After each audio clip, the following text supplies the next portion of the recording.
about are the TikToks and becoming social media influencers. Barbie's got a vlog, Barbie is a streamer, our children are being poisoned by social media, and Barbie has abandoned us in our time of need. Back in my day, Barbie was an astronaut, an archaeologist, a wholesome leader of the free world, and most of all, Barbie was a working woman.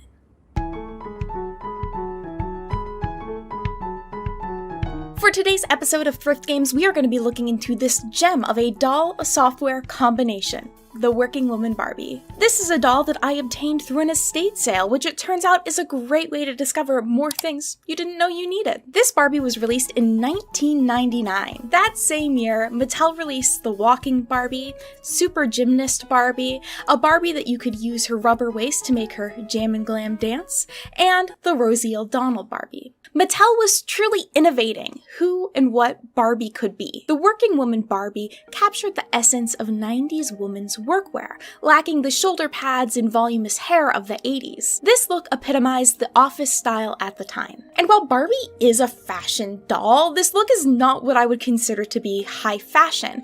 In fact, it's almost unnerving the amount of realism that exists within this doll. Like, why does she look so real? Another thing I want to highlight with this doll is it actually had two versions, the white Barbie and black Barbie. While there had been black Friends of Barbie's dolls starting in the 60s, Barbie herself wouldn't be represented as black until the 80s with the black Barbie. So instead of just being a friend of our main character, she got to shine in the spotlight as Barbie herself. So from the 80s onwards, it would be common to see at least a white and black variation of each Barbie doll released. I think it's really important for children to be able to identify with and see themselves in the toys that they play with.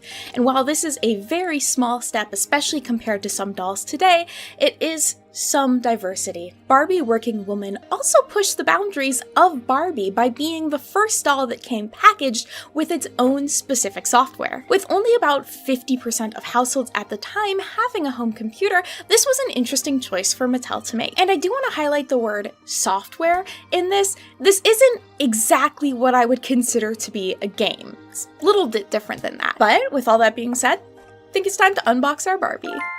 Okay. Hello, Working Woman. Hello. Working Woman Barbie was created in collaboration with Working Woman magazine, which was a magazine that was published between 1976 and 2001. The magazine was created to target the interests of the working women, unlike traditional women's magazines, which focused more on women in the role of housekeepers or mothers, or on fashion.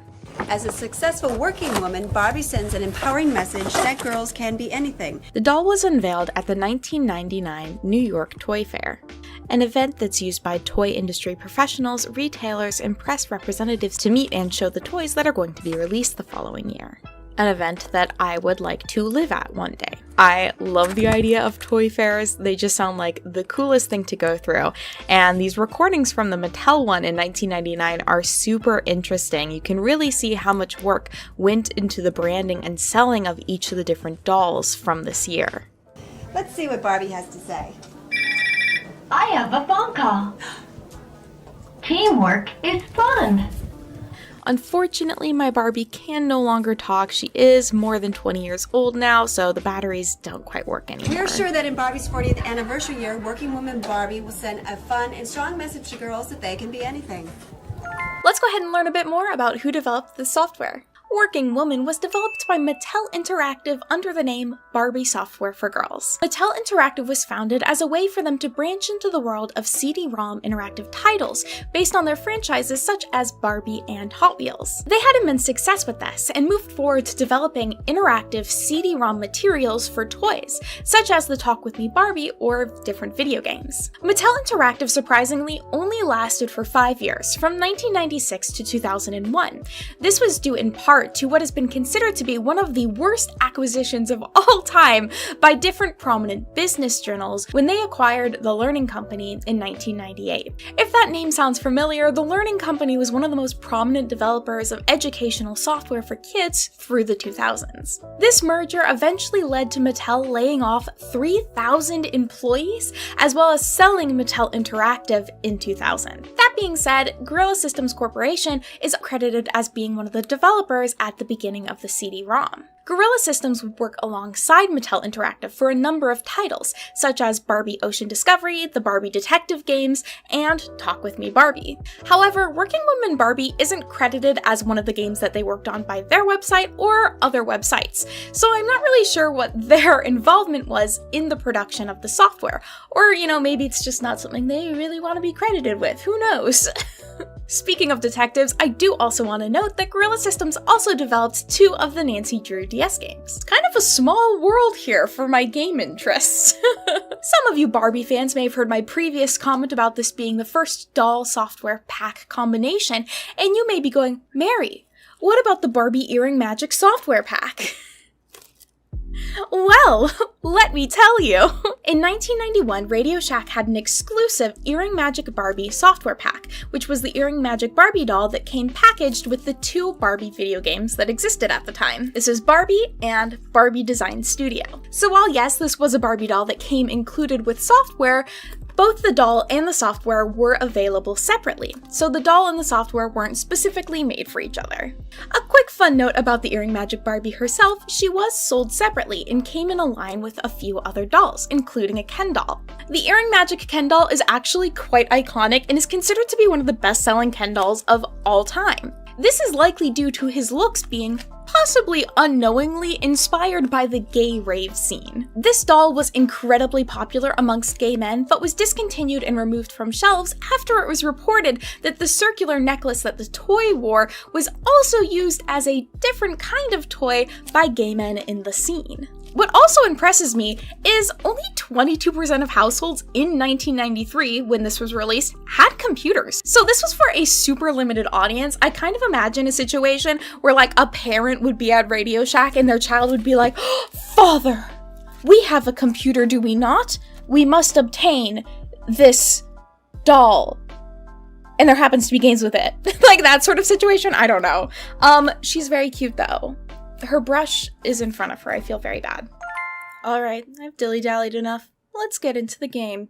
Or software. Whatever it is. Working Woman Barbie is, let's just say, not the most exciting Barbie software. We begin our adventure at a home screen, which allows us to choose which version of Barbie we're going to be playing with. Then we have 2 location options. Home or work. Wow. Just like real life. Help. If we select the house, we can view Barbie's well-kept 2-story suburban home. And we can pick one of 2 windows to have a little look-see. By clicking on the upstairs window, we'll enter into Barbie's bedroom, and we can participate in the classic Barbie experience of dressing her up for work or for a date. Weirdly enough, none of these outfits actually match the doll's outfit. The pinstripe suit is kind of close, but it's still not the same. It does make me kind of curious about which was developed first, the software or the doll, and what sort of communication was happening between the 2. Barbie also makes comments about every single piece of clothing that you can put on her. I've always loved this blue jacket. Which makes me really question if this is considered fashionable, or at least was considered fashionable by kids at the time. Like, don't get me wrong, she's a business casual queen, but I've never met someone so enthusiastic about pinstripes before. I just adore black and white pinstripes. Also, of course, it's not super hard to judge based off of how fashion dolls are today compared to how they were in the past. Like, if I'm gonna put this Barbie and an LOL surprise doll in the same room and have them fight over who's more fashionable, sorry Barbie, you're not gonna make it. Once we've dressed Barbie for the day, we can go to the downstairs window into her kitchen and help her pack her bag. This is a pretty simple minigame where you just select different items, put them into her bag, and she tells you why they're important for her day. It's good to always carry some money with you. And now I don't know much about the stock market, but I would not want to work for this company. Like, they're all over the place, oh my god. Does Barbie understand stocks? This Barbie also has a cell phone, which in-game looks like one of the typical kind of brick early cell phones, but the one that she actually has as a doll is more of a flip phone style, which I believe might be based off of the Motorola MicroTac from 1989, which retailed for $3,000 at the time, which even in today's standards is an insane amount of money, and is $7,200 in today's dollars. So, Barbie is making bank. Also, Barbie has a home. Like, I don't, mean to be that person, but like, oh my god, Barbie has like a family home in a suburban neighborhood outside of the city that she works in. This lady's making money, okay? She's making money. The thing that's also really like weird to me about this setting is how bland everything she owns is. Even her mug is gray with the Barbie logo. At least the doll herself gets a black mug with the pink Barbie logo on it, which I think is like, I don't know, a little cuter. But I feel like pink has been a color that's been so heavily associated with Barbie as an individual and as a brand that seeing her in a space where all of her items are totally devoid of it feels a little off-putting. There aren't really any small details that even make this bag look like hers. This looks like you punched a random guy on the street and took his bag and unpacked it. Like, none of these are specific to Barbie in any way. There aren't any small details that make her bag look like hers. There's like no semblance of individualism. Corporate America. From here, we can leave her home and head into her office in the big city, where we see a continuation of the pinkless Barbie world. Welcome to my office. I'm so glad you're here. In her office, Barbie sits at one of two desks facing away from her windows, working on a laptop. You can interact with many of the items in her office and choose to move things around or decorate them however you see fit. You can also unpack the things from her bag and even change the time of day by clicking on the windows. This leads to some interesting commentary from Barbie about how pretty the office is. All time of day. The office is beautiful at any time of the day. Huh, Barbie. You can also turn on her radio. Have you found a song you like? Change the images on her desktop. What a cool screensaver. And get phone messages. Thanks for returning my call. Barbie, I'll have that information to you right away. The two playable or game-like sections of this page are the Working Woman magazine and the stationery. The magazine section allows you to select from a number of different magazine layouts, adding in your own photos of Barbie or different headlines. I always appreciated this sort of thing. I know that I would have loved it as a kid, and many of the kids that I've worked with have a bit of a fascination or find a lot of joy in creating books and pamphlets in their own comics, so I think this sort of thing would totally hit home for me. This also featured connectivity with the Barbie Photo Designer digital camera. You know you make me wanna. This was a digital camera that Mattel produced that connected with a number of different Barbie software games, allowing you to add in your own photos to different stationery, or say adding them to your detective ID in Barbie Detective. It was kind of a cool concept of not only getting a camera, but having so many different interactive options that come along with it. Works with Windows 95 or higher in your printer, battery not included. Then we also have the stationery section. Here you can create and design your own stationery. And again, as a kid, I think I would have totally loved this. Printables were kind of a big thing in the 2000s, where different companies would have activities or crafts that you could easily print out featuring their branding from their website. I remember having some Sanrio ones that I really loved to draw or like make little boxes out of, things like that. So I could totally see myself getting behind this as a kid. And the fact that you can personalize it adds in just another enjoyable layer. You can create something that feels like it represents you.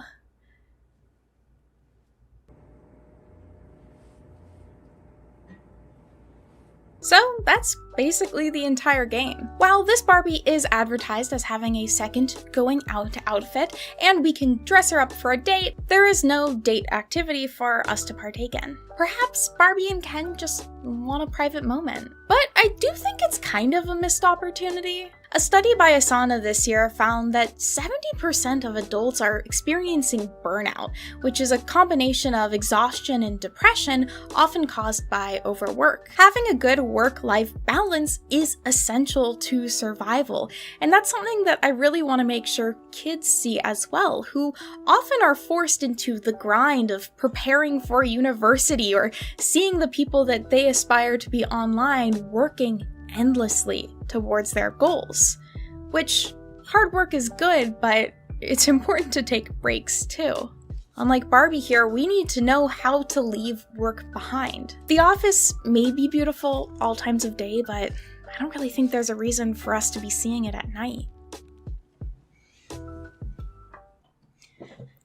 The other thing I've been thinking about a lot with this game and this doll is the idea of what the ideal adult should look like. Barbie has again and again shown young people that they can go out into the working world with their own sense of identity and flair. Barbie is bringing a pink Barbie branded flag when she goes to the moon as an astronaut. She's wearing a pink ascot when she's discovering dinosaur bones as an archaeologist. Why all of a sudden, when she becomes a businesswoman, does she lose these aspects of her identity that she's had in almost every other role that she's been in? There have been countless articles over the last few years about why it's important for you to embrace your identity in the workplace and show up as yourself. The experiences of the individual can help to shape and drive the organization as a whole. And part of that is letting yourself wear clothing that you feel like fits you and represents you in the way that you want it to. You can wear business casual that has pink on it. And I'm not trying to say that Barbie has to wear pink, but it's weird that, not even her mug has a little bit of pink on it. Her office looks like as though a child is visiting a CEO, not that it's owned by her, the individual known as Barbie. I just feel like we lose a lot when we're not able to express ourselves, and I think it's really hard on us if you're in the workplace and you're not able to express yourself. This doll really led me to develop a strong curiosity about the Barbie games that I played and enjoyed growing up. I think that there's something quite fascinating about looking at software that was specifically developed for kids. What different companies did to get kids interested in the computer, and what long-term effect that might have about our perception of our roles in the world. I've actually collected a fair number of the games and even some dolls as well. Yeah, and some of it is just from my own childhood, but it all fills me with a sense of nostalgic joy and a bit of curiosity as to why they were developed and who made them. This last month, I got my first anonymous Tumblr message in a very, very long time. And it was a message that was making fun of me, essentially, for having cringy hobbies, like liking Taylor Swift and collecting Barbie dolls and cat ear headsets. Basically, they were saying that they were things that I shouldn't be interested in, or at least talking about online in the way that I do. While there were a lot of layers to this situation, I couldn't help but feel really bad for this person. Just imagining being someone that feels so strongly that others expressing their interests in things that bring them joy online is a bad thing, to the point where you have to reach out to them and tell them to stop doing that. I just feel like that's a really sad place to be. And I know there's a lot to be said about how bad social media is. I think there are a lot of aspects to it and corners of it that are quite negative, but I also can't help but highlight the parts that I think are really cool, such as having these platforms where people are allowed to express their interest and share them. I think TikTok and YouTube especially are quite amazing for being platforms where people can just share what's interesting and other people can discover something new they never thought they would be interested in. That's what I think is cool about the internet, and that's exactly what I want to do on the internet, is share the things that I find interesting and that I'm passionate about. TikTok and YouTube and other sites have allowed creativity and joy to be shared in ways that I wouldn't have been able to even conceptualize as a kid. So while I don't think kids having their dream job being a YouTuber or a TikTok star is necessarily the best, I don't really know if the working woman is the best option either. I do just think today, more than ever, we're beginning to recognize the importance of truly being who you want to be. BARBIE. Make me walk, make me talk, do whatever you please. I can act like a star, I can bake on my knees. Come on in, bimbo friend, let us do it again. Hit the town, fool around, let's go party. You can touch, you can play. If you say I'm always yours, you can touch, you can play. If you say I'm always yours. Come on, Barbie, let's go party. Come on, Barbie, let's go party. Come on, Barbie, let's go party. Come on, Barbie, let's go party. Fame is a gun, and she points it blindly. With the release of her debut album, Addison Rae has stretched beyond just an internet influencer or TikTok dancer into mainstream pop culture. I personally hadn't seen much of her music until recently when the Headphones On music video popped up on YouTube, and I was instantly intrigued by the pink hair. And so if you also haven't been blasting Fame is a Gun every day for the last month, then we have very different brain chemistry. But something I learned about recently that I hadn't realized is Addison actually had her own doll line, and a fairly interesting doll line at that. So today we are going to investigate the rise and fall of the first influencer fashion doll line.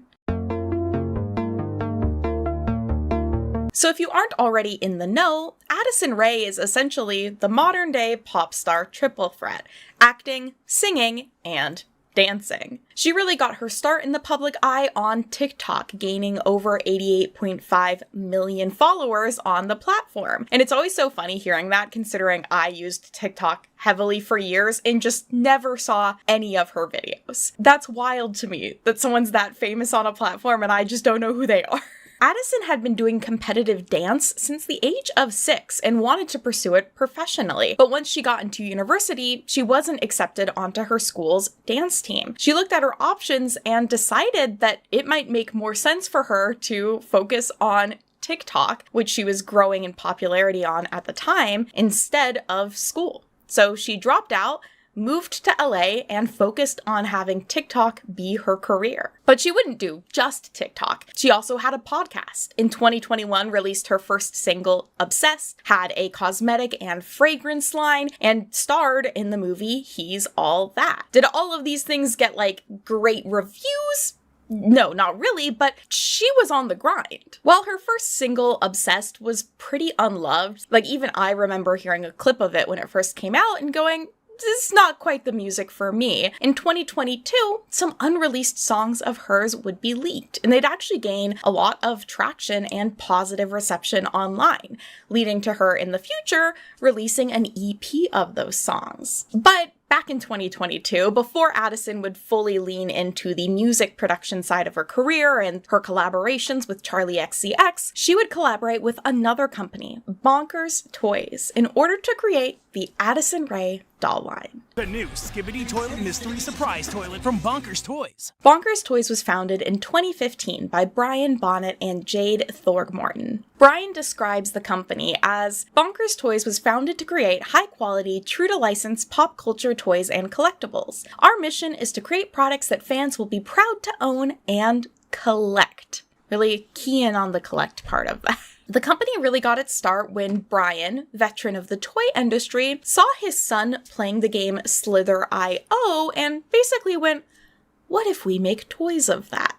The products were a hit, and so the company decided that its main focus for products was really going to be around internet personality and game IPs. So some of their main product lines at this point are in collaboration with LinkyBox, Alfmau, Ryan's World, and Mariah Elizabeth, and all of those tend to be mystery bag items. We gotta get the kids gambling, but they really focus in on representing internet personalities. They also are producing the Skibbity Toilet line of toys though, so they're on the pop culture, gotta give them that. But all these lines of toys seem like they've been pretty successful. I know I've seen some of these in stores and it makes sense. A lot of the YouTubers they're working with make content for mostly a child audience. And because there's that kind of gambling element of the surprise bags, it is kind of the perfect disaster for parents having to buy stuff for their kids.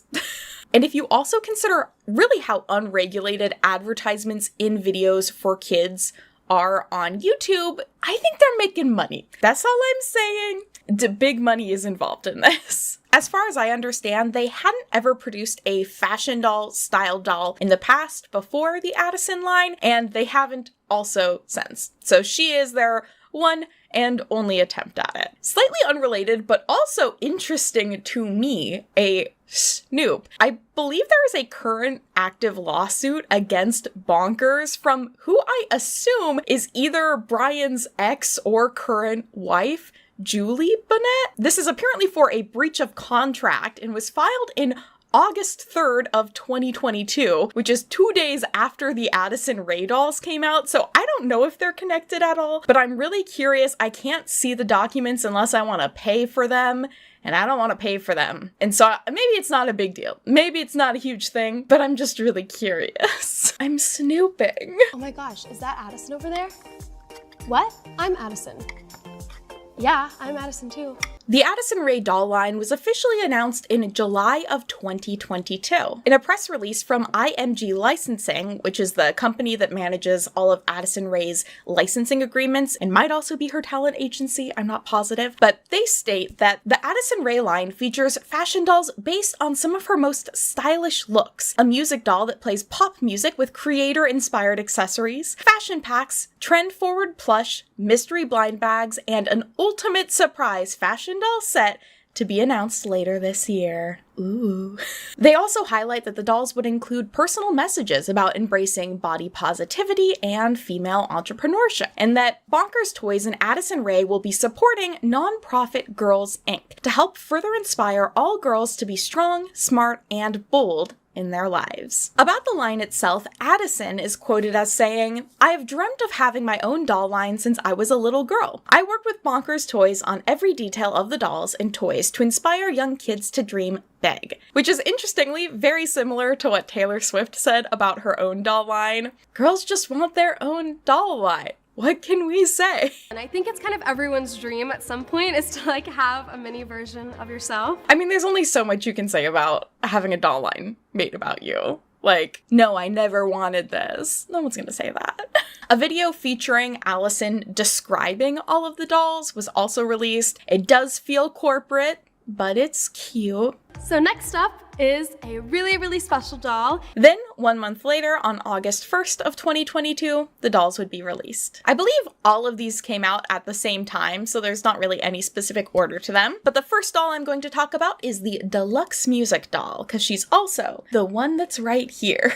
So, about this doll, they say, "The Deluxe Music fashion doll is here to bring all things Addison to life. In addition to playing pop music, the doll comes with performance-ready glam clothing and accessories, so fans can be just like their favorite star." So the retail price for this doll, I believe, was around $20, and she is a gimmick doll that is supposed to play a pop song. However, mine is a bit broken, so I can press her button. Oh, that sounds worse than it did before. Kind of scary, actually. That's like the Jaws theme. So it's just kind of like a generic pop dance song. Kind of disappointed they didn't decide to use her own song in here, but like I get that Obsessed wasn't really a hit, but it would have been a neat detail, especially because she comes with a little microphone, so it would have made sense. So to break down everything that comes in this box, she has a little plastic phone, which does at least have a sticker detail on it. There's also a microphone, camera, and circle light that aren't super detailed, and I think the camera is also hollow, so they don't look the highest quality. Her outfit as well is very simple. Ironically, the dress that her doll is wearing is like matching a dress she wears in one of her music videos. So I was like, oh my god, the coordination. But I do love the fluffy jacket, and she has some knee-high boots on. I love boots. I think they're so fun and go with everything. So it's cute. For this being the deluxe doll, I guess the deluxe part is supposed to be this great tune, which sadly is not tuning anymore. On the back of the box, it does have some like details about how she's passionate about female entrepreneurship and has a multi-platform business. Do kids care about that? I don't know. But it does also have a QR code on it. And if you scan this code, it will play a quick video for you from Addison. So the video is a pretty short clip. It's like a minute long, and it's basically her saying how proud she is of the businesses she's been able to create and that she really wants to create authentic businesses, and that's a big part of her brand, which I have mixed feelings on. Like, firstly, I'm very pro women creating businesses and playing the game of capitalism, as I like to phrase it to myself. Like, we exist in the society. Sometimes you gotta play by the rules that exist in the structures that exist in order to support yourself and other people. There is a lot of good that can be made from when you have money. There's a lot of good stuff you can do when you have money. I'm not against women owning businesses, but I also do believe that consumers really deserve good products, and at times I feel like I have to question a little bit like the quality of the products. I just wonder how much involvement she has in something like this. Like, maybe she was super involved, maybe she wasn't. And so that authentic business part does make me, go a little. I hope so. Bonkers in general as a company does give me like really cash grab energy. And so I keep going back and forth on, well, maybe it is Addison who is pushing towards, oh, these dolls need to have positive messages about body positivity and entrepreneurship, and really wanted those to be highlighted. Or it could have also been Bonkers was like, how can we make this unique so people will buy it? And decided to do that. I don't know. And anything's possible. But at the end of the day, if this inspired a girl to start a business, I think that's great. I don't think that's a bad thing. Next up, we have the beach doll. So the beach-themed fashion doll stands at 11 inches tall and showcases her vibe at the beach and by the pool. It also comes with coordinating accessories and an inspiring message about body positivity. The doll itself, she's wearing kind of a cute stripy dress. It's interesting they didn't go for like a swimsuit or like her having an additional swimsuit that she could change into. She just has like a smoothie and some sunglasses. Very simple doll, accessory and concept wise. I think this one retailed maybe for around $15, so a bit pricey for basically just a doll. And now it is also like very easy for a person like me who is plus sized and has struggled with my body image and weight my entire life to look at someone like Addison and go, why the fuck is she representing body positivity?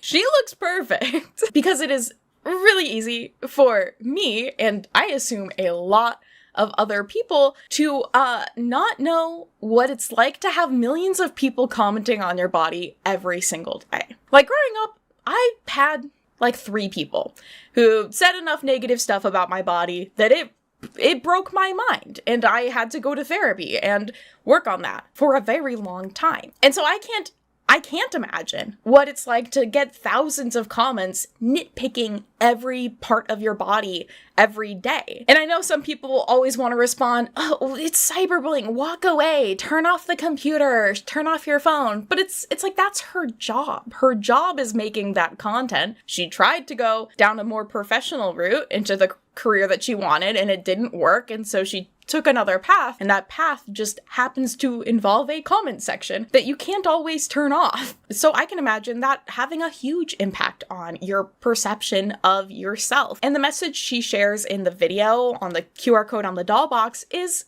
quite sweet. So I think there's like a bigger conversation to be had around the term body positivity versus body neutrality and all that, which is not really relevant to this conversation. But the message is more just about like having good self-esteem and showing care for your body, because it can have a really negative impact on your mental health when you don't. And I think that's a great message, that we should love ourselves and take care of ourselves and accept our body where we are at and not put pressure on ourselves from other people's expectations. I think it's funny that I came into this being kind of a hater and being like, who's she to talk about this? And it's like, oh, duh, she's heavily criticized every moment of her life that is shared online to a point I could never comprehend. Hopefully we'll never comprehend. So like, as an adult woman, yeah, I'm gonna feel critical of it because the message wasn't made for me. It's for kids. And I think that sort of language is stuff that would have benefited me to hear as a kid when I was really struggling as a child with my weight and my perception of my own self-worth. So honestly, I was ready to be a hater, and it's fine. It's fine. The next doll is the comfy doll, which is me all the time. So the comfy themed fashion doll stands at 11 inches tall and showcases her comfy and casual style. So this one also links to the girl entrepreneurship video, and frankly, that is what I'm dressed like most of the time when I'm working on my videos. If I'm not filming, it is sweatpants, sweatshirt, and I hate wearing headphones, so I don't, but I grabbed them for this so I could put my headphones on. Listening to my favorite song. Accurate. I think the Addison branding is funny. They are made of that like terribly cheap shiny material, which I feel like if they could have gone for a more matte look, it would have been so much better and look a lot less cheap. 2 outfit packs would also be released. So one of them is the country outfit. So it's supposed to be inspired by her home state of Louisiana. So it's got a cowgirl hat and it's this gingham romper. Cute. I don't know how much it retailed for, but I saw it ended up on clearance down to like $3. So if you're paying $3 for that, I think that's fine. $3 is a great price. There also was another comfy outfit. And so the comfy outfit fashion pack features chic yet casual clothes for a relaxed day around town. So it's supposed to be like leggings and a t-shirt and a hat. I guess kind of cute. It's not something I would wear and it's not something I would buy, but is that like what Addison was wearing? That's my other question, is like, is this actually clothes Addison wore during this time period? I'm not in on the Addison know-how, and unfortunately I don't think there's a website that categorizes everything she's ever worn like Taylor Swift has.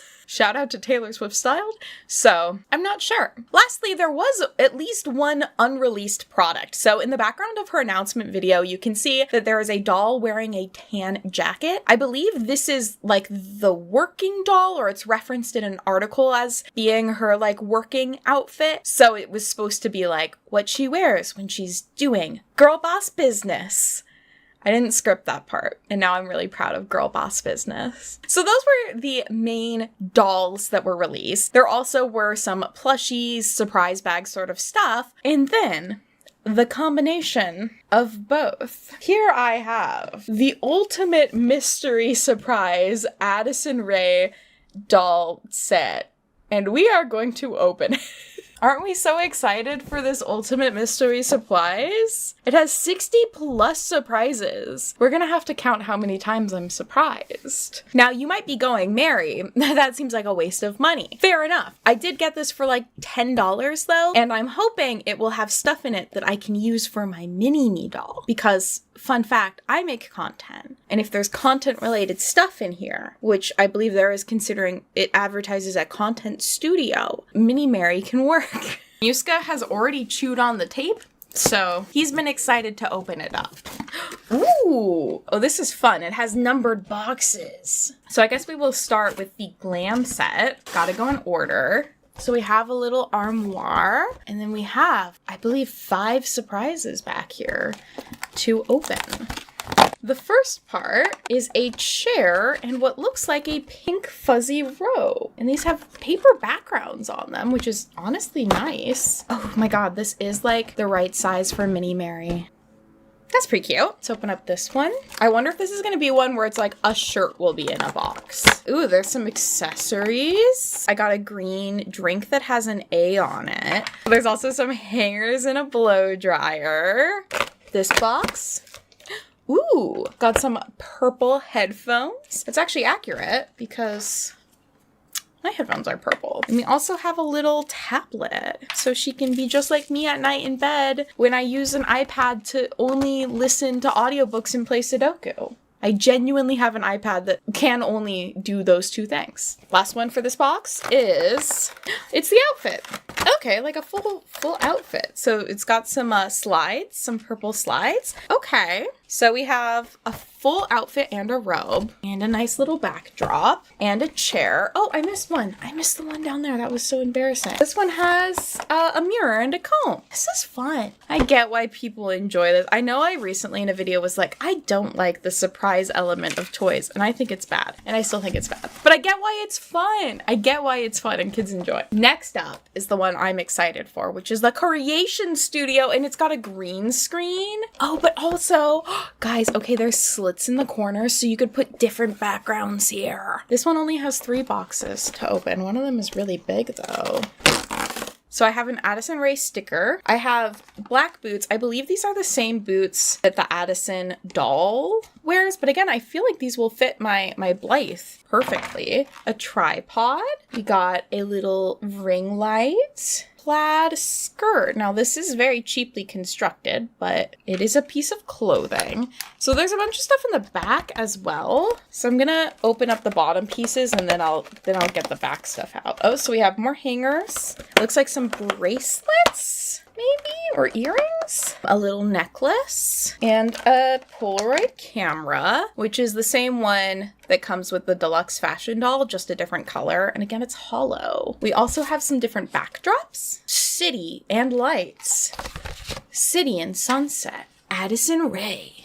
And I like this star shirt. They are all made of this, like, it's like sport clothing material. It's, you know, stretchy and kind of cheap feeling. So that is our content box. Oh, it is supposed to be that camera that goes on top. But that's kind of silly because that's not, you wouldn't use a Polaroid to make YouTube. But oh my god, what if that's what Addison Rae does? Is she films everything on her Polaroid camera. And it's all stop motion animation. And that's the magic of it. The next box is the performance stage. Ooh, for us to perform on. Let's see what we're performing with this time. Yes, so this is what I really wanted. Fluffy pink jacket, because it reminds me a lot. I feel like Taylor Swift wears one of these during the Eras tour.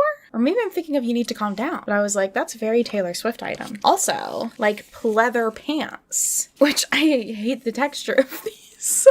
And, oh, a microphone stand, I think. La. More hangers and a pink microphone. It's the same microphone as was in the deluxe doll box. Ooh, pink boots and a pink purse. So she's got little booties, a sparkly pink purse, which is gonna get glitter everywhere, and a little pink phone. Hey, what's up, you guys? Yes. We have 2 more boxes. Ooh, we have a very sparkly shirt that does not have finished seams, just raw edges. That's fine. We're living La Vida Loca. And what looks like some jewelry, like some gold cuffs. Again, I wonder if these are actually based off of things that she wears or if they're just throwing stuff together. The last item is a pair of star-shaped sunglasses. So our next one is the wardrobe closet. I have a feeling this one maybe contains it all. It does! We have naked Addison Rae doll. That's kind of scary. Let's free her from her prison. One thing I do want to note about the Addison Rae doll's body is it's not the exact same size and shape as a Barbie doll. She has a bit of a wider torso. I don't know if that was done in an attempt to make the doll seem more aligned with the body positivity, because I don't necessarily think this is what Addison Rae looks like, but it's an interesting thing. Her joints do not bend. Though I will say, I like that her hair has a nice little curl to it. I'll get her dressed in a bit. Very nice smile. And honestly, like the hair rooting, she's got a good amount of hair. They didn't necessarily skimp on the hair. She smells weird. Oh, there are 2 more boxes. They're just small. Wait, there's 3 boxes. Oh no. Oh my god, this had so many surprises. I didn't count how many surprises it had. Just so many. Quickly do our last 3. So we have 5, which is not labeled. A suitcase and shoes. So we have little silver shoes, and this is so cute. A little suitcase and oh, that's great. I love that. Actually, enjoy that. I'm having fun surrounded by cardboard right now. Number 7. Okay, well, this is fun too. It's boots, pink long boots. We got a lot of the same boots, but then also a laptop. And this will be great for Mini Mary to use so she can actually work. It looks like it's showing Addison recording something. Okay, and the last one. Our last surprise is more shoes. This girl's got shoes. We have some boots and again a hollow boombox, which is on my floor now. We now have our studio audience. The overall reaction to the doll line was kind of meh. So I assumed that there was a lot of reacting happening in the moment on TikTok, which I don't really try and use TikTok too often these days, but I can really only find one published article about it on the website Dexatro, which is named New Addison Rae Body Positivity Dolls Divide TikTok. Super creepy. But the article is really just about if the dolls do or don't look like her, which, yeah, they don't really look like her, but celebrity dolls almost never really look like who they're supposed to represent. It's really hard to make dolls that do look like real people. Our proportions just don't always make sense for what we think of when we see a doll. And to be fair, these do look a bit visibly lower quality than some other celebrity dolls in the past. Her face, well, pretty in its own ways. They did get some of her features right. And she has that great big smile, but I do feel like that smile for some people probably looks unsettling. I honestly don't mind it. I think it's kind of cute.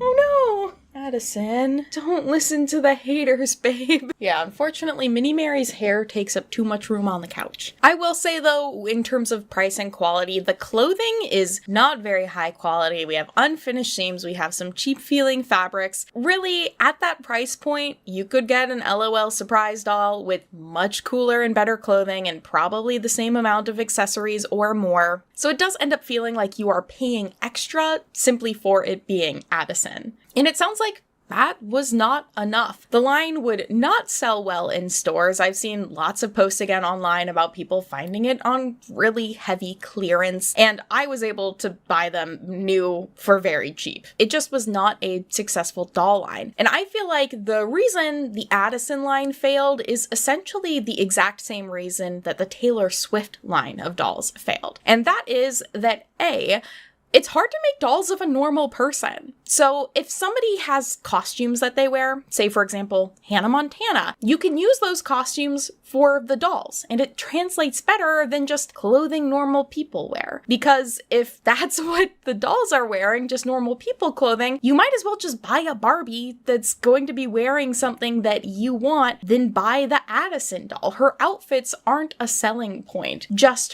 her. And then because she is the only selling point, we have problem B. It's pointless to buy more than one doll. You don't need 2 or 3 Addison Rae dolls in the same way that you would get 2 or 3 Barbie dolls that all look kind of different because they're different people and can be different characters if you're playing with them. You only really need one Addison Rae. So if you do have a fan base that wants to buy these dolls, they're gonna get one and they're gonna be done. And there is a good amount of accessory repeating through the dolls. So again, there's no value to buying multiples of them. So in some ways, the line does feel like a cash grab that was destined to fail, with a toy company that doesn't have a lot of experience in the world of fashion dolls attempting to profit off of kids using Addison Rae's face and name. And you remember how I brought up that I do think that there is good that can be done from people having money via capitalism? Well, if you remember, in IGM's press release, they did report that Addison and Bonkers would be working with the nonprofit Girls Inc. However, I can't find any evidence of that collaboration or what they meant by that. The toy boxes don't mention the nonprofit at all, and I can't find any online posts about any sort of collaboration between the two. So it's possible that if the doll line turns out was really successful, more would have come from that. But as far as I can tell, no real collaboration happened between the two, which is disappointing, but not surprising, especially considering that Bonkers as a company probably was losing money on this doll line. They were not selling at all. Now, do I really blame Addison for this? No. She was like 21, 22 when this was happening, and while that is technically adult, you still have a lot more learning to go. And if a company comes up to you and they're like, business opportunity, and you are just trying to grab every opportunity that you can to not just be totally labeled as a TikToker, you're probably gonna do it. It sounds like at this point, and really throughout her entire career, she was trying to break out of that mold of just being a TikToker and was taking the opportunities that were presented to her, and I can't really blame her for that. Like, she wanted to do professional dance and she wanted to create music, but it's hard to get people to take you seriously if you've just been labeled as, oh, that TikToker girl. And at the end of the day, like, was anyone really harmed by this? Maybe bonkers losing money. No one was really hurt. They're kind of a cute product. They have, for the most part, cute messaging. Like, the messaging isn't bad in any way. You could say that it's wasteful, but I think that that's kind of a bigger conversation about toy companies and the toy industry in general that we should not pin on Addison. And frankly, I now have a bunch of accessories to use for Mini Mary, so I'm not mad at all.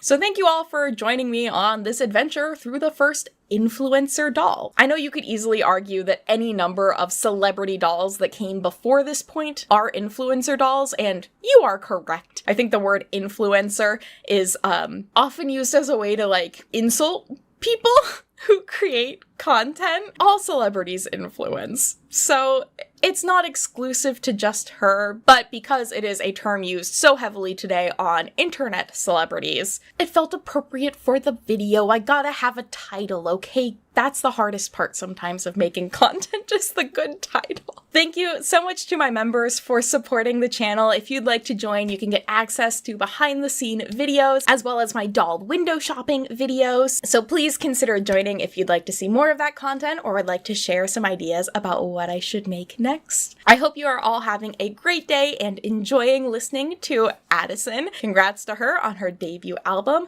I have enjoyed it very much. It's only 33 minutes, so you might as well throw it on. I hope you all have a great day. Oh, Muska. Oh, Muska. Muska wants to say hi. I'll see you all next time with Muska and Addison and Mary. Oh my god, the whole cast is here. Bye! Don't fall.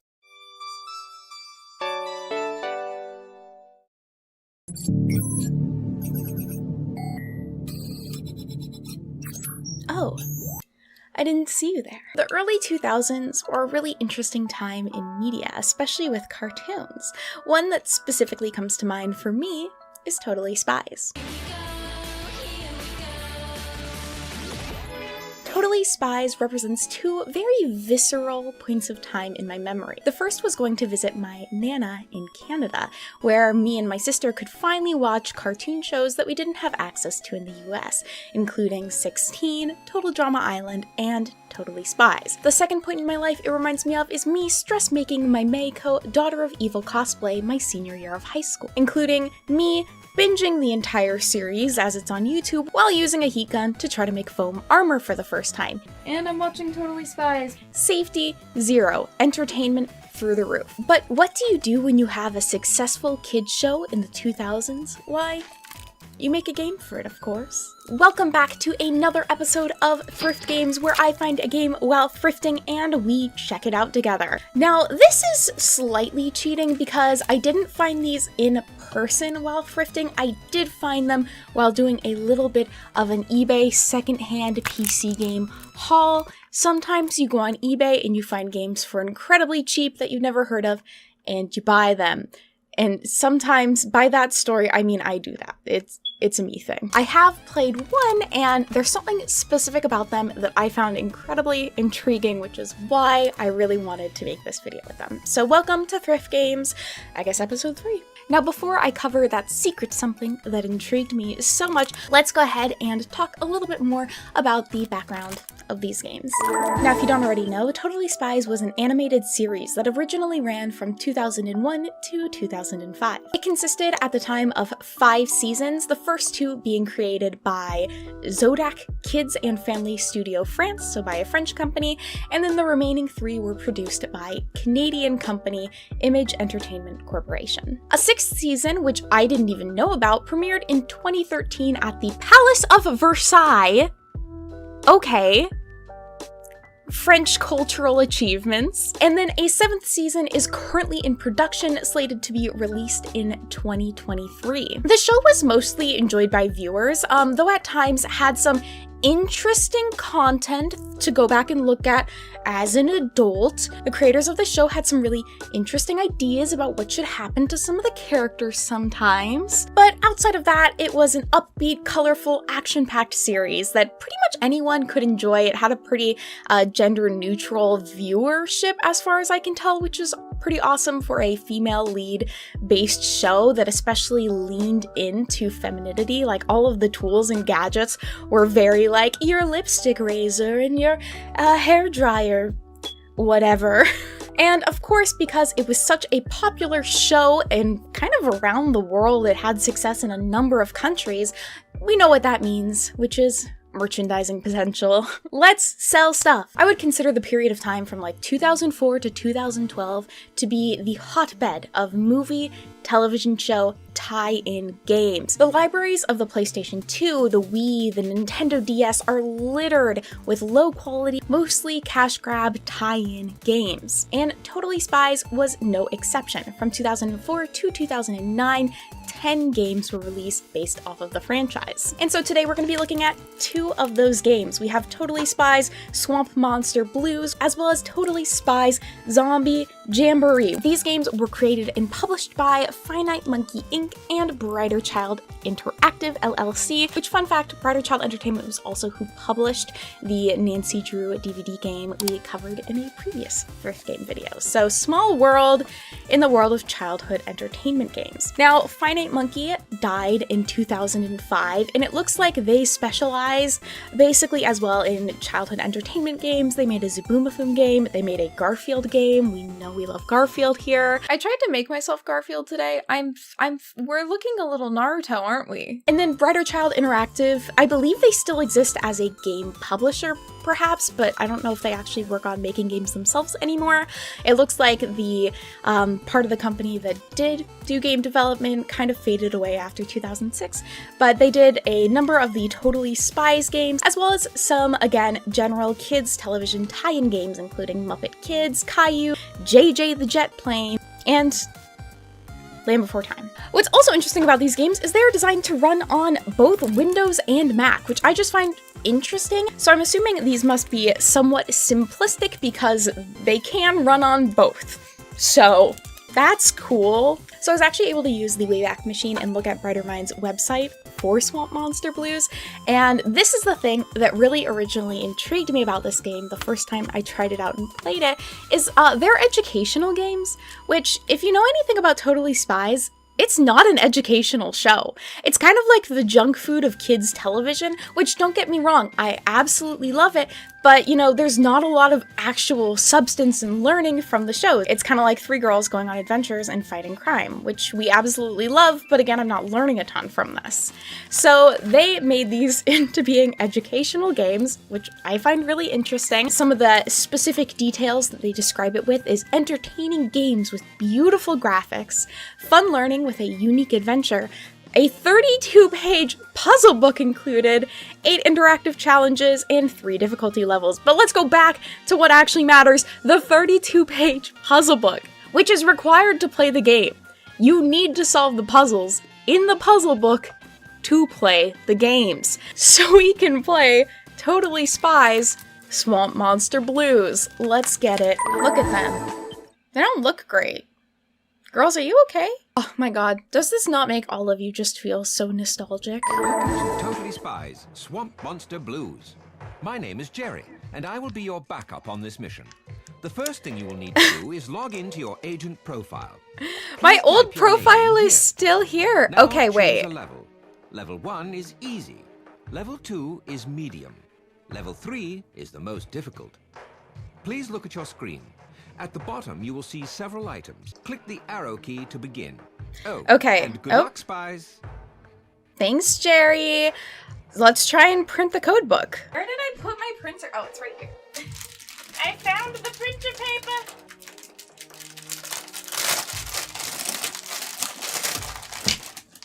No! Okay, I'm in. This music reminds me so strongly of Danganronpa. So we're gonna make a code name the Mary but better than Mary but better.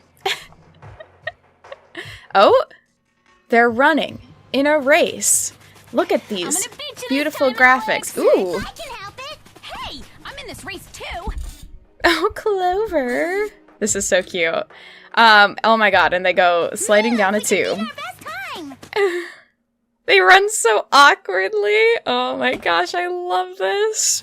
It's like watching the show. Jerry! Oh no. A timely whoop. It feels like we stopped. Gee, you think? Hello, girls. It seems we have a little problem with the computer guidance system on our whoop tubes. You'll need to guide the transport in yourself. The whoop tubes? To guide your transport. Wow, there are a lot of tunnels. Okay, I'm assuming, yeah, it's to here. No! Oh my god, this is quite long. Do you want to play again? A silent screen asks you.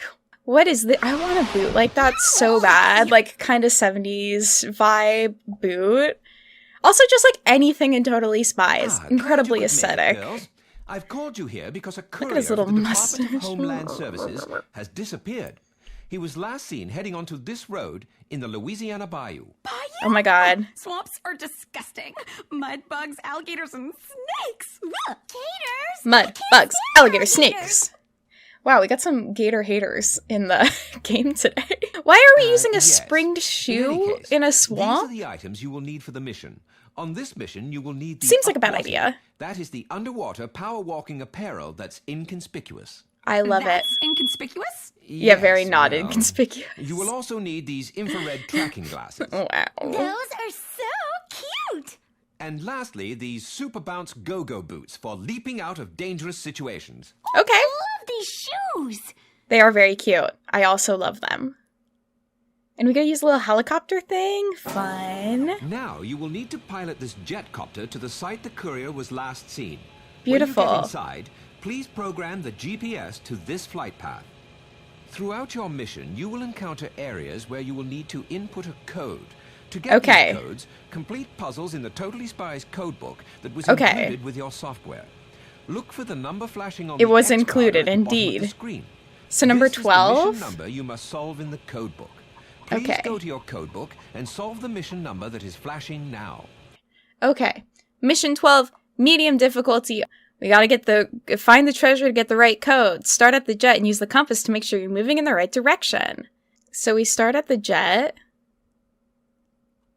And what? Oh, these are the directions. Okay, so it wants me to move northwest 4 blocks. So 1, 2, 3, 4. And then east 3 blocks, 1, 2, 3. Southwest 2 blocks, 1, 2. South 2 blocks, 1, 2. Northeast 3 blocks, so 1, 2, 3. And then west 2 blocks. So it's 9, 2, 1, 9. We cracked the code. Gonna be 9, 2, 1, 9. Enter. We did it, gamers. Oh my god, I'm so proud of myself. I really did that. I would have loved this as a kid. Okay, so notes. Graphics, not the best. The courier's car right there. The tires are all flat. A dinosaur? Oh my god. Oh my god, it's a swamp monster. Duh, but what if it's actually just a dinosaur? Those aren't human footsteps. Yeah, they're dinosaur Footsteps will lead us to the courier footprints. and whatever took him. Clover, I think I know why the track stopped. Oh my god, I love it. Look at her!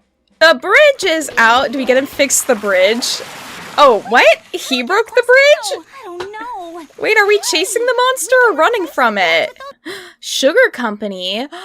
Big Sugar! Company. Oh? It looks like it's been closed for a while. But the tracks lead right to the front door. Suspect. That's why you should cut sugar out of your life, because they're actually creating a swamp monster. What is the point of the bad guy? 0, 3, 5, 1. Enter. I cracked the code. I get so proud of myself. Wow. Maybe I am just a little kid. I don't see the monster or any sign of where he went. I can with the infrared tracking glasses. He went through that door back there. Look at those warm footprints on the floor. He really ran. His little warm feet. Oh my god, what is happening? I wonder if they took the audio clips from the show or recorded them for this. Like, are these parts of actual episodes of the show? Oh my god, is he cute? He's so cute. I love it. He looks great. Beautiful green stinky friend. Okay, so my camera died and I have no clue when. Like, froze. It's never done that before. That's so strange. Pop the green bubbles. They don't match my outfit. These bubbles are hard to see through. Pop some more. What is it about, like, this corner that just fills up? Okay, I think oh, no, I do not want to play this again. Oh my god. Excellent job, girls. We'll take it from here. Thank you, Jerry. I tried the rose red polish, but it was too red. Too red. This color. Too red. Is just the perfect Complain color. about my nails. Oh. 2 of them fell off. Here. So rude. I see you made quite an impression, Clover. He's probably just scared of the monster. Well done, girls. This monster has been kidnapping unsuspecting people for years. And as a reward, I'm authorizing you to spend the rest of the day at the Deep South Mall. You may even use the Whoop credit card. Oh my god. It's so over the top girly. A shopping spree. Ooh, I can't wait. Oh my god. Alex, I thought you were afraid of alligators. Animal Nothing gets in the way cruelty. of me in a shopping spree. Yep. So is that the... I beat the game. Swamp Monster Wow. Blues. A My name is gamer. Jerry, and I will be your backup on this mission.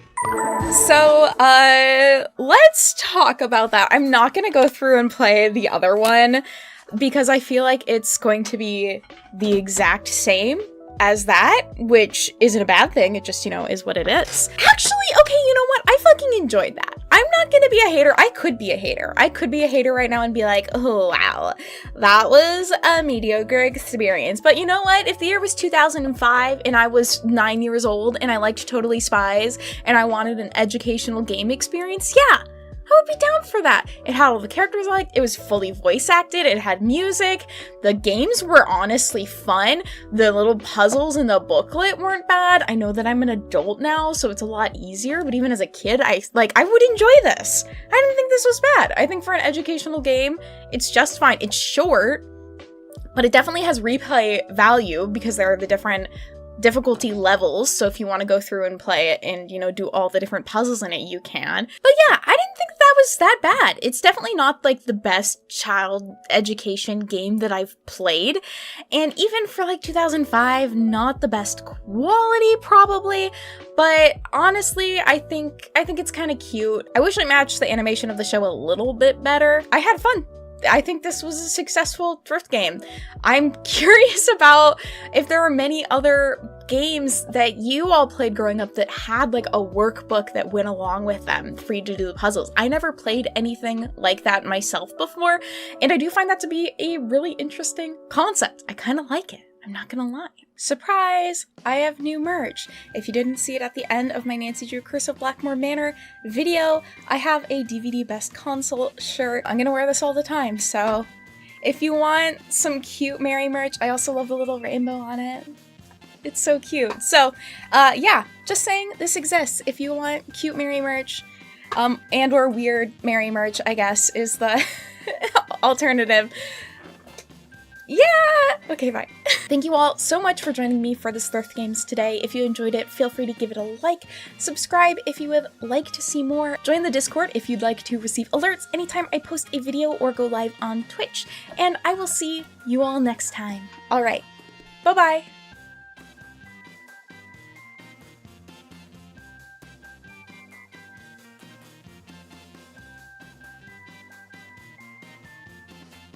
Something doll collectors of today have in common with doll collectors of 200 BCE is looking at a doll and wondering, but what if she had joints? Adding joints to dolls allows for better posing, realism, and today is often a sign of a higher quality product. The more joints, the better. But starting in 1999, ball-jointed dolls became their own subgenre of dolls. Produced commonly in Japan, Korea, and China, these dolls were known for 3 main things. First of all, being incredibly beautiful. Second of all, being incredibly customizable. And third, being incredibly expensive. However, within the last few years, the world of ball-jointed dolls has changed, or at least the way that we use the term ball-jointed doll. So today we are going to be investigating this shift from the Dolphies of the 90s to the blind box BJDs of today, including my own history with ball-jointed dolls.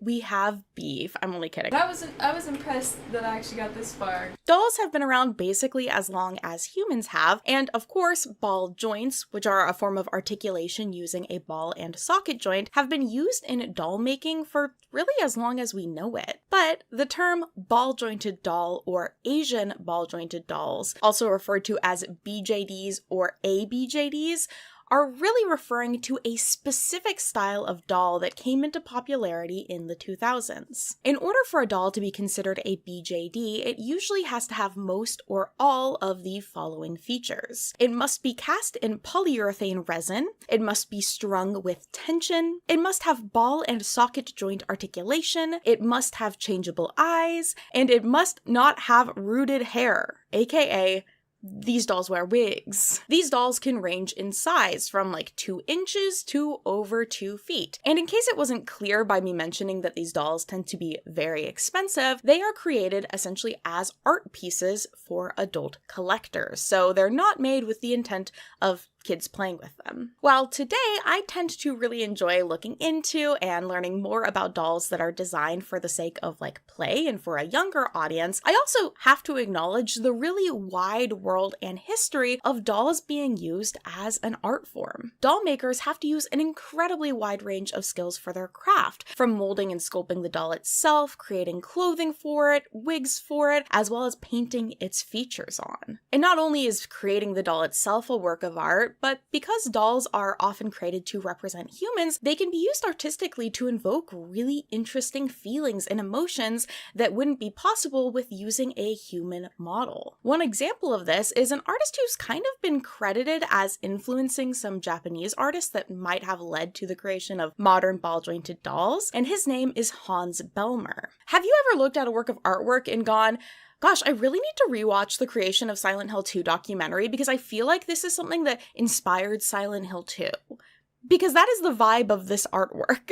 Now, interestingly enough, Masahiro Ito actually clarified that Hans wasn't an inspiration for Silent Hill 2. However, Hans would go on to inspire a lot of different Japanese surrealist artists who would then go on to make their own ball-jointed dolls. So it is possible that there was a little bit of like a trickle-down effect from him in terms of the inspiration. But it's also important to note that Japan had already had a super long history of the creation of dolls as works of art. And so the ball-jointed dolls of today could also be kind of just considered a natural evolution from that. But leading up to the creation of these dolls, one other important thing was taking place. As Japan was having an economic boom in the 80s, one particular form of artwork was thriving: anime.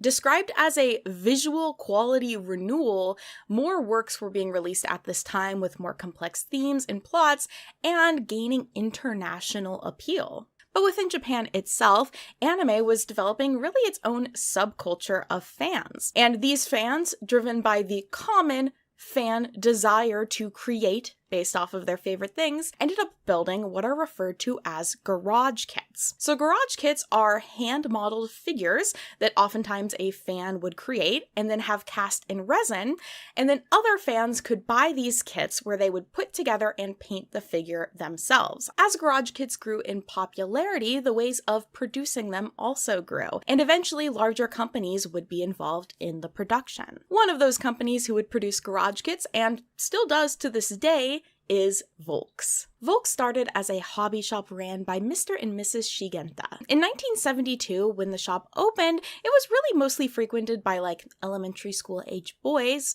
but as Volks' own history page states, there was one person who kept the thought of having female customers someday on her mind.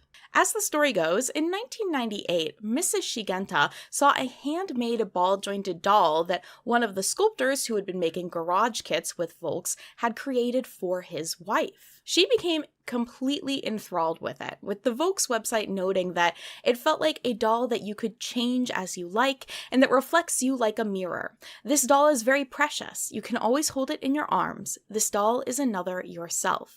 In response to seeing the doll, Mrs. Shigenta said, "How wonderful would it be to offer such lovely dolls to our customers?" And thus, it came to be. In 1999, Volks would release the first ball-jointed doll, as we know them today, called a Super Dolphy. These dolls were shown at a dolls party, an event that Volks continues to do to this day, where people can come and see the dolls in person, as well as oftentimes order them or enter into drawings to order the dolls, because some of these end up being very limited edition. But in 1999, there were really mixed reactions to the dolls. According to Volks, people felt really different ways about it. Some people were liking it and like the customization element, and Volks even ran customization contests to try and like get people hyped up about that idea, but other people were just like not into a new thing. But Volks kept trying, and in 2000 released what would end up being a really successful sculpt of these Super Dolphy dolls named No-No. And from there on, the company would really thrive.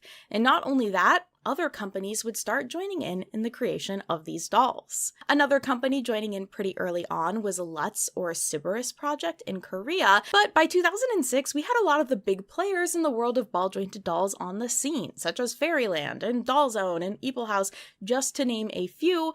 There are a lot. While ball-jointed dolls have never been like hugely mainstream, they have been used in some different works in media, such as the horror movie Dollmaster, and in the music video for Walking on Air, which went platinum in my childhood home. And as often happens with a niche hobby, a pretty intense international fandom ended up developing around the dolls. Arguments about what did or didn't count as a ball-jointed doll, who deserved to buy the latest models or monthly exclusive releases, and of course shame for either spending way too much on dolls, like, oh my gosh, don't you have other things to care about, or for being way too cheap and maybe buying a recast. All of these arguments were commonplace in the online communities. And how would I know this? Because I was in them. Not the arguments, the communities. I was too scared to argue.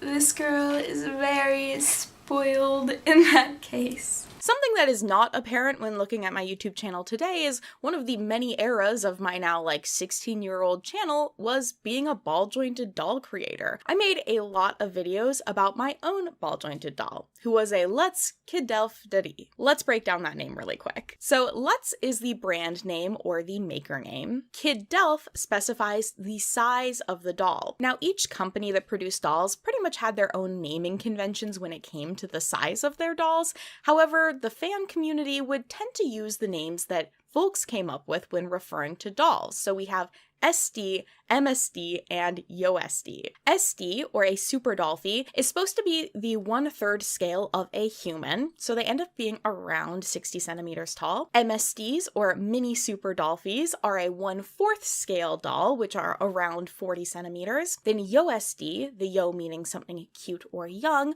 are a 1/6 scale size doll and around 11 centimeters tall. Now these are just the 3 main categories of doll sizes, but there are ones that are much bigger, much smaller, and in between those. However, a lot of companies do tend to try and hit those 3 size groups because it does make it possible for like clothing to be made by one brand to fit on different dolls. So there is a bit of an appeal to trying to keep some uniformity, even though a lot of these dolls will still have very different body sizes and shapes. An outfit that fits on one MSD isn't going to fit on all of them. But in my case, a Kidelf is an MSD size doll, so kind of a middle size. Then the word Dari is the name of the sculpt of the head itself. So while a company would oftentimes just have a boy and a girl body that they would use for one size, so all of the Kidelf girls had the exact same body, they would have different head sculpts. And these sculpts are usually christened with a name, a trend we can again tie back to Volks. The naming of the sculpts always feels really cute to me because it does give them a bit of a like loved element, like they're not just a product, they have a name. And these names would become really important tags for identifying dolls. Some of the most popular sculpts, if I hear someone say, oh, that's a Minifee Chloe, I know exactly what they're talking about. Like I know what that doll's head looks like. So that's breaking down her name. She is a Lutz Kidelf-Dari, and specifically was named Delilah. After Hey There, Delilah. Back to me, in November of 2010, I ordered my Lutz Kidelf-Dari after multiple years of both saving my money and begging my mom to let me make this purchase. Yes, my mom, because if you're doing the math here, I was only about 14 years old buying a $300 doll. If you're thinking, that's insane, yeah, I kind of agree. For some context, my dad was really optimistic about teaching my sister and I different like savings and investment strategies, and we had this really complicated allowance system that I learned essentially how to game so I could just save up for big purchases. I basically just didn't buy anything or spend any other money. My sister was pissed that I did this because we had the same allowance system, but I was able to buy like expensive doll while she was, you know, being a bit more of a normal teenager and buying clothes and like going out to hang out with her friends. And instead I just spent all of my time on the internet alone. That's not totally true. I did have friends I hung out with. I just didn't spend money. I just refused to spend money. So if this all gives spoiled kid, I completely understand.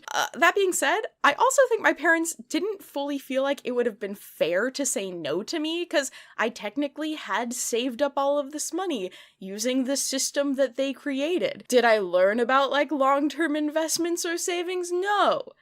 I just wanted a doll. But the deed was done, the doll was ordered, and thus the wait began. So not only was she shipping from Korea, which just in general at the time would take a long time, but these dolls are also really often made to order, and that was the case with Lutz. They don't just have like a bunch of stock ready to mail out. When they get an order, they have to then cast it and sand it and prep, like do all of the steps to make the doll. So it would oftentimes take up to 50 days for the doll to ship out, and in my case would take a little bit longer because I had also opted for the company to do the doll's face-up. Now, what is a face-up? A face-up is the term used to describe the painting on the doll's face. So Barbies and Bratz of today, their face-up will be basically like printed on with stamps, I'm pretty sure, but for ball-jointed dolls, they are hand-painted. So most companies like Lutz will have a base look that customers can opt to pay a fee to have them paint on the doll. In my case, that was around $60. Customers can also choose to just get a blank head, which then they can customize themselves, or they can commission somebody else to paint a custom look for them.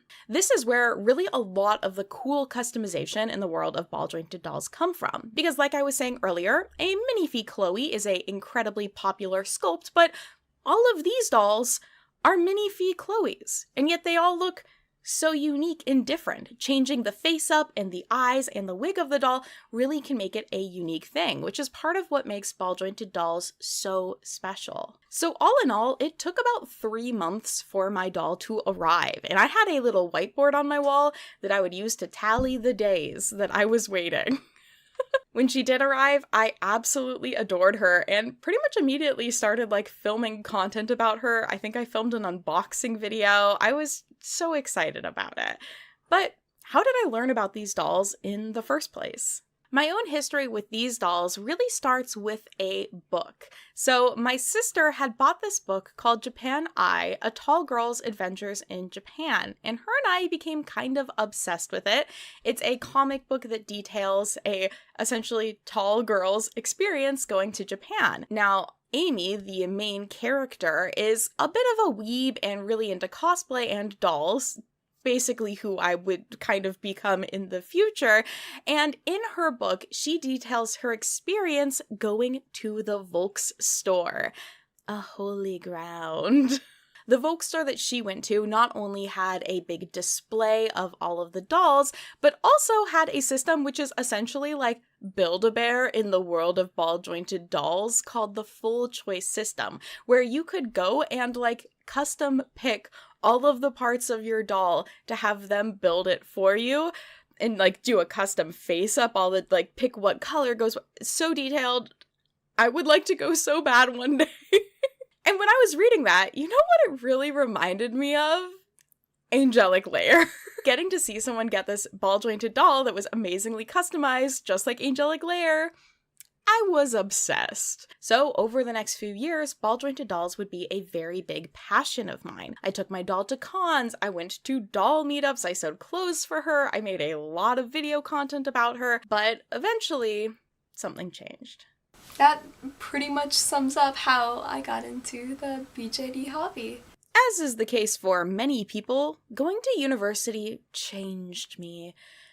Namely that I had to finally learn the skills that my dad was trying so hard to teach me as a kid, and I needed to save money. I had a really hard time getting a job my freshman year of university, and that combined with the fact that I was trying to really have that new year, new me freshman year. I'm changing, I don't have time for anime, games, and fun stuff. I want to learn and also feel socially accepted, led me to really look at the doll that I was keeping in her box underneath my bed and decide that it would probably be for the best for me to sell her to somebody that actually was going to enjoy her and had the money and time for dolls. So I ended up selling all of my doll stuff. While I do really love my doll and I kind of miss her sometimes, I don't totally regret selling her. I think it is really what made the most sense for me at the time, and I had a lot of other things to focus on in the moment anyways, like making 70 dream girlfriend videos. I was busy, okay? So because of that, I haven't exactly been hip to the jive of what's happening in the world of BJDs over the last decade. But over these last few years alone, even I've been able to notice a change in the world of ball-jointed dolls. And that change comes in the form of blind boxes. Blind boxes have been just a general trend over the last few years, but I believe that the Penny's Box line of dolls were one of the first in a ball-jointed doll style. Instead of just a solid figure, they had joints, which allowed for posability, and also had fabric clothes instead of just the molded clothes, which were the most common at the time. These are all mostly around 1/12 scale size, so they are smaller than the more common sizes of dolls. And that leads us to kind of one big question. Are these really ball-jointed dolls? The answer? If we're following the rules that I described earlier in the video, most of the time, no, these wouldn't count. A lot of them don't have changeable eyes, most of them have molded on hair, though sometimes you can get a little plastic piece to replace the back of their head so you can use a wig with them, and the plastic that they're cast in isn't the same resin that ball-jointed dolls are usually cast in. Those rules that I was referencing earlier are actually a shorter version of the rules that the discussion board Den of Angels uses to determine whether or not a doll is on topic. Den of Angels had been the place for English speakers to talk all things ball-jointed dolls through the 2000s. But the rules that they use for deciding what is or is not a BJD have often been criticized as being too restrictive, and that those restrictions end up leading to elitism in the community. Because remember, these dolls tend to be really expensive, and cheaper options oftentimes wouldn't fit within those rules. Don't get me wrong, these are handmade to-order dolls, so at the end of the day, they're going to be expensive no matter what, but by excluding dolls made of maybe cheaper materials from the discussion in general, it does make a higher entry cost into the community, which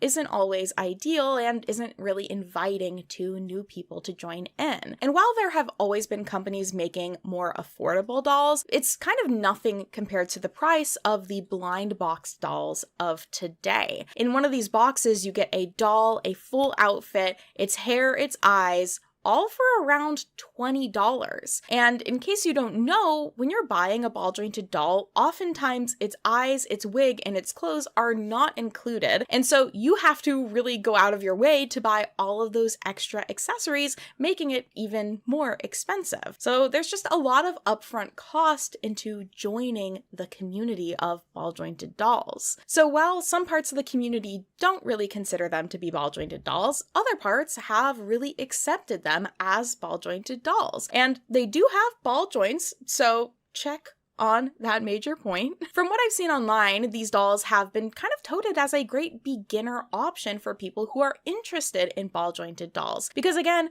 they're a lot cheaper. So they're a way to kind of get introduced into the hobby without making a $100 investment that you're hopefully not going to regret. It also allows for people to practice skills like restringing, which is something that I never did when I had my doll because I was so afraid of messing her up. And if you want to customize your doll, it's a lot less scary to customize, again, a $20 little figure than a $200 head. So in some ways, I think it would have been really nice to have had one of these as an option for me to buy when I was 14. So I could get kind of like into the hobby, practice customizing and sewing and doing all of those things without spending all of that money. And of course, as well, there are just collectors in general who have regular ball jointed dolls or don't, who love these. They don't just have to be like beginner items for newbies, people love them, and it makes sense. I love them too. They're super cute, they're incredibly well designed, and they are still customizable, even if it's a little bit more limited than regular ball jointed dolls. So of course, these super cute collector's items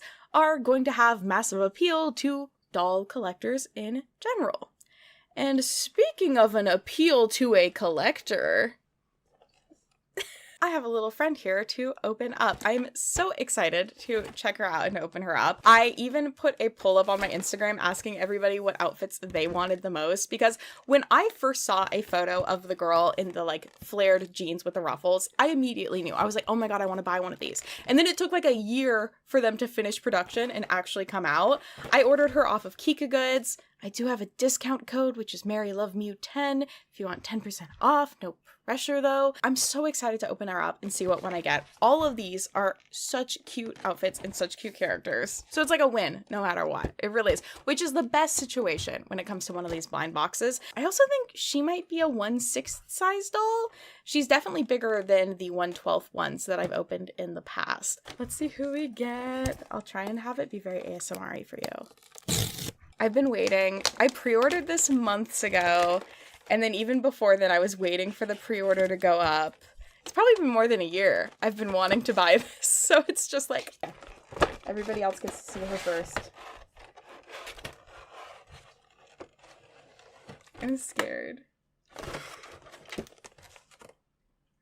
It's the exact one I wanted! Am I gonna cry? She's so cute, you guys! So first we have her clothes. One thing I really love about these is you do get such a cute detailed outfit. Like I said this so much in my little unboxing series that I did with Kika Goods, but these outfits, they're just so well made. They're so well made, and outfits can end up being so expensive for ball jointed dolls. When I was young and first getting into ball jointed doll collecting, what I really loved was the brand Doll Heart did Fukubukuro bags, which were like at the end of the year, whatever stock they had left, they throw it in random bags and you pay a discounted price for it.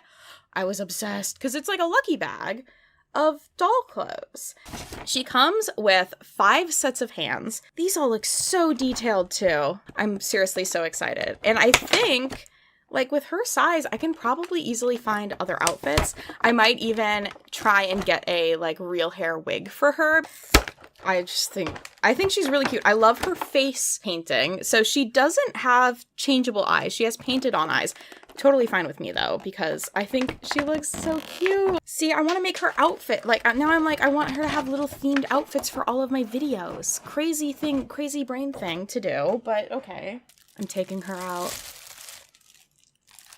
Dude, she's just like, she's so detailed. I'm gonna have to maybe censor her a little bit, because another thing with ball jointed dolls is they are usually atomically correct. Anatomically, I can never say it. They include some details you wouldn't with most dolls. I love how thick her ankles are. Again, I'm just a fan of these. Also, this doll I think was about $40, so definitely, you know, more than the $20 small ones. I feel the quality. I'm still a bit of a scaredy cat when it comes to like restringing dolls, so I absolutely would still avoid it. If the world was like, Mary, you need to, I'd be like, do I really though? Like, these pants are so cute. They were like the selling point for me, were these pants. Oh my god, her face is so cute. She just looks so happy. That's part of why the doll that I chose was the Let's Kid Delfteri, is because she's smiling. And I loved that she just looked happy all of the time. I thought that was the best. There's got to be some psychology that looking at things that are smiling just like makes your brain happier, because I think that's what was happening for me. I crave smiles. She has shirt. Will you wear shirt? Just a girl in her doll. We're kind of like coordinated today. I love it. I love her so much. She is so tightly strung. She's having trouble like staying still. But oh my gosh, so adorable. So to finish off this video, this all just goes to show how like complicated language is, and that it does make sense to have a specific term used to describe the dolls that have been ball jointed dolls. But I do want to say it does make sense to me for us to include this newer style of doll within the ball jointed doll ecosystem and to have them exist together. This entire situation just made me really think about how I think about what a doll is. For a while, I considered dolls to only be ones that have like brushable hair. I was like, if it doesn't have that, it's not a doll. But like, she's for sure a doll. So I was like, well, maybe, you know, they need either fabric clothing or brushable hair. But there are other dolls that don't have fabric clothing that I still consider dolls. So it goes to show just how complicated all of this is. So I'm really curious about how you feel about the ball jointed doll side of thing, either as an outsider who maybe didn't know too much about it coming in, or as somebody who is in the hobby and maybe has some opinions or feelings about it. I just love all dolls. Full stop. I also, again, I love these as a more affordable option, considering a lot of the times the other kind of more affordable options that people end up purchasing can be things like recasts, which are illegally made copies of an artist's doll. And I don't support recasting at all, so I would much prefer options like this, or maybe even 3D printed dolls, as long as, again, all of the ethics are in line, nobody's having anything that they designed stolen. I'm really all for it. More dolls for more people. Doll Nation, rise up. So now you know everything. Thank you all so much for joining me today. If you enjoyed this video, feel free to give it a like, subscribe if you would like to see more, and I'll see you all next time. Bye-bye. We all know a train is a perfect vessel for a story. It's contained yet takes our characters on a journey. Any number of events could take place. Murder, romance, perhaps even hot chocolate. That is gross. In today's episode of Thrift Games, we are going to be taking a look at some iconic train media. The Polar Express for the Game Boy Advance. I obtained this game in a bargain bin at a game store, so while it maybe isn't kind of thrifting, it feels like thrifting, there's something very thrift adjacent about digging through a bin of second-hand Game Boy Advance games, and the Polar Express here was about $1.50. In 1985, Chris Van Allsburg would publish a children's story about a child's adventure on a train to the North Pole. No murders involved. The success of this novel led to a creation of a movie in the 2000s. It was loved by elementary school teachers nationally for being a film that they could show to their students on the day before winter break when everyone was way too rowdy to actually learn anything. The film was released in 2004, which, if you've somehow managed to forget, was the absolute peak of tie-in movie video games. The Incredibles got a game, Scooby-Doo 2 Monsters Unleashed got a game, Barbie as the Princess and the Pauper got a game. That I am a girl like you. And the Polar Express? Well, you may have heard of Christmas movies, but allow me to introduce you to the Christmas game. It's no greater gift. Released 8 days before the movie came out in 2004, the Polar Express game was created for the PlayStation 2, GameCube, computer, and of course, Game Boy Advance. And can I just say, if the Wii had existed at the time, this 100% would have been on the Wii, and there would have been some sort of like motion control snowball throwing game or something like that. This is like the perfect sort of thing for a Wii game. In fact, the PlayStation 2 version even had iToy support, which, if you don't know, was a camera add-on for the PlayStation 2, which allowed for some motion capturing. With iToy, you can drive the train or decorate the Christmas tree. So basically, again, this was built for the Wii before the Wii existed. THQ developed the PlayStation, GameCube, and PC versions of the game, whereas Tantalus developed the Game Boy Advance version. Let's go ahead and take a look into Tantalus Media for a bit, because they are actually huge.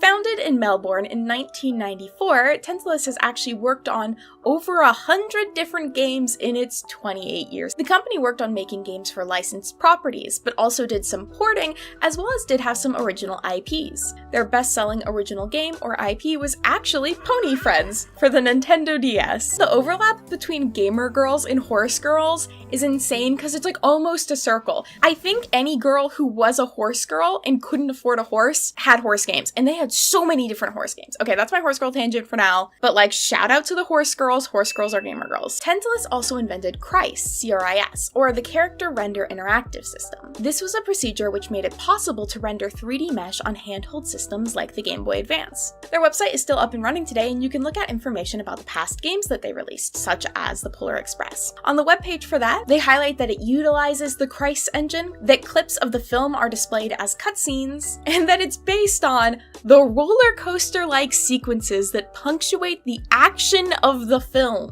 The Polar Express is an action film. Yeah, he's gonna probably throw her right off the rear platform. It's standard procedure. The games, of course, also had an ad, which I do feel like I distinctly remember seeing. Interestingly enough, though, no footage in the game is the footage from the Game Boy Advance version. You can tell which was the most loved child in this situation. That being said, though, of course, the Game Boy Advance sold incredibly well. They were really widely available. Their lifespan was super long. From the release of the original Game Boy Advance to well into the DS's life, they were still releasing games for it. This was an incredibly popular handheld console. So it makes complete sense to port games onto it. But the number of games that really should have never had Game Boy Advance ports is just so astronomically high. The gameplay and graphical restrictions make it such a different beast to develop games for and to play on. I'm really curious if there are any Game Boy Advance game ports that are considered to be as good or maybe even better than their GameCube or PlayStation 2 counterparts. I just don't feel like they ever translated from one to the other super well. There's a reason why so many games for today are worth so little, despite the fact that other games released during the same generational period are often now worth a lot more than what they originally released for. I'm looking at you, GameCube. Like, even with the nostalgia factor, they're still just bad games. This porting down to a significantly different console isn't something that we really see anymore. Most consoles today are capable of maintaining similar graphics, 3D rendering, and gameplay. Even mobile versions of games today tend to do a pretty good job of creating a similar, if not almost identical, gameplay experience. Another thing we just don't see much of anymore is the tie-in movie game in general. There was a point in the mid to late 2000s where almost every movie that came out had a tie-in game. Like, sure, there are still games based off of franchises such as Barbie, LOL Surprise, Paw Patrol, but they don't tend to be tied to a specific movie that's released in the same way as they have in the past. And the idea now of a game being created specifically around a holiday movie as well feels a bit odd, to say the least. App tie-in games are still pretty common, but they tend to not follow the plot of the game and more so use characters from the games in more simple app game modes like Match 3s with Moana and stuff like that. The Polar Express game has also gained kind of a cult following, mostly for the fact that it's like not a great game, based off of a weird property, and we just have general nostalgia for that period of our lives. And as with many other things in life, people just like to make fun of stuff. Alright, now I know I've said some pretty flattering things about the game. Let's go ahead and Polar this Express. On Christmas Eve, many years ago, I lay quietly in my bed. I was listening. I was afraid of Santa.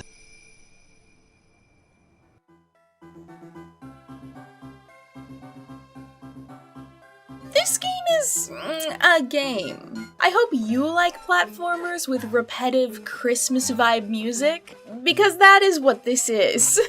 Our favorite. When I first was playing this, I actually had it on my GB operator. The GB operator lets me use Game Boy and Game Boy Advance games on my computer, which is super handy, but I had it like widescreen and I was like blasting the music into my senses, and let me just say, that is not the best way for this game to be appreciated. My eyes and brain were like fried within an hour. Just having the graphics that large and having the music digging into my soul was not a good time. Lesson learned. I pretty quickly decided to stop the music and started listening to instead a deep dive into Petscop, which honestly was probably the only safe way to play this game. Also did scare me. I was trying to do laundry at the same time. I was walking down that hallway and I was like, this is the most unsettling experience of my life. Video games are haunted. The Polar Express is haunted. It's all a bunch of humbug! So the gameplay for this game can be divided up into about 4 different sections. The platforming, duck and jump on a train, control the train, and Flappy Bird. Platforming is a majority of the gameplay, with you being able to crawl, jump, climb, and move objects in order for you to be able to collect candy canes, the game's collectibles, or bells, 3 of which are needed to complete each level. A little fun fact for you, you can also run, a fact that I didn't know until I had completed the first 5 levels. I was trying to 100% the game because something about platformers unlocks a thing in my brain which makes me really annoying and unable to play video games for fun. And I was getting so upset about these 2 candy canes that I just couldn't reach, and I was like, this is impossible, the game is broken. Moral of the story is check the game's controls before you spend 4 hours having to walk everywhere in a platformer. Just like, learn from my failings. We got plenty of time. The duck and jump on a train section is based on the skiing scene, where a child and man team up to ski down a train. I believe in the movie they're actually skiing down next to the train, but for some reason in both versions of the game they were like, no, we're going on the train. This section I actually really liked because it reminded me of my favorite game. It was Edge. I love this game. Where you do something similar from the first-person perspective. I actually looked it up and realized that the console version is also from like the front point of view instead of the side point of view. Okay, hopping on here as editor voice because I realized I'm wrong. So the non-Game Boy Advance versions of the games have 2 separate sections. One of them is where you're running on the train, which is what reminds me of Mirror's Edge, and the other one is you're skiing with the guy. But in the skiing with the guy segment, you're not skiing on the train like in the movie and the Game Boy Advance game. So, I don't know. That is it. Which means, did the Polar Express inspire Mirror's Edge? Or is there just an entire subgenre of duck and avoid on a train style gameplay? Like, is this like a built-known thing? Or is this just the unconscious human brain that wants the risk and reward of jumping around on top of a train and we simply can't ignore its calling? Put us on the train. We yearn for the train. The train controlling section is where you control the train. Because children, the people that we don't trust to drive smaller vehicles, should be able to drive larger vehicles. You're driving a train? They put me in charge. This section is one of my least favorites. There are a few of them throughout the game, and I disliked it because you can't 100% it the first try. You have to try it multiple times, no matter what, because you have to learn what ways you have to go. Like, it's just the way the game works, and I didn't like that. Because I was trying to 100% it. I didn't. Fun fact. You didn't. The last level is Flappy Bird. It's literally just Flappy Bird. You're flying Santa's balloon of presents, and you don't want to hit obstacles, and it's Flappy Bird. The graphics are both good and bad. The good is that the character runner interactive system that Tantus invented, whatever it is, looks really good, and in my opinion does do a good job of rendering 3D artwork and models within a limited space. That being said, the color palette can be a bit muddled at times. Oh my god, especially in the Lost Toys section. It's time to admit something to all of you. I never grew up with a Game Boy Advance. I bought this one this year. My first handheld console was the DS. So, I have one question. How did people see things with this? How did you see the gameplay? How did people do it? I could not figure out the good lighting for the life of me, especially for this section of the game. I was at my parents' house for Christmas, and I just had like a lamp directly above me playing underneath it, like eyes so close, because it's just like such a muddy area of the game, and the screen is already so dark because it doesn't have backlighting. It was suffering. Anyways, if anybody has a Game Boy Advance light attachment that they do not want anymore, let me know. So I got about halfway through the game before I decided that I've evolved past the need for Game Boy Advance platformers, aka I wanted to play Fortnite, and just have not been able to get myself to sit down and play it again. It's been a while since I've seen the movie or even read the Polar Express book, but I just had zero engagement with the plot, zero engagement with the gameplay. I'm even a fan of like music typically for these consoles, and I couldn't. I was done with it. Time to go back to my dreams of Victory Royale. Hey, where you going? Home. Oh, okay. On that note, it seems like I'm not alone when it comes to the mediocre reviews of this game. Most of the critic reviews I was able to find for the Game Boy Advance version were not very good. The highest was a 63 out of 100, the lowest being a 20, specifically by a French company. It's French people. Gotta get their Christmas games right. The non-Game Boy Advance version of the game also doesn't receive rave reviews, so kind of makes sense to me that a not great game would do kind of worse on a handheld port. Some specific reviews I want to highlight. There's one from DSX2 from 2005, which highlights that whilst the production values in the Polar Express are undoubtedly very high, which I agree with, it does suffer from being a bit of a one-act game, as once you've done one platform section, they do start to look all the same. This isn't just visually either, as they generally have similar objects, with the only break occurring when you enter one of the few 3D sections. Completely agree with that. That was my experience. Another review more harshly notes, this was from My Gamer in 2004, I hope no child receives this game from Santa. Receiving this game as a Christmas present is worse than getting a lump of coal.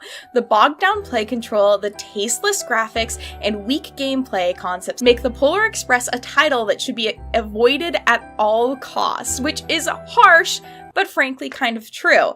I would be, though grateful to get a video game as a child, disappointed with this specific one. This copy that I have even had a past save on it from the previous owner, and they had only made it to level 7 as well, so hypothetically even a child that hopefully didn't have as broken of an attention span as I do couldn't get through this game. The one situation I could see myself getting really into this game is if I had my DS with my backlight, I was on a road trip with my family for like 9 hours, there was nothing else I could do, and we had an audiobook playing. I could imagine myself turning down the music, getting into the audiobook, and just zoning out, pressing some buttons, hopping over stuff, because I literally had nothing else to do. That is the one case scenario I could see myself really enjoying the Polar Express. There are simply so many better games out there, and better games for the Game Boy Advance. Like Mario Tennis for the Game Boy Advance, I have played through so many times. It is such a good game, I love it. This is bad. I just don't think any piece of this is engaging enough to stand up on its own. And it's just so weird that this even exists. Like, it makes sense, sure, but it's still weird. It's almost as weird as the fact that Tom Hanks was originally supposed to play every character in the movie. Just an entirely Tom Hanks cast. What could have been. Alright, thank you for joining me for my late Christmas special. Happy New Year's, everyone! I hope you all have been doing well. If you're enjoying these thrift game videos, please make sure to let me know in the comments down below. I do have a couple more of them planned, as well as I would like to do some other sort of deep dives into things that I just find interesting. We know I love doing that. I want to give a shout out to my Twitch subs for helping to fund my interests, and my subscribers for sticking around with me. Anyone who likes or comments on my videos, you're amazing. If you share them, you're also amazing. Thank you all so much. I very much just enjoy, of course, doing weird things on this platform. I hope you all are doing well, have a great start to the year, and I will see you all next time. Rapid advancements in technology through the 90s and 2000s led to two major changes in the world of gaming. First of all, the lifespan of consoles became shorter and shorter, as companies were competing with each other to create the latest and greatest in technology and graphics. And second, the concept of retro gaming was born. The term retro in the world of gaming is used to describe something that's usually at least 10 to 15 years old, and is usually not easily accessible or found still new on the market. Essentially, it's outdated. Around the time of the release of the Nintendo 64 in 1996, gamers were already looking back at the Nintendo Entertainment System, Sega Master System, and older PC games with the same fond nostalgia as many of us would look on, perhaps, our GameCubes today. The older a game is, the harder it can be to either access or play. Technology is constantly changing, and with that either needs to be updated or getting repairs, or sometimes stuff even just gets donated by a parent who does not realize the emotional value of a Harvest Moon, A Wonderful Life save. And so many people lose access to these games that they loved. That, combined with the rapid advancement of technology, created basically the perfect storm for companies to figure out ways to put these games back into the hands of consumers, thus paving the way for the plug and play. Nice rhyme. Just plug it and play it and finish him. Also referred to as a handheld TV game, a plug-and-play system is basically what it sounds like. It's a computer or gaming system that all you have to do is plug it into a TV and play it. You don't have to worry about buying a console, game, or controller because they're all combined into one. Early versions of this often focused around packaging as many retro games onto one system as possible. 25 video games in the palm of your hand! With varying levels of legality. But soon enough, companies started realizing this was profitable and started making brand new content for these plug-and-play games. The allure of these to consumers was pretty simple. I'm sure many people can possibly relate to the uncomfortable experience of receiving a gift of maybe a controller or a game and realizing it's not for a console that you own. These plug-and-play games took away any confusion that less gaming literate people might have. You don't need to worry about what console it's for, it's the entire game itself. They also would tend to be a lot cheaper than buying a console or even just specifically a game for a console. And because of that, had a stronger appeal to people looking to maybe shop more on a budget. Though that price point does often show perhaps that the quality of these games wasn't the best. Licensing was really popular when it came to these plug-and-play games. A ton of different brands would be making their very own custom games for kids to play of varying quality. There are a lot of great videos which break down a couple of these different games, and I highly recommend you go checking them out because it's really fun and nostalgic good time. These would be produced by a huge range of companies, and while they would kind of end by the 2010s, I would really say their peak was from 2003 to 2008. This is when most households in America would have a TV, but only around 50% of them would actually have a personal computer. So it kind of fit into a perfect gaming niche that eventually would be replaced by personal computers as they became more popular or common for people to own. But that being said, it was not at all uncommon for households with computers to still have these plug-and-play games. In fact, I grew up playing two of them that I remember really fondly. The first of mine is Gigapets Explorer. Gigapets were basically hopping on to the Tamagotchi bandwagon. They were these little pets that you could buy and play with, and then if you had the Gigapets Explorer, you could plug your pet into the Explorer and play with your pet on the big screen. It was very cute. I myself didn't actually own the Explorer, one of my neighbors did, but I did have my own pet, so I would sometimes take it over to their house and play with it on the big screen. Though I remember there being like tension perhaps around who got to play and what pet got to be played with. In terms of the gameplay, I'm pretty sure it was mostly just like exploring around and maybe doing kind of basic quests for other characters. I don't remember it super clearly, but the other game, which I remember very clearly, is Dream Life. Dream Life, I'm pretty sure is fairly popular. It was created in 2005 by Hasbro and Tiger Electronics, and it essentially is a life simulator game where you get to play as a teenager experiencing life. You have to think about balancing your allowance with your budget, and maybe you'll get a part-time job, but also you're going to school and you're trying to keep your grades up, but you're also hanging out with friends, and then maybe you go shopping and buy new outfit pieces, and you're also going to customize your room and buy new things for it, and you gotta think about all of that.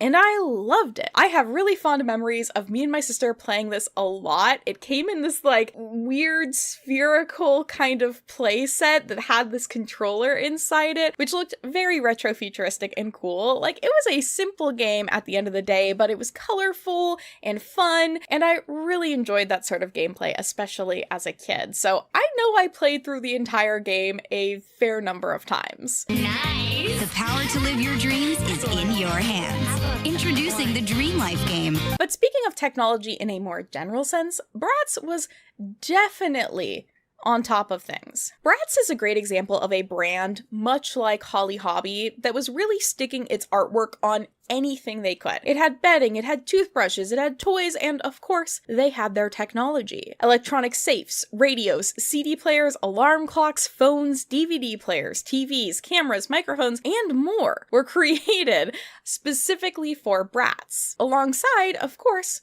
some games. In fact, Bratz was super quick onto the gaming thing. Their first game, simply titled Bratz, was released in 2002, so only 1 year after the original line of toys. Then we have things like Bratz Rock Angels, which I would consider to be maybe the most popular of the Bratz game, or at least the one that I played the most as both a kid and an adult. But Bratz wouldn't just be creating games for PC or console, they also would produce a vast number of plug-and-play games. So here are all of the ones that I could find, thanks to Looking Bratz, which is a really great Bratz kind of like directory, research hub. So much information and so many Bratz. I love going on there and scrolling forever. Going into the games, they started in 2003 with the Bratz Stylin' Dance Party. So this was a plug-in dance mat that essentially just had DDR-style gameplay. In 2005, they would release 2 Guitar Hero style games, Groovin' Guitar and World Tour. Here's the new Bratz way to jam. Bratz and Rock Angels Fun on TV guitar game. They would also release 2 dance games, one of which was Rock Angels themed, and another that was just kind of regular Bratz themed. Here's the new Bratz way to get your groove on. Just plug Fun on TV into your TV, select which Bratz you want to step with, and choose your favorite song. And they would also release a Bratz sports tennis game. For this one, you'd have a little sensor that you'd put at the top of your TV, and you'd play with a racket-shaped remote. So similar to the Wii, but a year before the Wii came out. Though I'm pretty sure in retrospect they probably already showed Wii sports content before the Bratz game had come out, but in my mind I'm like, what if Bratz inspired the Wii? What if? That same year, a Bratz Babies educational laptop game also came out, which would allow for you to also plug it into the TV to play it, but you could also just play it by itself. This is me playing it. 2006 would have the release of the Bratz Learning line of technology. And this would include an amazing device called Math at the Mall, which is lip-shaped. Like, you slide it and the controllers come out, and then you can slide it close and it's just lipped. And I'm just like imagining someone speedrunning with the Bratz lip controller. Please make that happen. 2007 would have Bratz Life, as well as a Bratz Kids dance game, which would combine 2 dance mats into one, so you could play with a friend. And then 2008 would have the end of plug-and-play games for Bratz, with the Neon Pop Divas dance mat, and the Video Star Maker, which I'm including on this list just because I think it's kind of cool. So this was like a webcam style thing you would plug into your TV, and it had a microphone, and you could like make your own little music videos. So I don't know if it like really counts as a game, but I think it's fun. Bratz Star Maker. It's all my faves, making videos, singing, and cool graphics on TV. After 2008, no other games would be produced, and that's likely due to, of course, the 2008 financial recession, as well as various lawsuits that Mattel and Bratz were doing, and just plug-and-play games fading into obscurity. But today, we are going to be diving into the Bratz plug-and-play game that reminded me the most of my favorite Dream Life. This is, of course, Bratz Life. Yeah, I'm just living that life. Bratz Life. Bratz Life was created by MGA Games, which was a specific division of MGA Entertainment itself. MGA, if you didn't know, actually got its start with creating handheld games from licensed characters. MGA actually stands for Micro Games America, and they would do this until the owner of the company essentially realized it's way more profitable to make your own characters and license them out to other people, which is what led to the creation of Bratz, which would be released in 2001. That was kind of the beginnings of MGA as we know them today. Now, it's hard to find information about MGA Games specifically. There's a different MGA Games which produces SWAT games, so it's hard to find things not relating to that, and then MGA Games is such a kind of generic search term that you're not really gonna find what you're looking for if you're Googling it. I unfortunately couldn't really find any information online about Bratz Life, but it does seem like it was fully developed in-house by MGA. And that makes sense. MGA has been on the handheld games grind since their beginning. And in fact, just a year before Bratz Life, they had come out with the Mienchis line of toys. I'm sure I'm saying that wrong, but these were handheld games which included different characters from various MGA properties that you could then plug into your computer in order to connect with an online world. And there also was B-Bratz, but I don't remember how that works, but B-Bratz was a thing as well. MGA was like into the online game tech stuff, so it makes sense they had the technology to put this together. They had the people with the skill. I don't really think it was taking a lot of skill, to be honest. Bratz Life would actually have a commercial made for it as well. The Bratz Life you want is in your hands, which advertises that the game is all about you making real decisions for your Bratz Life. Bratz Life, real decisions for your life. And also that batteries aren't included. Batteries not included. Bratz Life comes with the plug-and-play system, controller, a manual. We can read the lore first. And lots of plastic packaging. 2 different variations of the game would be released, and I think this one might be the first one, and then this one might be the second one. I don't know actually for sure though. And because I was just talking about how the system doesn't include batteries, that's a thing I had to learn when I decided I was going to stream this game. I scheduled the stream, started the stream, in the middle of the stream went, I need to find batteries. And the thing about me is I just never think about batteries. I don't really own them. So I had to run around my apartment searching for batteries inside other things to reuse for Bratz Life. I'll be right back. I'm gonna find my controller for my TV, which turns out wrong move. Very bad.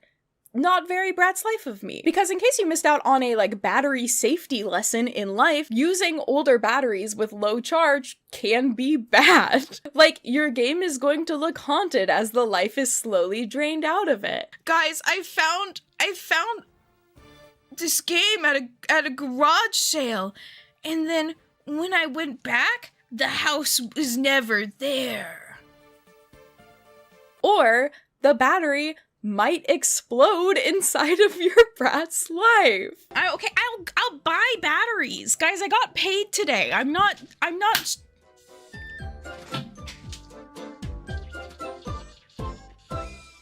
Guys, it just exploded. Bratz Life exploded. Not like I would know from experience or anything. Come on, girls, time to play the Bratz Life game. Let's do it! Bratz Life opens with a cutscene featuring animations from various Bratz properties and movies. Once you enter the game, you are greeted with a message asking if you're ready for the challenge of trying to get onto the cover of Bratz magazine this summer. If you are, you may start creating your character. To do that, you'll pick your astrological sign. Guys, today's day. Oh, should I say it's my birthday? Oh, I wonder if they'll do something for my birthday. That's smart, actually. Your sign determines what horoscope. Oh, but now I'm gonna get inaccurate scorching advice. No. And then your personality sign. And the personality is kind of really just picking which Bratz character you most align with. At least I think all of these are Bratz characters. Some of the icons I'm a little unsure about, but most of these are just the regular Bratz girls. I'm quietly confident and loyal. All of our friends know that they can trust this sweetie.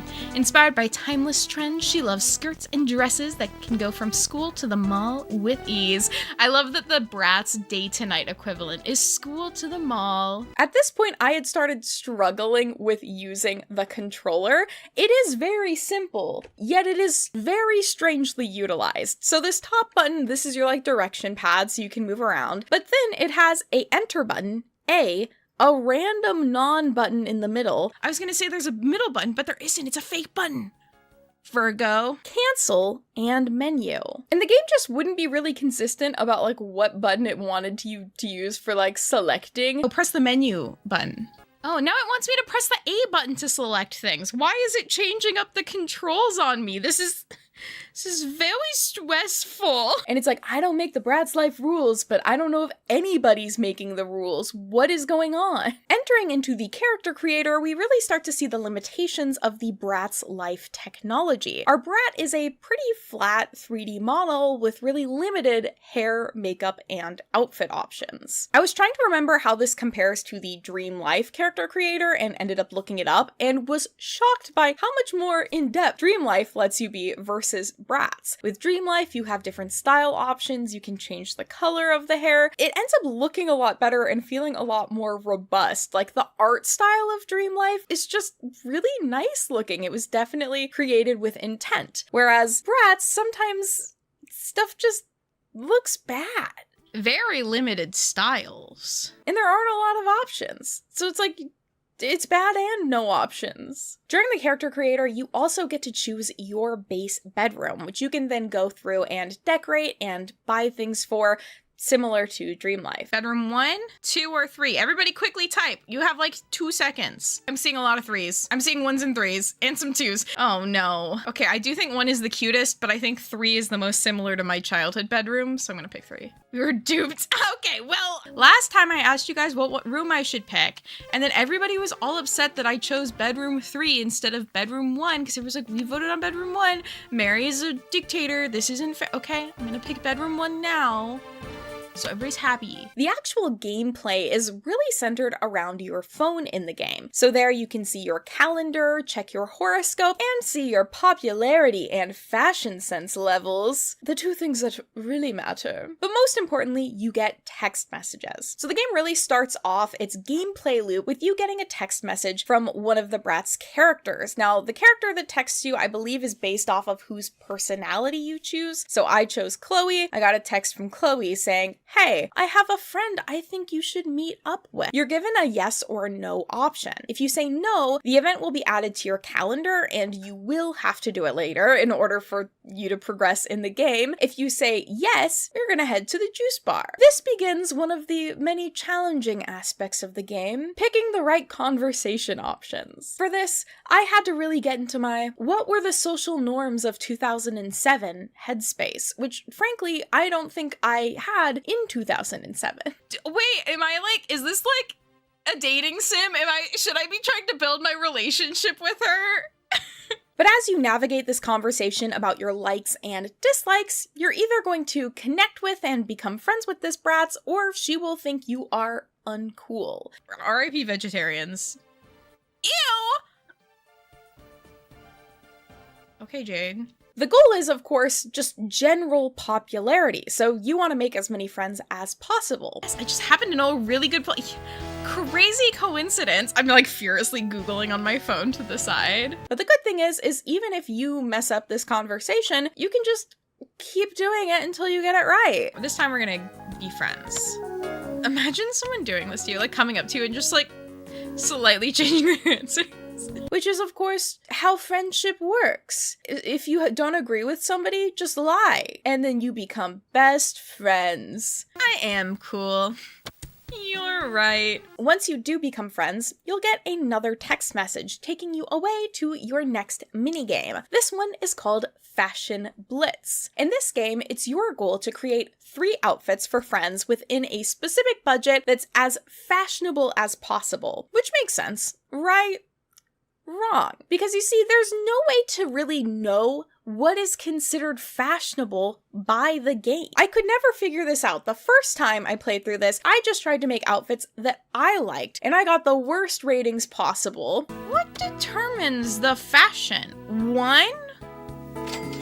Thanks. So then I went on to do other things, like, okay, what if I pick only the most expensive outfits? Cheapest options? 3 diamonds. So, sometimes less is more. Most expensive items? 3 diamonds. First item? 4! You guys feeling a pattern? I don't know if I am. It might have been completely randomized. I don't know. Someone even suggested that I should try and recreate some of the outfits that Bratz dolls wear, but there weren't enough of the outfit pieces, I believe, for that even to be a possibility. Like, I don't think you could do that. And speaking of these outfit pieces, they use a really weird color palette. Also, why are all the belts green? They used a lot of purple and green, which, like, nothing against, love those colors.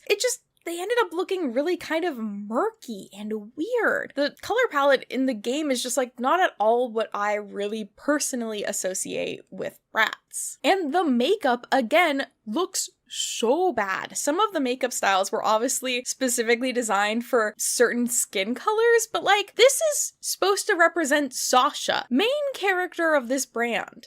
Okay, can somebody fix Sasha's makeup? This poor girl. Why would they do that to a main character? Once you finish your outfits, you'll get a outfit ranking, cash prize, as well as a recap of your current popularity ranking. Because can I say, this outfit gives me the same vibe as the outfits I was creating. Now, I believe the goal of the game is to have a full fashion ranking and popularity ranking. That being said, I did not finish playing the game, so I don't actually know for sure if that's what happens. Can I say that every time? Every time my friend says we poop, I say, right? But hey, you got some money, and now that we have some money, we're gonna get another text saying we should go to the mall to see the scorching sales. At the mall, you can choose to buy fashions, shoes, accessories, and decor with no Z. Each store has a limited number of options which are changed or added to as the weeks progress. You can choose to either spend your money then and there or save up your money, like I did, in order to get my character a computer. Can they use the computer? No, but she's a gamer, she needs it. Yes, my computer desk. There we go. Now we can game. Once you've gone to the mall, you'll get another text message taking you to your next event. In my case, it was Fashion Crazy. Fashion Crazy is another minigame. For this minigame, you pick from one of two outfits and then can add a little design to the top and or bottom of it. And then your outfit is graded. And again, I don't know what makes things fashionable or not according to this game. Yeah, I went from a 1 diamond to a 4 diamond. It's called growth. And this is a boring minigame. It's got such little customability. Like, I'm not asking for a lot, but oh my god, this is a little. Once you finish it and get your outfits graded, you'll again get some prize money, and our first week has ended. Then you'll get another text message from another Bratz character telling you to meet up with a friend, and the cycle repeats. Alright everybody, it's time for acting human simulation. The game goes on this way, having you make friends and then play these mini games. Sometimes you're also invited to go to Runway Star, which for this one you get to fly to Hollywood, and design 3 outfits under a specific budget with the highest scores possible. It's the same game, it's just at the end, the characters walk on a runway, like in the commercial. That's cute, sweet. And you might be featured in Bratz magazine. Ooh. So after finishing 2 of these week-long cycles in the game, I decided I had lived enough of my Bratz life. I think we've Bratzed and we've lifed. Basically, this game is just, like, really boring. And I'm the sort of person who loves repetitive gameplay. But if we're gonna compare it to Dream Life, which I feel like I have to considering it's called Bratz Life and has the same kind of remote control controller mechanism, I think some inspiration took place. Dream Life is so much better. You have to consider, like, balancing work and your friends and dating and school and everything. But Bratz Life is really more just about, like, getting popular and putting together outfits that the game is gonna tell you is bad without telling you how to make them better. And I get that the Bratz characters, I don't think they canonically go to school, but like, why not include something about the magazine? Or like elements around that. I feel like that would show them being creative and interesting characters and not as flat and one-dimensional as it feels. And speaking of flat, the graphics are just ugly. Like I was saying earlier, I feel like the graphics for Dream Life were kind of built around the constraints of the console, whereas the graphics for Bratz Life feel a lot more just like they were copying and pasting from what they had already made and trying to like fit it into worse pixel dimensions, and it just looks bad. It does not work for the format. Now, I can't find any, like, gaming publication reviews for this. I don't know how many gaming publications even play plug-and-play games, but I could find some Amazon reviews, and a lot of people have kind of similar feelings as me. Some of them took a more positive swing where they're like, oh, it's short and simple, kids like it. And others mentioned what is kind of like the major critique against Bratz, which is what this really focuses on, that all that matters and your value is based off of popularity and your looks. And I'm not saying that is what Bratz represents. I am going to argue that's what Bratz life represents. Now, if this game was like Bratz fashion designer, I think that's fine if the focus is mostly on fashion. But like having it be like this is your life doesn't feel as good. I just wish they had focused on like the creativity of creating the magazine or some sort of like time management thing or highlighting the work ethic of the characters as they're putting their hard work into their passions. It just, it feels so empty. There's one review that I read which kind of like summed up everything I was feeling. The game is just the same thing repeating over and over. The missions include shopping and going to parties or hanging out at the mall, all with the purpose of impressing people and becoming popular. You need to get people to like you in order for them to be your friend. So it doesn't really teach anything good. It's actually kind of disappointing to little girls anytime they don't make friends with someone. I had to keep telling my daughter that it's okay if they don't befriend you. I wouldn't recommend it. Which is so sad. I did not really think about when I was playing this how little girls would feel playing this if they were like truthfully trying to answer the questions characters were saying and the characters were like, oh, weirdo. Like, oh my gosh, that's so sad. And so overall, just like, this isn't good. This is bad. I wanted to check it out because I have such strong nostalgia for Dream Life, and I was never super into Bratz growing up, so I definitely wouldn't have chose to play this growing up, but now as an adult that I'm like kind of getting more into them, you know, I like to keep my eye out for Bratz products. Speaking of which, this is actually my second time I've recorded this. I have a brand new camera. Lovely, we love her. And we had some issues the first time I recorded this. So unfortunately, I did unbox a mini Bratz for the first time. And unfortunately, you all won't get to see the unboxing in action, but I can show you who I got. I really wanted the like spacey pop star ones because I really want those dolls, but they're crazy expensive. So I was like, oh, maybe I can get the minis. Unfortunately, I didn't. I have this little beach Sasha and the Princess Chloe. And so they're pretty cute. It's not what I wanted, but they're pretty cute. And of course, speaking of the dolls, my stream of the game, I decided to dress up as the original Chloe doll because I can't resist a blonde wig. And so I have since decided to dress as a different Bratz doll for this video.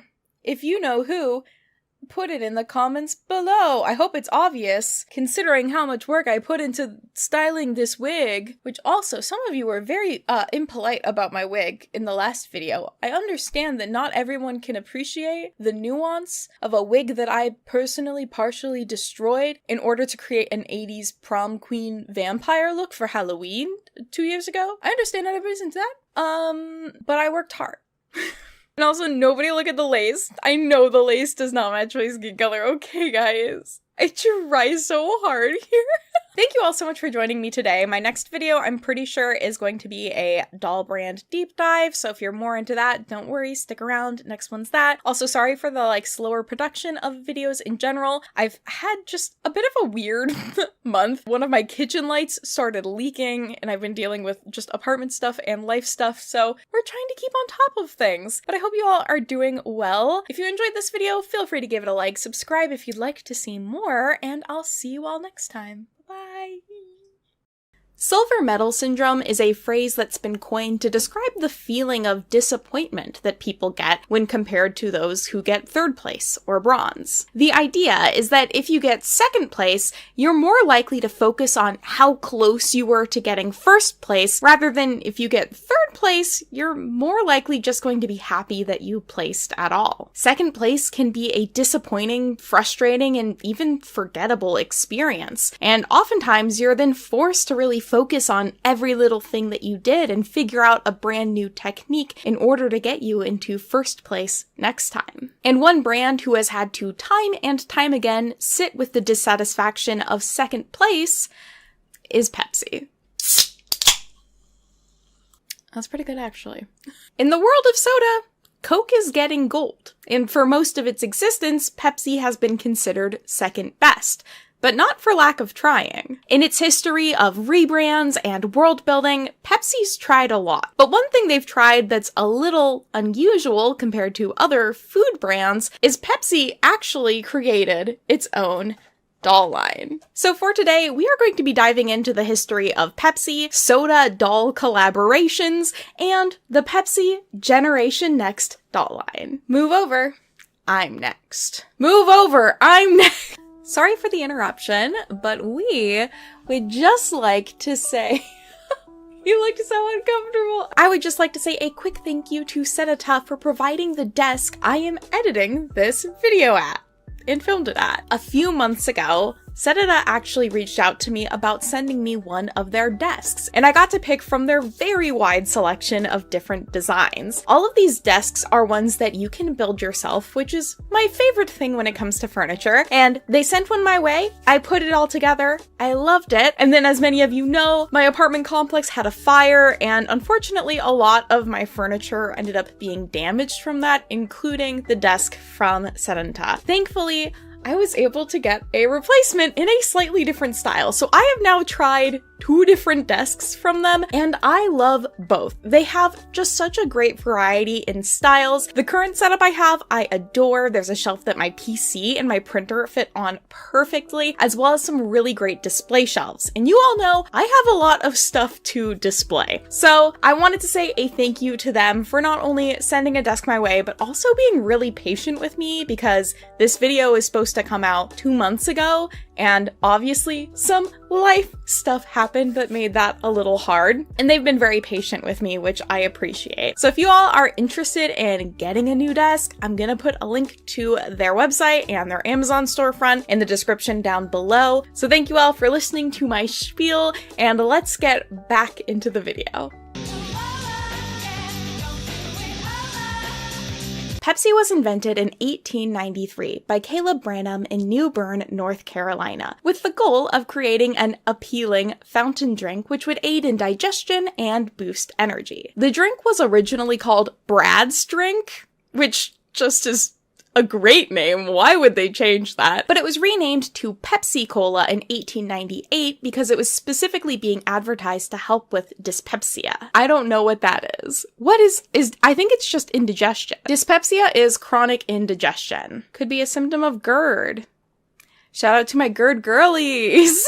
Okay. While Pepsi has a huge history of advertising, one key point comes in 1934, when the company doubled the size of a bottle of Pepsi but kept the price the same. So they were able to advertise that you would get double the Pepsi for the same amount as a bottle of Coke, which during the Great Depression was a pretty good deal. And yes, even that far back, the Pepsi-Coke beef existed. It basically was there from day one. But key to what we are going to be talking about today, in 1963, the Pepsi Generation advertising campaign began. That year, Pepsi would hold a slogan contest, with the winner getting a new car. And the slogan, "Come alive, you're the Pepsi generation," was the winner. This led into a marketing campaign which was really focused around appealing to the youth of the time, saying that Pepsi was for young, active people. Who is the Pepsi generation? Just about everyone with the young view of things. Which contrasted heavily with Coke, who had oftentimes used looking back on good old times and nostalgia in its marketing. While they would use that Pepsi generation kind of concept for some time, another kind of notable or key moment in the history of Pepsi is, of course, the Pepsi Challenge. In 1975, Pepsi held blind taste tests in shopping centers and malls, where consumers would try a Pepsi and a Coke without knowing which is which, and consumers tended to like Pepsi more. Pepsi. Pepsi. Pepsi. I like Pepsi a lot better. Which was a huge advertising and marketing boom for them to be able to say. However, this test has now been heavily criticized for how it was ran, with some people saying that because they only were trying one sip, it's not quite accurate, and people tended to pick Coke if they got to have like more than one sip, essentially. However, the results of the Pepsi Challenge scared Coca-Cola enough that they made a whole new type of Coca-Cola called New Coke. New horizons, New Coke. Think about it. Which consumers then hated, and they had to go back to the old formula because New Coke was so unpopular. Somebody out there tell me why Coke did it. Why they changed. Now I know why.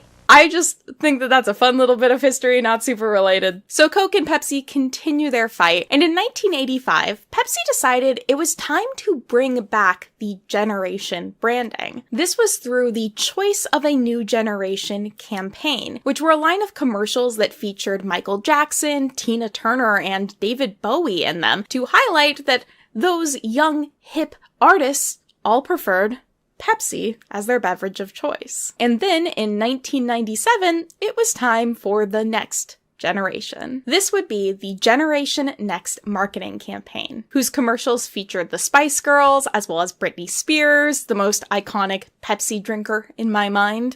My favorite kind of Pepsi? Pepsi's Pepsi. And even had 4 minutes of airtime during the Super Bowl, which remember at that point, a lot more people were watching the Super Bowl because you had less options for how you watch things. That was a big deal. I saw just so many news articles that were highlighting the fact that Pepsi had 4 minutes of commercial time.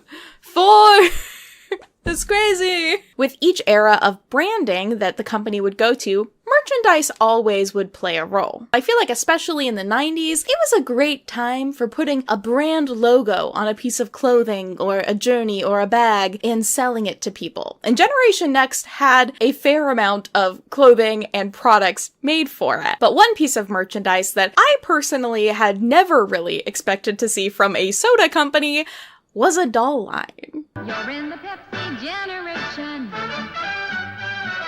Now, don't get me wrong. Two industries that I know value profit over, say, product quality, consumer well-being, and environmental and employee health are the toy industry and the soda industry. So of course, they've actually collaborated a number of times in the past. Both Pepsi and Cola are no strangers to putting their logo on the body of a doll. In fact, Barbie was actually originally Team Pepsi. In 1974, outfits featuring the Pepsi logo were created for Barbie, Skipper, Francie, and Ken. This line of clothing would, interestingly enough, be one of the first brand collabs Barbie would ever do, second only to American airline uniforms made for the dolls in the 60s. While Pepsi had their head start in the 70s with the Barbie collab, in the 80s, Coke was ready to take things into their own hands and actually created their own line of dolls. The first ones they made were a Barbie clone made by BBI Toys. These came in a ton of different looks, including acrobatic outfits,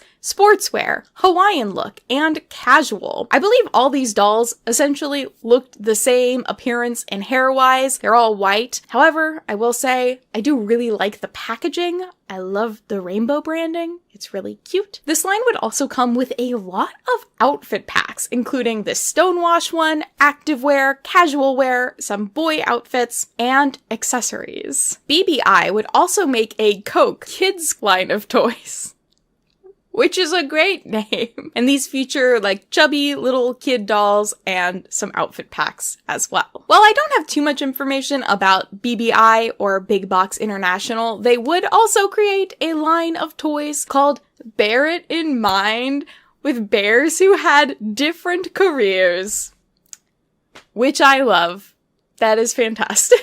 While Coke was making its own dolls, Pepsi would once again have another collaboration with Mattel in 1989 with the Pepsi Spirit line of dolls. This line would include Barbie and Skipper wearing Pepsi-branded clothing and including some red and blue beachwear. It seems like, however, this line was originally supposed to be a lot bigger. In an Instagram post from a Pepsi collector, ProtoGuy69, they shared a quote from the supposed designer of the dolls, who said, "Here's the interesting story about the Pepsi dolls.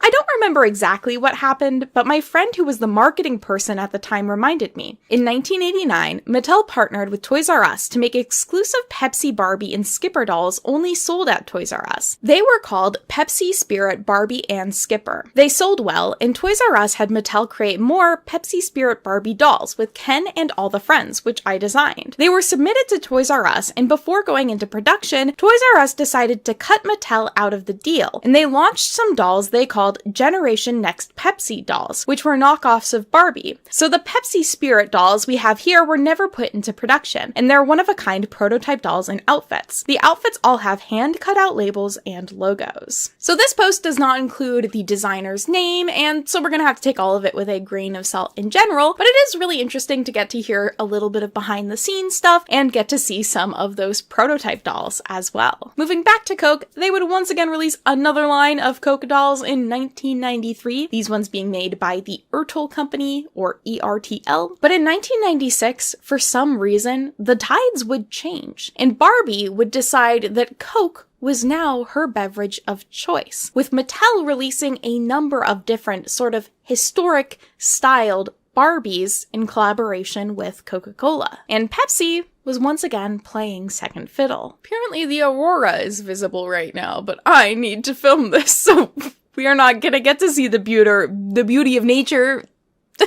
But it seems like Coca-Cola and Mattel's relationship actually started a lot earlier in that, with a news article from November of 1990 highlighting that Mattel and Coca-Cola were going to have a $700 million marketing campaign together for the holiday season. This was a Christmas promotional campaign where coupons would be found on specific Coca-Cola products, which could be exchanged for toy money or discounts on Mattel toys. So at some point between 1989 and 1990, it's likely that the ties between Pepsi and Mattel were severed. I think a likely situation was that Coke and Mattel were really considered to be the giants of their industries, and one of them must have come up to the other and gone, "Hey, I got a great idea." Mattel had already done a similar coupon campaign in the past, but palling up with Coca-Cola really would put their coupons in front of more people. I think with Coca-Cola's kind of powerhouse of having really popular wintertime marketing, and of course, toy sales being a huge thing in the wintertime, the companies were like, we will win. This is great. As far as I know, how it worked out is Coca-Cola basically did all of the advertising and paid for all the advertising, which again, they do in the wintertime anyways. And then Mattel covered the cost of the coupons, which I'm assuming they made a lot of money through this, so it probably was fine. And really, it likely pushed more consumers to be specifically buying Coke products if they were already going to buy soda anyways, because then they would get a discount on their Christmas present shopping. So with what the possible designer was saying before, I'm sure the Pepsi Spirit dolls did sell really well, but the reason why the collaboration ended more likely had to do with marketing deal rather than anything Toys R Us was doing to cut corners. Like, maybe? But maybe Mattel backed away and then Toys R Us went, let's go in a different direction, which is also kind of confusing because Toys R Us is just a retailer and wasn't creating the dolls. Maybe it had to do with the specific collaboration they had. I don't know. But before we talk more about that and GenerationNEXT, let's just have a quick shout out of some other soda dolls of the past. And Pepsi's got a lot to give. Now, I do want to say there have been a lot of Barbie Coca-Cola collaboration dolls. Here are some of them, but I'm more thinking about specifically soda-themed dolls. So in the 1960s, we'd have the S. Rosenberg Company Soda Fizz Kids, which were small dolls that were inside soda bottles, and depending on what year they were made and what year Cola Kitties by Mattel were made, one of them inspired the other, likely. I believe Cola Kitties were from 1968, and they were a part of Mattel's Little Kittle line of dolls, which first were made in 1966. I think in general, the Little Kittle dolls are pretty fun. They have big heads and little bodies, and they came packed in really interesting ways, like in perfume bottles and soda and necklaces, and I think oftentimes they were scented, and children love scented plastic. Then, there wasn't really a lot, excluding the Coca-Cola dolls and collaborations that we've talked about in between. But in 2006, we'd have Yummyland Soda Pop Girls, which were a line of dolls created by MGA that were released from 2006 through 2008. These dolls would typically include themselves, a hairbrush, an animal, and a lip gloss, which was the flavor of the doll's character itself, which the doll was also usually scented as. More smelly plastic.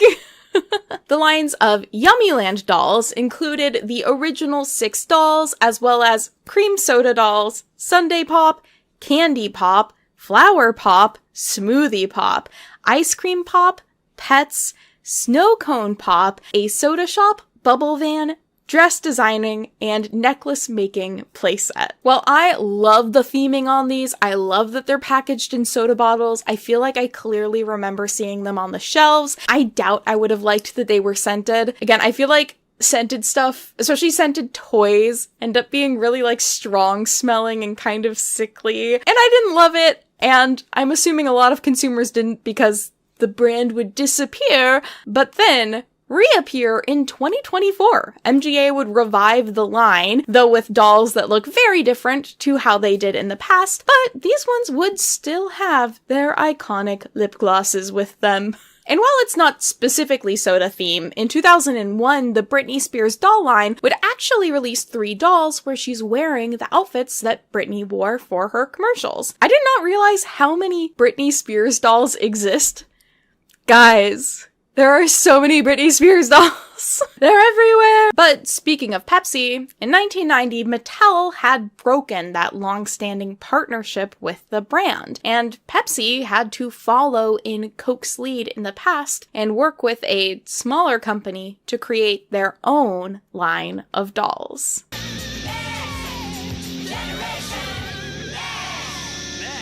In 1997, at the beginning of the GenerationNEXT campaign, Pepsi would release a line of dolls in stores across America. Well, at least one store. These were specifically sold, I believe, at Toys R Us, so they might have been an exclusive deal with the company, and I'm not really sure how widely distributed they were or how many of them they actually made. The Pepsi GenerationNEXT line of dolls were distributed and likely made by the company FunSource. Now, I don't have a lot of information about FunSource by itself, but it was a division of Stratton International Inc., which by itself has been a very successful company. Founded in 1983, Stratton International has had a focus on making safe, affordable, and high-quality toys. Today, they work in collaboration with brands like Marvel, SpongeBob, Scooby-Doo, and Disney. And they also create the toys for Wendy's and Taco Bell kids' meals. I can't find any other doll lines made specifically under the Stratton International branding, so it's possible that FunSource was a short-lived division of the company, which was created essentially just to make doll lines in collaboration with other companies. For example,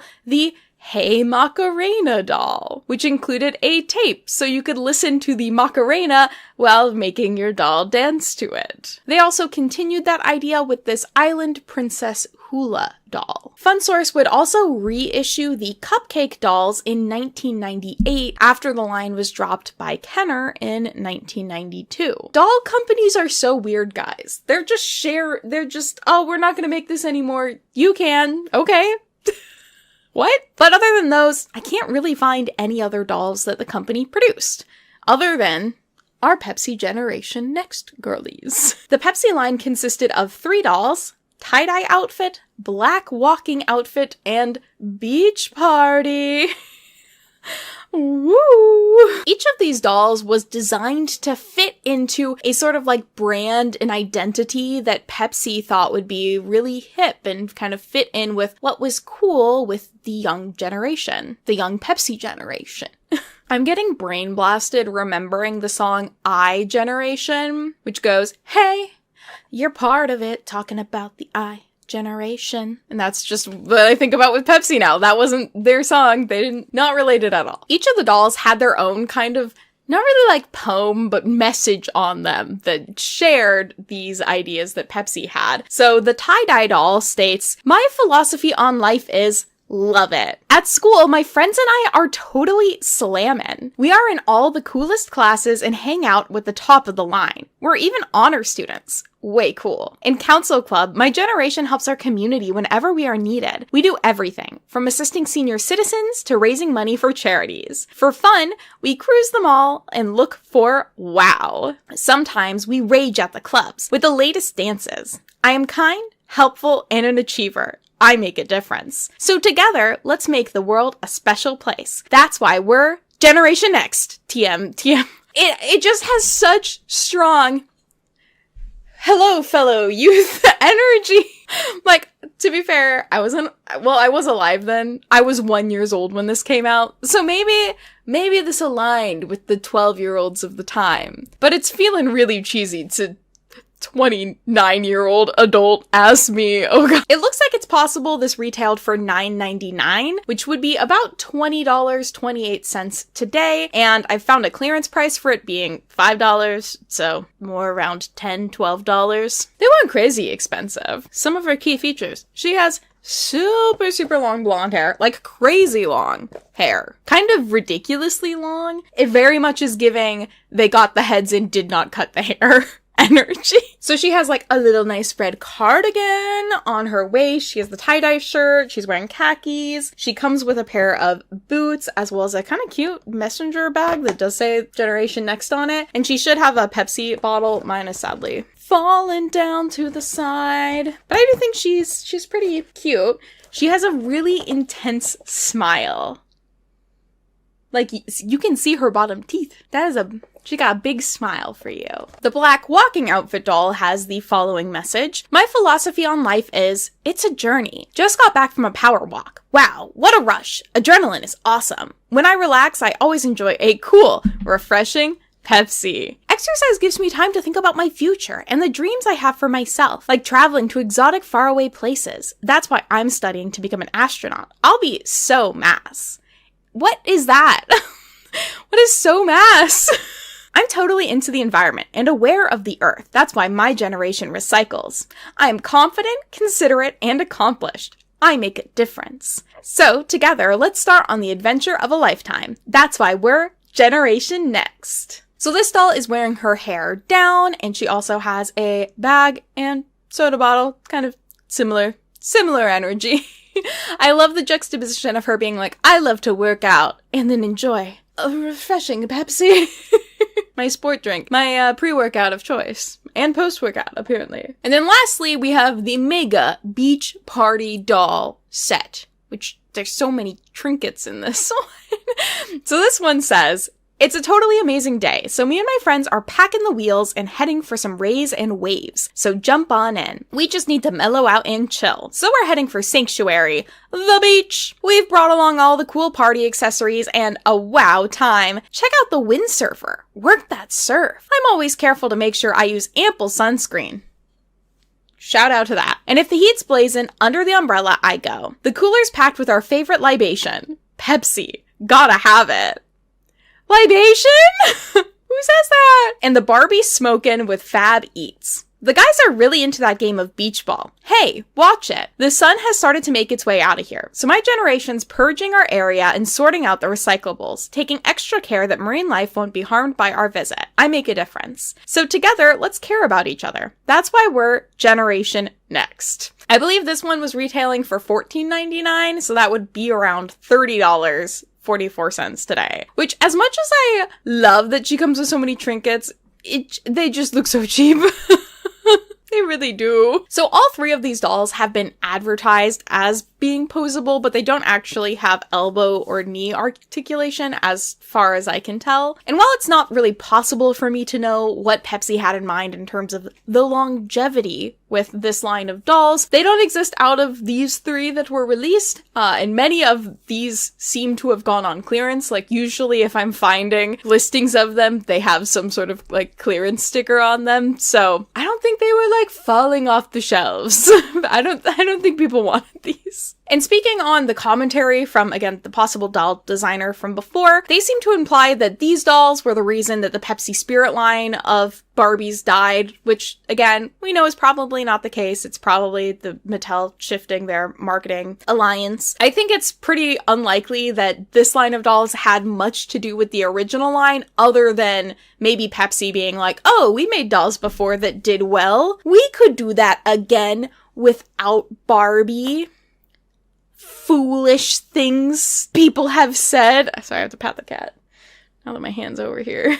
So these dolls came out 8 years after the Pepsi Spirit line of dolls. They have, I'm assuming, completely different outfits than what were planned for Pepsi Spirit. So I just don't think they're actually that related, other than Pepsi going, well, we could still do that. We could still make something. I don't also know how involved Toys R Us would be in it. Again, the designer seems to really heavily imply that like Toys R Us was having a lot of like product development decision power. And I would just find that surprising, because I would more so think Mattel and Pepsi would be the ones making those decisions, but I am not a part of the toy industry. So if somebody has insight on that they would like to share, you're very welcome to. I always do like to include a like, why this failed segment to my videos, but for this one I feel like it's kind of obvious in just like, they're kind of shitty soda dolls. I don't think they were designed to be the next hit thing in dolls. In my opinion, I think it's kind of crazy for anyone during the 90s to be making a like Barbie-like or Barbie clone doll that doesn't have any sort of niche or gimmick attached to it to sell it, because kids are just gonna buy Barbies. Barbies were around the same price as this, so unless you have a kid that like really loves Pepsi, there's no reason for them to buy this. Just buy a Barbie and then buy Pepsi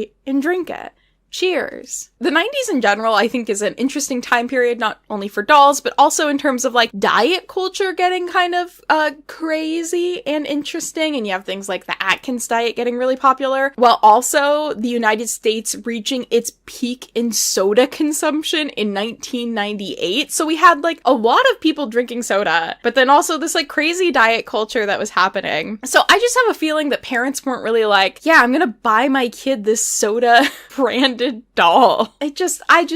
Again, I don't see it happening. And the overall like vibes of the brand really trying to capture the like hip and youth thing, I think that could have worked for teenagers, kind of, but it does feel very artificial. And again, I wasn't there. I don't know how people communicated. Maybe you were taking libations with your pals around the Barbie. I don't know, but I just think it's very hello fellow kids. And them also trying to put environmental messaging in it is a little cringy. It's like, you guys are the problem and you're not changing anything to help the problem. You're just like, yeah, let's relate to the youth that do care about this. Like, it's the most hello fellow kids thing I feel like I've seen a doll brand do ever before. And it is cringy. So the irony of all of this is this soda-themed doll really is like the junk food of the toy industry. It might have pretty colors and some fun ideas, but at the end of the day, it's lower quality and kind of emptier than you would ever want it to be. Next wave. So thank you all for coming on this little adventure in soda and dolls. If there are some other soda-themed dolls that you know of that I didn't include, please let me know. It was kind of hard to research to find the soda dolls, so, or if you have a favorite like Coca-Cola collaboration doll, I'd really been wanting to get a Coke Barbie to like have in the background or have in my collection, but all the ones near me when I was shopping were very expensive. Also, welcome to the new filming setup in my new apartment. If you for some reason haven't heard, because I feel like I've said it a lot everywhere, but I know not everybody is everywhere on every platform. My old apartment, the unit above mine caught on fire while I was in my apartment. Very scary, very sad. Had to move.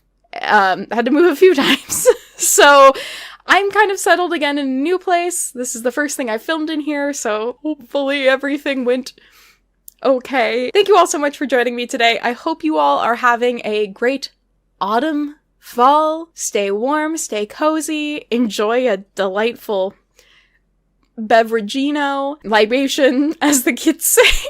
If you enjoyed this video, feel free to give it a like, subscribe if you'd like to see more, and we will see you all next time. Bye! I have Coke. Pepsi. Everywhere now.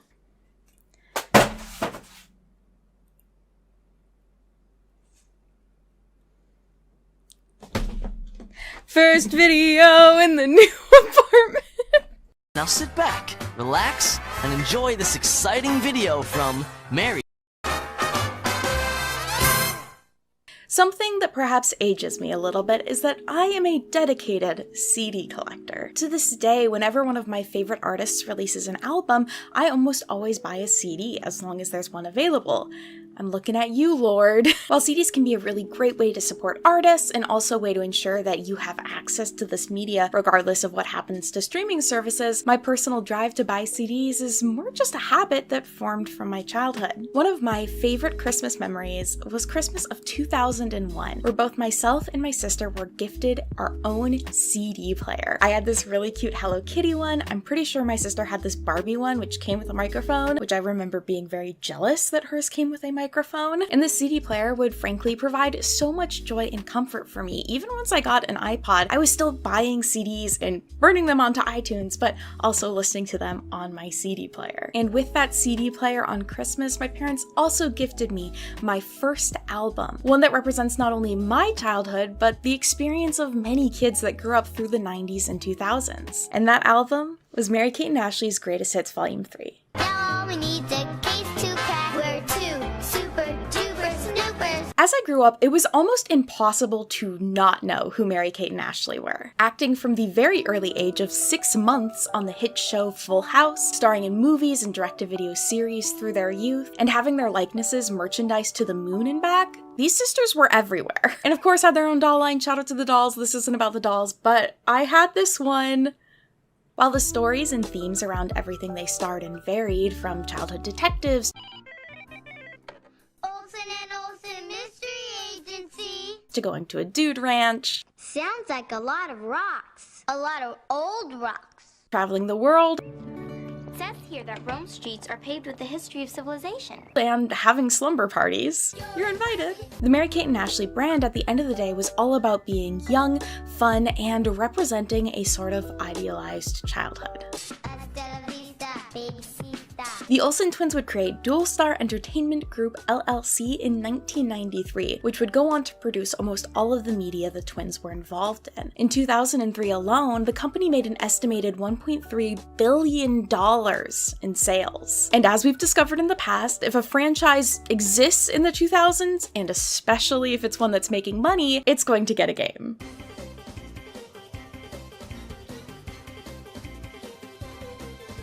From 1999 to 2002, 9 games would be released from the Mary-Kate and Ashley brand via a licensing agreement between Dual Star and Acclaim Entertainment. Acclaim Entertainment was an American video game publisher first founded in 1987. The company originally worked by translating and localizing games for release or hiring out smaller development companies to produce games that they would then publish. According to Wikipedia, and I don't have an exact source for this, so take it with a grain of salt, the name Acclaim comes from Greg Fishbach, one of the 3 founders of the company. Greg, who had formerly worked at Activision, wanted his new company to appear before Activision in phone books, thus Acclaim. Ironically enough, though, this is also reportedly exactly what the founders of Activision did when they left Atari. If only we could still let phone books help us decide our company names today. Hello everyone, my name is Mary Love Mew. Acclaim would maintain moderate success through the 90s, relying heavily on popular IPs such as NBA Jam, Marvel Comics, The Simpsons, and of course, Mary-Kate and Ashley. The company would eventually go bankrupt in 2004, with their final game released in the US being Showdown: Legends of Wrestling. In 1998, Crawfish Interactive, a UK-based video game developer, began work on a game that was very much not a Mary-Kate and Ashley game. You see, Acclaim was working with a very popular adult TV show to publish 2 games based off of the series. The first one being a first-person shooter for the Nintendo 64, PlayStation, and PC, and the second being a platformer for the Game Boy Color. While Crawfish Interactive would actually fully complete the Game Boy Color game, the creators of the show decided it wouldn't quite be be appropriate to publish a game on the Game Boy Color, which was so heavily advertised for kids, from a show that was for adults. So the creators decided not to publish the game. To help cut their losses, Crawfish Interactive worked with Acclaim to turn the game engine and assets from the unreleased game into 2 games that would be released. The first being Maya the Bee and Her Friends, and the second being the very first Mary-Kate and Ashley game, The New Adventures of Mary-Kate and Ashley. The original unreleased game would then go on to become a piece of lost media, which fans searched for until 2018 when a ROM was released, allowing people to play the South Park Game Boy Color game for the first time. That's right, the first Mary-Kate and Ashley game is fully built off of a South Park game. CDs, video games, popcorn. Check, check, and check. That being said, for this episode of Thrift Games, we are actually going to be taking a look at the 5th game released from the Mary-Kate and Ashley game brand. And this is the Mary-Kate and Ashley Pocket Planner. Released in the 2000s, the Pocket Planner was a pocket planner. While many people would associate mobile technology from the 2000s with a Nokia phone or a pager or maybe even a Game Boy, an often forgotten tool from the time is the PDA, or the Personal Digital Assistant. PDAs would typically consist of a calendar where you could record appointments, a to-do list, notepad, calculator, or other basic tools like that, as well as an address book for storing people's information. PDAs would essentially become obsolete with the growth of mobile phones in both their accessibility and their capabilities. But as a kid, I do remember my parents having an old Palm PDA that they let me use at one point, and I just remember feeling so cool and business-like, playing around on it, adding in my fake events because I'm a child with nothing to schedule. But that essentially is what I think is the inspiration for the Pocket Planner here, a PDA on your Game Boy for kids. Mary-Kate and Ashley Pocket Planner would be the first game developed by Powerhead Games, who would go on to develop games in the Winx Club franchise, as well as do a number of mobile ports for games. The second game that they worked on after this Pocket Planner was E.T. Digital Companion, which was another PDA, but E.T. themed. I can't help but wonder if this was kind of created to be like a boy version to counter the Mary-Kate and Ashley girl version. There are 2 genders, Mary-Kate and Ashley or E.T. Step out of it, Mary-Kate. We're gonna play some video games. Let's play.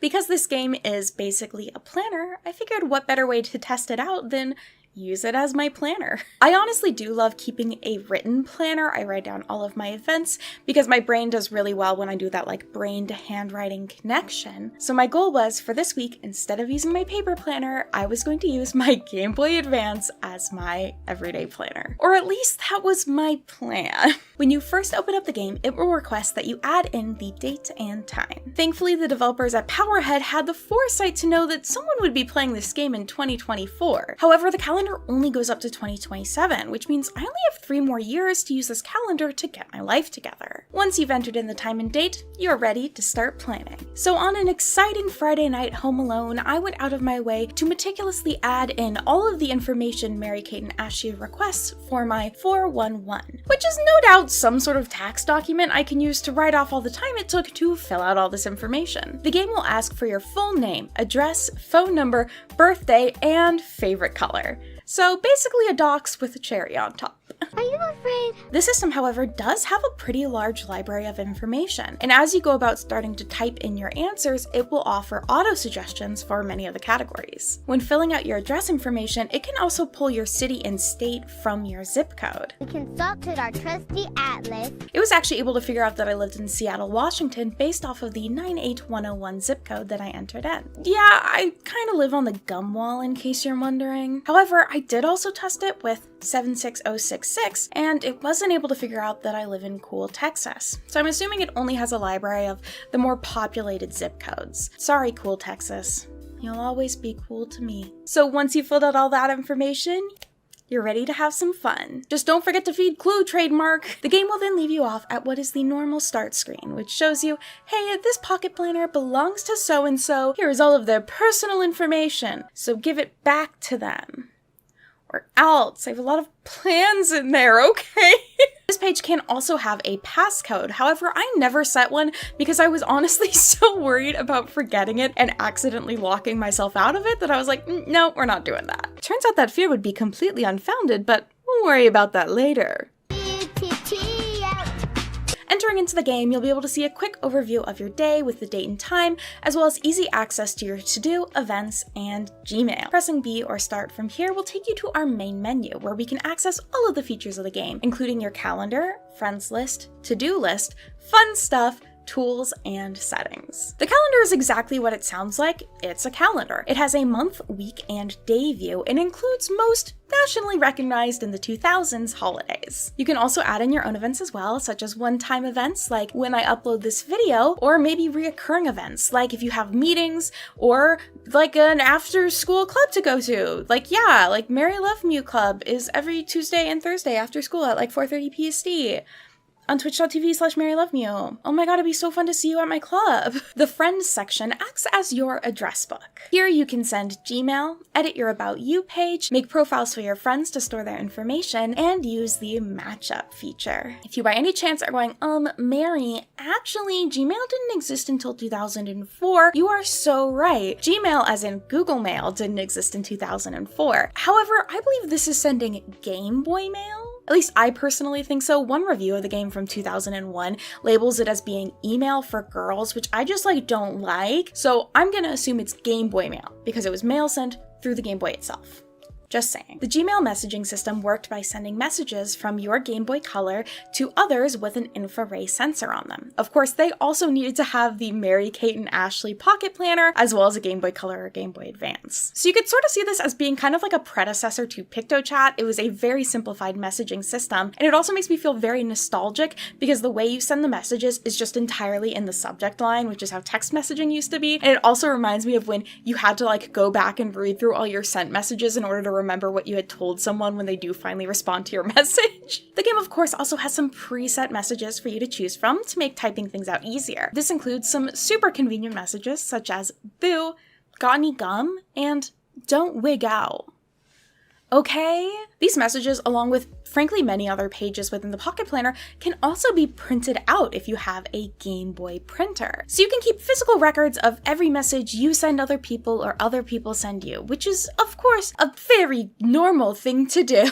Your friend list itself is an address book, and it also already includes 2 friends, Mary, Kate, and Ashley, of course. In here, you can also make new profiles for your friends, including all of the following very important information, such as boy, girl, first, middle, last, nick, street, zip, city, state, phone, pager, Gmail, rel, hobby, icon, and B-Day. Did any of your friends have pagers? I don't think I grew up at the time where any of my friends had a pager. Some people had Fireflies, which were the early cell phones, and I felt very jealous of, but I'm just a little too young for the age where any of my friends would have had pagers. I'm also curious if anybody who had this game had friends who had pagers.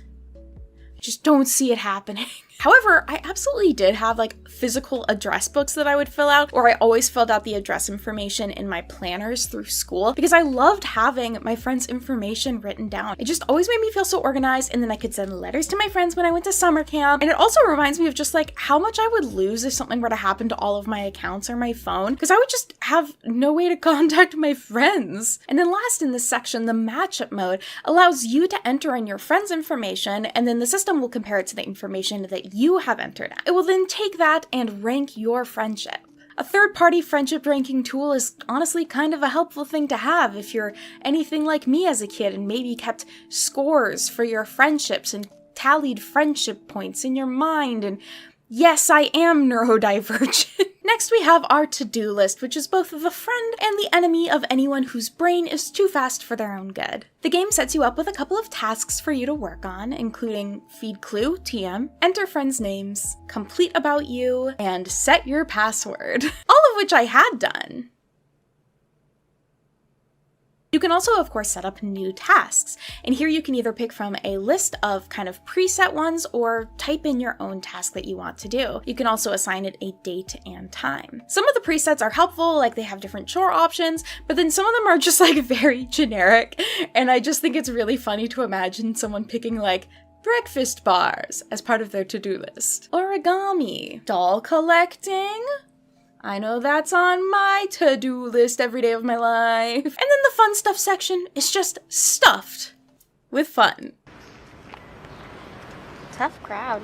Here you can access games, Crush, Ask Ashley, Clue TM, Star Signs, and the Pick Gallery. The games menu includes 4 mini-games. Drop to Shop, which is the sort of shopping game where one of the sisters drops items and the other sister has to catch them, and it's these great graphics. They look so much like them. Fash Machine, which is a slot machine, but fashion. Don't love the name they picked for that one. Sliders, which is just everyone's favorite Nancy Drew puzzle, and Match 'em, where you match them. The crush option is incredibly of its time. What you do on this one is you hold your Game Boy towards someone that you have a crush on and then press the button to see if they also have a crush on you or if your crush will work. It includes this alarming generic boy's face. I don't like it. What is he doing? Ask Ashley is essentially a magic 8-ball where you can ask Ashley a question and she'll give you a no doubt very helpful response. As an indecisive Libra, I'm kind of excited to have this in my back pocket for any time I need to make a decision. Clue TM is essentially a simplified Tamagotchi where we take care of Clue, the basset hound that features in a number of Mary-Kate and Ashley videos. Who took a bite out of Penny Peterson's peanut butter sandwich? Here you can check his needs, feed him, play with him, and leave him alone. Which honestly, I think is a really important skill to learn. Sometimes you just gotta leave things alone. The sun sign page shows you your sign, as well as what other signs it thinks make for a great pair, fair pair, and poor pair with you. Meaning, I think if I utilize this, Ask Ashley in the crush system, I might be ready to find my partner in life. Watch out, dating scene! As you play through the minigames, you'll earn points, and those points are used to unlock pictures. You also do have the option to print these, but I am kind of trying to imagine this scenario where there's a kid out there who has a Game Boy Color, Game Boy printer, as well as this game, but doesn't have access to higher quality Mary-Kate and Ashley photos. Probably just go buy a magazine, kiddo. Then we have our tools section, which includes stopwatch, phone dialer, beam, clock, about you, again, and help. The thing that obviously stuck out to me on this page first was the phone dialer, because I was like, what is this? If you click on it, it opens up to show a number pad with some other buttons. And as it turns out, with the help of the help section, I learned that you could actually use the Game Boy Color to dial phone numbers on some models of home phones. I'm assuming this also used the infrared sensor that was on it, but you could type in the phone number you wanted on there and then hold it up to the mouthpiece and click dial, and apparently it would send the numbers into your phone to call people. What? That's so cool and weird. I'm personally super curious about if this worked. Did any of you ever use it or something similar to this? Like, it's blowing my mind. You could also add in some speed dial numbers. Would this be like more convenient or faster than just typing in the number on the phone? No, but would I absolutely still have used this as a kid if I had it? Yes. Jeremy, it's totally rude to digidial during lunch. Totally. The beam option, I think, has to do with the Gmail settings. I'm honestly not like completely sure. And then our stopwatch is a stopwatch. Our clock just shows us the time that you have. The About Us is same as the other About Us section. It's just another spot that you can edit your About You information, which I will say also lets you include stuff like your favorite actors in your favorite band. Important information that you need to keep track of. And of course, the help page just has some helpful tidbits about using the system. So then of course, our last menu and last part of the game is the settings. Here you can pick if you want music, sound effects, and or color. I will say the music's not my favorite. It's definitely a situation where they just have the one tune in there, and you're gonna get sick of it, especially if you spend any significant amount of time using this, which I'm not saying I have. But I have.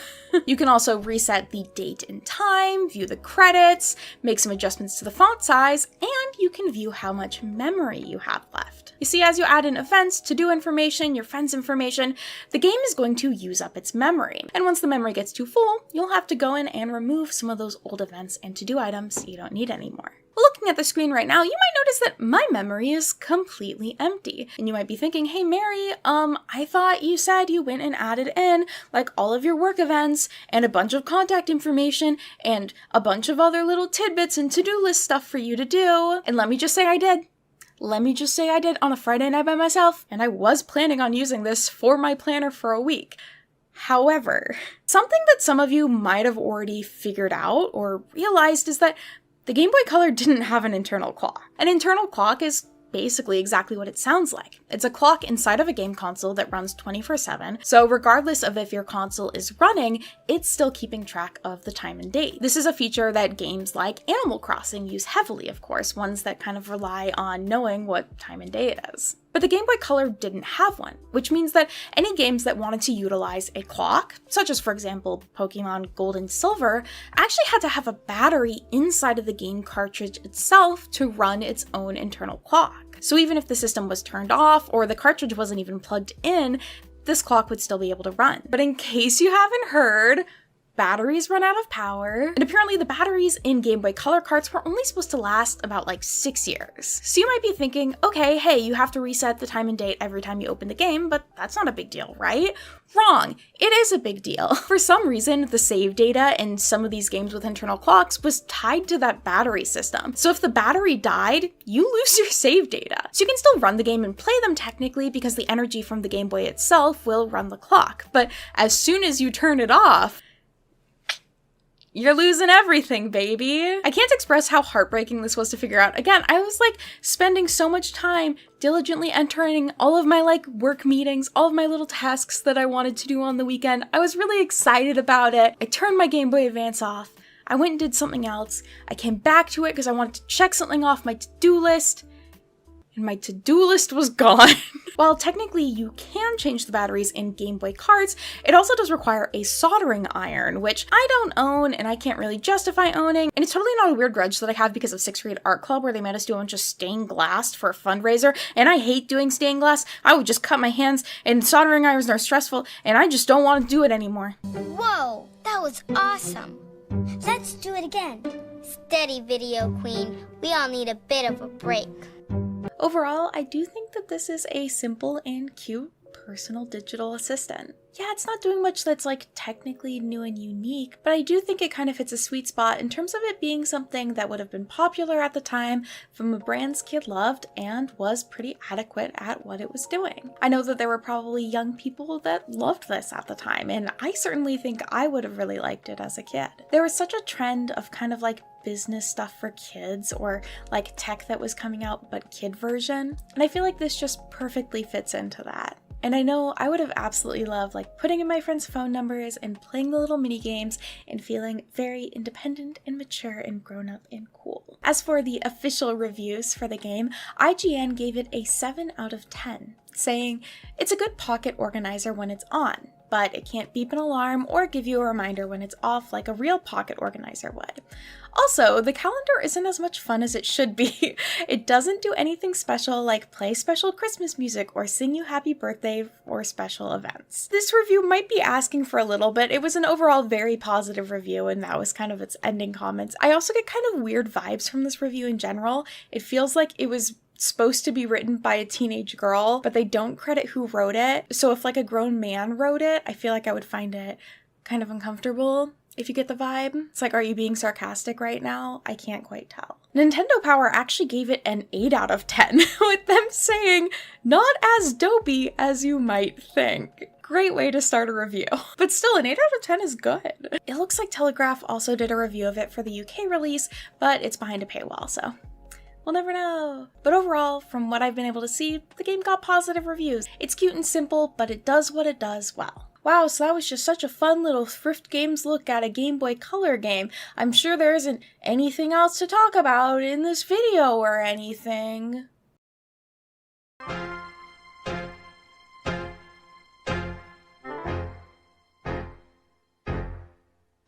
In January of 2001, IGN reported that Acclaim Entertainment revealed today something that will send shocks up, down, and throughout the entire gaming industry. The company has posted a $10.8 million profit on net revenues of $72 million for its fiscal 2001 first quarter that ended on December 2nd, 2000. AKA, profits are up for Acclaim, with IGN possibly jokingly claiming that the company's success was all about the Mary-Kate and Ashley. The Mary-Kate and Ashley games also at this time were showing up occasionally on best-selling lists. And the reason I bring this all up was just to further establish the fact that this was a profitable gaming franchise. Mary-Kate and Ashley brand in general was doing well at this time, but especially the games. And their brand was one that Acclaim was profiting off of in the early 2000s. In 2003, a few years later, Acclaim and Dualstar were actually working on a 10th game in the franchise, Mary-Kate and Ashley in Action, based off of the short-lived animated series starring the twins. While Acclaim was reportedly promising that the game would be published on time, no worries, they also apparently were just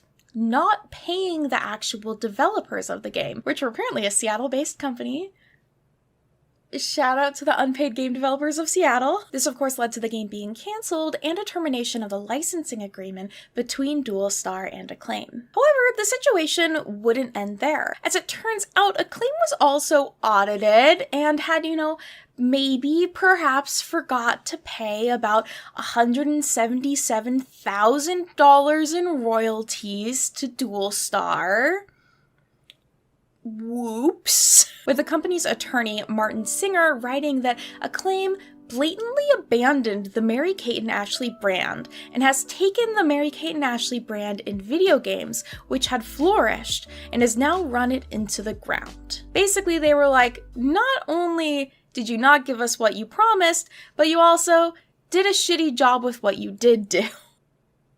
And so Dualstar Entertainment sued Acclaim in 2004 over this, for both the royalties as well as up to $300,000 that they owed from the end of their termination settlement. I've seen some reports other places that claim it was up to $600,000. I'm not sure exactly, and supposedly this was all settled out of court. Now I can't find a good source saying it was settled out of court, but considering we don't have any information about court proceedings, we can assume it probably was. So we don't know exactly how much was paid or the full breadth of the situation, but something I do in general find frustrating about this is the way that so many different articles felt the need to point out how much money Mary-Kate and Ashley were worth. Oh, they have a net worth of XYZ.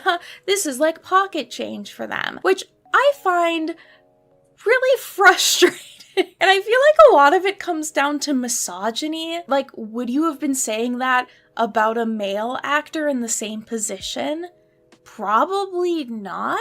Regardless of how much these children had made, and let me reiterate, children had made, if you signed a legal agreement to use their likeness and actively profit off of their likeness, you owe them the royalties that you agreed to pay. And I think it's just so uncomfortable that there were so many people that seemingly just wrote this off as oh, these spoiled girls are asking for so much. No, they're literally asking for what they were owed, or what they were owed from the company mishandling their likeness. You have to remember, Mary-Kate and Ashley at this point were only 17, and they had essentially been working again since they were 6 months old. This profit and net worth that they did have came at an immense cost. Do I think the fact that they were working since they were infants is messed up? Yes, but that doesn't mean I won't acknowledge that not only did these girls build an empire for themselves, but also spent their entire childhood in the public eye. Did they have a lot of money? Yes, but at the cost of their childhood. In a 2010 interview, Mary-Kate even said that, "I look at old photos of me and I don't feel connected to them at all. I would never wish my upbringing on anyone, but I wouldn't take it back from the world. Friends feel sorry for us because it's kind of bittersweet." We can have this recognition that These girls have made a lot of money and have been immensely successful, but also haven't got to be normal humans. After this entire lawsuit situation, the twins would go on to attend and then drop out of NYU. And a major reason for them leaving is they didn't feel safe because they were constantly having photos taken of them and stories sold to tabloids about what they were doing. They didn't get the chance to mature or party or make mistakes in the same way that everyone else does in college. And this is coming from someone that didn't party, okay? People should get to in safe ways. These girls lost the ability to live normal lives. Like, yes, they were the ones taking a business opportunity, but again, as like kids, when they formed Dual Star Entertainment, they were 6. And they worked incredibly hard to build a business empire. They've even spoken about how so much of their work was actually behind the scenes in developing their brand. But because it was at this time where it was like the peak of paparazzi and tabloids and this magnifying glass on young women, but then also internet culture growing and developing and being like a little too curious about their birthdays, if you get what I'm saying, they end up just being in a little bit of a lose-lose situation. Like, yes, you're immensely successful and you worked, frankly, really hard for it. And if anybody says any BS about how acting, especially as a child, isn't hard, just get out of here. I'm not interested. But at the same time, they're constantly having their work and their worth devalued because it's girly and tween girl stuff, or they were literal children when they were working on it. While I know I'm on a tangent here, there's just this huge twinge of irony that comes from the fact that there's this company that made a game that was built around the idea of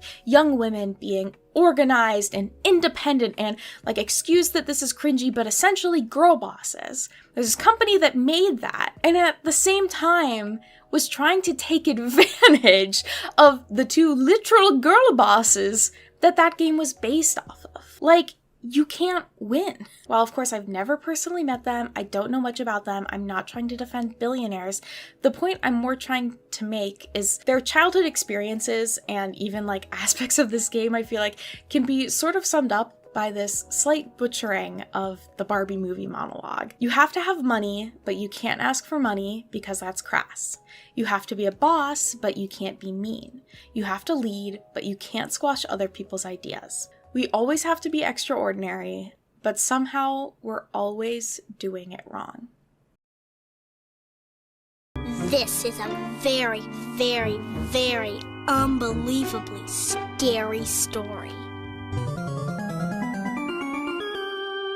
If I have time, I'm going to add in this story. I did want to talk about the Mary-Kate and Ashley dolls, but the story behind how I got her is literally embarrassing for me. It is shameful. So growing up, we had a local Blockbusters, and our Blockbusters sold these Mary-Kate and Ashley dolls. They would sell some other like movie-related figures as well. And when I was young, I was not good with money. I'm not great with money as an adult, but I was the sort of kid that got her allowance and then immediately spent it. Didn't quite conceptualize saving up my money yet. And so the one time I stole from my parents is I went to my dad's change jar, and I think I took literally every quarter out of it. This was a man who always saved his change. Stole all of those quarters, and I bought this doll entirely in stolen quarters from my dad the next time we went to Blockbusters. He didn't figure it out until after I'd already bought it, but oh my god, I was in so much trouble.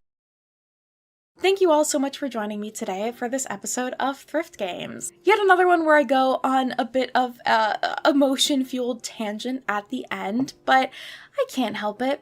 It's just who I am. Thank you all so much for joining me for this episode of Thrift Games. If you'd like to watch more, there's a playlist right up here. This game series is centered around the idea of me finding games while thrifting, or kind of like the cheap, forgotten things at the bottom of the bin, and doing a deep dive into them, because I just have too much love to give.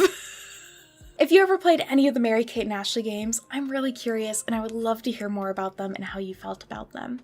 I hope you all are having a fantastic week. Feel free to give this video a like if you enjoyed it, subscribe if you would like to see more, and I'll see you all next time. Bye-bye!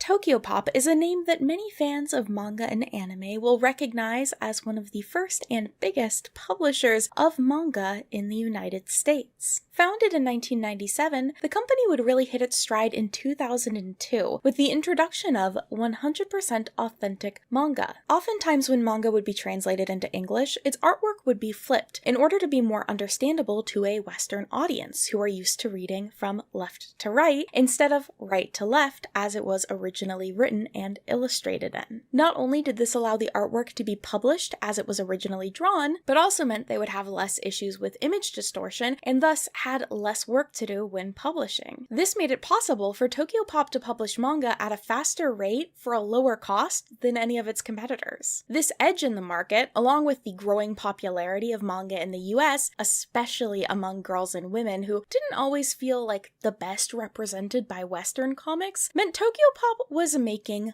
money, and they were ready to invest that money. Mostly into themselves. What if instead of having to deal with artists and obtaining licenses and legalities and time zones and communication issues, the manga could just be created by Tokyopop itself? Tokyopop would test the waters of this in 2002 with the Rising Stars of Manga, an annual contest they would host where artists could submit 15 to 25 pages of their own comic in order to possibly be featured in an anthology, pitch their own artwork or story to Tokyopop, as well as win a variety of other cash and merchandise prizes. But that wasn't all. Tokyopop wanted to create its own manga series. This would be the first of its kind, made jointly between Tokyopop and Japanese publisher Shinshokan. It would combine the skills of a Japanese artist with writing from an American team, consisting of DJ Melky and the woman who would serve as the inspiration for the story itself, Courtney Love. Their powers combined created a story like no other, Princess Ai. Let's start over. I'm Ai. Nice to meet you. I can tell there's something special about you. Princess Ai is a manga series, which consists of the original trilogy, which started in 2004 and ran through 2006, 2 collections of short stories created as collaborations between different manga artists, a comic book strip series, and 2 volumes that continue the original story, which were later published starting in 2008. Princess Ai follows the story of a princess from another planet. It's that planet called Earth. Who lands in Tokyo with no memory of where she's from or who she is, other than a heart-shaped box, which she knows she has to keep with her. This box is the only connection back to my home. Ai meets and falls in love with a boy named Kent. Sky. I feel like I know him. And ends up working at a strip/escort club. Huh? This is a strip club? But she does not have to strip. My body is sacred, so it's a no-go. Ai's voice and musical talents are so fantastic that she can simply perform in order to get paid by the club. In fact, she's so good that a record company employee at the club hears her singing, "What's your name, princess?" and gets her signed to a record deal. And the rest of the series from there is basically Ai experiencing how much she does not like the music industry, but does like her fans. Was I performing? I didn't even notice. And learns to use her singing for good, because she's also being hunted by a trio of harpies from the other planet. No. It's just a matter of time, Ai. Because, as it turns out, Ai is part angel. You're one of a kind. And her blood is so powerful that if humans come in contact with it, it will kill them. I'll show you around the library. Normal. And that is not even all the plot that happens in the original trilogy of the series. All these books are just confusing things. Which I've read because I weed. Princess Ai was originally published on a monthly basis in Shinshokan's monthly manga magazine, Wings, which had a mostly female readership. I can't find any information about how it was received in Japan or find any of the issues it was included in, but this wasn't a super popular manga magazine, so that isn't necessarily surprising. Those chapters were then consolidated into 3 volumes, which Tokyopop would publish between 2004 and 2006. All these books! Like I said, the manga was created with a team of collaborators. The character designs were actually created by Ai Yazawa, whose works Paradise Kiss and Nana featured lots of characters in punk and alternative style fashion, which would also appear in Princess Ai's general aesthetic. A girl with ripped clothes. Misaho Kujiraru would do the artwork for the series, and while I don't think she would ever publish any other works in the United States, in her little character bio that's included in the first volume of Princess Ai, she does say that her current obsession is dolls, specifically super dollfies. So just everything is connected. And then the story was written by DJ Melky and Courtney Love. Now, who are these two people? Who the hell are you? Starting with the easier of the two to talk about, DJ Melky has been credited as a writer, musician, and more. He had his own website, email newsletter, and even a MySpace page, which said that he lived in Tokyo and created funky-ass beats so you can move to the groove. DJ Melky did a majority of the writing for the series, even writing most of the song lyrics for the songs in the stories, which are all included in the backs of the volumes, and writing some poetry, which is featured in an art book for the series. In the second volume of Princess Ai, a section about the creation of the series describes that the initial story for Princess Ai began in the United States, where DJ Melky, while visiting Tokyopop's offices from Tokyo, plotted the rough outline. Which is an interesting way to put that, considering if you were the CEO of a company, you wouldn't really be just visiting your own office, right? Yeah, the CEO. DJ Melky is Stuart Levy, the founder and CEO of Tokyopop. Why he decided to become DJ Melky, I may never know. Something doesn't feel right.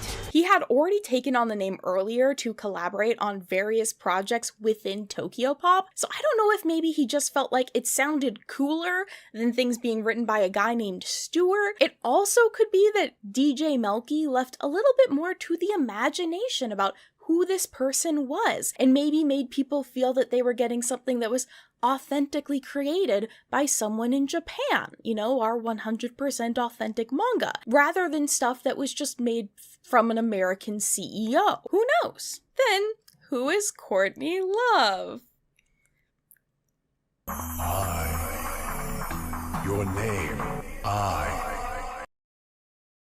Courtney Love is a musician and actress, well known for being a member of the band Hole, for her relationship with Kurt Cobain, and for, in general, being a bit of a character. Well, I have mad episodes because I'm a bit mad. Now, being someone who lives in Seattle and also spends time on the internet, I know the vast array of feelings that people have towards her and her character and actions, and I just want to say this video is not about that. But to give you some context, after a pretty traumatic childhood, Courtney would end up beginning her career in music and acting in the 80s, forming the band Hole in 1989, and throughout her career would deal with issues such as substance abuse. A lot of people want to do drugs with me, which isn't going to happen. As well as handling being in the public eye with her marriage to, and of course, the passing of Kurt Cobain. In the time leading up to the creation of Princess Ai, Courtney had been focusing more on her acting career, was involved in various legal situations, and by 2002, her band Hole had disbanded. In February of 2003, Courtney Love would be arrested at Heathrow Airport for disrupting a flight. In July of 2003,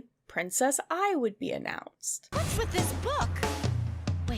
An article from NME on the subject quotes Courtney as saying, "I have always loved the Japanese culture and the people. Princess Ai is a great character because she feels like my alter ego, but in a fantasy setting. I'm very excited to work with Tokyopop, a company that is truly innovative in its approach towards crossing creative boundaries." Stuart Levy then adds on, "We are very pleased that we could team up with one of the most influential rock stars of our generation, and certainly one of the most colorful personalities." I'm a lightning rod. It happens. Manga is just the start. Look for animation projects, merchandise, and other evolutions of Princess Ai in the near future. That same month, Courtney would also sign a record deal with Virgin Records for 3 solo albums. Now, how much was Courtney involved in the story herself? I'm not sure. There are a lot of elements which are very on the nose with her own life, such as her love interest being named Kent. Sky Kent. Something about him feels so natural. The I character having issues with the control that the record label is trying to have over her, which could be reflective of her opinion of the music industry or her own experiences working on her solo album. This is gonna be my last record for a while. I can't go through this again. As well as the record company in the story trying to kill I as a way to control her legacy and profit off of her death. An article from USA Today about it states that early last year, Love approached Tokyopop with her idea for a story about a girl in search of her place in the world. She included some personal sketches of what the character might look like, according to Tokyopop's CEO Stuart Levy. And then Courtney would also post in 2021 on her Facebook page about how big of a fan she was of Nana, and that she really wanted to work with Ai Yazawa. So this story about her approaching Tokyopop could totally be true. Courtney even lived in Japan for a while as a teenager, working as a topless dancer, so that could be another point that's reflected from her own life in the series, and again, more evidence that maybe she was super gung-ho and really wanted to make this manga series happen, which would be really fun. But the only other issue is, at the same time, Courtney was really actively struggling with substance abuse. Her first solo album, American Sweetheart, that she was also working on at the same time, has been proclaimed to kind of be a failure by both her and other people involved due to her drug use. A lot of heart went into it, and it got ruined because her and her friend were coked out. In October of 2003, she would even be hospitalized and lose custody of her child due to a drug overdose. That fact, combined with those comments from Volume 2 of the series about how DJ Melky wrote a lot of the work himself, leads me to believe that Courtney might not have been super involved in the overall plot and writing of the series, and might have more so just been in some initial conversations and maybe like design planning about it. And that's not to say she couldn't have done the work or she hadn't done the work. That's just kind of the feeling that I get from it, which does make me a little bit uncomfortable considering the years that Princess Ai were being published. Courtney was going through some really public mental health and substance abuse crises, and Tokyopop was not. In fact, it seemed like Princess Ai was kind of thriving, with the first book topping the bestseller list for graphic novels with its release in July of 2004. Tokyopop was plastering Princess Ai wherever they could, so it's either a sign of the success of Princess Ai or that they had the rights to the artwork and they were milking it. That must be the money they use here. Now, how do I get my hands on that stuff? A variety of pieces of merchandise would be created. A Princess Ai specific cosplay contest would be held at the 2005 San Diego Comic-Con. The first issues of the manga would be available on cell phones, and Princess Ai's first volume would also be the first manga that you could read on the Wii, thanks to a WiiWare application if you lived in Japan. But of course, out of everything made for Princess Ai, there's one specific product that interested me. A line of dolls created by Bleeding Edge Goths. There's something important here for me to find. Who's that chick? Hook me up, man. Bleeding Edge Goth dolls, or B-Goth dolls, were a series of dolls and toys created by Steve Varner. Varner works mostly in product development and sculpting, and it seems that he was a pretty early adapter to things like computerized 3D modeling, leading him to work for a huge range of companies in the toy industry, doing things such as sculpting prototypes for toys. As the story goes, in 2003, Varner's son Stefan suggested that he should make a fashion doll for goths, feeling that the cool subculture and unique styles of goths needed to be represented, and Steve saw the opportunity to fill a niche that had been overlooked in the toy industry. And they also have this really cool skull vortex on their website. I want a skull vortex on my website. B-Goths would have three main products: 12-inch dolls, 7-inch figures, and plushies. The dolls would be available online, as well as at a mix of different retailers, such as local goth shops, some Hot Topics, and apparently certain Universal Studios stores. Which is cool. Also, excuse me, I need to go make a account on gothicmatch.com. I need to meet Dark Ed. Where are you, Ed? Overall, 8 series of dolls and figures would be released, with many of the dolls having different color variations or limited edition versions, which would only be available at specific locations in certain countries for certain events or from the BGoth's online store itself. This character, Storm, is who I would kind of consider to be like the main character of the line. She was included with the first series of dolls, and pretty well every series after would include a Storm doll. The overall style of the dolls is very 2000s goth, and I don't know enough personally to be able to identify the different sub-styles of the dolls, but from my perspective, it does seem like they did a really good job of creating fashion dolls for goths. Like, they have really cool outfits and brushable hair. It's like a Barbie, but she has piercings.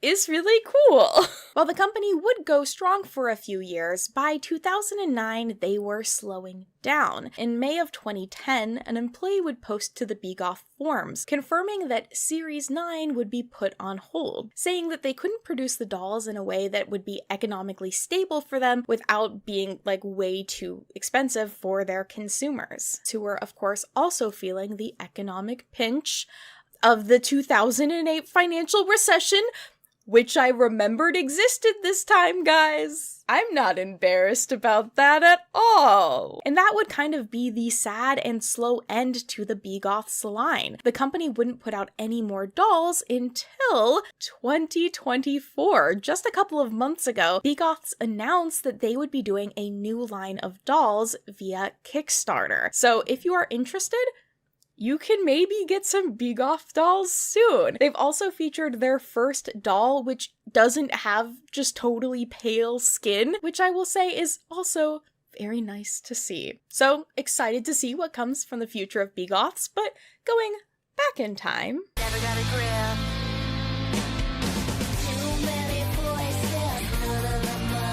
To coincide with the release of the second volume of Princess Ai, the line of dolls was announced, created as an exclusive license between Tokyopop and BGoths. About the collaboration, Steve Varner commented that obtaining exclusive rights to produce the Princess Ai dolls and action figures is a great coup for Bleeding Edge. We're excited about the 6 different dolls and are thrilled about the public's reaction when we displayed them online, as well as that Princess Ai, the heroine of the book, is an amazing character. Since we're specialists in sculpting female figures, she was an excellent fit for us. I knew we had to make the Princess Ai doll when my 13-year-old daughter, Michelle, an avid fan of manga, insisted I create the Manga Girl dolls after reading the first book and encouraged my first Princess Ai creation. Which is frankly so sweet. Like, what an adorable story. It seems like Varner just has a great relationship with his kids. I hope that that is the case. The Ai dolls would actually end up being the first and really only anime-style dolls that BGoths would produce. Volume 2 of Princess Ai actually has an entire section where they break down the creation of the dolls, which is really neat. It covers how they're modeled and created, how the painting process works, and even talks about how complicated it is to do things like style the hair and make the clothing, which I really appreciate. Like, what a cool way to highlight one of your products. I also just like doll lore. I can't lie. For the Princess Ai line, there were 3 dolls and 3 figures made. Now, I'm going to focus only on the dolls, but you can kind of assume it is similar vibes for the figures that were created. So for the dolls, 3 looks were put out: Club Cupid, Borrowed Threads, and Evening. But of course, like all of the other dolls created by BGoths, they would also create special chase editions, meaning these were special color variants or versions that collectors would have to, try and find. It's intense and cool. The Club Cupid look is named after the club that I worked at in the series. Welcome to Club Cupid. Her look includes a base pink and burgundy outfit, with a silver and black Comic-Con exclusive chase version also being released. The Borrowed Threads outfit is based off of an outfit that Ai creates for herself in the manga, just a few adjustments, using clothing from Kent's gay roommate. Kent, I picked out a few clothes to borrow. Kent already left. Hey! Those are my clothes! Yes, that is the plot. Karu, Kent's roommate. That is canon. Great. pesky gay roommate. This burgundy and pink outfit is the base version, but they also would have a silver and black outfit as well as a white and black version available. Lastly, the evening look is based off of this outfit, and there would be 3 versions of this release. The standard black and white version, a European exclusive black and red version, and then this gold version. I don't know why it was made, but it exists. These dolls have kind of a similar body setup to some older Barbies with like the twisting waist and kind of rubbery feeling legs that have some articulation in them. And honestly, I love these dolls. I do think that they look a little bit goofy, but I'm just so enamored by how people were trying to capture this style of artwork and take it from 2D to 3D. Like, is it exact in any way? Not exactly, but I do think that it looks pretty good for what it is. I think I have seen far worse anime dolls, and I don't know, these ones just have like a nice character to them and they look really sweet. I think Bleeding Edge in general just was making some pretty nice quality dolls, and that shows. I also love how ridiculous these bangs are.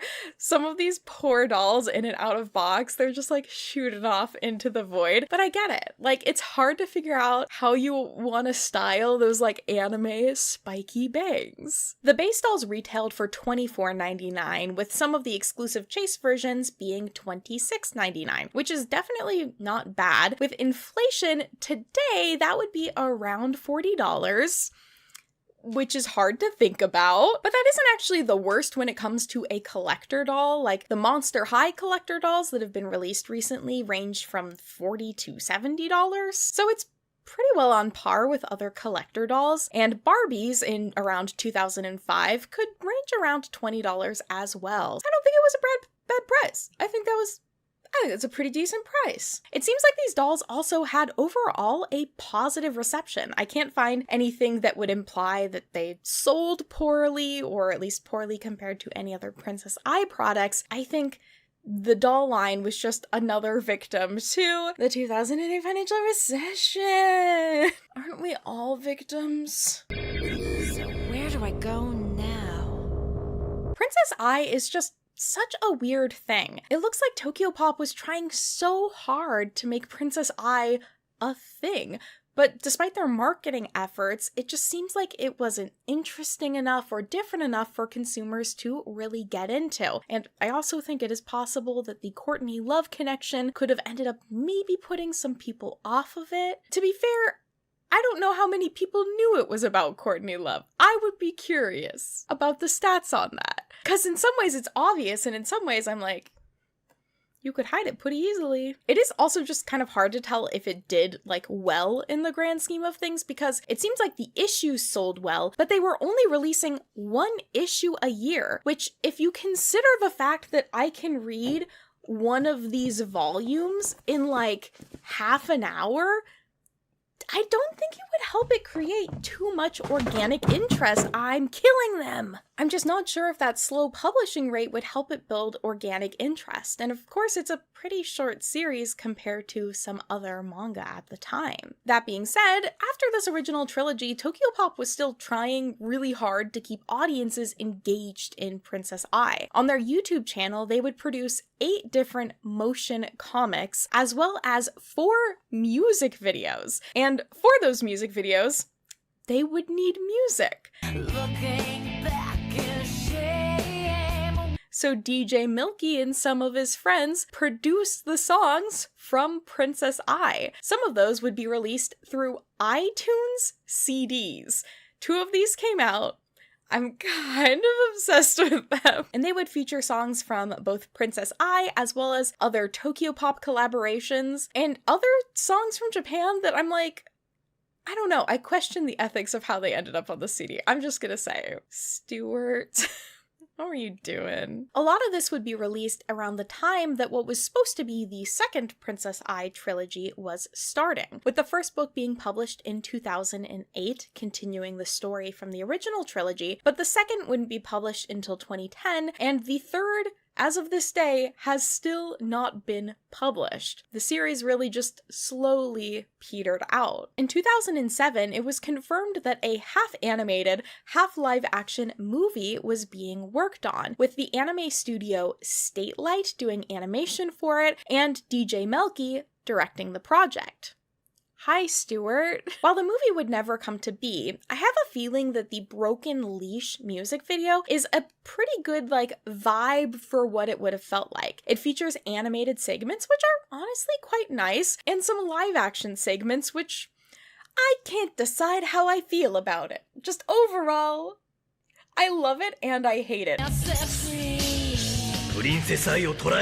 I do genuinely think if you had shown this to me in 5th grade, I would have ate it up. I would have loved it. It's very camp. Now I look at it and I go, this is so camp. But I feel like it was not done for the sake of camp. You know? But regardless of how well I was selling or her products were doing, it just didn't matter. Because you know what would happen? Say it with me.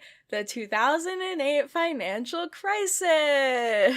The company would really struggle, and then with the closing of Borders in 2011, a bookstore chain which I personally purchased all of my Tokyopop manga from, the company couldn't survive, with Tokyopop ceasing business in the United States in 2011. And while Tokyopop has since started publishing manga in the US again, I have a feeling we'll never get the real end to Princess Ai.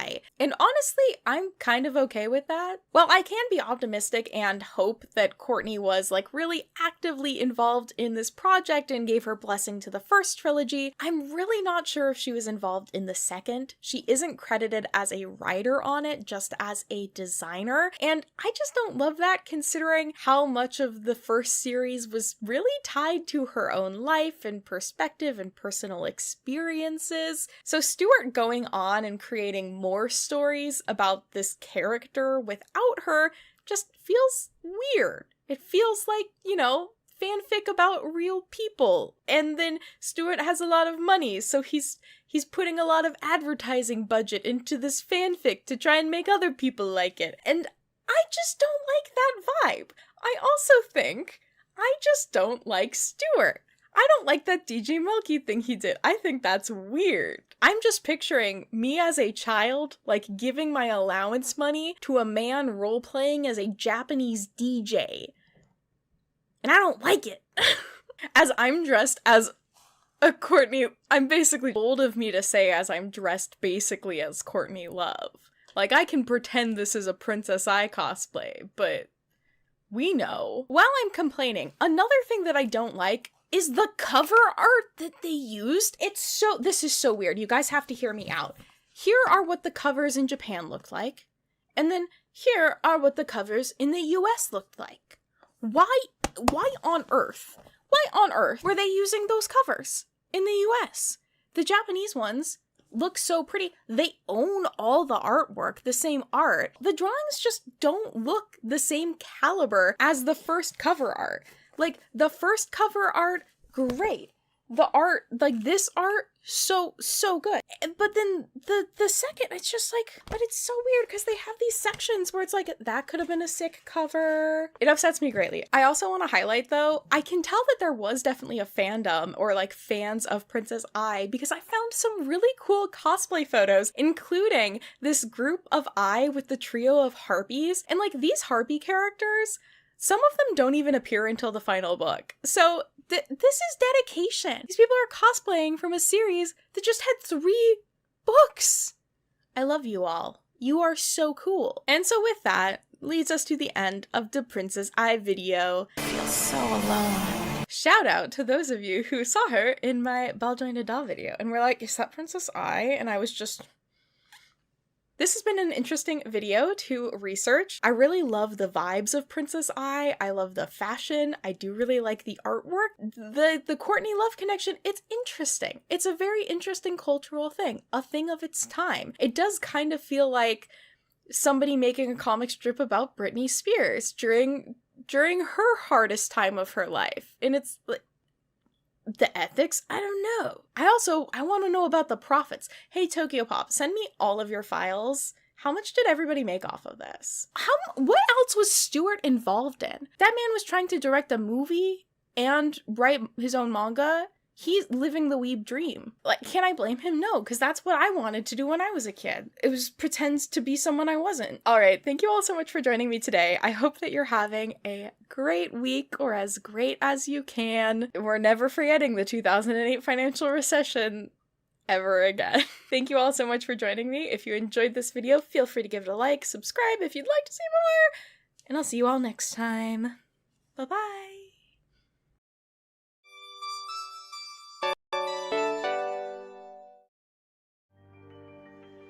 The year is 2007. Your kid keeps talking about these Nancy Drew computer games that they want to play, but you don't have an at-home computer. Lo and behold, on a trip to your local store, you discover a Nancy Drew game that you can play on a TV. All you need is a DVD player, a TV, and your copy of Nancy Drew, Curse of Blackmoor Manor DVD game. And of course, your snooping skills. I am so sorry to the photo of Nora that I have knocked over 700 times today. The Nancy Drew Curse of Blackmoor Manor DVD game is one of my prized possessions. I found this at half-price books. This was the first Nancy Drew game I ever played. I actually got it in a collection of Games for Girls. Thank you, Games for Girls Volume 4. Here is the original disc. So when I saw this in store, still in its box, I immediately picked it up. So this game is our next edition of Thrift Games, a game that I found while thrifting and want to talk about and play. That's the series. This is a rare version of not only a Nancy Drew game, but of games in general. It is a game that was made to be played on a DVD player with a controller using a TV, so no console or computer required. Before we get into the nitty-gritty lore of this game, let's learn a bit more about the Nancy Drew games themselves. Thankfully, I have the perfect person for that. Take it away, Snuggly.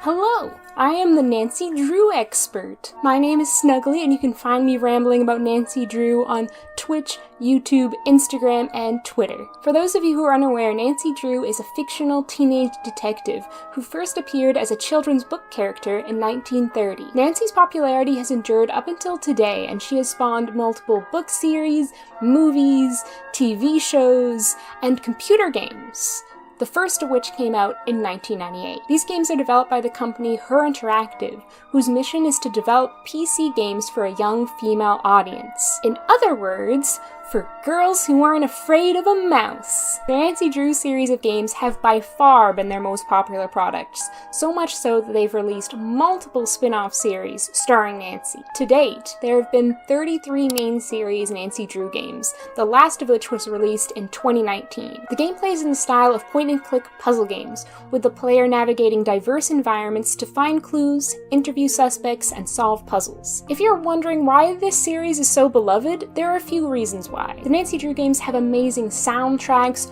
well-developed characters, twisty mysteries, varied locations, rich atmospheres, satisfying puzzles, fun mini-games, interesting stories, and they evoke a cozy sense of nostalgia, even in those who didn't grow up playing them. They've got something for everyone. Now that you know a bit more about Nancy Drew games in general, I'll send you back to Mary, who'll tell you more about the Nancy Drew Curse of Blackmoor Manor DVD game.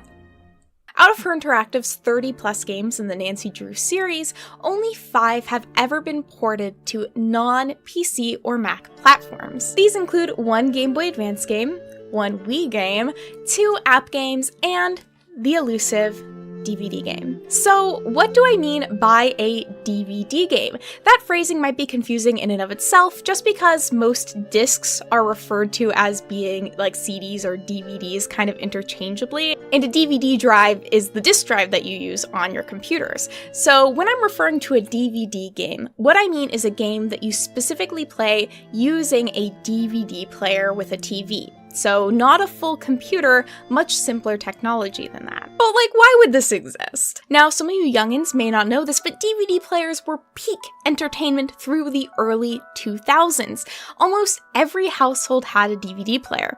In fact, in 2009, in the UK, 90% of households had a DVD player. They were widely available for at-home entertainment. The home computer, on the other hand, was a more expensive and less widely available option, with only about 70% of households in the UK having them in 2009. So that's a 20% difference in who has access to your Nancy Drew computer games. My assumption is Her Interactive saw that statistic, or were just trying to broaden their reach and their audience with who they were making games for. I don't know if a specific company maybe reached out to them about like, hey, this sounds like a really good idea, but I think that they were simply trying to reach out to a broader audience of people that did not have access to home computers, which in a lot of ways is a great concept. I'm all for more accessibility, especially when it comes to educational games and fantastic games like the Nancy Drew series. And of course, they're also not alone. This was not the first game that was released for DVDs or a game that utilized a DVD player.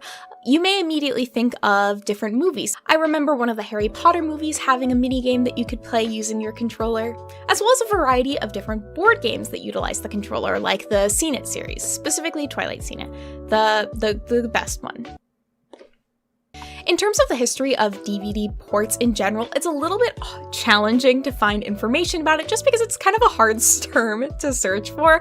I found a lot of different information about FMV games, or full motion video games, that were ported or had DVD releases, but I'm a little bit iffy on if those were actually playable versions of the games or essentially just edits of the games to turn them into movies that were then more accessible to a broader audience. I have found some other examples of actual games though. I found one that was a Pirates of the Caribbean treasure hunt, and I also found a version of Dance Dance Revolution, which I am incredibly intrigued by. How did it work? How did it work? The oldest example that I could personally find was a port of the classic Dragon's Lair in 1998, but also I have discovered that all of the Bible Black games also had DVD ports. Use that information as you will. Don't Google that. In general, most of the games that did have DVD releases seem to be sort of like visual novels or trivia vibe things, not so much kind of adventure games, and that makes sense based off of the limitations that come along with programming a game to run on a DVD with a DVD player. Think of the menu on a DVD and how you can really just, simply, point, go up, go down, select things. That's kind of the model they had to use for all of the programming associated with this. I actually imagine it being quite complicated, so I'm impressed, frankly, that they were able to put something together for the DVD. So when Blu-ray came out in 2006, that sort of brought about the slow death of the DVD player. In fact, I think in 2010, the amount of households with DVD players compared to computers, it started to shift. So less and less households had DVD players, whereas more and more households had personal computers. Like I said earlier, Her Interactive wouldn't release another DVD port. This is the only one that they ever did of any of their games. So it was kind of like something that they tried and that they didn't really find success with. Before we hop into actually playing the DVD version or attempting to play, I wanted to, maybe let you know a little bit more of my background with this game. This is going to be a little bit different from the other Thrift games I want to do videos on because I've actually played the original version of this game before. In fact, I have footage of me playing this game from when I was in middle school. Would you like to see it? This is Mary and I'm playing Nancy Drew. Here's the Blackmoor Manor. Well, I'm not playing it. It's still downloading. I'm concerned about the thing I saw outside. But she does live in Paris. I bet that's somebody from another game. Hey, it's an easy bake oven. There's nothing more cringy than finding a vlog that you made with your parents' tape camera that they then had ported onto a disc because they didn't know what was on the tape, and it's literally just all me recording the screen with the camera, and then me later vlogging as a cringy middle schooler. It's the forbidden tapes. So some details about the box to keep in mind. So this is rated ages 10 and up, which makes sense. Honestly, this is one of the hardest Nancy Drew games. I recently played through it on my stream, actually. Here you go, Lulu. Yummy cake. I don't feel so bad. So I do have VODs of all of that up on my archive channel if you do want to see a full playthrough of this. It is one of the more challenging Nancy Drew games, and it's far more puzzle heavy. Now the game box, this is one of my favorite things game boxes can ever have, this little fold out moment where they show you all of these little details. You can see bits about the characters. Why does it zoom in on Nigel's face right here? We may never know. But one thing I want to note on the back, I'm not going to read through the entire back, but one key thing that also sets this apart from other Nancy Drew games is play alone or with friends and family with 1 or 2 player format. This is a big deal because all of the Nancy Drew games are single player games. These are built to be 1 player point and click adventures. So the fact that this game hypothetically is built to be able to play with 2 people is kind of mind blowing, because that's not how they were made to be, you know? So let's go ahead and check out the game so we can definitively say DVD best console. So what's nice about this is I don't actually have to install anything. But what's not as nice is trying to figure out if it's all gonna work. And it should work. I have tested this before. I have tried to play through it before a little bit. So I'm gonna open up VLC Media Player. So the struggles that I've had with this is I don't own a DVD player. From the moment that I got my PlayStation 3, that has been my DVD and Blu-ray player ever since. So, you know, more than 10 years. Good for it. It's going strong. Which means I am going to be trying to play this without a DVD remote. And we'll see how that works. So I'm going to go Media, Open Disc, Play. And let's hope it takes me to the game. Okay, so let's go back. I don't know what that dummy PC thing was that flashed up front. Oh, I didn't even talk about who made the game. This was made by Her Interactive, as well as developed by Brighter Minds Media and Little World Studio. I'm not sure who did most of the development when it came to the DVD side of things. I'm assuming it would have been Brighter Minds or Little World Studio or Brighter Minds Media, just because Her Interactive doesn't specialize in DVD programming. Can we go to Title 1? Okay, this might be good. I've never been able to see the opening. Oh my god. Okay. So it looks like Little World Studios. I'm guessing that's who developed the, or Brighter Minds. We'll look it up after. That we'll do it in post. Get free stuff. Everybody go to Brighter Minds Media. Get free things. Oh my god. Okay, so here we have slightly, music. A slightly smaller than usual menu. So we have new game, load game, credits, and gameplay overview. So use the arrow buttons of your remote to control movement. Oh my god, this is so funny. The available directions are displayed in yellow, so you can't... Okay, this is making some sense, and then the OK button in the middle is... How do I go back now? Oh, I really committed to this. So this is something I want to note, that the adventure is split into levels. Some older games and arcade games did this as well. If they didn't have the save function, what they do is when you got to the end of the level, they would give you a code that you could then type in at the menu page to get to a specific level. So instead of loading a save, you load based off of those codes.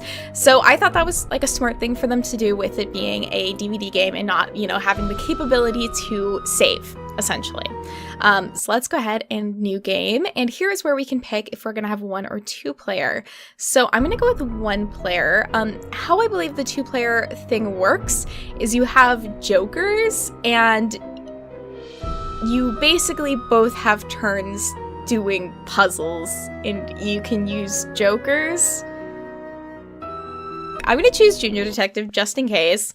And we begin with 5 jokers. So that's, I believe, second chances are jokers. Oh my god, the delayed music. Let's go. Dear Ned, greetings from jolly old England. I think this font is different. I'm not so sure about the jolly I'll have to double check. I can compare it with my VOD. I think this is all the same in terms of the lore, other than it does, like, the font looks different to me. But is that just a me thing?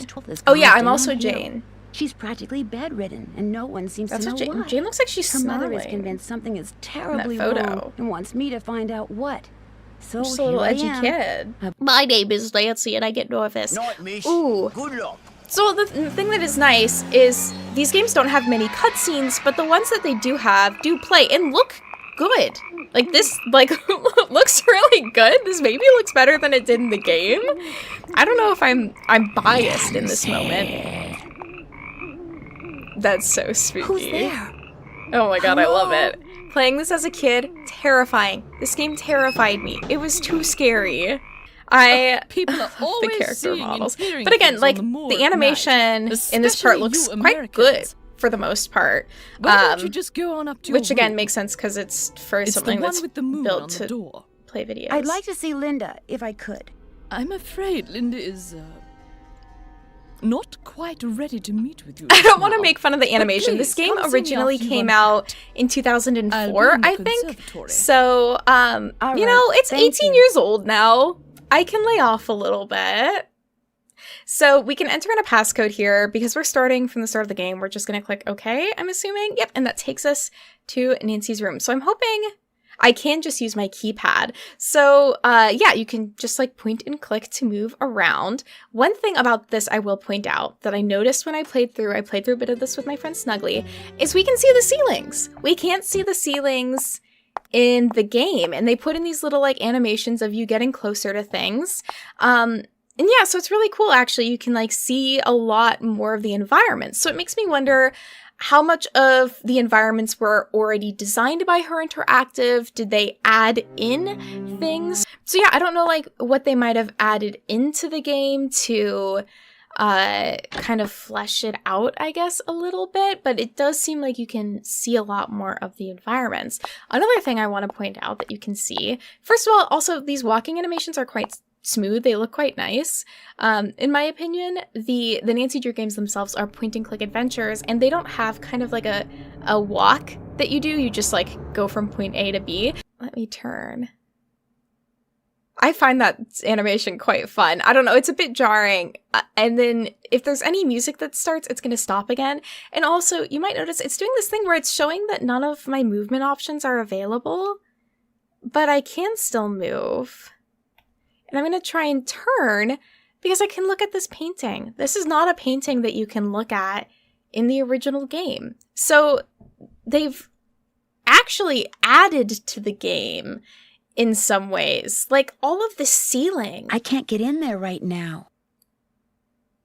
That's weird. All of the ceiling isn't in the original game, and it's gorgeous. So yeah, it really just makes me wonder how much of this game was like all of these interiors designed. I don't know how game design worked for Her Interactive like this.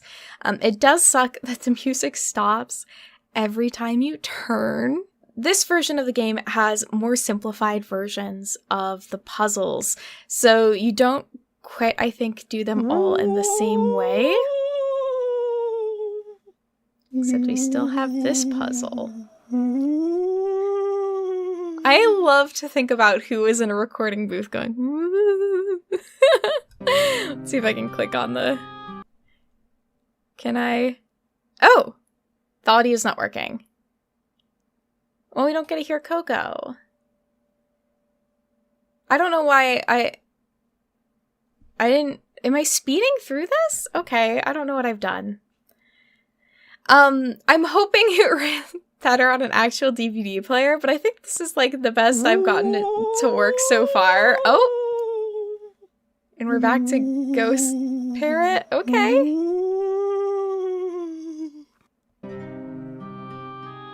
Huh.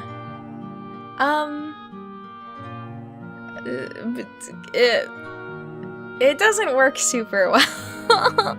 You know, I'm not here to be a hater, but some aspects of this are definitely what I would personally call Crunchy. And, you know, it's not an insult. It just is what it is. It's also a very slow way to play the game. I feel like maybe if you were a kid and had like a slumber party and like hanging out with your friends, it'd be fun to like be playing through this together because you have like your friends to, you know, keep you entertained. But as a adult with a short attention span who also really likes the original version of this game, why? Okay. It is a little hard to go and play it this way where it's much more broken apart and much slower. So this is driving me insane.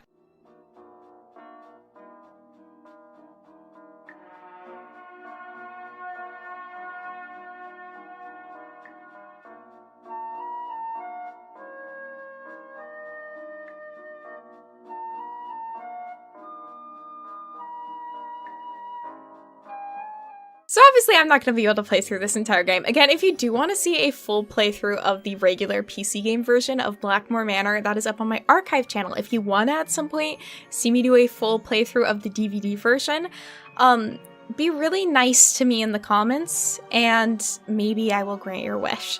Basically, what I've learned from this is this probably would run better on an actual DVD player where I'm not like going in and messing with stuff. Okay, I also want to look up that one company that I think made it. Yeah, they're a French independent video game developer founded in 2004. I think they still exist. Little World Studio.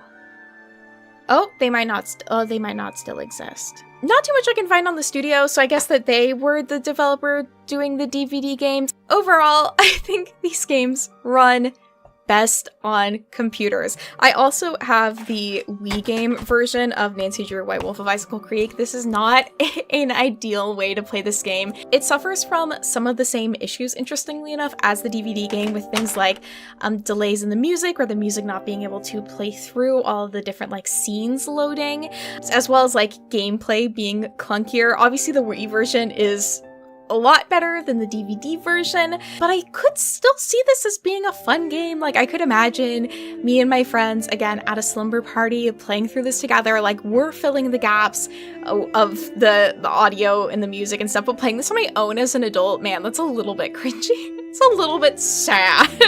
Not an ideal way to play the games, but definitely a product of its time. I think never again will we really see games made for specifically DVDs or video playing systems. That is just a relic of the past, and this fully kind of fits into that specific time period where DVDs were still kind of overshadowing personal computers as being a source of on-demand entertainment for people. So I think that that's super interesting. I love that I own this and that I was able to find it while thrifting. And what we can always remember is DVD best console. So thank you all so much for joining me. If you've been enjoying these thrift game videos, please let me know. I have a couple more lined up that I'm quite excited about. I do love going on my little trips to half-price books. I hope that you're all having a fantastic day. Feel free to give this video a like if you enjoyed it. Subscribe if you would like to see more. Join the Discord to receive alerts anytime I post a video or go live on Twitch. Thank you so much to my Twitch subs for sponsoring this video. You're all looking beautiful today, and I will see you all next time. Bye-bye!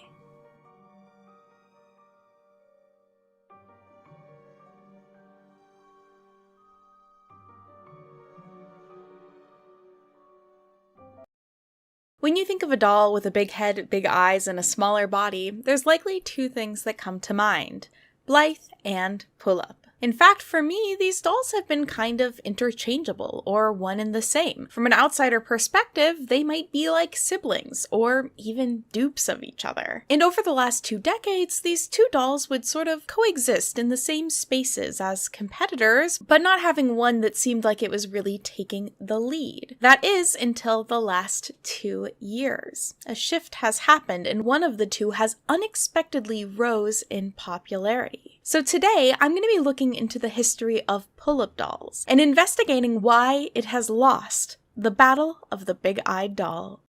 Thankfully for this, I have a friend who can help us out, so let's take it away.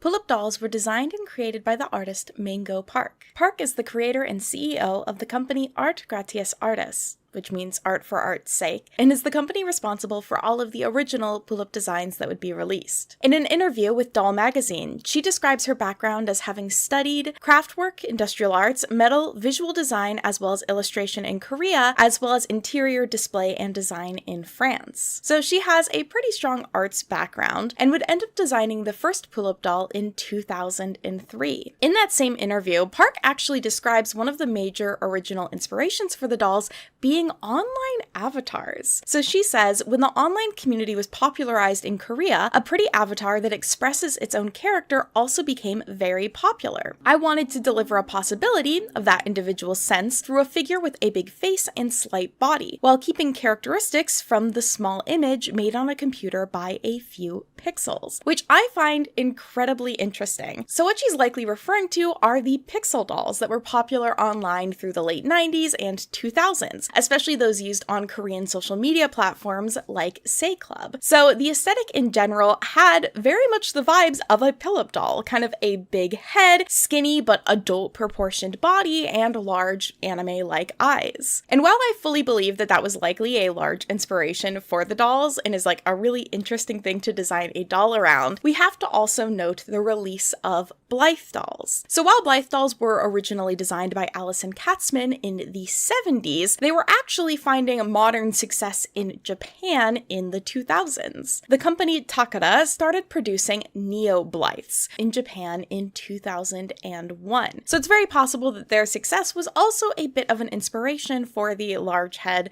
small body dolls. Both of these lines of dolls would also use their eyes in big ways. With Blythe dolls, they have multiple eye chips that you can rotate between, which are looking in different directions, allowing for the doll to have different eye colors and to be able to kind of express itself in different ways. Pullip, on the other hand, has switches on the backs of their head, which allow you to open and close the doll's eyes, as well as have them look around. The bodies of the dolls are also quite different, with Pullip dolls having a lot of articulation, allowing for a lot of movement and posing, and Blythe dolls having kind of more Barbie-like rubber bendable limbs, but not the same sort of articulation as Pullip. Another inspiration for our Pullip dolls was actually likely from Volks. If you watched my ball-jointed doll video, you might remember me talking about how the No-No head sculpt kind of changed the game within Volks for their ball-jointed dolls, and that sculpt was likely a pretty strong inspiration for Pullip's head sculpts, considering they do look pretty similar. These dolls were originally produced and released through the Korean company Cheonseng Cheonha, which I'm so sorry if I've said that terribly, and that's often actually been incorrectly credited as the name of the artist who created them, but as far as I understand, that is a company. Pullip would really start growing and have a lot more success once they signed on to working with a Japanese distributor, June Planning. So I believe they signed on in 2005, though I feel a little unsure because on their own history website, they're like, we signed on in 2005, but then June Planning has had Pullip dolls on their website for sale earlier than that. But it's possible those were just the dolls that were being released specifically in Korea, sold through their website, and then they would of course be like remaking the packaging and distributing them on their own once they did officially sign on as the distributor. Maybe the history. Some background on June Planning. They were a manufacturing and distribution company that was founded on April 1st, 1985. And they worked with a pretty vast number of companies, including Disney and Sony and Sanrio. So they were working with some major brands. But with distributors in place and the dolls designed, the world was ready for the first wave of Pullip dolls. Cool wind going through verdure. I want to pedaling along in the sunshine. Feel like so. The first wave consisted of 10 dolls, all original designs by AGA, which were released through 2003. The first ever Pullip doll released is named Wind. She had two versions, one that came with a bike and one without, and had a very hip Y2K style fashion, including the very thin eyebrows I am trying to emulate.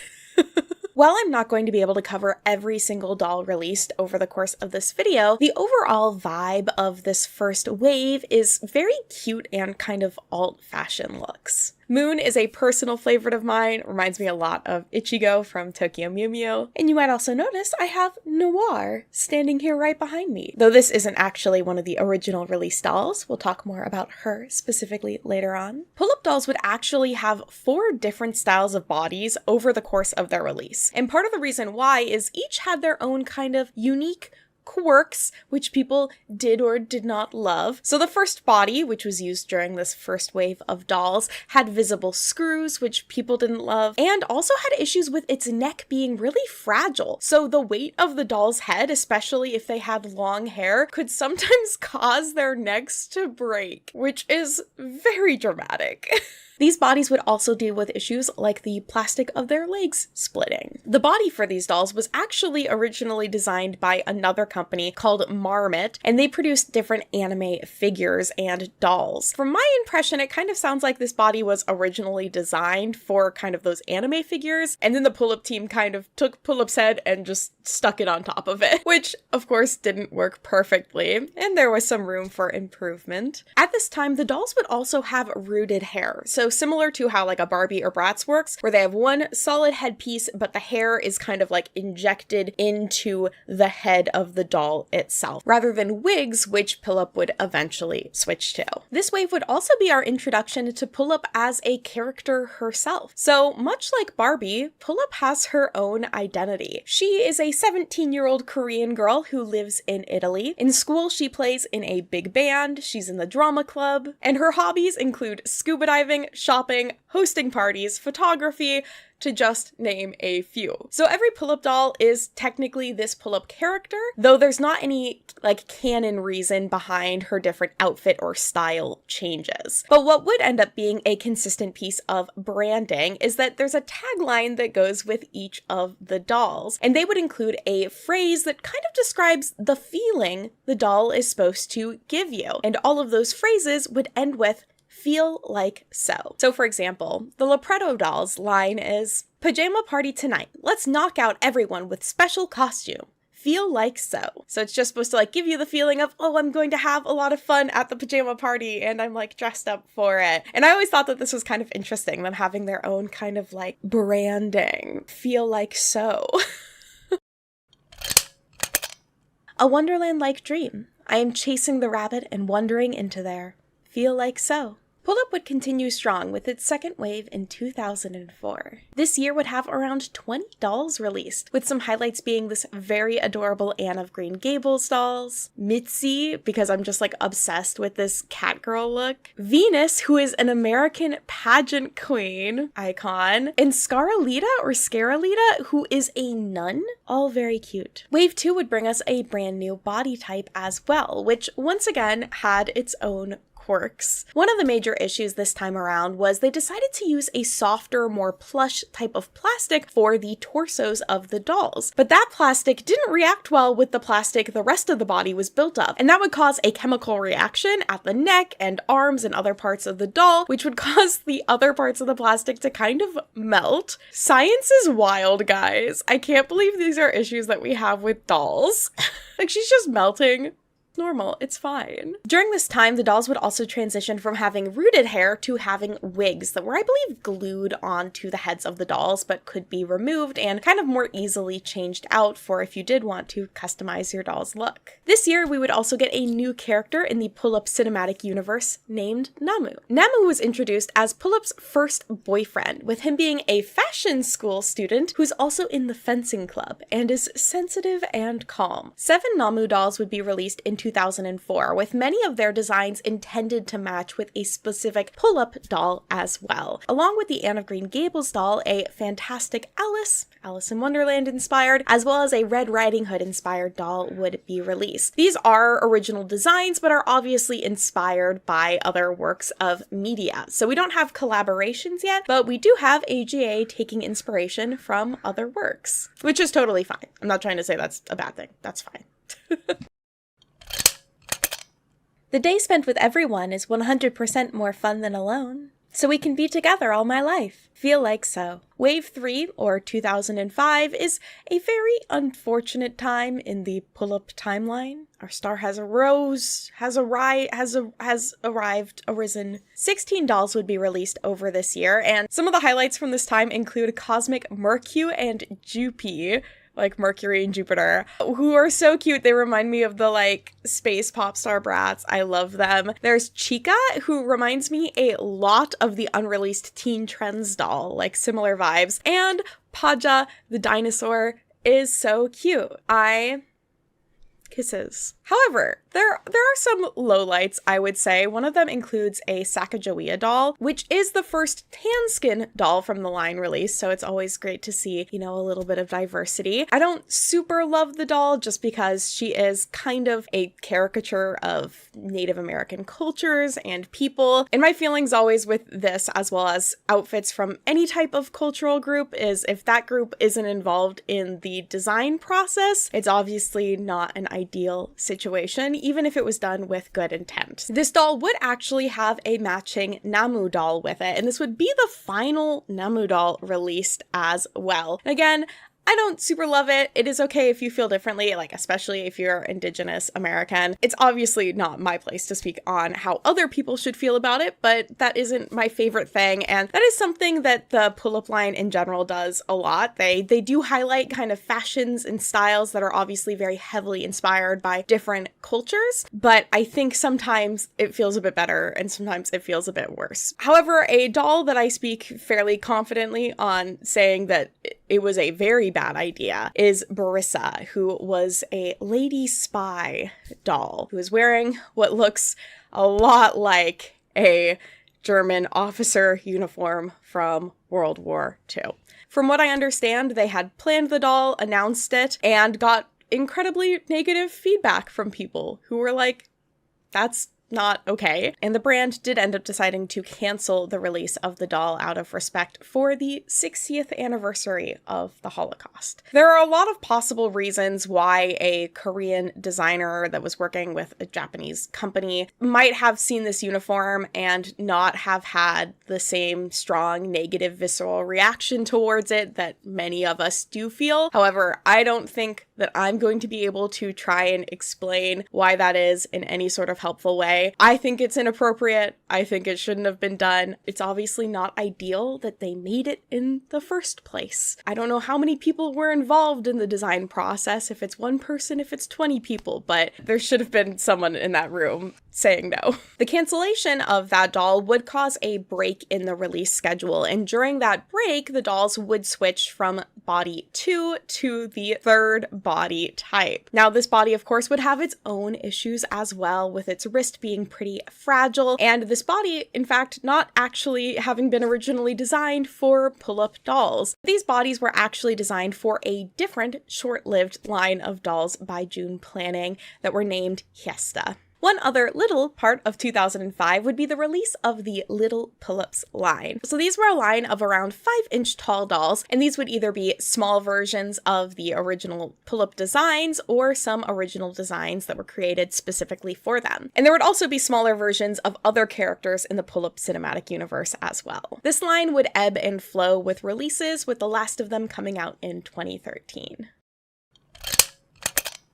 I am baking cookies and making tea for my master. When I am hungry, I snitch a little. Feel like so. Over the next few years, Pullip would continue producing at least one doll a month, and 2006 would bring an important change to the world of Pullips.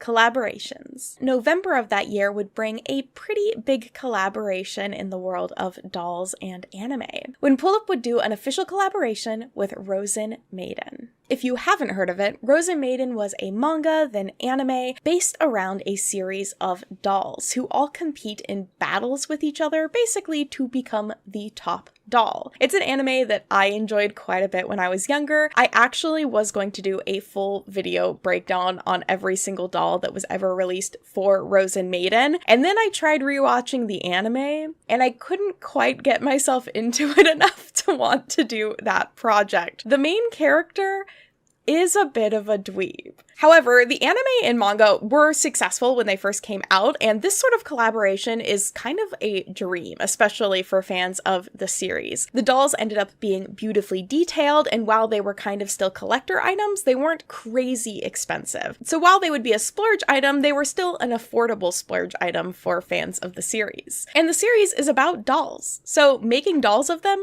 just makes sense. Angelic layer, do you hear me?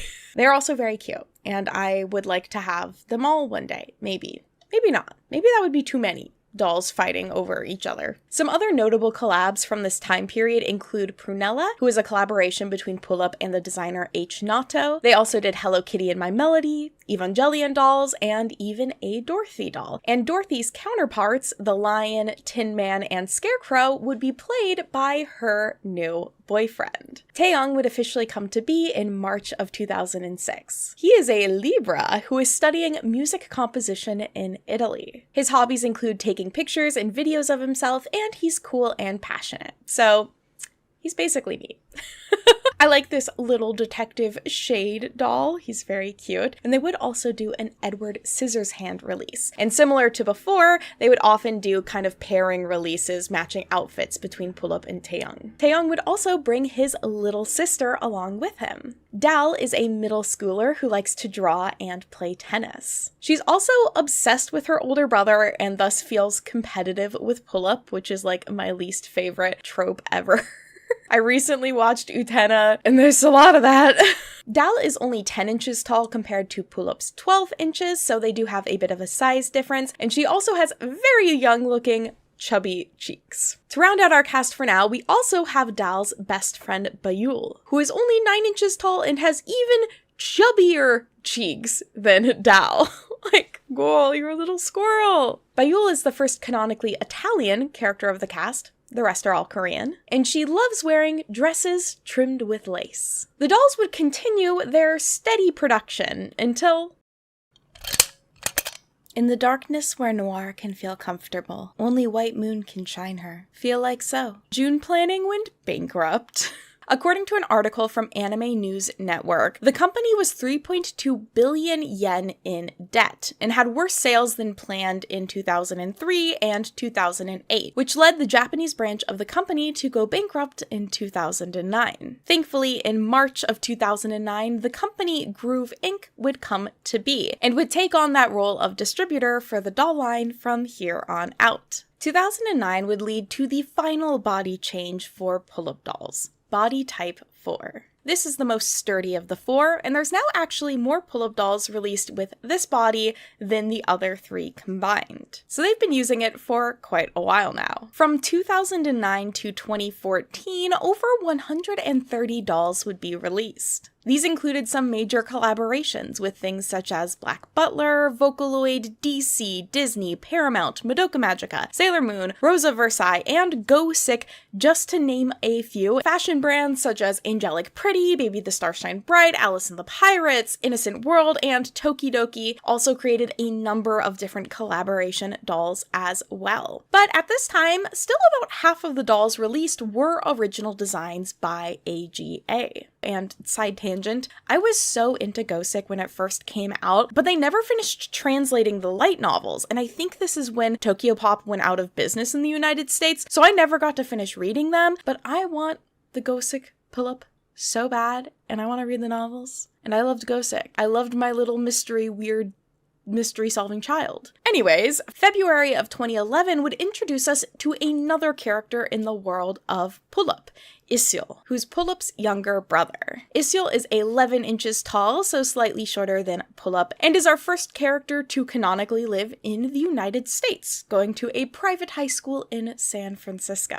Another fun thing that was done during this era is the regeneration line. So in 2012, Pullip re-released some dolls from their original 2 waves with updated bodies. But that is how I have this Noir here. She is part of the regeneration line, so she is a re-release of one of those older designs. And an interesting thing about Noir and a couple of other of these designs is they actually have shiny faces. Interestingly enough, the first wave and a half about of Pullip dolls all had shiny faces. similar to Blythe dolls, but about halfway through Wave 2, they decided to switch to matte faces. So most of our pull-up dolls that we see today do have those matte faces, but Noir here is one of those who originally had a shiny face, and when they created the Regeneration line, though they were using an updated body and an updated face mold, they did decide to keep her face shiny, which is really neat. I'm impressed by how delightfully detailed they are. Her outfit is so cool. In 2013, our final character of the world of Pullip would come to be Yeolume. Yeolume is actually Pullip's daughter from the future. Only 2 of these dolls would ever be released, and they use a more simplified body, which is actually slightly more similar to Blythe dolls, and were unable to blink or close their eyes like other Pullip dolls. From what I can tell, this time period was kind of the height of the Pullip brand. They had some huge collaborations with companies like DC and Disney, as well as some really big Lolita fashion brands. So it really goes to show that a lot of other companies were seeing Pullip as a creator of high quality dolls that they wanted to collaborate with. By 2015, over 90% of Pullip dolls sold were sold to international customers. So the line had really reached global success at this point. Woo woo, seemed to be in time somehow. The third Rosen maiden, Sui Suiseki, come to see, feel like so. In 2015, 2022, 23, and 24, every single Pullip doll released would be a collaboration doll. From the years of 2015 through 2024, the line would release around 153 dolls, with only 36 of those being original designs from AGA, so only around 23%. Pullips had sort of just become models for other brands' clothing or other characters, which in some ways is really fun, but in other ways is a bit sad, especially considering that AGA had made a lot of really cool and beautiful original designs. That being said, it probably doesn't help that the company would also sometimes get flack for using materials like real feathers on designs. For example, this one that they then had to go and change because people didn't really like that. And the pricing structure of dolls also being at times very interesting, with some original designs going for up to $400. That's a lot of money. And while those collaborations are all fun and good, the challenging thing with them when it comes to our Pullip dolls is that these designs aren't really being made for Pullip collectors. They're being made for people who are fans of whatever brand or thing is collaborating with them. So the main core of Pullip fans aren't really going to be buying them unless they do happen to enjoy whatever like anime or thing the collaboration is with. Otherwise, you're probably not going to be buying them or trying to buy every single release. So while Pullip was probably getting sales from fans, it was from kind of a different group of fans than they had been previously appealing to and building within their own community. While 19 dolls were released in 2023, it sounds like only about 3 were released in 2024. So there was a major slowing down of releases from the brand. So far in 2025 this year, there's been a big emphasis on a new line called Timeless Treasures. These are redesigns of previous Pullip original designs for new fans to enjoy, which I think is a fun concept. I'm a little bummed they aren't like brand new designs, but I do think it's smart to kind of do a bit of a re-release of your older stuff that you know is going to do well, especially because, as Groove states on its website, due to rising costs in raw materials and logistics in recent years, we're facing challenges in offering these items at their original prices. However, we have worked tirelessly to provide them at a price that remains as accessible as possible for our fans. In addition to these re-releases, we also have exciting new releases planned for 2025. Of course, this was all like pre-tariff talk in the US, and while I'm sure the United States is only like a chunk of the audience for the brand, it might also affect it in some ways. So it really sounds like post-pandemic things have not been ideal for the company, and it's definitely struggling. And so this Timeless Treasures is probably an attempt for them to kind of try and reconnect with that core Pullip fan base outside of all of those collaborations that they had been doing. So with dark red rose and jet black darkness, I'm out for your heart and blood. I want all of your love. feel like so. One major part of the pull-up doll community, which I haven't really talked about so far, is customizing. Much like with any line of dolls, there's a community focused all around taking doll designs and changing them, either the face-up, the hair, the outfit, to make something that you personally want. But the one challenge of that, of course, with pull-ups is that they're not cheap. The original line of dolls retailed for $65, which doesn't include shipping. With inflation, that would be around $100 today. And these dolls would, of course, increase with price over the years with inflation, but also collaboration dolls would tend to be more expensive than AGA originals, who would also release some at times very pricey limited editions of dolls. So if you wanted to make your own doll or customize a pull-up doll, you would have to invest a fair amount of money into it. Unlike ball-jointed dolls, which you could buy a blank face version of, you would be buying a complete doll with outfit, wig, hair, eyes that you would be going in and making changes to.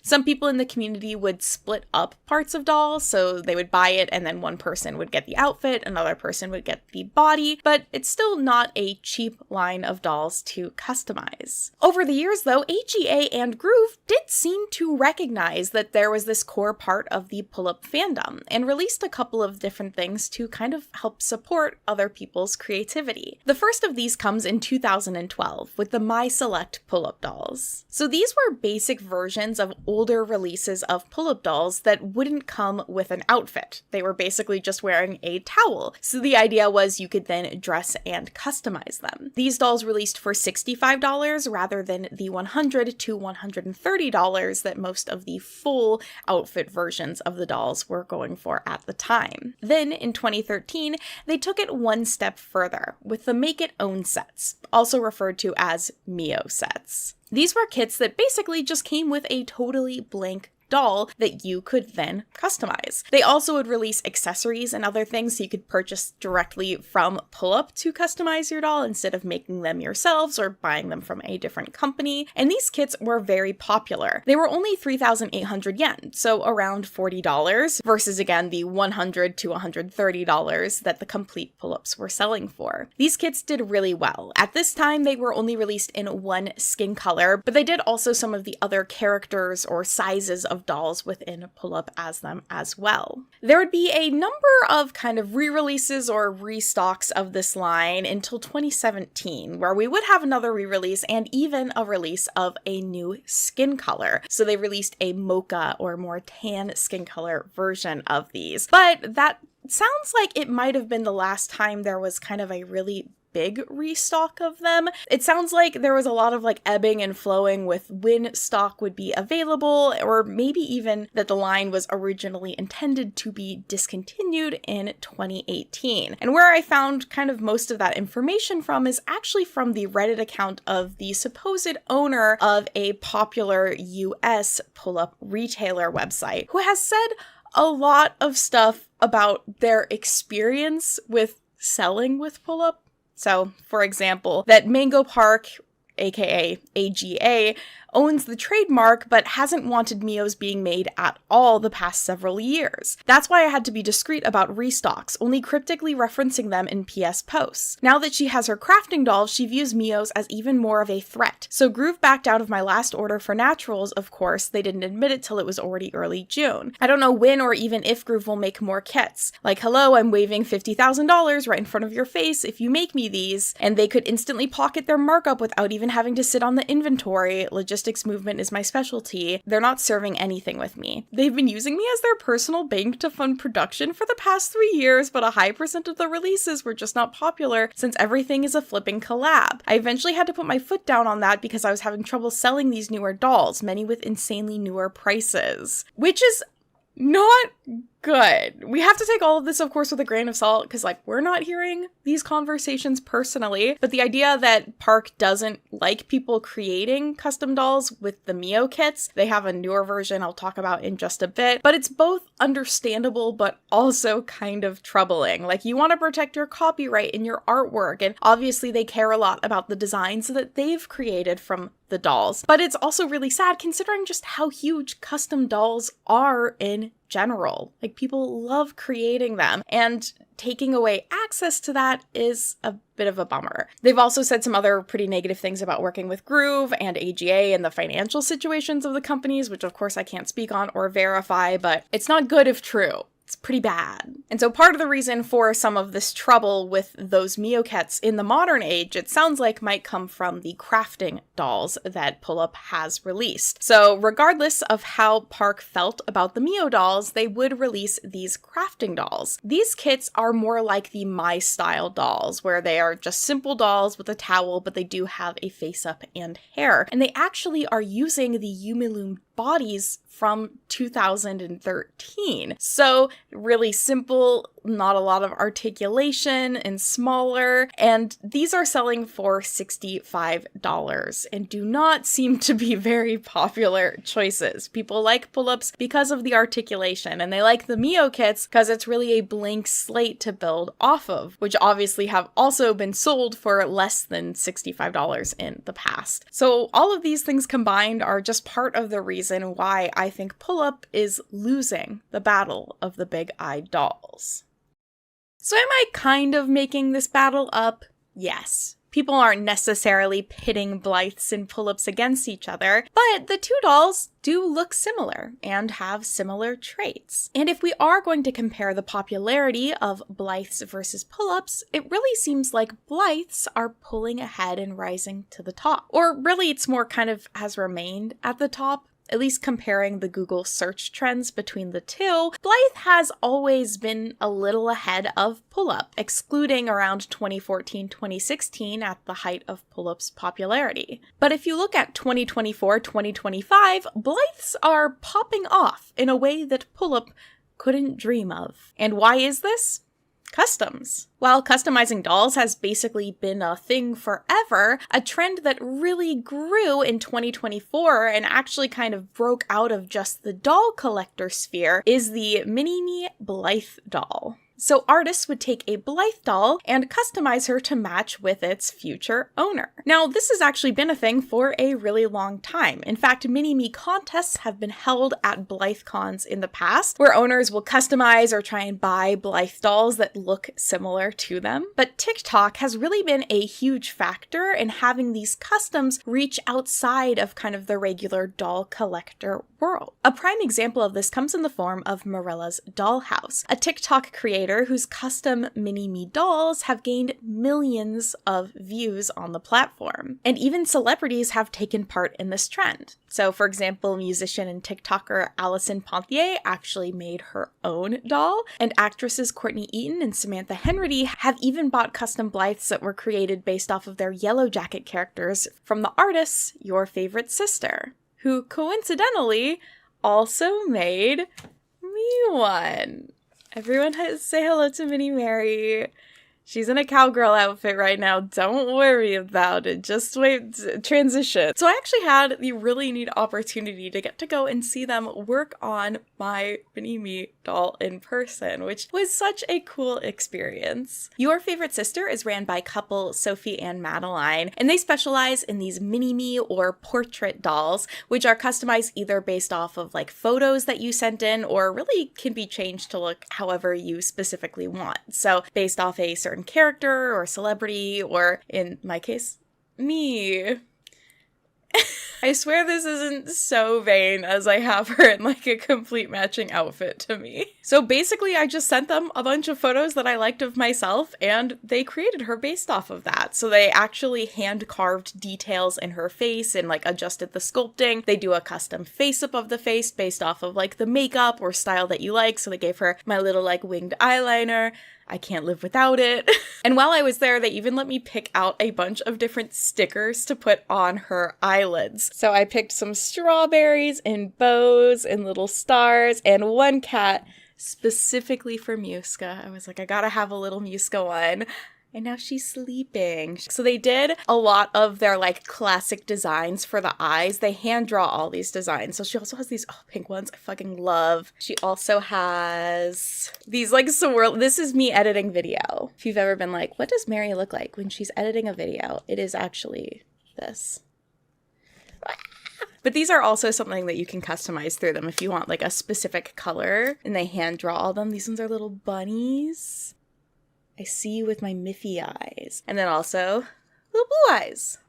I also got to pick out like the charms that they put on the end of her pull strings. So on the back of Blythe's heads, they have 2 strings. One is to close the eyes, one is to reopen them. It's how their like eye mechanism works. And so they make these custom beaded strings that have charms at the end of them. And for mine, I kind of accidentally ended up picking 2 Saturn ones. Saturn's my favorite planet. This is such a like random story, but back in the day, I worked at my university's dining hall, and when I got my name tag, they were just making the name tags by creating little labels from a label maker and like sticking them on a name tag. And they put 2 Saturns next to my name just for fun. Just like no specific reason. I didn't ask for it. The person making it just did it as like a way to be cute. And I've just like ever since had a strong affinity for Saturn because of that. And when I saw them, I was like, oh, those are kind of cute. Little spacey Mary. I gotta get that. So that's why she has those little charms on hers. That's why I picked them. But they had a lot of different ones to pick from. I almost felt overwhelmed by options. I was like, how do I even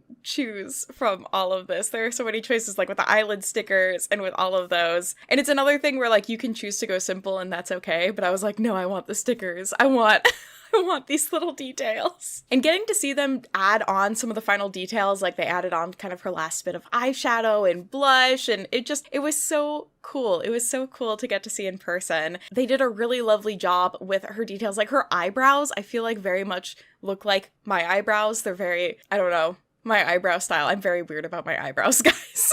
And when I look at them though, I'm like, yes, that's how I style my eyebrows. And then also on the back of her head, they added like little Mary Love You and a cat, and they're your favorite sister. And it's just, it's so pretty, and it's all done with like such intent, and I love to see it. Getting to visit their studio space was also just very cool and very kind of them to let me like come and invade their space. So I got to see the other dolls that they were working on, as well as some that they just had on display. And they did a really wonderful job on her, considering I'm also the sort of person I feel like that artists can sometimes dread when it comes to commissions, where I come in and I'm like, do whatever you like or you think is right. So I didn't give them too many descriptions of like what I wanted. I was like, kind of this vibe, which I know is so unhelpful. And they did a really lovely job nonetheless. They even like custom dyed her hair to try and match mine. And it matches the photo so well. On video, I feel like my camera makes my hair look just so brown. It's not. It's a purple red color. But on camera, it's like very normal brown color. I swear I'm cool, guys. I swear I dye my hair so often.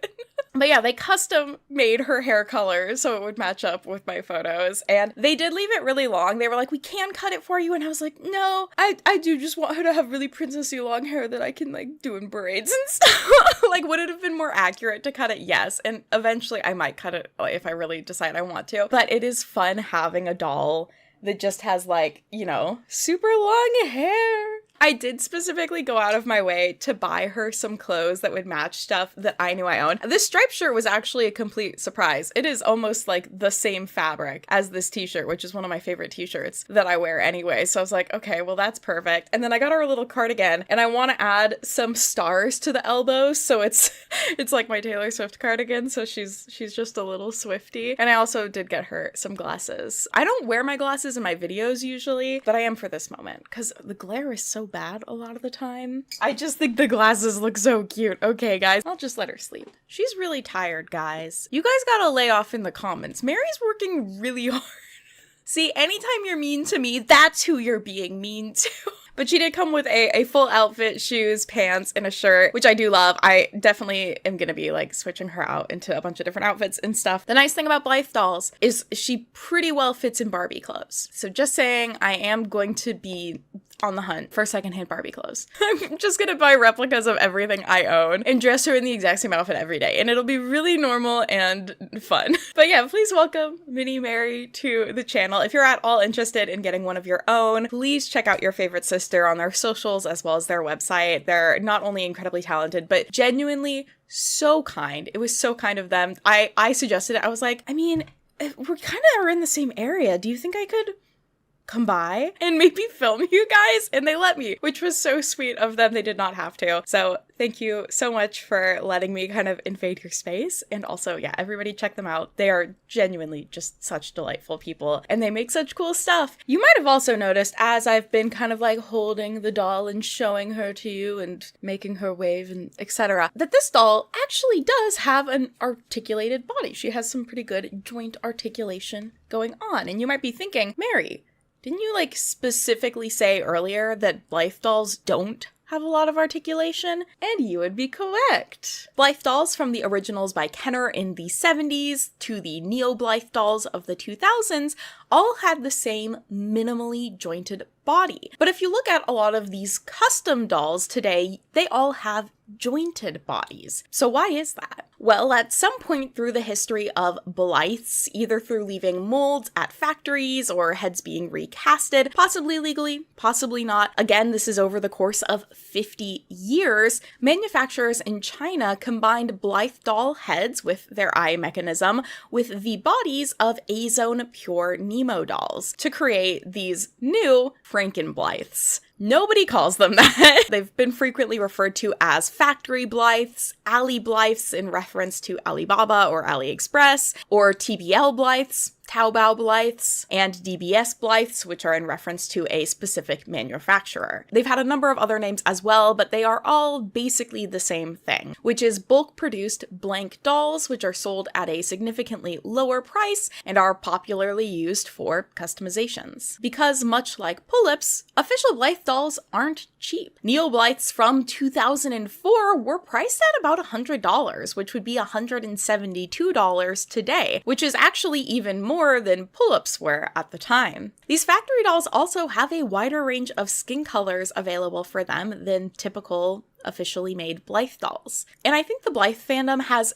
somewhat of a mixed reaction to it. There are some people that I'm sure kind of prefer to keep Blythes in their more original state, or to not have people take somewhat rare or hard to find dolls and completely change everything about them for the sake of a custom. And so these factory dolls offer a better option where more of those original rarer Blythe dolls can be kept in the same kind of condition for collectors while still having a space for people who want custom dolls. I've also seen collectors who don't love the custom doll situation, but their complaints most of the time is just a lot of the Blythe community spaces have kind of shifted to be more focused around the custom dolls rather than the original releases, which I can totally see why that's a bit of a bummer if you are a big fan of the original dolls that are being released by Blythe. But I also get the other perspective that with a custom doll, you're able to get kind of exactly what you want as a consumer, and you're paying an artist to create it. I do honestly think there is quite a separate audience between the people who want these official Blythe dolls and the people who want these custom dolls.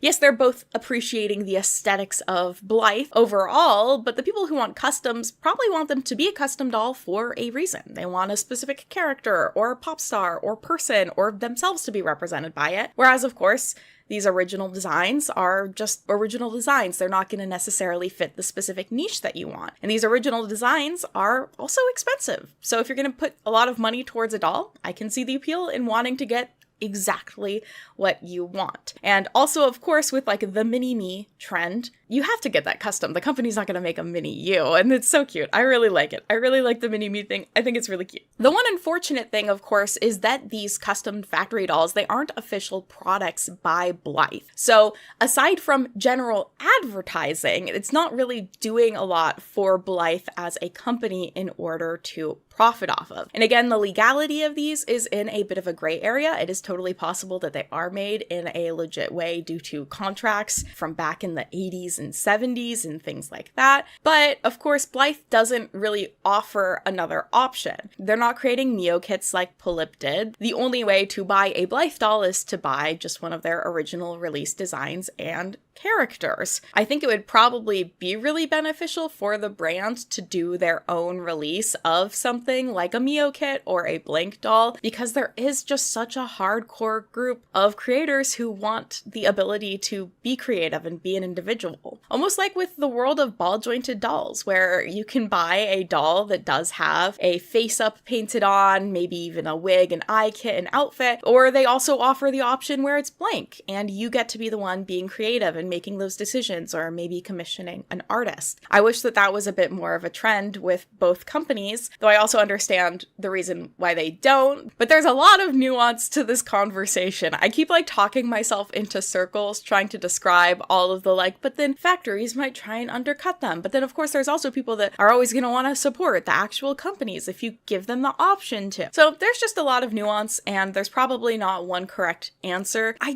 just do love the world of custom Blythes that exists, and I wish that Blythe as a company, which is now ran through Good Smile, would figure out a way to kind of take advantage of the fact that there are people that really want to support the company and would like a different option in terms of buying these. Of course, the economy is the economy right now, so who knows what things are going to look like in the next few years, essentially. I've already seen and heard people talking about how the cost of factory Blythes has gone up, so we'll see what happens. For now, Blythe is winning in a sense. They're still producing dolls, and they've hopefully gained some popularity from these custom dolls, with people Googling them and wanting to learn more, and maybe getting into collecting the official dolls. I think it could also be really smart for Blythe to do some re-releases of some of their classic dolls, and I do kind of hope they figure out a way to have options for artists to buy through them directly, and I hope that the growth of custom Blythes has led more people down the road of the original designs and getting interested in that. And then as for Pullips, I don't really know how their story will end. I really hope that this line of kind of throwback dolls will bring some old designs to a new audience and people will really get to enjoy them. And hopefully that will give the company some confidence to create some really cool new designs and not just rely on collaborations, but who knows? Again, it's a really rough time in the economy. I wouldn't be surprised if maybe even both brands end up fading away, but I'm curious about how you all feel about this. Does it seem like Blythe is really winning? Do you have a team you're on? Team Blythe, Team Pullip? Would you get a mini-me doll so you could dress them up and pretend that you're them and you're not employed because you're just a doll and life is really great? And I'm sure I've managed to say Pullip wrong through the video a variety of times, and I want to apologize for that. It's one of those words that my brain just like hops between different ways of saying it, and I'm sure one of you will be very kind and correct me. Thank you all so much for joining me and Mini Mary. If you want to see some behind the scenes of me prepping for this video and creating Mini Mary's kind of outfit and her little office area on my desk, I have that as a members only video, so you can join and become a member if you want to see more content like that. Thank you all again so much for joining me today. I hope that you're having a fantastic day, and I'll see you all next time. Bye-bye! In the 1990s, as Mattel Media was developing its first home computer game based around Barbie fashion designer, they actually faced pushback from retailers who were afraid to stock the game due to the common idea at the time that girls simply didn't like technology. And they would be, of course, embarrassingly wrong about that. The game, which allowed users to design and then print out and create their own fashions for their Barbie doll, would end up selling over 1 million copies by 1998, only 2 years after its release. And its success would really open up a new world of gaming, with games for girls. While many games in this subgenre would end up really leaning into stereotypes and sometimes would, coat themselves in a layer of pink and glitter in order to sort of profit off of young girls, there would be some genuinely great games that also would come from this. And over the 90s and 2000s, what would become a popular trend in the world of girl games for the PC would be box sets, where 3 or 4 games would be packaged together for a sort of like value deal. These would sometimes even just be called games for girls. And I myself can say that I put many hours into Games for Girls Volume 3. I owned this one. And looking over these box sets, we can get a feel for what the sort of like subcategories of these games ended up being. We have horse games, which is like an entire fascinating subgenre on its own, fashion games, licensed games from Barbie and Hello Kitty or other kind of girly brands, games that were kind of trash, genuinely good games, such as the Nancy Drew series, and of course, pet games. The virtual pet subgenre of games really came into popularity in 1995 with the release of Cats and Dogs for the PC. Selling over 1.5 million copies worldwide, these were the beginning of the mostly successful Pets franchise. Tamagotchis, of course, would join in on the mix, becoming a craze around the world. And at this point, we don't see like a super strong gender divide in who is enjoying pet games. Like, yeah, it's mostly just children, but it's still a pretty gender neutral experience. But through the 90s and 2000s, as gaming became more popular and accessible than ever, we do start to see that gender divide. For example, in 2006, Nintendo reported that while only about 44% of people who owned a DS were a girl, almost everyone who played Nintendogs was a girl. A popular subgenre of pet games, vet simulators, are more likely to be popular with women because, in general, women are more likely than men to become vets. Since the 1980s, women have been the majority of students in veterinarian science programs and often get representation in books and TV shows and media. Oftentimes, if you see a vet in something, it's going to be a woman. But if we're stepping back and looking at like broader representation with who owns pets, it's kind of hard to say. It seems like there is a pretty even gender divide in terms of pet ownership. I looked at a number of studies. There's one from 2019 that said 64% of pet owners were women, but then since then I've seen a number of studies that say it's a more even match, or even that men have more pets than women. So my guess is it's probably a pretty even split at the end of the day. However, when it comes to pet care, in some studies that were highlighted from the National Library of Medicine about pet care during the pandemic, they noted that if a single person in a household was going to be taking care of a pet, it was most likely going to be the mother figure in the household. However, they also did find that in most cases, pet care would be split between multiple members of the house. Frankly, there just aren't too many studies that I found like super trustworthy in terms of like gender divide and pet ownership and pet care. I think maybe people aren't studying that, which, like, fair enough. So what it might just come down to are the ways that we end up internalizing stereotypes about women being caregivers being reflected on pets and pet ownership. But I don't quite think that's the full reason why pet games end up being marketed towards girls or more successful with girls. I think that it instead might have to do more with the gaming market at the time in general. If it wasn't clear already, let me just say we are going to be talking a bit about gender stereotyping here, and I just quickly want to establish that the concepts and ideas that I share are not going to be universal experiences, and or what I personally believe in, and I fully acknowledge at times are harmful. It is just, you know, society sometimes. So speaking on that, I have a very early memory in my gaming years from middle school when I saved up for and bought my very own PlayStation 3. Now at this time, around 2010, I was super into gaming. I was watching a ton of gaming content, getting gaming magazines. Like, I wanted to be in on all of the games, playing the IT games of the time, and getting my PlayStation 3 was like a huge part of that. It was very exciting. But there was one major issue with all of that, which was that I wasn't old enough to buy most of the games I wanted.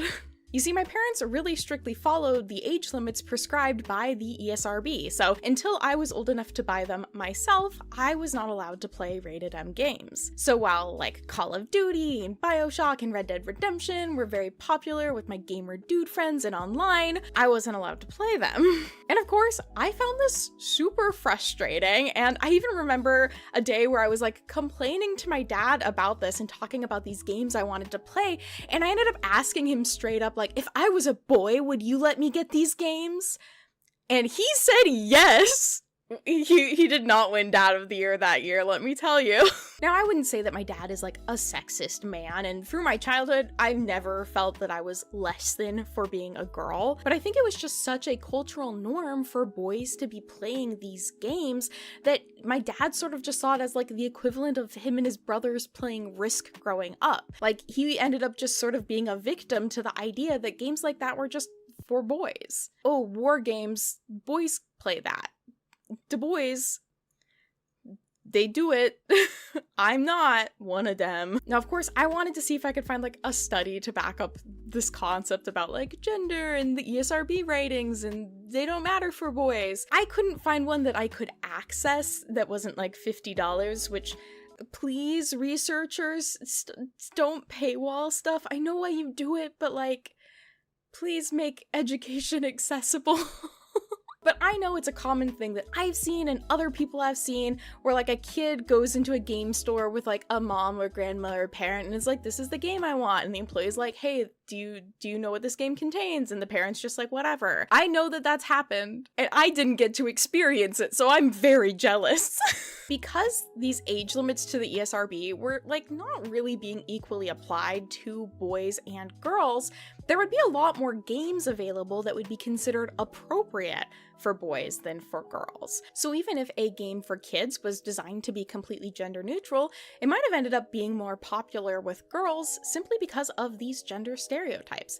Girls would have less options of games to pick from that were considered like safe options, whereas boys could hypothetically have any game to pick from. So that's just a little bit of my own opinion as to why pet games might have ended up becoming games for girls. Now, I'm not saying they are only ever games for girls, but I will say one of them very specifically, I believe, was designed to target them.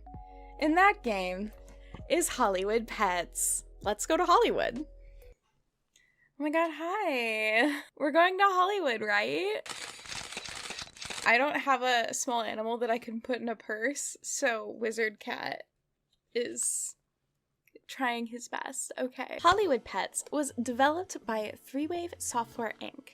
Threewave was founded in Vancouver in 1994, and the company specialized in a very specific type of game. They made multiplayer game modes for FPS games. Threewave has been thrilling FPS fans consistently since 1996, delivering addictive online content and gameplay to select titles. Quake, Doom, Wolfenstein, and the Jedi Knight series are just a couple of examples of titles that the company would make online multiplayer content for. And for some reason, they don't list Hollywood Pets anywhere as a game that they created. Now, it might sound like some sort of conspiracy is brewing here, but sadly, it's not. It turns out that just somebody on Moby Games mislabeled the developer for this game. So I foolishly believed them and trusted them, and then upon doing research was like, maybe this doesn't actually make sense. Sure enough, it didn't make sense. They did not develop Hollywood Pets. Hollywood Pets was actually developed by Lost Sock Games, which I can find alarmingly little information about other than their website via the web archive. The company originally started as a puzzle game developer, but would shift into the pet simulation genre with Puppy Love for the PC in 2006, which I'm almost positive that I've played before. Positive, because that dog just looks so familiar to me. Like, I've seen that man. Puppy Love would get a sequel, and then the Love series would expand to include Kitty Love and Pony Love. Hollywood Pets would end up being the last title developed by Lost Sock Games, with their website advertising it as Hollywood Pets is the follow-up to the original Puppy Love. It's the glitz, the glam, and the gorgeous. Dressing up pets is one of the major rising trends in Hollywood. Posh celebrities are determined to have posh pets, and they spare no expense when it comes to accessorizing them. So the game was not only attempting to tap into the popularity of pet sims, but also add in a Hollywood glamour twist. Releasing in 2007, Hollywood Pets was attempting to grab onto the popularity of celebrity culture at the time, with it girls being seen carrying their small dogs with matching accessories through Hollywood, LA, Beverly Hills, or whatever part of California was popular at the time. The box advertises the following features: over 30 stylish accessories, choose from Chihuahuas, Toy Poodles, Bichon Frise, Shih Tzus, and more. Puppy needs include hunger, thirst, fatigue, hygiene, and more. Very relatable. 7 trendy LA hotspots. So with all that, I think we're ready to take my pets to Hollywood. Hollywood Pets opens up with a menu where we can select our name, our dog's breed, dog's gender, and dog's name. I'm guessing at some point they might have intended this game to not only include dogs, but for now it's going to be a dog-exclusive experience. Sorry, Nuska. He's sadly not behind me because I got him a better chair set up over there, but he doesn't know how bad that is for my videos. He's not thinking about the views. For some reason, the game wasn't really liking my keyboard's inputs, so my name ended up being The breeds you can pick from include Beagle, Pug, Chihuahua, Boston Terrier, Fox Terrier, and Mini Pinscher, which is kind of weird because they are not the dogs on the box. I don't know if I unlocked more options, but for the time being, those were what I got to pick from. I decided on the Mini Pinscher because I really wanted, I don't know if they're actually pronounced Pinscher or Pinscher, I'm sure one of you will let me know, but we had one of those big books of dog breeds growing up, and I always thought that Pinschers looked like deer, so I really wanted a pet deer. So here's my dog. She's a little girl named B. Finishing up the character creation, the game introduces us to the backyard, congratulating us on our adoption and giving us some general information about the game. So I was thinking, great, I'm excited to go on an adventure with my dog and learn more about a pet's life in Hollywood. Which might have been just some bold assumptions on my part. See, if you're anything like me, you might have some general expectations about what a pet or dog simulator is going to be like if maybe you played Nintendogs like I did a lot of growing up. So I just need you all to take those expectations and then divide them in half, and then also recognize that they're probably going to be a little too high still. So go in with that mind frame. Clicking on the menu button opens up a list of options for things that you can do, which includes going to the pet shop to buy things, activities, change location, and dress up.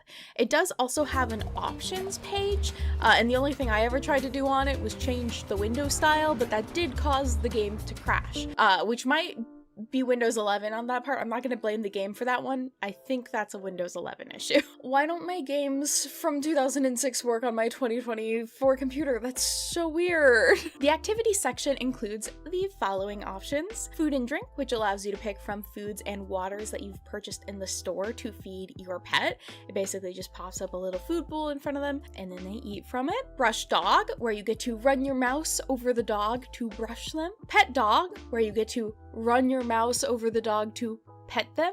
Take nap, where the dog walks into its house and takes a nap. And then lastly, go for a walk. Now, walking my dog was one of my favorite parts of Nintendogs, getting to select your route, get treasures on the way, possibly meet up with friends' dogs, made it a really exciting game mode. This walk, not an exciting game mode. An animated scene will play with your dog running alongside some McMansions, not on a leash by the way, also with nothing that you can interact with. So you're just gonna sit for 10 seconds and just watch your dog pee and run. These activities are how you maintain your dog's stats, which are on the bottom right side of the screen. These stats will lower as your dog walks around in its yard, but thankfully if you're on any of the menus, they do pause. So your pets are safe, unless you're like me and you just leave your games open and running for hours while you do other things because you get distracted. Rest in peace. The pet store includes different accessories and outfit pieces, dog houses, as well as food for your dog. But you may be wondering, how do we make money in this world? Well, if you click on the Change Locations button, you can see that there's a photo shoot option. This is the only minigame in the game, and it's a challenge where you have to try to time your clicking with a little meter on the left-hand side of the game. Now, it took me an alarming amount of time to figure out that was what determined my score. I was trying to time my photos with what my dog was doing. Incorrect. Not how you take photos. Get it together. So you get 5 tries to take a photo, and then at the end of each round, it'll ask you, do you want to play again? And I always said yes, because I am here to grind Hollywood pets. I am ready to rumble. And I don't know if it was just my PC or the game in general, but for some reason, the more times I would say yes and replay it, the faster this bar would move around, making it like impossible for me to time the clicks. I also think like it intentionally did this thing where the bar would raise less and less the more times you repeated to like represent your dog getting tired. But that would be really easily fixed by just like leaving the minigame and then coming back to it. I'm not letting my dog rest. We have rent to pay here, okay? We need to become a celebrity dog. So with this minigame, you could make between $0 and about $50 per photo. And as soon as I figured out this was the way to make money in the game, I just put on a YouTube video, like sat back, relaxed, and probably played for a good 30 minutes this game, just repeating it over and over again. And I don't even know why I needed the money. I just wanted it. But eventually I did kind of get concerned that maybe that wasn't, you know, the most ethical way for me to treat my little puppy. So I decided let's have a break and visit one of these other hip LA locations. The park. The park acts like a sort of chill zone where your dog's needs don't go down and it just hangs out. The only other thing that you can do here is practice dog tricks that you can buy from the store. So I immediately left, went and bought as many dog tricks as I could, and was back on that grind so I could buy the rest. And this actually would pay off, because once you unlock a certain amount of dog tricks, you get to unlock a new location, which is the Celebrity Pet Show. Ooh, what like famous people will we meet? What celebrity dogs will we see? None, because it's actually just another photo shoot game, except this time make a lot more money for each photo. So it was time to grind.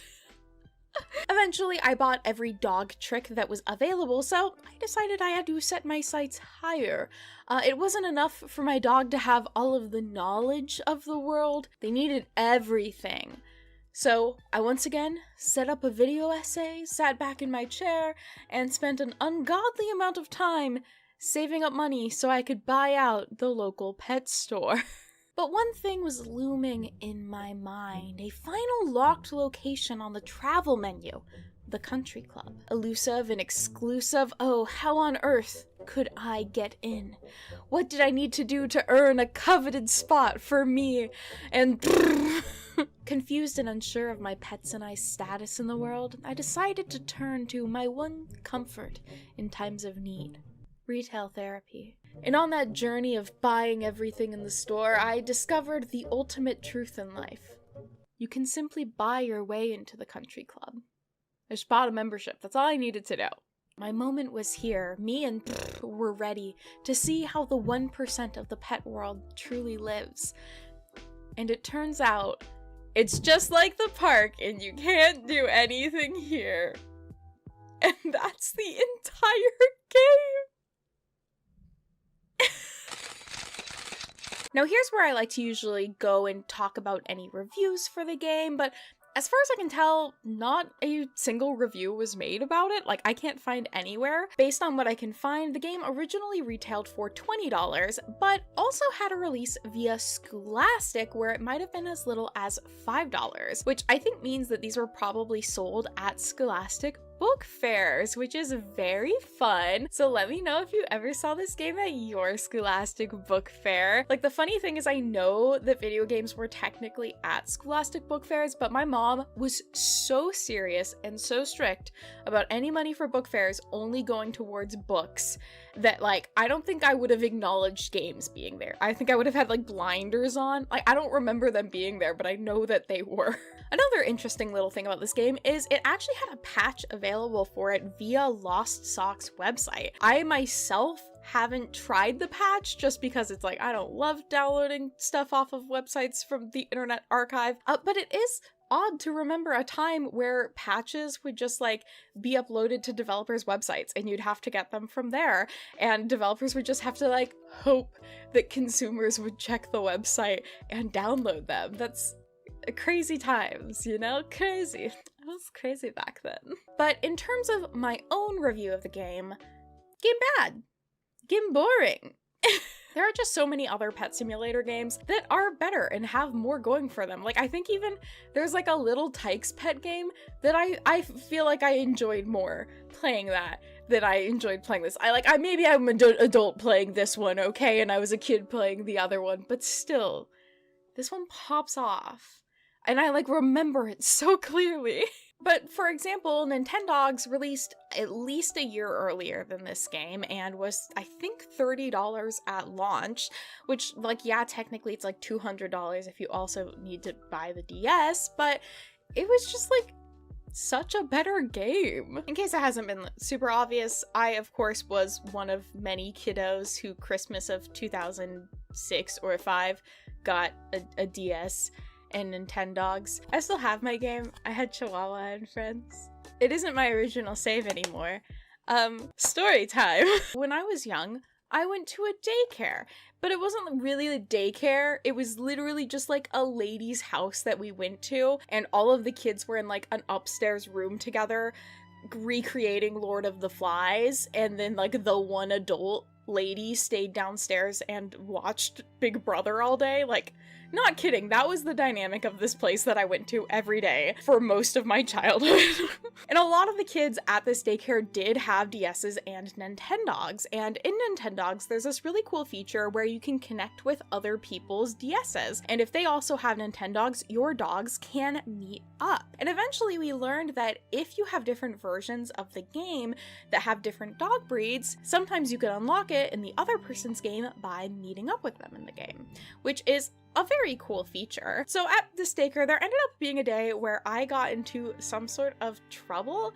Now, when I say trouble, it wasn't like exactly uncommon for me at this daycare to end up being a scapegoat for other things. The finger would often get pointed at me, and because I had gone there for so long and it was like a long-running thing, I couldn't defend myself. It was just easier to blame Mary. So I spent the afternoon downstairs at the kitchen table thinking over whatever it was that I did that I wasn't supposed to do. And eventually my mom comes to pick us up and I go upstairs, get my DS, and head home. However, when I next opened my game, I discovered that one of my dear dogs had been donated.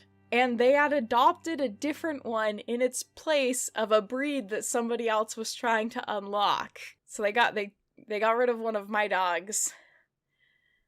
For them. Top 10 heartbreaking moments of 2006. Story time's over. Hollywood Pets is my mortal enemy at this point. I actually put such an alarming amount of time into this game for a game that has such little gameplay. This game is no game. And it's crazy right now also because I've just started basically my first playthrough of Fallout New Vegas, which is a game with a lot of, there's a lot of game going on. There's so much you can do. There's so many options. And I'm like, man, wouldn't it suck if you were a kid and your brother got that game and you got fucking Hollywood Pets? I would be pissed. I'm making up a scenario right now, but I would be pissed. All right, thank you all so much for joining me today. Thank you all very, very much for the support that I've seen on my last few videos. It's been very nice of all of you to come by and hang out and comment and all of that. I feel very spoiled. Very spoiled by life right now. So thank you. If you like this hat, it is my merch. So you're welcome to get one yourself. It is just a regular, like, dad cap. I don't have any of my snapbacks from high school anymore, so I didn't have any of those to wear. Is it on brand or alarming to know that I wore snapbacks in high school? I was a pretty cool chick. Thank you all so much for joining me and my wig today. Oh, what's the moral of the video? Moral of the video is that it does kind of suck that sometimes girls have been advertised worse products for money. I guess boys have too. It's a universe. It sucks. Shovelware sucks. Bad games suck. Okay. Thank you all so much for joining me today. If you enjoyed this video, feel free to give it a like, subscribe if you'd like to see more, and I'll see you all next time. Bye-bye. M'lady. What you do when Y2 girl comes up in M'lady's your lady.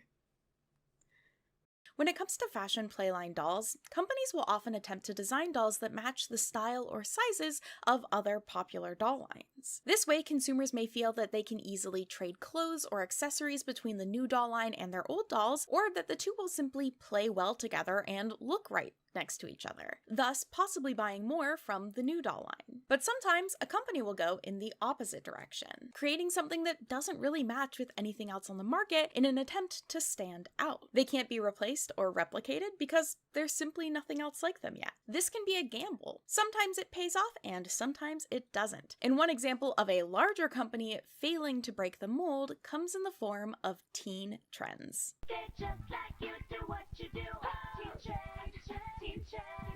Teen Trends were a line of dolls released by Mattel starting in 2005, consisting of 17-inch tall dolls which wore modern Y2K style fashion. However, it sounds like they might have originally been designed in the 90s. My investigation for all of this really started with a Reddit post from Affectionate Cup 9912, who described what they thought the origins of the line was. From there, I was able to discover that this line of toys was actually possibly originally prototyped by someone who's familiar to our channel, Steph Designs Toys. Before she was working on the Hobbie toy line of 2006, Stephanie was working on a toy line in the 90s with Mattel that was going to be named something like Teen Dream or Little Miss Teen. Ideas for this toy line included the dolls having makeup which faded in the sun to look more natural and then got darker inside for a more dramatic look. A featured accessory would be a pager, and another idea she had was for the dolls to actually close their eyes so they could dream about their goals.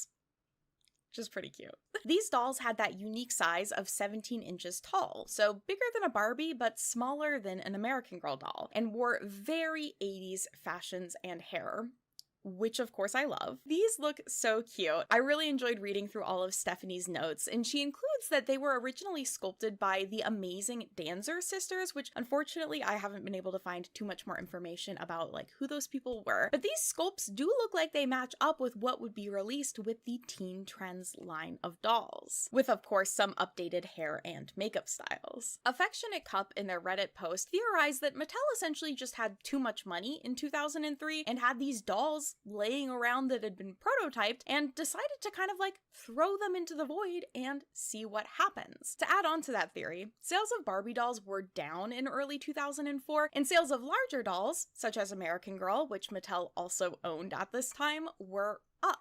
So I have a feeling Mattel was seeing a trend that maybe people were just wanting larger dolls more than the smaller classic Barbie doll. So those are some theories, but what does Mattel say about their origins? Well, in an interview with TD Monthly magazine, Stephanie Coda, who was the vice president in girls marketing with Mattel at the time, had the following to say about the line. From inception to research to production, it was less than a year. The goal was to work on a shorter timeline so we could ensure we were capturing the latest and greatest trends in our products, and that our incredibly gifted internal design team nurtured this product from inception to the final designs. The team came up with a few different looks for each of the 4 dolls to share with girls ages 6 to 12 years old to get their insights. And that short timeline only really makes sense considering that the dolls' bodies and head sculpts were probably already designed and finished, and the only things the team would really have to focus on were like hair, makeup, fashion, and branding for the line, so they really had a solid base to work off. Specifically about choosing these larger size dolls, Coda said, "We knew we could better play off the details older girls were looking for in a larger scale, and could really make the dolls ultra posable." Which does highlight another cool feature with these dolls. They actually include some ball joints. So at their elbows and their knees, they have ball joints, and they also have articulation at their shoulders and at their hips. So they can move around and pose pretty easily, and they're actually strung with elastic, similar to ball jointed dolls. This allowed for much better movement and posability than American Girls and most Barbies at the time. So Mattel basically took some dolls that they had designed but not released in the 90s, updated them with 2000s hair, makeup, and fashions, and showed them off at the 2005 Toy Fair,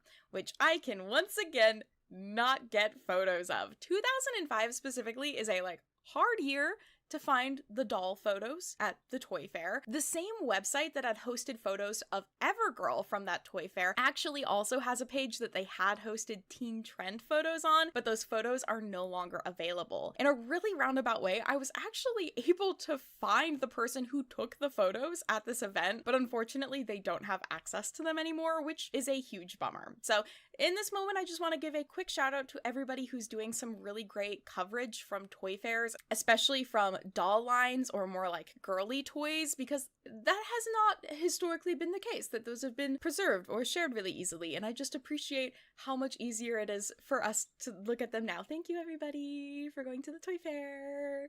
So sadly we won't be able to see these early versions of the dolls, but they must have been pretty much ready for release. The toy fair is held in the spring, and our first wave of teen trend dolls would be ready for consumers in August of that same year, so just a few months later. Then in September of 2005, a webpage for teen trends would also appear on everythinggirl.com, which was Mattel's sort of online hub for all of its non-Barbie girly toy brands in the 2000s.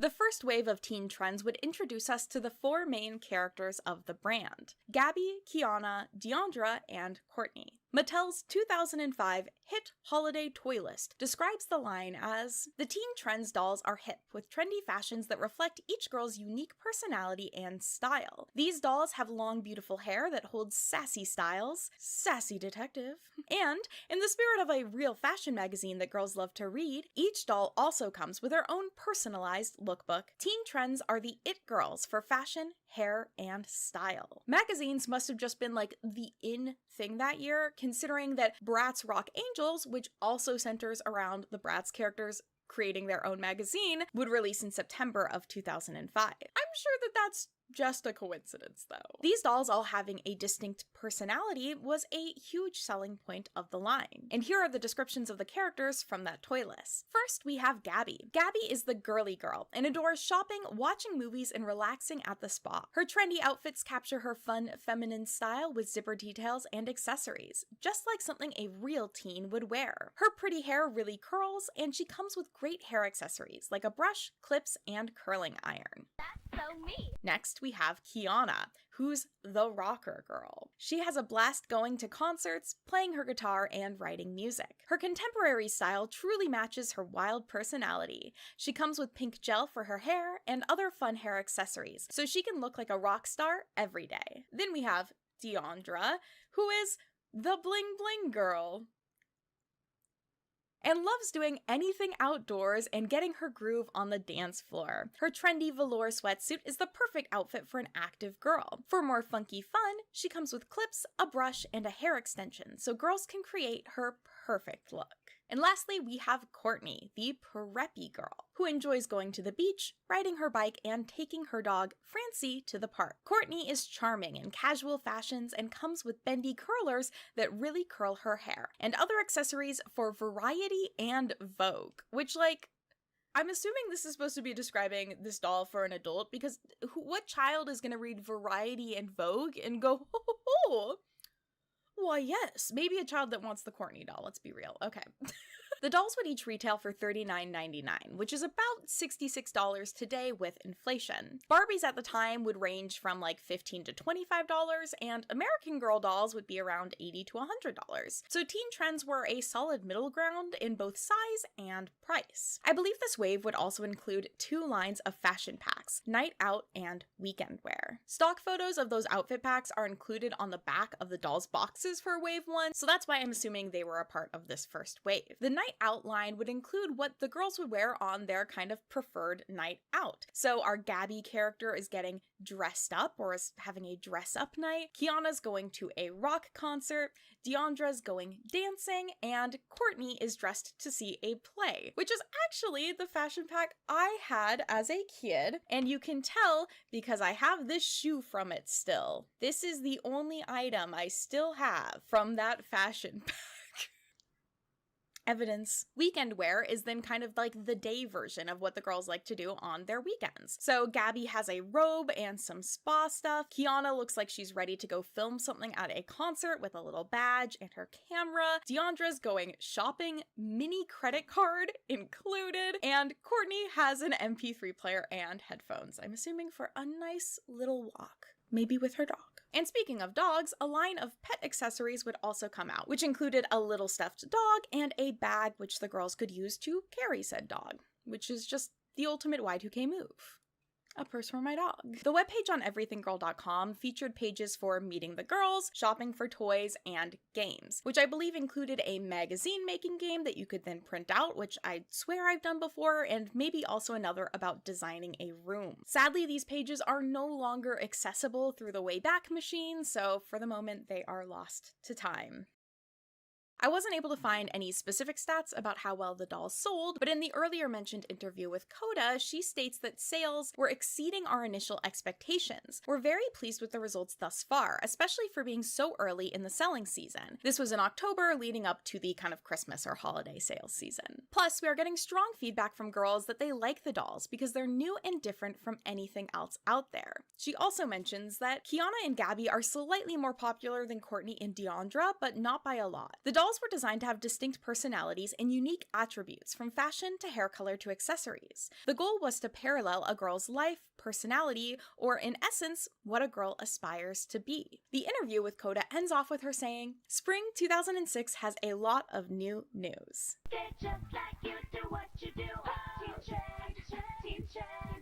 And part of that news would be a lawsuit.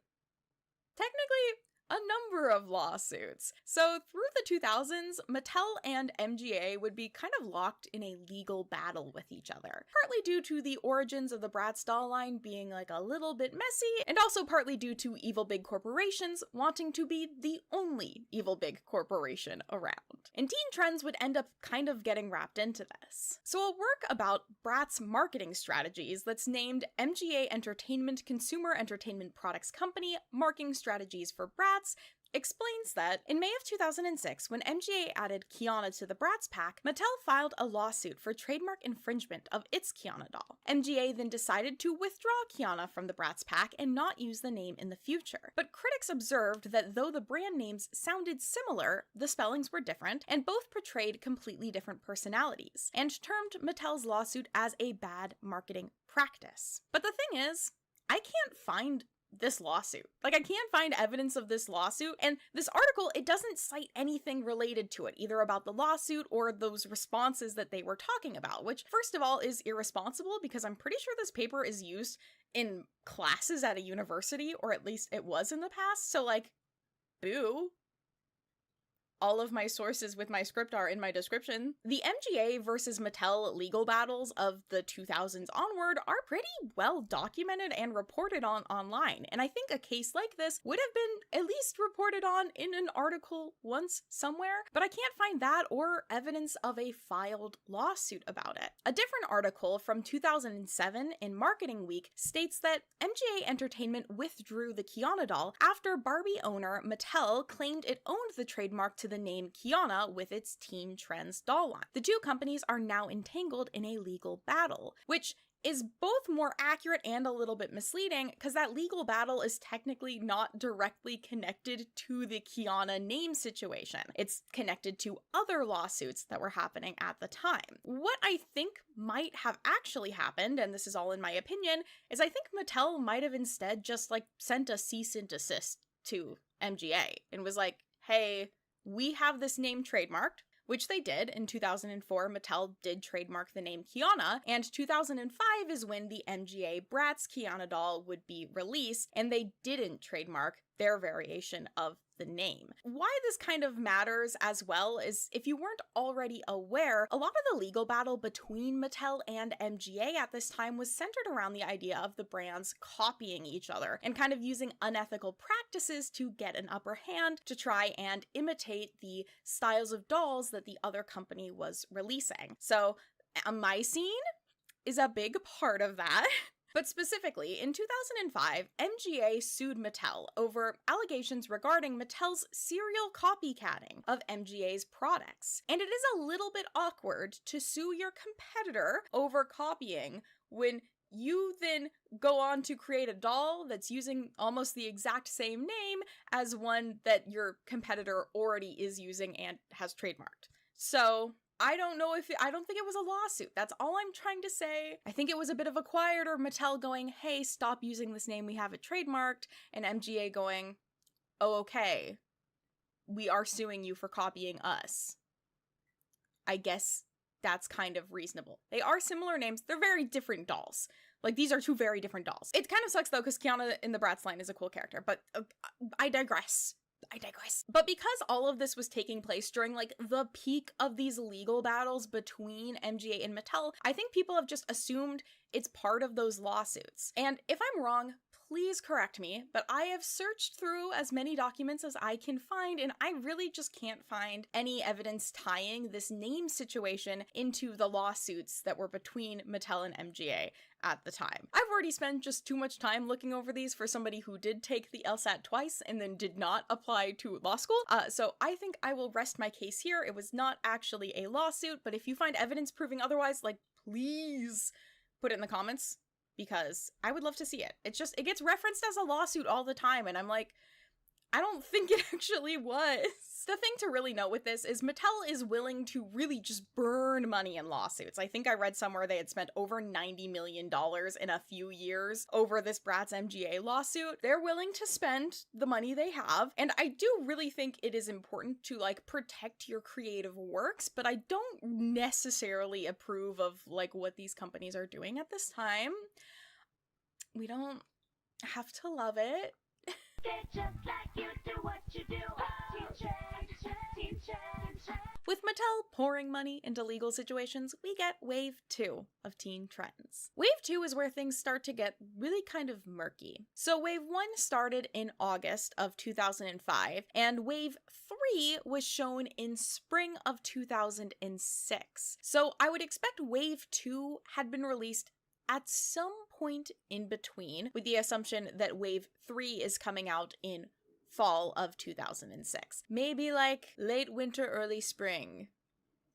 I don't know. The Wave 2 stock photos were actually used on the everGirl page of the brand, so it's likely that these dolls were ready to go for some time and had been developed really early in the development of the brand, which, remember, is a really short development period, so it's kind of impressive how much they hypothetically created during that time. The Wave 2 line of dolls is basically the same format as the first. The dolls came in these kind of walk-in closet style boxes, just like the first, and had some hair accessories. This time, of course, with slightly changed makeup, hair, and outfits. But was this line of dolls fully released?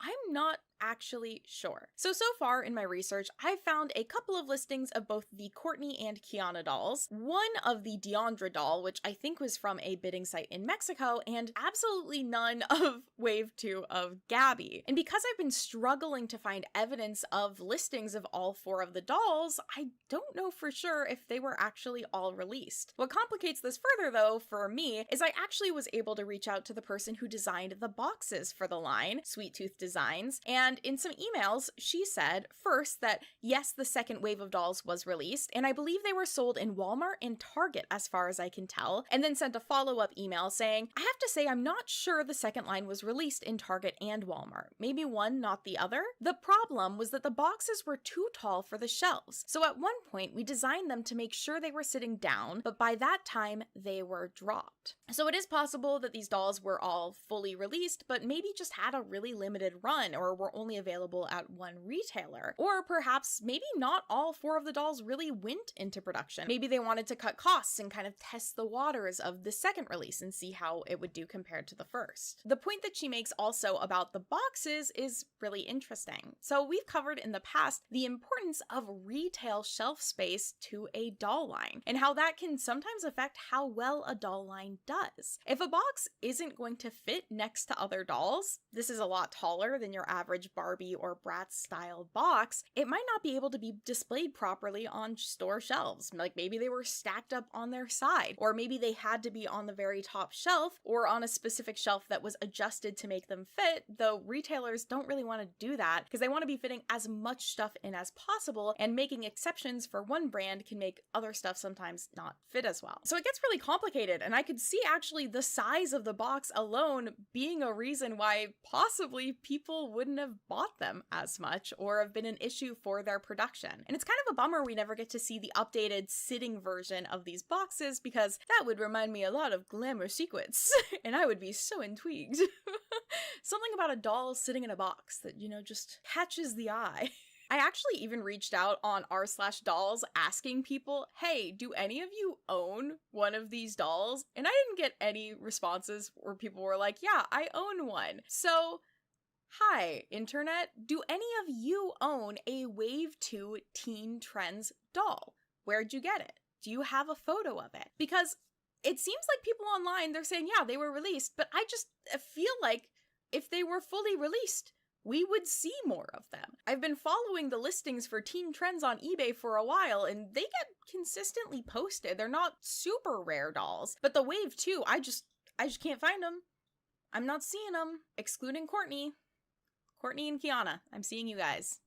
Icons, queens, possibly the only 2 fully released, but the dolls wouldn't be the only part of Wave 2. This wave would also include the Create a Closet line, which would let you build a wardrobe for your doll essentially. So you could buy a dressing room piece, which came with a body form for wearing outfits, as well as an outfit, a hat rack piece, which came with a hat and some other accessories, and a shoe shelf, which came with some pairs of shoes for the dolls. And you could combine these all together to make her a little closet wardrobe area, which is really fun. I love all these different accessories, and I will say, Teen Trends, the clothing is very high quality. As I was dressing my girl in this outfit I'll talk about later, it's all very nice. The shoes are nicely detailed, the purse looks gorgeous. If I'm comparing this to some modern stuff I'm seeing today, this is really nice. I'm just saying. I have been able to find a number of these on US bidding sites, so I do feel like the closet pieces were released in the United States, though again, perhaps weren't super popular or just aren't up for resale very often. We would also have 2 more lines of outfit packs with this wave, which would be pictured again on the back of the boxes, so that's why I'm assuming these 2 were released then. The first is Going Glam, which are glam looks for the dolls. I think these are actually supposed to be prom dresses because all of the girls also come with their own prom photo. Deandra's, I'm just saying, who is that man? Who is he? I would like to know. With Gabby wearing a pink dress, Kiana in black and pink with a guitar purse, which is super cute, Deandra in a kind of cream sparkly dress, and Courtney in blue. We would also get a pajama party line, which I love. I just don't know what it is, but when it comes to an outfit pack or a budget line for dolls, I'm always gonna prefer pajamas over swimsuits. What is your preference? Are you team pajama or team swimsuit? And these ones are so cute. So Gabby's is this super pretty dress. They all come with their own pillow as well as a little accessory, so she has a lamp. Kiana is wearing a comfy graphic tee and sweats and has this lip-shaped pillow. Deandra has this so cute leopard print look. And then we have Courtney in blue. Poor Courtney. She's fine. Like, it's cute. It's fine. It's just, you know, I'm a Courtney hater. Each of these clothing sets as well would come with a little, like, lookbook magazine thing. And really all it includes is just a little activity where you can learn, like, what does this item in this closet say about you? Or, like, what jewelry should you wear? Kind of things you would find in, like, teeny girl magazines. These sadly have not been scanned or archived anywhere, but I hope that they are. So if you have them, consider making scans. Maybe go to Dollect and add in some information as you find it, because we just don't have this anywhere online yet. And I would love to see it because they do also include some cute artwork of the dolls. Like, I love these of Deandra. These 2 outfit packs would also include the Wave 2 photos, so pretty positive those outfits are a part of Wave 2, even though I can't find release dates anywhere for anything, ever. And because I've already talked about her so much, I did want to take a moment here to talk about my doll right here, because this is the first time I've ever featured my own childhood doll on my channel. So this is my Deandra doll from my childhood. The weird thing is I honestly have no memory of like how I got her. I don't know. She just appeared into my life. For some reason, I have a memory that we got her at Costco, which is kind of strange, but I might just have a sort of mental association between her being a big doll and Costco selling big things that my brain might just be like, yes, that makes sense. That's where I got her. I don't remember. None of my friends had a teen trend doll growing up, and I remember thinking about how unique she was. Like, she was really so different from any doll I had seen before. And the reason why I really loved her and picked Deandra specifically is because she had curly hair. I have curly hair when I'm not wearing a wig, which I often am in these videos. And as a kid, I didn't often see dolls that had textured hair or curly hair in general. And also, when I was a kid, I spent a lot of time outside, so I would get really tan. So when I saw her, I was like, oh my gosh, a tan girl with curly hair? That's me. I do find that a little bit ironic just because I'm very white, and Deandra is without a doubt designed to be like ethnically ambiguous, with a lot of her fashion styles definitely pulling from Black and Hispanic American culture. It is a little bit funny that I was like, she's the most like me. But I loved her. Her hair being curly was just the selling point. We should have more curly haired dolls. Textured hair dolls. But she was the one that when I looked at them, I really related to her. Not only did she have that curly hair and tan skin, but also wore velour tracksuits, which I've talked in the past about how that was my uniform in my youth. It was a velour tracksuit in a polo and a rain jacket. Don't worry about how I was as a kid, I was weird. I had found her when I was visiting my parents for Christmas and knew that I really wanted to kind of give her a makeover and look into the line. So some things interesting maybe to know about the doll line is, first of all, in Deandra's case, her curls did not survive, and their hair is actually really interesting. So teen trends dolls use a somewhat unique type of hair that's referred to as memory hair. I think it's saran. It's designed to essentially hold shape without heat. So you can curl the doll's hair without using heat on it. That's how the curling iron and Courtney's curlers worked. However, over time, it doesn't work as well, and it did get quite frizzy. Now, I did do a kind of full wash down of her, as well as I tried to do some like boil curls. So I wrapped her hair and then put boiling water over it, and that did work for the most part. Some of the curls didn't hold their shape as well. Some have just totally flattened out, and others have kind of frizzed up. So I think just over time, the hair's not really doing what it's supposed to achieve in terms of holding a shape, even after I tried to restyle it. And another thing that I noticed, and it's something that I actually remember from when I first got her, is the doll smells weird. The plastic that they use, I think specifically on their arms and legs, which is a different plastic than the base of their body, it's softer, it smells like plastic and chemical. It does not smell good. I wish I had smell-o-vision, but also that would be cruel to make you smell weird doll smell. She also was sticky when I first got her, which is never ideal. Now, it's possible that's just from, I don't know, weird childhood, something got on her. But when looking it up, it sounds like the material that they're made of kind of decays over time and essentially oozes a little bit of something. So I gave her a full wash, but these dolls do kind of deteriorate over time. The materials they were built with aren't the most stable, essentially, or weren't kind of created either with longevity or were created using kind of new things at the time, and Mattel didn't really know how well they would last, which, like, she's doing okay. She also has yellowed a significant amount, despite the fact that she has just been in a box for most of her existence. Like, them selling them in these nice boxes is really smart because I just always put her back in her box, so it's not sun damage. It's just the natural decay of the teen trend doll. I did decide to kind of treat myself and go ahead and buy her another fashion pack. I was able to get this one brand new for only $20, so just saying, if you want to collect these, they're not going for too much. And if people start selling them for more, don't buy it. Don't buy super expensive stuff. Just wait till it comes up at a better price. The reason why I really wanted to get her prom dress is because it actually looks really similar to, at least in color, how my prom dress was. Well, the prom dress I was supposed to wear. I didn't go to prom, but I had a prom dress.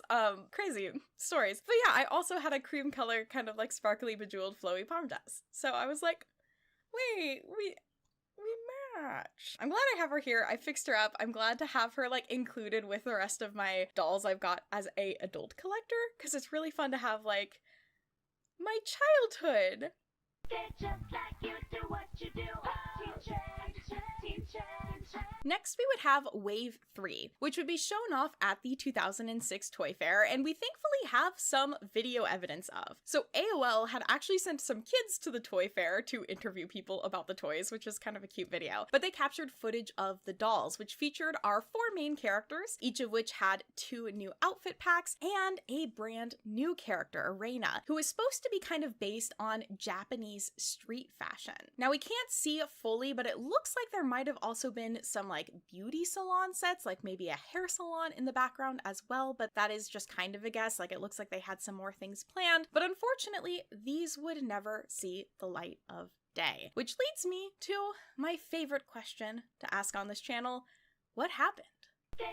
So my guess as to what happened is probably after they showed the dolls at the Toy Fair, they did the math on production costs and what retailers were interested and decided it wasn't going to be financially stable. Also, because I've been able to find such limited listings for the Wave 2 dolls, I wouldn't be surprised if Teen Trends did something similar to Mystixx, where they ended up selling the rest of the dolls that they had for cheap to other countries to sell off the rest of them. Considering most of the listings I have been able to find from Wave 2 are from international bidding websites. So I have a feeling they were kind of just trying to like clear stuff out. Like, maybe stuff did better internationally, but if that was the case, I think the line would continue. So again, I think that they were just trying to clear things out. And of course, the main reason behind that is I think the doll line just wasn't selling as well as Mattel wanted. Now, it did get some positive reviews. There's this one from a 6-year-old Addison that's cute. She says, "She can walk and move her arms. Barbie can't do that. And she's so big like me. I like that she looks like my China dolls, but I get to play with her and she won't break into a million pieces." Which kind of highlights how nicely detailed these dolls are. Again, their clothing is really pretty, their hair is nice, they look really beautiful, their proportions are a little weird, but if you can look past that, they're really cute dolls. But the dolls did have a lot working against them. Their unique size would make it impossible for them to share clothing or accessories with other dolls. Like, they could kind of use American Girl stuff, but even that would look a little big on them. There's the issue of them being displayed in stores, possibly not working super well, and also it's possible that the distinct personality of the dolls ended up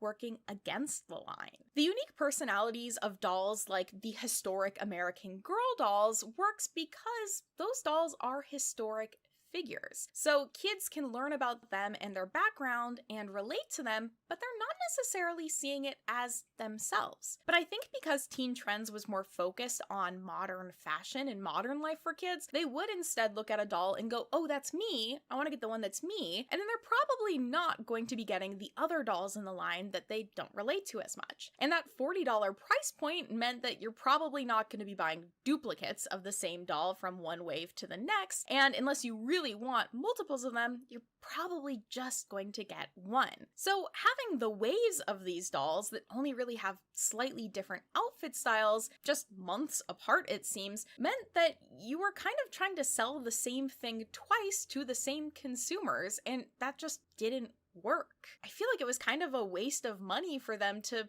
put together this Wave 2 line of dolls, and they should have focused more on the clothing and accessories, or maybe introducing a new character or two with Wave 2, instead of just repackaging what we're assuming our consumers have already purchased if they wanted to get the dolls with the Wave 1 versions. Probably doesn't help also that Mattel at this time, again, is burning money in lawsuits, and considering that Teen Trends wasn't mentioned at all in their financial reports for 2004, 5, 6, or 7, means that it wasn't making any sort of significant amount of money that they wanted to tell their shareholders about. Like, they always like to mention, these brands are doing really well. Silence from Teen Trends. Nothing from Teen Trends. Teen Trends is not the moneymaker in the family. Because the dolls are bigger, because they have more detailed fashion, and they have kind of this unique hairstyle, I also would imagine they were more expensive to produce. Again, makes sense that Mattel's gonna cut them out. If they cost more to make and they're not selling super well, and their other lines of dolls aren't selling super well, so they have, you know, they're getting a little worried about making money, they don't want to waste money, yeah, it makes sense they're gonna stop selling the brand. Is it sad? Yeah.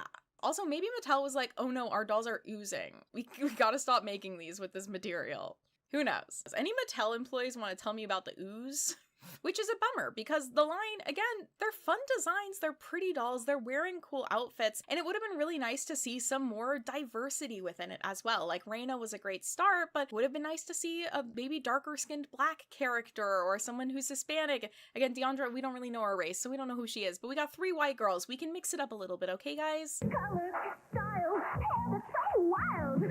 You maybe remember from a previous video that I mentioned a line of dolls called Hot Looks. So Hot Looks was a line from the 80s, which consisted of dolls that had a plastic head and fabric bodies that had wiring in them, allowing for some really great posability. These dolls stood at 18 inches tall, so they're about the same size as our teen trend dolls, and wore a lot of very fun, or hot, looks in their hair and fashion. This line actually only existed for 2 years, with some of the dolls only being sold internationally in Canada. And if you're thinking, wow, this is sounding like a little similar to Teen Trends. Oh, it goes deeper. I believe Teen Trends was actually originally going to be a Hot Looks reboot. Prototype stock photos of the dolls actually include Hot Looks instead of Teen Trends on their little lookbook magazine things. Mattel actually would revive the trademark for Hot Looks in 2003, which would line up well with when they started designing the dolls. In fact, the trademark for Teen Trends wouldn't be filed until December 5th of 2005, after the dolls were already released. So I'm of the opinion that the line was originally going to be a Hot Looks reboot, but maybe the name Hot Looks just doesn't quite live up to the 2000 standard, and also because Hot Looks was a quite shortly lived doll line, you couldn't really rely on like the nostalgia factor as a reason to bring consumers in. So I think they decided to go with Teen Trends instead because it just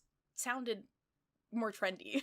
Basically. But it does seem like the change from Hot Looks to Teen Trends was pretty sudden, so maybe they just got some marketing feedback that kids did not like Hot Looks, and they changed it. Very last minute. This doll line is a little, little wild.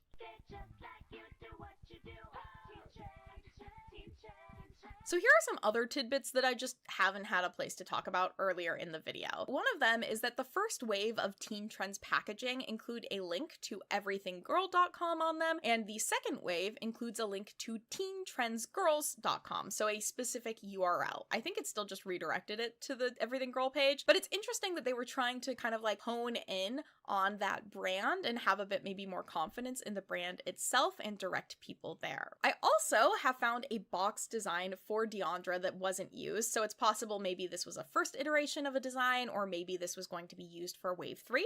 I don't know. It is very cute though. I think in store, the outfit packs might have been displayed on this little hanger thing. So I found this on eBay, a listing which included a weekend wear hanger specifically. And because the outfit packs all came in these like frankly really nice plastic packs that have a hanger with them, it would make sense if that was the display in store shelves, which is very cute. I love a display shelf detail. And lastly, Mattel actually still has a lot of information about teen trends on their website. So on their customer support website, they still have listings for all the dolls. They do feature Courtney and Gabby in their Wave 2 looks, which is so funny to me because, again, I can't find a Wave 2 Gabby online anywhere. But Deandra and Kiana are in their Wave 1 prototype photos, so that's interesting. If you actually go into Deandra's page on here, you can download a little instruction sheet, and that instruction sheet is actually the Wave 2 instruction sheet. So like, it doesn't mean much, but it's kind of interesting. Again, it goes to show it was fully developed, but again, I'm like, who had a Wave 2 Deandra? Can I have it? Mattel also still lists teen trends as one of its brands on its page, and they also still keep the trademark active. So we really could get our third wave of teen trends at any time, which would be crazy. Wave 3 dropping tomorrow. But it is interesting that they're keeping that trademark. I think Teen Trends was done also probably in response to Bratz. They're another doll line similar to My Scene that's Mattel's attempt of being like, we are the really trendy, fashion-forward doll. My last theory, which is not true and I have disproven for myself, but was my theory for a while researching this video, is that Wave 2 actually originally was Wave 1. I don't think that's true. I don't really have much to prove it. But that's a genuine thing I thought, so now you know that. Yeah, that's me. Alright, thank you all so much for joining me today. I hope this video wasn't too crazy. I thought it was kind of a fun jaunt down my own childhood memory lane with my own doll as we learn about a brand that no longer exists. But again, did you own a teen trend doll, or specifically a Wave 2 one? I'll stop bringing it up, but like, I want to know who has all of these. Where are they? Were they destroyed and buried next to the ET game in the desert? Like, Mattel? Call me? I hope you all are doing well and having a good kind of start to your spring. If you enjoyed this video, feel free to give it a thumbs up. Subscribe if you'd like to see more. And I'll see you all next time. Bye!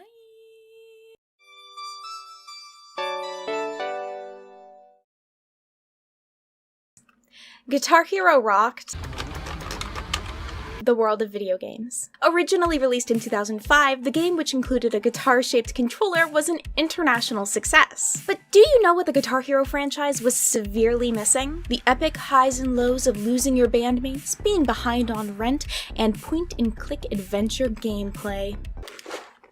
Obviously.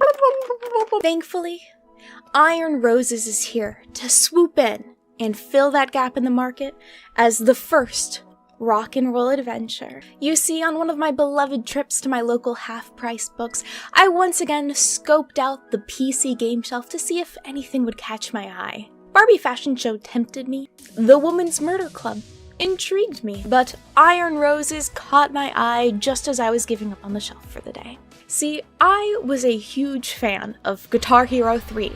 Legends of Rock. It was one of the first games I distinctly remember saving up for and buying, and the excitement when it arrived in the mail was like nothing else. It's also a game that frankly really influenced my taste in music. Like, Radio Song is still an absolute banger, and I think I got a lot more into the genre of rock in general because of Guitar Hero. So seeing Iron Roses, which has somewhat Guitar Hero vibe packaging, I was immediately intrigued and I had to pick it up. Iron Roses is a game that was released in 2010, the same year as the final mainline Guitar Hero game. The timing of the game is what I would consider to be like super unfortunate. By 2010, the hype and excitement around the Guitar Hero and kind of rhythm game genre was really starting to die down. Guitar Hero 3, released in 2007, was one of the best-selling games of all time. I'm pretty sure the genre of rhythm games was just becoming oversaturated with Guitar Hero and various versions of Rock Band, and the Just Dance series was starting to come out, so there was just kind of like too many options. And the problem with games like Guitar Hero is that in a lot of cases you wouldn't actually like need to buy the newer games. Like, I felt really happy playing Guitar Hero 3 for like the 10 years that I had a working week. I played it years after the online community was dead, and it would be me playing against someone who could play on expert mode, and I could not play on expert mode, and I got annihilated. But you would kind of hope that, you know, maybe Iron Roses would stand out in a world of rhythm games. This could be a strategy and plot-driven game. It would be perfect, right? Well, 2010 is also when I personally started getting like really into video games. It's around that time where I started watching a lot of gaming related YouTube content. I saved up for and bought my PlayStation, and gaming was basically all of the media in my life, either playing video games or watching like reaction videos to trailers and things like that. I was super into it. So the fact that I hadn't previously heard about this is probably not a good sign for a game that came out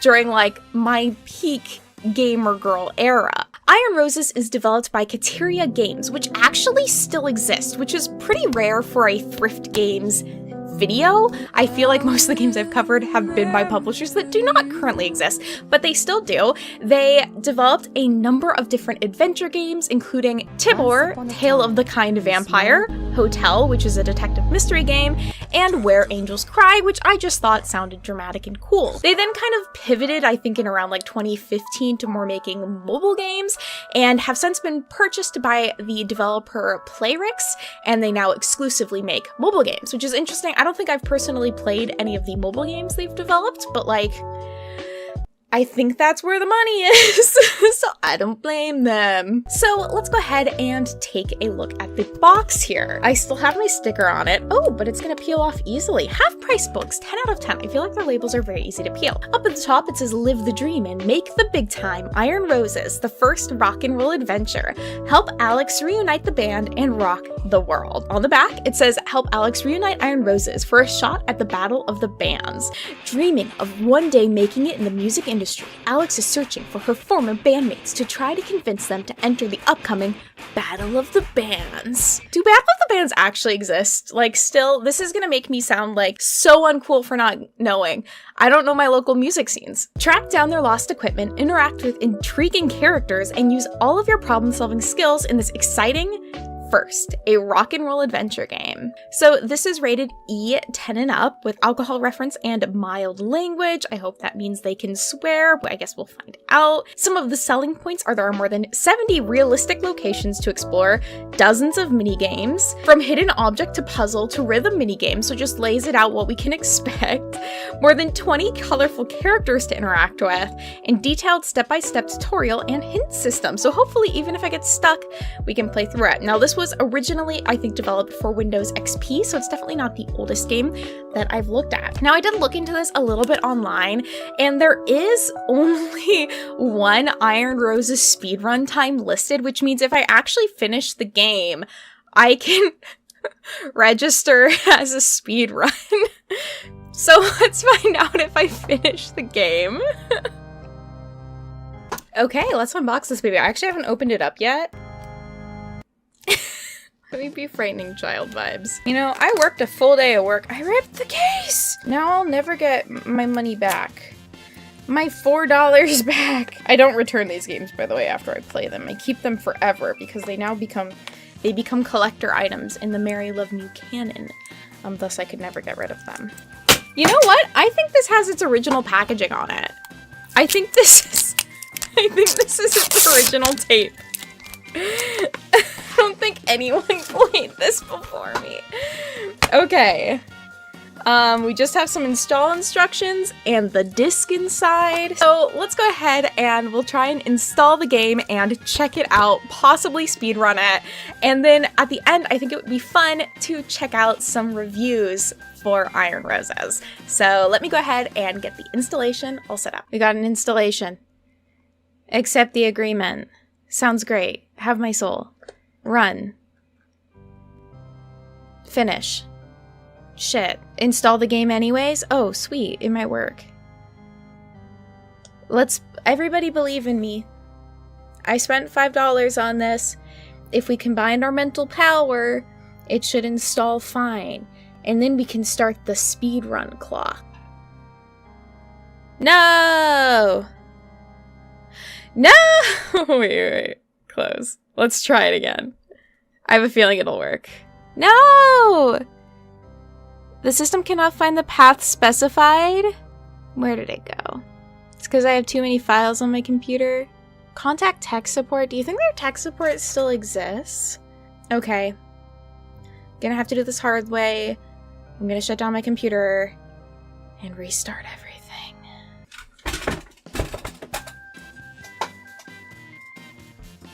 This could just knocking stuff over. Auto run. Do it. 2010 isn't even that old. 2004. Maybe that is old. If I have to buy this again, I'll be upset. Okay, so what's happening now is I couldn't get a game that I bought for $4 to work. So now I don't know what to do. Like, the only places I can possibly get it are like the absolute sketchiest locations on the internet. It was on Steam? At the request of the publisher, Iron Roses is no longer for sale on Steam. Why? Disappointingly short and easy. Screamingly dull. It's only money, right? The game is rubbish. I played it as long as I could, but the end is the only positive thing about it. A fine point-and-click adventure. I love point-and-click adventures. I want to play this so bad. Whatever it's doing is wrong. I don't know why it wants to look in my saved games when I don't have a saved game because I've never played this game. Hello friends, it is Future Editing Mary popping in here to give you some super exciting news. Today, the day this video comes out, my collab with Sleuth Style also comes out. If you don't know Sleuth Style, they are an amazing artist that does different kind of mystery, detective themed artwork. So they have a number of artwork that's designed around Agatha Christie, Nancy Drew, Barbie Secret Agent, that sort of thing. I am a huge fan. I have many of their prints. This Barbie one is one of my favorites. Oh my god, I don't know if you can see it with, with my lighting. It's so cute. I also have a Snuggly mug from the Snuggly Stu Style collaboration, and she wonderfully reached out to me about doing my own collaboration with her based off of one of the outfits I wore for my Secrets of Shadow Ranch streams. So this artwork is super cute. It is available on a variety of different things. I think it's adorable. So, you know, if you don't specifically want some Mary merch, it's just super cute in general as Secrets of Shadow Ranch themed, kind of Nancy Drew mystery themed, or if you just want a cute girl in some cowboy boots and a cowgirl hat. Also, if you haven't already seen, welcome to my new room. This is where all my future videos are going to be filmed. I've also started up streaming again. Streams should also start tonight, I believe, or on Tuesdays and Thursdays at around 4 p.m. Pacific Standard Time, depending on when I can get off work.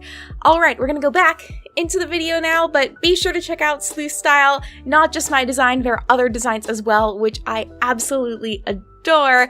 And let's get back into the video here.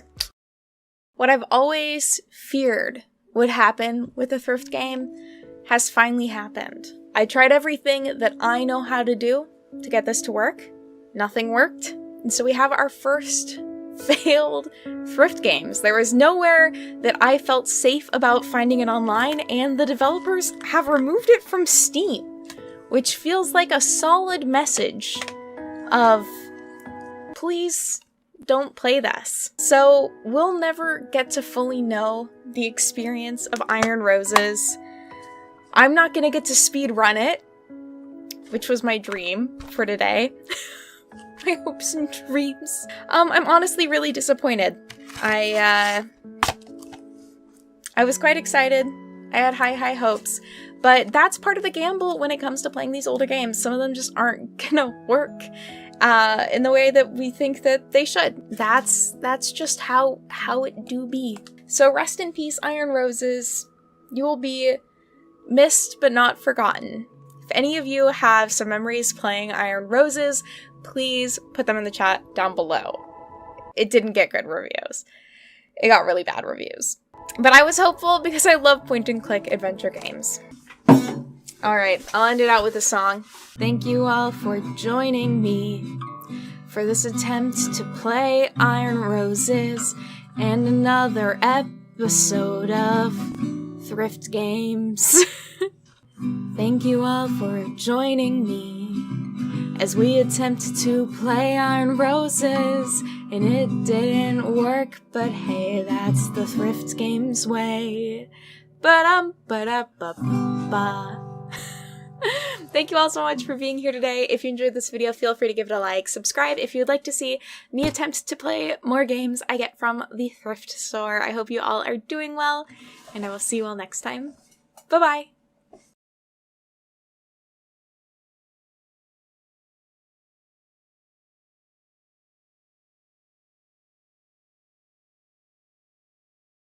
On February 19th of 2005, the first episode of Mew Mew Power would air on 4Kids TV, changing my life forever. I'm gonna need you to fight that mutant rat over there. The series, which followed a team of 5 girls who used powers from endangered animals to fight alien parasites and prevent environmental damage, captured the hearts of children and adults around the world. And I was one of those children. So today we are going to be combining 2 things I love to try and answer the question that has plagued me since my youth: why did we never get Mew Mew Power dolls?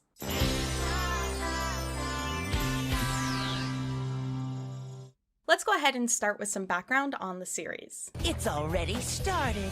Tokyo Mew Mew began as a manga series created by Mia Ikumi. Ikumi was originally working on a different story called Tokyo Black Cat Girl, which followed a main character who was able to transform into a cat girl in order to aid a space cop in fighting alien invaders. The story was then reworked with Ikumi's editors at Kodansha Comics, who were more looking for a story focusing around a team of magical girls. The working title of the series at the time was Justice Squadron Biolip, which I know is a translation, but just sounds insane.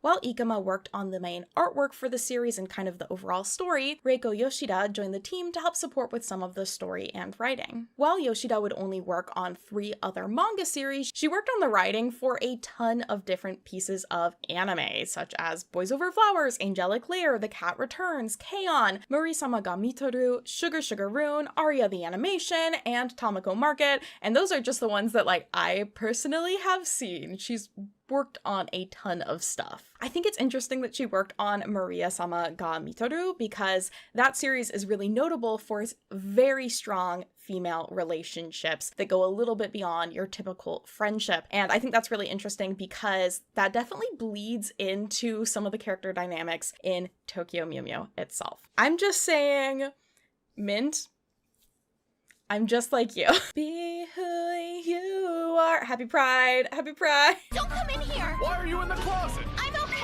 The series would be published monthly in Nakayoshi, which is Japan's most popular shoujo manga magazine. If you'd like to learn more about how manga publishing and genres work in Japan, I do touch on this in my Angelic Lair video, so you should check that out. But the original Tokyo Mew Mew manga would be published from September of 2000 through February of 2003. The series follows our main character Ichigo, as she has to navigate the challenges of school with also being suddenly transformed into a magical superhero called a Mew, or Mew Ichigo. How are we supposed to balance schoolwork with battling aliens? The fate of the whole world is at stake.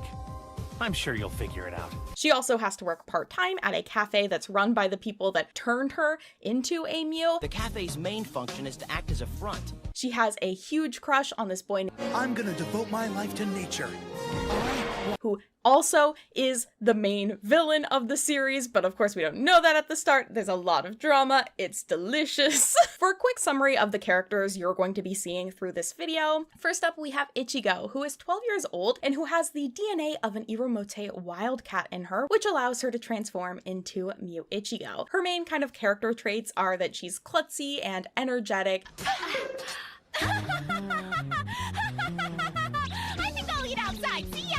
And is the leader of the Mew Mews. You're asking me to save the world? Next up, we have Minto, or Mint. She is a preteen ballerina who comes from a rich family, leading to her being kind of snobby and self-centered and doesn't always have the best work ethic. I know you didn't want it since it touched my dirty, unworthy face and all, but I washed it for you, so here. Very well, thank you. But she still cares a lot about her friends. She has the DNA of the blue Larakeet, allowing her to transform into Mew Mint. Next up, we have Retasu, or Lettuce, who is the third Mew introduced in the series. And my favorite, I always loved a shy, nerdy character as a kid. I think I had the urge to protect them. And she also is canonically bullied in the series, and as a kid that was bullied, I strongly related. She starts out pretty shy, but does develop a lot of confidence in herself through the series. And she is infused with the DNA of the finless porpoise, allowing her to transform into Mew Lettuce. Buling Hong, also known as Pudding, is the fourth Mew character and is just straight up a child. She comes from a large family and has been responsible for taking care of her siblings, while also being an acrobatic street performer. Thank you! Now support the arts, won't ya? Wow, that little girl's doing a street show. And kind of just in general a cute, goofy character, if you're able to look past the fact that her having to care for her siblings is pretty dark. She has the DNA of the golden lion tamarin, a monkey, and it's a running joke through the series that she doesn't understand that it's a monkey and not a lion because it has the word lion in it, which I eat up that stuff. Look, everyone, I'm a lion, the king of the jungle. You're a monkey. Lastly, we have Sakura, who is a teenage model, pop star, celebrity, I guess influencer would be what she would be today. She's kind of cold and is estranged from her parents. It's also implied through the series, through both her weapon and her going to churches, as well as her wearing a cross, that she is likely Christian, which is something that was censored in the American version of the series Mew Mew Power. We don't always get Christian anime characters, so I always thought that was really interesting. The manga series was well received in Japan, having won readers' polls, and books from the series did well in publishing as well. So of course, an anime series would be announced in December of 2001 for airing in spring of 2002. The anime would be previewed at special fan events held in March of 2002, which would also include performances from Mew 5. Mew 5 is a very interesting marketing move made by the Tokyo Mew Mew team. They formed an idol group consisting of a cast of mostly age-accurate girls who would perform as the Mew characters at events. The group debuted in July of 2001, so before the anime was even announced, and the magazine Nakayoshi would actually run contests for girls to audition to be one of the Mew characters for Mew 5. From what I understand, the group only had about 10 live performances and only released one single. And they actually didn't have much involvement in any of the music for the anime, which you might think is surprising, but you have to keep in mind, these were all children. The average age of them was around 12 years old, and the idol industry in Japan has frankly allowed people to be very predatory towards young girls. I've seen the way that some men online have talked about this idol group, and it's really uncomfortable. Take a look at this. It doesn't look good. And it sounds like some of the girls might have also had to deal with some uncomfortable interactions with fans. So I'm really glad they stopped and decided to not continue on with it. I imagine it would have been really stressful. The rough thing about Tokyo Mew Mew is it had both that child fan base and then adult men who should not have been there, but were. Absolute terror, fear, dread. Tokyo Mew Mew wasn't alone in doing this though. Ojomajo Do Re Mi would also do this, forming a dance group with even younger kids. So just feels a little ucky. I do want to say Tokyo Mew Mew would have character performers that would perform at a variety of different amusement parks. In those situations, it was adults who also were wearing the anime masks. I'm fine with that. The girls weren't wearing masks and they were also children. That's my main issue with it. Great, how about a tip? Sure. Never do drugs and stay in school. Related to this though, in 2021, in order to promote the release of the reboot of the series named Tokyo Mew Mew New, they would create another idol group named Smoothie. This time, all of the cast members were adults though. So, while there are still issues with the idol industry, that's better than children. Weird Tokyo Mew Mew moment.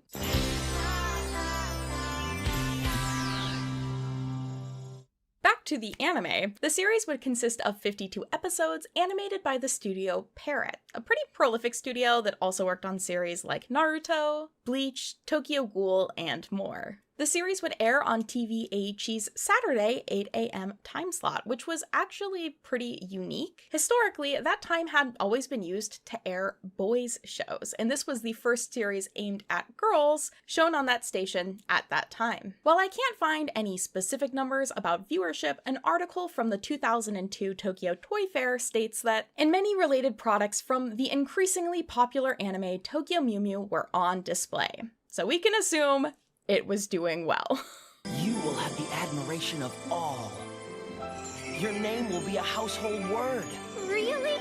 The series would end up broadcasting outside of Japan as well, with a Korean dub starting in 2004, and the very loved and respected creator of English dubs for kids obtaining the license for the English North America broadcast of the series. That series would air in 2005 as Mew Mew Power.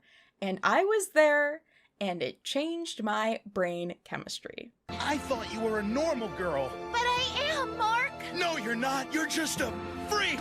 No, Mark, wait! So fun fact about the name, they originally kind of wobbled around with what they wanted to name the series. So for kids, what they did with animes typically was really heavy localization. They would change the animation, they would change the plot, and they would definitely be changing names of characters and places. And it sounds like they were originally planning on naming the series Hollywood Mew Mew, with an article about the series featuring the then CEO of 4Kids, Al Khan, stating that by the time we localize the programs, kids don't even know they're from Japan anymore. The airing of Tokyo Mew Mew, as well as Winx Club, which they obtained at the same time, were part of an attempt to increase their viewership of girls on the channel, with a statement on the idea of that being that Tokyo Mew Mew is meant to attract viewers of both sexes by providing girls with empowered female heroines and, at the same time, entertaining boys with cute babes and lots of action. It's very manly. Can men leave the Mews alone is all I'm saying. The Mew Mew Power dub and localization would also air in Canada and the United Kingdom. And then the French version of the series is actually a dubbed version of Mew Mew Power. So it is a dub of a dub. A Spanish dub would also be created, as well as a, I believe, unofficial Albanian dub. Italian and Chinese dubs would also be created of the original, unlocalized Tokyo Mew Mew series. So this show was seen around the world, but depending on where you lived, you either got the version where Zokuro has a cross or doesn't have a cross, which again is so interesting. What are they saying? I have no idea, but it sounds nice. So what I'm trying to say is, the Mews were global. The series, while it wasn't quite as popular as perhaps Sailor Moon and Naruto, the series was still many people's first entry into the world of anime, myself included. And do you know what I wanted? Nay, craved? As a fan of the show? Merchandise.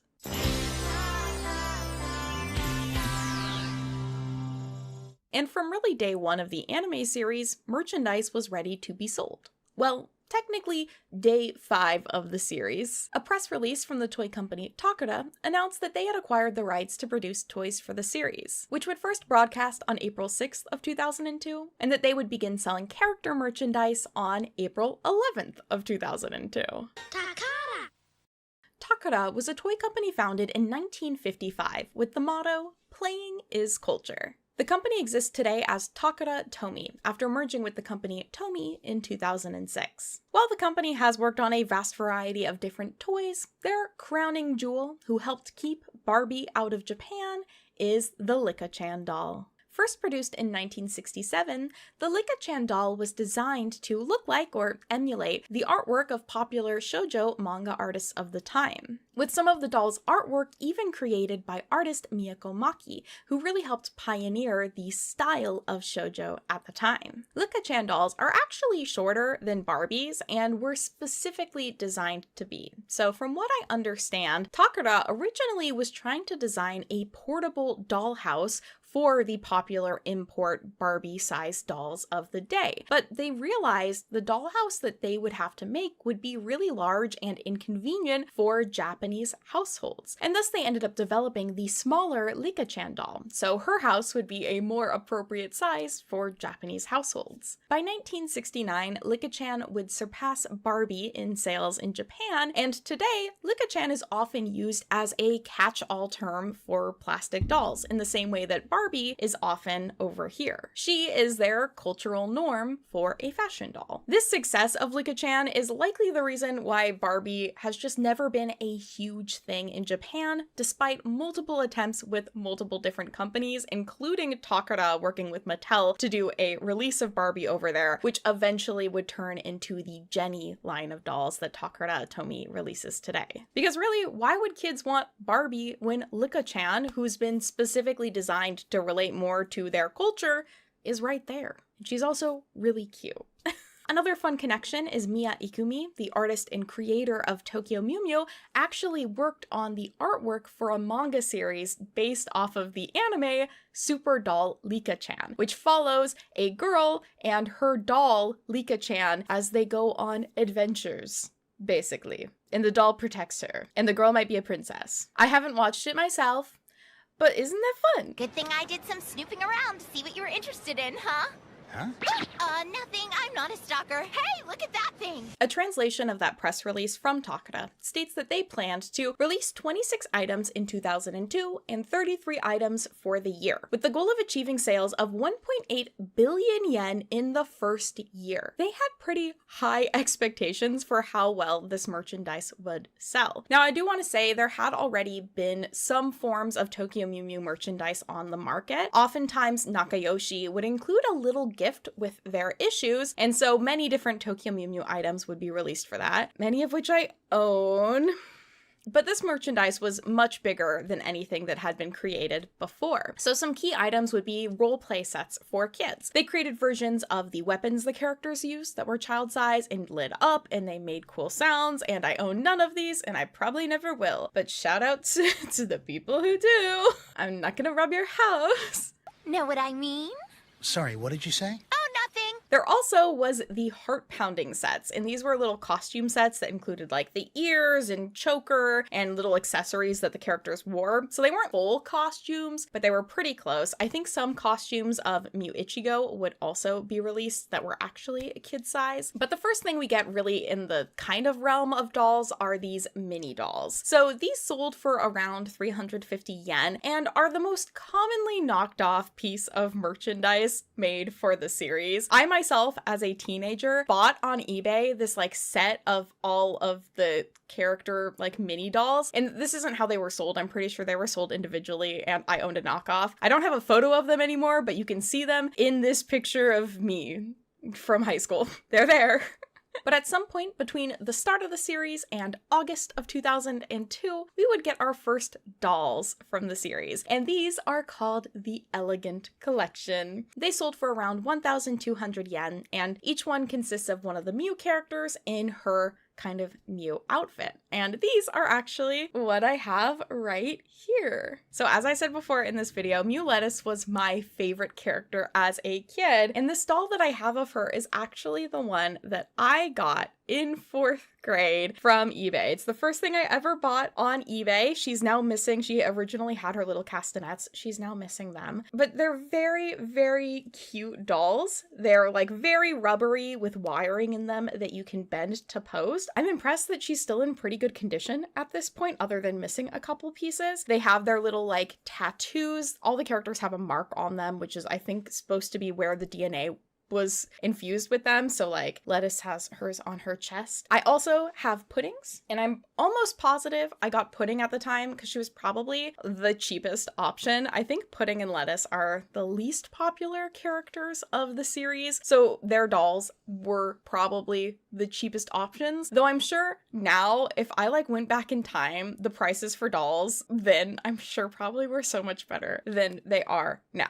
I have these girls, and then I also have Mew Ichigo, who I've kept in box. I bought this a couple of years ago when I was on my kind of big eat-a-bag buying spree. I love these dolls. I think they're very cute. I really like the packaging. The one thing that I don't love about these dolls is on the back they have a character bio, totally fine, name, I think it might include their blood type, height, things like that, but it also includes her measurements, like bust, waist, hips measurements. And I think that that's super unnecessary to put on a kid's toy. And that's even something that one of those weird websites I was talking about earlier with the Mew 5, where people were like into knowing that information, and I don't like it. That's kind of like a popular trend with Japanese media though, is including like measurements of people and things. It's more of a cultural norm over there. I don't think it's great or healthy. I don't like it, but I know it's more of a thing there than it is here for sure. I told you, I don't want it. August of 2002 would have 3 other releases of importance. First of all, we would have the Perfect Doll Ichigo figure. This is one of the most sought after items, I would say, for collectors of Tokyo Mew Mew. It is the best figure of the series that exists, I would say. It retailed for 5,980 yen. Today, it is really hard to find under a couple $100. I've seen this listed at $1,000. I will never get her. You're going to say that every time, aren't you? That month, 2 other Ichigo dolls would also be released. So these would be produced by Takara. We would have one of just Mew Ichigo in her Mew form and another of Mew Ichigo in her waitress form. These Ichigo dolls would retail for 2,400 yen. Mew versions of the rest of the characters would be released as well, and they would also include height differences, which I think is really neat. So Pudding was shorter than the rest of the dolls, and Zokuro was taller. This also, for some reason, made it so her neck is really long. I don't know if this is consistent with all the dolls, but some of them, her neck looks really long, and I'm like, what happened? I can't believe it! That perfect, beautiful silhouette belongs to my idol! Maybe they were just using the body from a different doll and it ended up looking weird with the head sculpt. I don't know. But for the trio of Ichigo, Mint, and Lettuce, I think all of them had the same body size, and I think they're all basically using a Lika-chan body with a different head sculpt that is more anime styled, with these big ol' anime eyes. I apologize also if I call Zakura Zokuro. I know I'm gonna do that. That is something that came from my childhood brain that's really hard for me to fix. So, I am sorry. How embarrassing. While these weren't Lika-chan dolls, even though they're also produced by Takara, later on, Takara Tomy would do a line of Lika-rise dolls, which are essentially the same thing. So like anime dolls using a Lika body, but more like formally known as that. These dolls would also be released in Korea through the manufacturer Sonokong, but it's basically the exact same dolls, just in Korean packaging for a Korean audience. I will say these aren't my favorite dolls produced from the series. I think their head sculpt looks a bit funky and the clothing isn't terrible, but it just doesn't quite look as good as I would have liked it. But again, these are toys for play, not for a collector, so we can't judge too hard. They're just not my favorite. Eventually, a second line of the Elegant Collection dolls would come out, these ones being in their waitress uniforms. I think these are really cute. I just think the dolls look really cute in this small form. I shall call him Mini Mew. I think they're really fun. For these dolls, they also removed those character bios from the back of the box, which I'm like super fine with. I think these are really cute. I would like to get them one day. I love their shoes. Let me be really specific. I love their shoes. Some other notable pieces of merchandise created for the series would be the Sega plushies. So Sega produced plushies that would be used in Crane game machines, and a number of different Tokyo Mew Mew ones would be released, including these like Christmas themed ones, which as a kid I was so obsessed with. There would also be special Tokyo Mew Mew branded sausage snacks that came with stickers, different activity books, and things like shampoo, which some of you may know I purchased in order to get a figure for my eat-a-bag. So Watch that video. All I really want is to be a normal girl. And then there's also what I've always referred to as the candy figures. So these were a collection of very low quality figures named the Real Figure Collection by Creata. And they were figures that would come with a strawberry candy for around 350 yen. They're not very high quality. They don't look that good. Even as a kid, I never wanted them because I was like, they look kind of weird. Those aren't my girls. But all respect to those amazing collectors out there who do want them. And I hope you find versions that have great face-ups or do it yourself. With that, we have one final doll created in Japan for Tokyo Mew Mew, which was also for a very long time my dream doll. When I was in 4th grade, I actually got to go on a trip to Japan for a relative's wedding. And this, being in 2007, just happened to kind of perfectly align with the peak of my interest in Tokyo Mew Mew. I had just recently bought my own issues of the manga, which were some of the very first manga books that I ever bought, and I was ecstatic with the idea that I could possibly see the Mews in the wild. But the thing was, again, this was 2007, which was years after the series aired in Japan. And so by the time I was there, Pretty Cure 5 was everywhere and not a Mew was to be seen, except one. While on this trip, my family went to the amusement park Fuji Q Highland. I was also one of 2 girls on this trip, so I was the only one interested in seeing Lika-chan's house. So they had this full walk-in exhibit that was all Lika-chan themed. You would like walk through a little town. They had a cafe where you could get a parfait. This was the first time I ever had ice cream with cereal, which another like moment of changing my brain chemistry. I love cornflakes with ice cream now. And they had this walk-through house attraction that was essentially like Lika-chan's house. And at the end of it, right before the gift shop, they had these like really cute shelves that had a bunch of past Lika-chan dolls in them. And in one of those colorful cubes, I got to see Mew Ichigo. I feel like I spent hours just staring at that case trying to figure out, is this something I can buy? Like I didn't fully understand it was like a display thing. I was like, I wanna buy this. And I also did not have the money to buy it. But for years after, I would see it online and kind of just like wistfully sigh. That is, until this year. Remember what happened in the last episode? I should probably open this up. I'm so excited, guys. All right, using my classic Muska, I swear to God's green earth. Man can't leave me alone. Doing it in the wrong spot anyways. All right, let's see what's inside.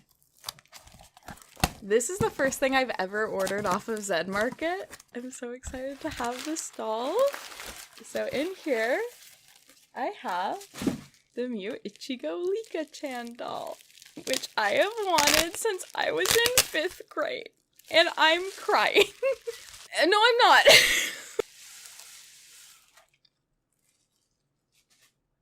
Oh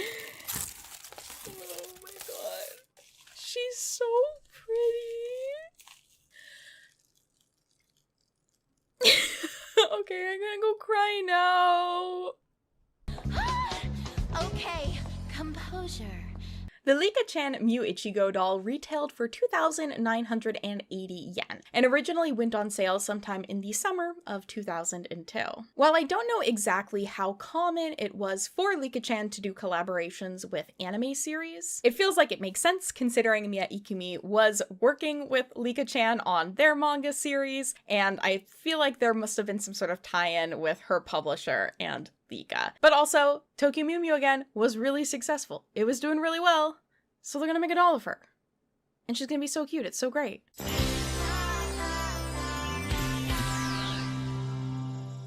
While merchandise would be produced in Japan, as well as some exclusively produced in Korea, one other country would go ham on creating Mew Mew merchandise.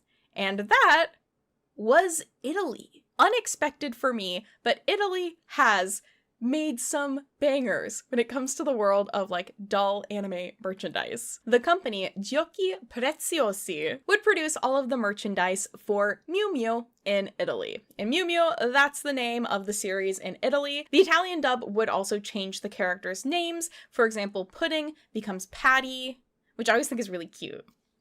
That's a cute name. Their website does have a little like button to click on to see their Miu Miu products, but it is unfortunately not saved by the Wayback Machine fully, which is such a bummer. I would have loved to see all the stock photos. If I were a walk, where would I be? Founded in 1978, Giochi Preziosi is the leader in the Italian market for traditional toys. While the company would produce a lot of tie-in merchandise for TV series like Sailor Moon, Mermaid Melody, which I want all these dolls. They did Winx. Wikipedia says they made Supergirls toys, which I want a doll from. If that exists out there, I haven't been able to find it, but like, please? They would also do some original toy concepts. So, for example, they have the Unique Eyes dolls, which are welcome to join in on the Battle of the Big Eye dolls whenever they would like. The company would produce a ton of Tokyo Miu Miu dolls. Like, more than they made in Japan. So let's learn about everything they made that we can't have.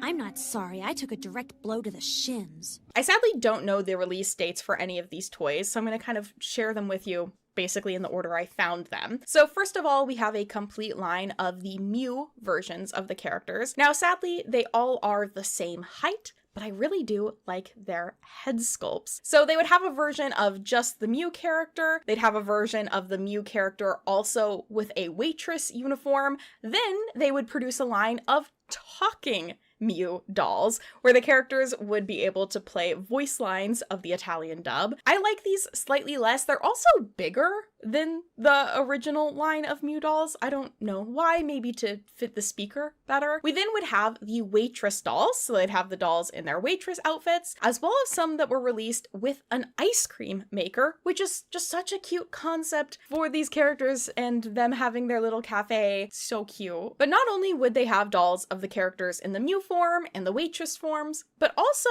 in just their like casual outfits, which is so cool. So one example of these is the Perfume Diary dolls. I've always just referred to these as the perfume dolls. They came with a scented doll and pen, and the scents of the dolls relate to the characters, mostly based off their names. I'm not sure what names the Italian dub might have changed the characters to though, because Mew Mint is blueberry scented, and then Mew Lettuce is mint scented.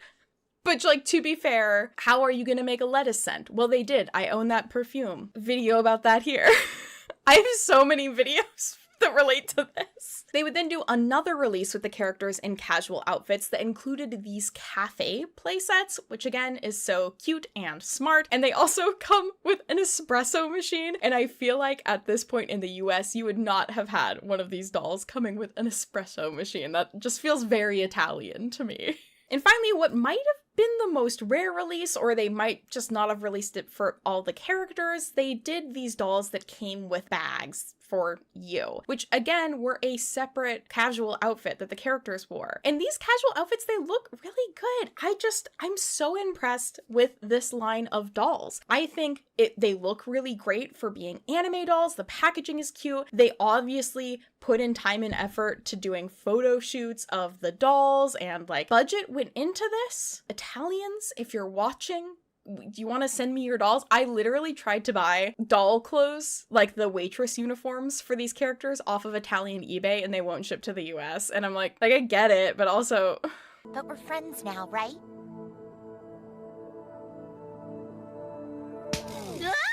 I just want a waitress uniform to dress my mini Mary in, okay? Another super cute toy that this company would put out is the Strawberry Cafe Mew Mew. So this is a strawberry-shaped playset of a cafe that came with like a ton of little accessories that you could use, almost like a Polly Pocket sort of thing. As well as in Italy, we would have these little like plastic, very thin figures that would be released in kind of a variety of different ways. We have the commercial for that. Run the ad! La confezione Pandovetto diventa un bellissimo portabijou. Sei grande, Pandovetto! Dolci preziosi. And I'm I'm just gonna say, I might not know how to look things up in a way to find it, but I just realized how convenient it is that like blogging culture has been a thing in Japan where people will write down heavily about their interests, and I feel like I just can't find any of those like Tokyo Mew Mew fan merchandise blogs from the Italians. So if that resource exists out there, please let me know. Also, if I missed any dolls, please let me know, because I tried to find them. They're not the easiest thing to search for. They have all the cool stuff, and I'm just here gabbing.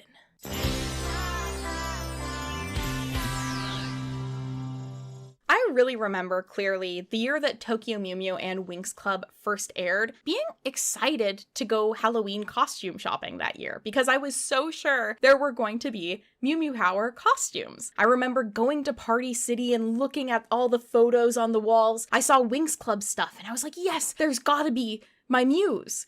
And there weren't. But I was like, maybe they're just not ready yet this year. Maybe they'll have them next year. But next year came and went, and they never had them. And then like a year or so later, I remember buying a magical Do-Re-Mi doll at a local discount store and thinking once again, it's so weird that there's not any Tokyo Mew Mew or Mew Mew Power merchandise. In retrospect now, I can look up and see that it seems like the show was airing really well. It's been reported that it was at the New York licensing show in 2004 and 2005, so they were trying to make merchandise deals, but for some reason, nothing would ever be released. So, why is that? Okay, I think I deserve an explanation. So what's been heavily reported online is that 4Kids just couldn't get a merchandising deal. And then because of that, or for a different unknown reason, decided that they wouldn't license the remainder of the series, leaving 26 of the 52 episodes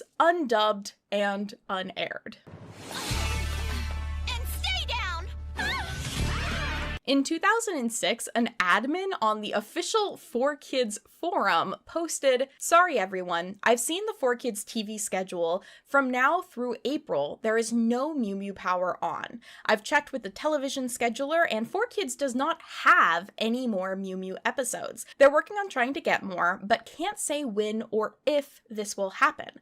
I'll let you know the second I hear anything." So from that perspective, it sounds like 4Kids is trying to get more of these episodes to air, but you have to understand, a large part of the appeal for 4Kids in getting the license for the show was to create merchandise for it. They really wanted to produce merchandise for the girl audience that they previously hadn't been able to reach out to. So it sadly kind of makes sense that if they weren't able to get any merchandising deals, they would drop the series. Fans online have theorized what some of the struggles with merchandising might have been, and some of it might have come down to the really heavy localization that the series went through. So Mew Mew Power changed the names of the characters, the places involved, they were editing the characters like Zokuro's weapon, so it's no longer a cross, and they made those really significant changes to the anime Mew Mew Power. No matter where I go, some crazy stalker will pop up and swear I'm part of their team of superheroes. Get lost, psycho.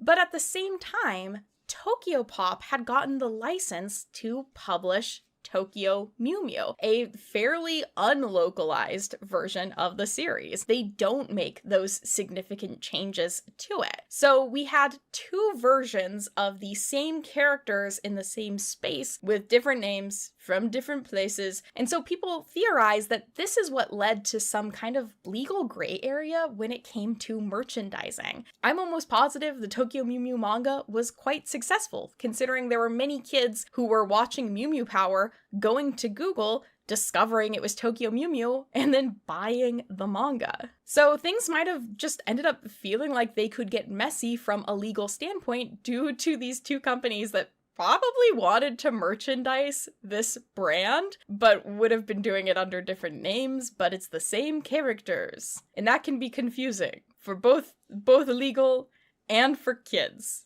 I can imagine a child who doesn't know about Tokyo Mew Mew being like, who's Ichigo?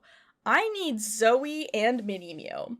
And I can never remember what this thing is called. It is Mini Mew in my mind forever. Like, there are parts of the English dub that I do think I just could never forget. They are in my brain for the rest of my life. You wanted to play with a little street urchin, didn't you? While people online have theorized that the Japanese companies were somehow involved in not allowing for kids to air the second half or second season, as it's referred to, of the series, I really just think it's more likely that 4Kids wanted to make money, and they've came to a point where they realized we can't make merchandise of it.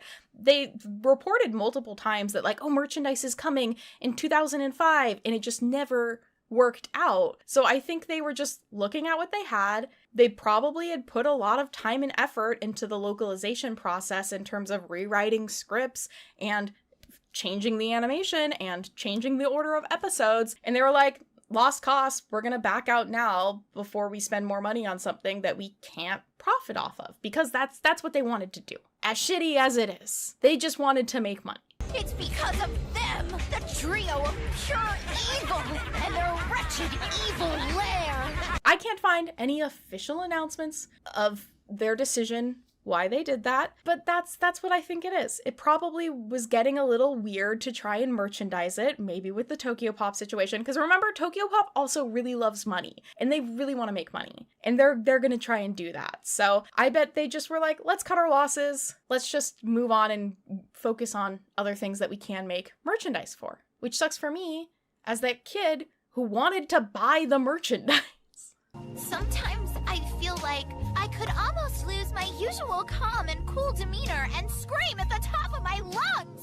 And so that is where we are today. I didn't talk about Tokyo Mew Mew New or the various other continuations of the series past the original anime because they didn't really make dolls for it. I will say there was also the Tokyo Mew Mew PlayStation game, which I actually have up there, which did come with a figure, which I have lost, which is embarrassing moments in my life. And there were also other pieces of merchandise I'm sure I didn't mention. So please feel free to share them in the comments, things you have, things you want, your favorite doll you saw in this, which of the Mew characters you personally attached to as a kid. I actually have a tattoo of Mew Ichigo that I got after the passing of Miya Ikumi, just because this series was so impactful on me as a kid. In case you haven't heard me talk about kind of my origin story online before, the reason I got into making videos was because of Tokyo Mew Mew. It was because I was going online, I was Googling it, trying to find more stuff from the series, and I found that there were people online making their own fan versions of the show with their own characters. And I thought that was so cool that I taught myself how to animate using Windows Movie Maker and Paint, and was like joining in on creating my own artwork and fan animations, oftentimes heavily based off of Tokyo Mew Mew. The environmental focus on the show was also really important to me as a kid who really grew up to care about the environment. I actually went on to study environmental education, and part of the reason why I knew about or cared about environmental damage was from Tokyo Mew Mew and Mew Mew Power. Like that was my starting point of caring about the earth. And oh, what I was gonna say, I have Ichigo because I really love her and I think she's really cute and I really love this artwork of her. Lettuce is my favorite character. But it's like Lettuce and Ichigo together, and Pink and Green is so cute. I also want to thank all of you for helping me reach 30,000 subscribers and giving me a like perfect reason to get to buy one of my dream dolls. She was less than $200. That's what I can say for sure. I'm guessing with shipping ended up being around $150. I bought her off of, I think, Yahoo Japan auctions. She's in pretty good condition. The red color of her kind of like frills has bled into the other parts of her costume. Not a huge deal for me. I do think I'll keep her in box, but I am tempted to remove the plastic that's around her head and put her cat ears on her. This was a doll I wanted so bad as a kid. And even now, like, she's been in my apartment for days. I want to tear up talking about it because I just love it so much. And it's really cool that like doing this stuff on YouTube has given me a lot of opportunities, and I've been able to make a lot of friends through Tokyo Mew Mew. I love you all. I hope that you all are having a great day. What is your dream doll you would make a video about? I want to say thank you as well to my members. I do have an updated version of that poll up, so you can vote on upcoming videos if you would like to help me choose some themes. I have one other video I think I'm going to try and make really quickly to throw up that isn't on the poll. So apologies for that, but I'm going to try and also have behind the scene vlogs about this video and probably also that video for the end of the month for my members. So if you want to see some behind the scenes stuff, or if you want to see my doll window shopping videos, those are members only. And if you'd like to suggest or vote on the videos that I produce next, you can also do that as a member as well. Well, thank you all so much for joining me today. I hope that you're having a wonderful Pride. Be who you are, and I will see you all next time. Bye-bye. Okay, see you tomorrow. Maybe. Through the 90s, Nickelodeon had developed a careful trend of ensuring a show was popular before selling merchandise from it, waiting up to a year to develop it into a full brand. But with shows like Rugrats, SpongeBob, and Dora the Explorer becoming huge sellers in the world of product licensing, Nickelodeon was ready to flip its own strategy on its head and do something it had never done before, creating a brand and merchandise without a TV show. So today we'll be diving into the world of everGirl, Nickelodeon's attempt at making a lifestyle brand for tweens. Ever dreams, ever true, ever cool, ever you, ever power, ever proud, just say it ever loud. Before we get in too deep, let's get a lay of the land. I would argue that the 2000s were the peak of tweendom. A tween is a marketing term used to describe children ages 8 to about 12. The 8 to 12 age range is actually a specific developmental age, with researchers highlighting that they've seen youth at this time experience a fascinating interplay of wanting to grow up teen culture and wanting the security of childhood play. I personally pretty much grew up at the perfect time to be a tween, and I did personally feel that I was a tween when I was about 10, 11, 12 years old. Brands like Limited 2 and Claire's were thriving, plaid shorts were in, and I was spending as much time as I possibly could online. And in the 2000s, this group had big spending power, with a New York Post article citing that they spent over $10 billion per year and influenced up to $150 billion in family spending. So with tweens taking over, Nickelodeon was ready to try its hand at selling it to this frankly huge market. Ever dreams, ever true, ever cool, ever you, ever power, ever proud, just say it ever loud.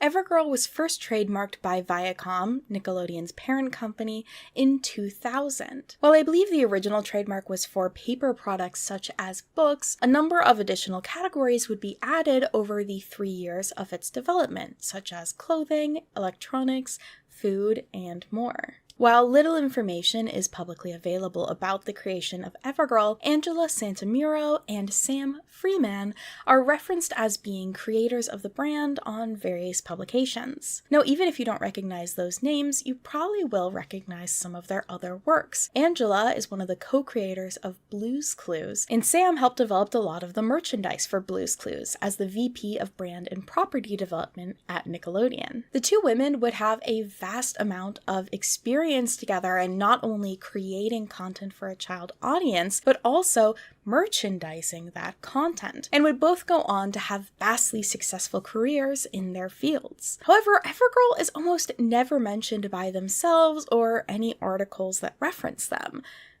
Weird. The first published mention I can find of everGirl is from a New York Times article from January 2003, where they report that in 2004, the company, Nickelodeon, will introduce everGirl, a website featuring stories about 4 girls, and will depart from its practice of waiting a year until there's a consumer demand for products and market a line of apparel and books based on the everGirl webisodes. Then it would pretty well be a year until the brand was mentioned again, with a report by Chief Marketing covering everGirl in December, noting that everGirl is supported by 20 licensees with products ranging from games, cosmetics, school supplies, and home decorating accessories rolling out for holiday 2004. Nickelodeon was really preparing for the brand to be a home run for the holiday season, setting the stage by releasing the first and basically biggest part of the brand, its website.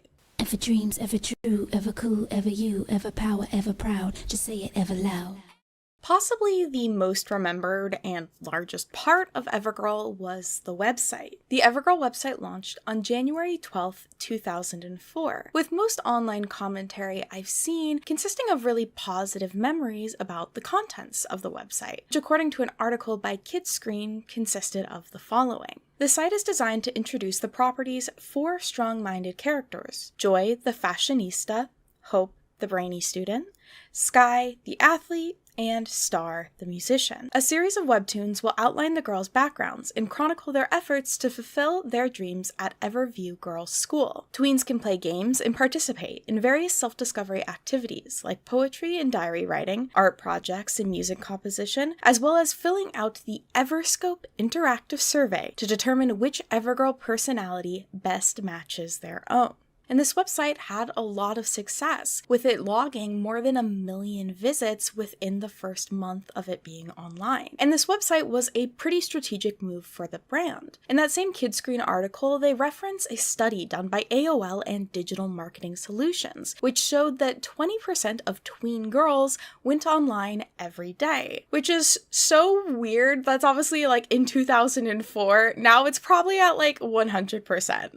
Like, tweens are going online every day, all the time. The website would really do 2 major things for the brand itself. First of all, it was basically an advertising platform for them. While girls would go online to play games, interact with each other, and discover themselves, there would be constant banner ads on the website reminding them of all the cool new things from the brand that they could buy. Second, the website would also act as a marketing research platform for the brand. Girls could essentially directly communicate with the brand through the website, so they could track the success of different products and get that feedback through their own webpage, and thus try to hone what they were creating to better appeal to their audience. Nick would also run an advertising campaign for the website before it was even available to the public. Look, read, where, play, right, when. Evermore, forever you, coming soon. These ads would hint that it was a place where girls could chat, play games, and even win contests. Ever dreams, ever true, ever cool, ever you, ever power, ever proud. Just say it ever loud.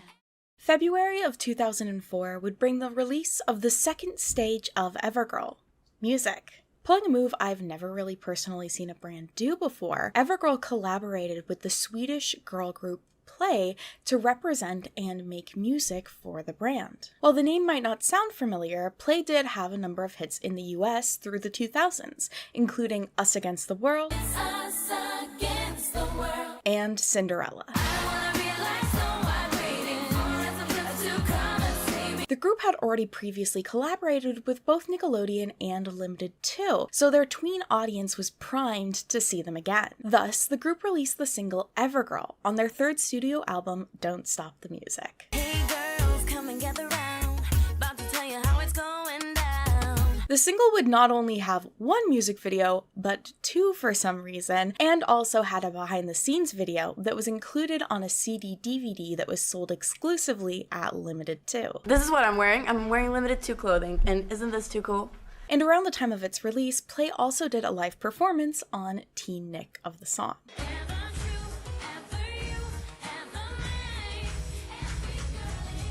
And that being said, it's not exactly the best song. In fact, I would honestly consider it to be pretty bad. While I'm usually all for the girl pop power anthem, the one major issue actually comes from everGirl. Like the words, everGirl. What does that mean? Play even changes the lyrics in the chorus to being every girl is me,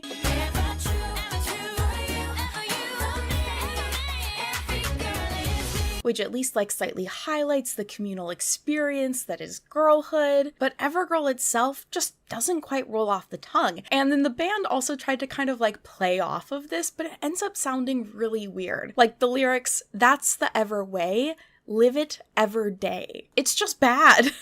And we love that song. Yeah. And especially the lyrics. What do you think about the lyrics? Yeah, I think it's a great song because it's about being yourself and, you know, believing in yourself. Yeah. While the song wasn't released until February, it actually was already being used in January in promotions for the website, with some of the lyrics being changed to highlight different features of the website. Every girl is me. everGirl is. Ever music, ever books, ever fashion, ever web, ever events. The lyrics would also include some of the names of the main 4 characters, including Joy, Star, and Sky.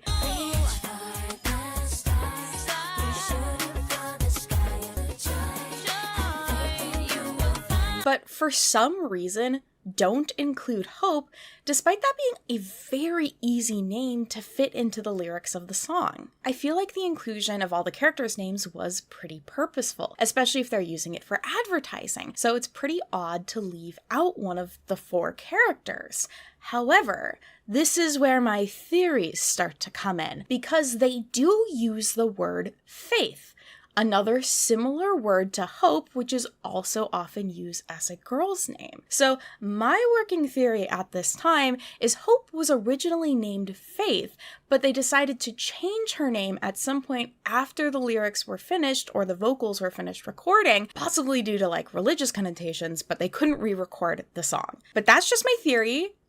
A game theory. Ever dreams, ever true, ever cool, ever you, ever power, ever proud. Just say it ever loud. With the groundwork for the brand set, over 1.4 million monthly visits, and 550,000 registered users on everGirl in June of 2004, they were ready to release the merchandise. That month, Nickelodeon showed off everGirl at the licensing show in New York. The licensing show, or licensing expo as it's now known, is essentially a big convention where companies can come and show off different brands that they're wanting to create merchandise for. There they can connect with manufacturers and retailers about creating products for their brands. If you don't already know what licensing is, essentially companies will create a brand, say SpongeBob, and then they'll license that brand out to manufacturers to make official products for it, such as video games, soaps, towels, anything you can think of. If it's legally made, it's been licensed. A New York Post article about the brand reported that the brand integrates a website, pop music, and a customized line of apparel and accessories available at Kohl's, and will try and get tweens to identify with a computer tween that fits their lifestyle, from trendy to sporty, sort of like the Spice Girls. Now, you may remember me bringing up an Everscope survey that was on the website. everGirl split up its brand into 4 main themes based around the different webisode characters. What's your Everscope? Are you Joy, Sky, Star, or Hope? So you would go online, take this Ever-style quiz to learn which character was most like you, and then you could go out in store and buy products that were specifically labeled for that character. So there was Joy, the fashion-loving character who was supposed to have cutting-edge, trendy fashions, Sky, the athlete who would have more sporty styles, and then there was Hope, the nerd, and Star, the musician, who both wore unspecified clothing. In July of 2004, the everGirl merchandise was released, with products from 20 different licensees appearing in over 400 Kohl's stores nationwide. According to a Kids Screen article about this, some of the products included bandanas and terry cloth wristbands for Sky and bright costume jewelry for Joy, modular or Italian charms by Casa d'Aurora, apparel by Jerry Lee and Briefly Stated, bedding by Franco, and journals by ASL Publishing, along with various cosmetics and home decor. So you got your clothing, you got your makeup, you got your jewelry, basically everything a girl needs. That being said, photos of any of these products are like really hard to find. Like, for some reason, people haven't been archiving stock photos on websites for more than 20 years. Like, honestly rude. The clothing line would also have a number of releases through 2006. everGirl fashions from Kohl's. New everGirl fashions available now. And you can still find some of it secondhand today, with a lot of it just kind of looking like typical limited to clothing, to be honest. Nickelodeon would also produce 2 commercials for its clothing, which would appear on the channel in 2004 and 5. Ever dreams, ever true, ever cool, ever you, ever power, ever proud. Just say it ever loud. In their first article on the brand in January of 2004, Kidscreen would report that at present, there's no plan for a toy or doll line in the initial offering.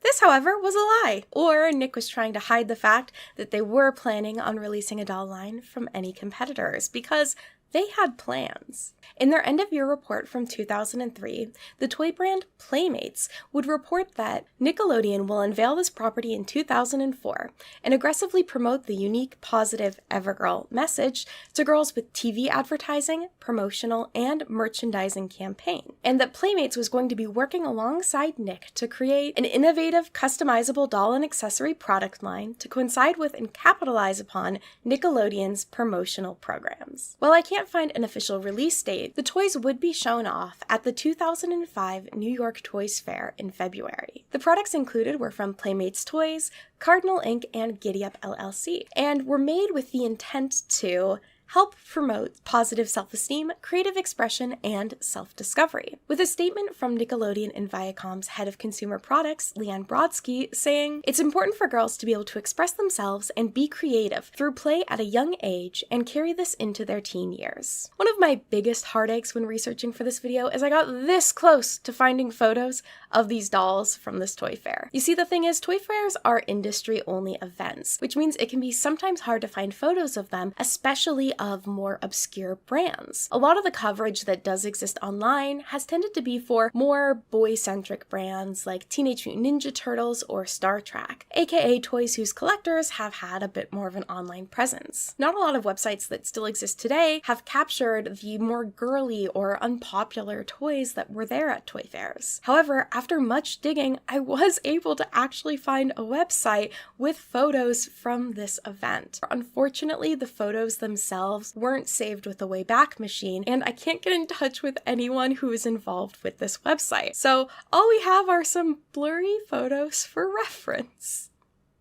What we do know about the doll line, at least, is that it consisted of 12 dolls and 8 fashion packs. As I brought up before, this line was intended to be innovative and customizable. Instead of any of the dolls being based off of the 4 everGirl characters, they were actually designed to be blank slates, and so girls could essentially create themselves as a doll. Each doll would consist of a pretty basic outfit, with an everGirl t-shirt, corduroy jacket, jeans, tennis shoes, a bag, and stickers that you could use to customize your doll. As the packaging advertises, the goal was to get a doll that looked just like you, then take your EverStyle quiz, either by going online or by rotating this disc on the front of the box and learning about all of the different Everscope styles. Then you would buy the fashion pack that matches your EverStyle for your doll to wear. Here's a list of all of the dolls and the names they were listed under on the Nickelodeon website that I've been able to find. African American doll, Asian doll, blonde and brown doll,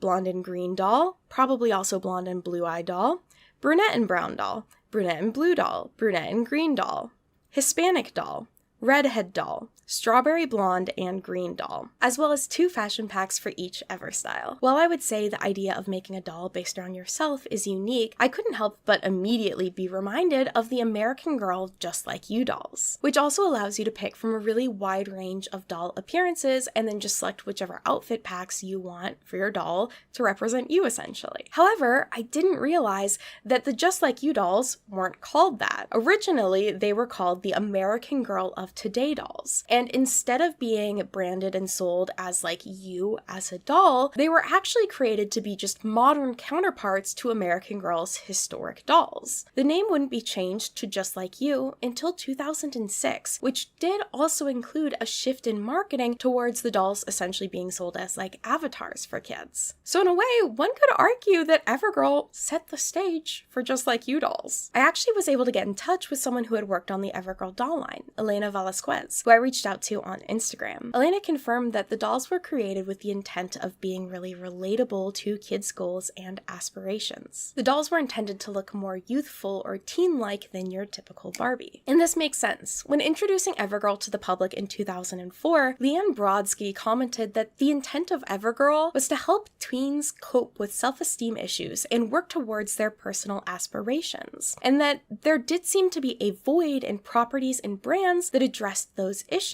So the brand was really intentionally creating its characters and its media that look like real girls. There are aspirational aspects to their life, but their goals are potentially attainable. It's not a fairy tale world. And I feel like the doll line does pretty clearly align with that. During this time period, fashion dolls were leaning in the opposite direction, with a focus on the adult styles of Bratz, Barbie California Girls and Fashion Fever, and My Scene ruling the roost. everGirl maintained its goal of having a more realistic doll, even advertising the doll's realistic body shape on the box. Apparently, it was the executive team working on the doll line that really pushed to having the dolls wearing essentially basic outfits and then having the fashion packs to customize them. However, as Elena noted in our conversation, it does make the dolls look sort of generic, and it removes a lot of the variety and visual interest from the dolls. This would actually end up being an issue for sales. You see, another thing that Elena told me about is in the world of toys,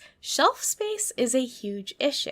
Like literal space on shelves in stores. Newer brands have a harder time getting spots on stores' shelves, who would often rather dedicate that spot to a brand that they know is going to sell well. And so having these 12 different dolls doesn't really work if you only have 2 facing spots, or 2 spots on the shelf that are facing the customer. Customers wouldn't be able to see all of the options, thus losing that first glance appeal of seeing a doll that looks just like you. If the dolls on display don't happen to be the ones that look like you, it doesn't really work. And adding on to that, Elena also noticed that even though 12 dolls were produced, only about 6 of them might have ended up on store shelves. The doll line would only consist of this first release, with the dolls simply not selling well in what is the extremely competitive fashion doll space. As Elena described it to me, you usually get one shot to make it work.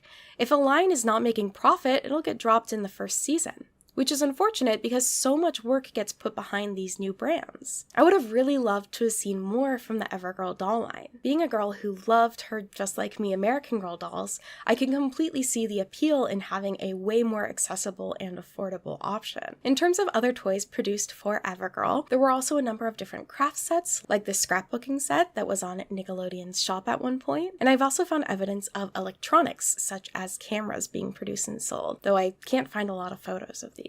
And speaking of things that I can't find evidence of, Heads Up Creative lists a Toys R Us everGirl doll commercial as one of the things that they created when working with Nickelodeon on their website. However, I can't find any evidence of this existing anywhere. Photos, video, nothing. Also, ignore the weird censoring on this clip. That's a spoiler for later. Ever dreams, ever true, ever cool, ever you, ever power, ever proud. Just say it ever loud. In May of 2005, the brand would host what is really the bread and butter of the Nickelodeon channel, a sweepstakes. everGirl brings you the Ever Ultimate Friendship Trip Sweepstakes. The Ever Friendship Sweepstakes had girls enter by either mail or on the everGirl website, with the only requirement being that they had to write about what made their friendship special. Hey, you have a best friend, right? Then 4 girls would be selected to go on a trip to New York. Have a simply spectacular lunch with an ever-cool secret celeb. And I can say with some confidence that this trip actually happened because I was able to find the website of a designer who worked on decorating the hotel room for the winners. So you can see some of these photos here. She made it cutesy everGirl themed. She went from drab to fab, you may say. Day to night. Never girl to everGirl. Then, in August of 2005, everGirl would set its sights on something bigger than just giving out free stuff to fans of the brand. everGirl wanted talent. In 2005, things weren't going super well in the pop world of play. The group's 3rd album, which included the everGirl single, kind of bombed. This is possibly due to 2 factors. The first one is one of the original members of Play actually ended up leaving the group right before this album due to her wanting to focus more on school. We want to introduce our new member, Janet.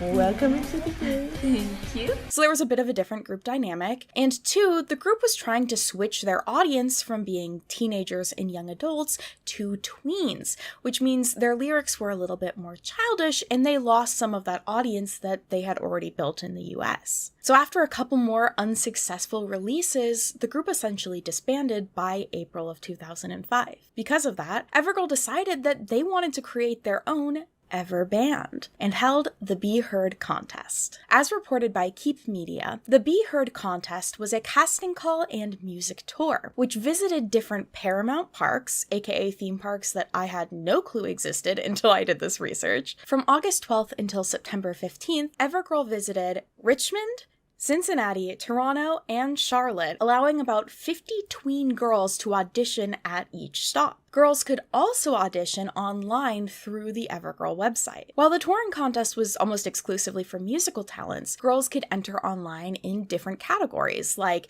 creating the band logo, creating the CD cover, writing lyrics, and even, thank God, coming up with a better name for the band than EverBand. Like, that was seriously the plan, EverBand. I'm not making a joke. The contest would allow for online voting, for girls to vote for each other and give them a chance to be heard, with of course the everGirl reps and music label having the final say. The tour also consisted of a concert, which included performances by the Little Woman Band, I'm gonna say this name wrong, Tania, as well as a little group called the Jonas Brothers.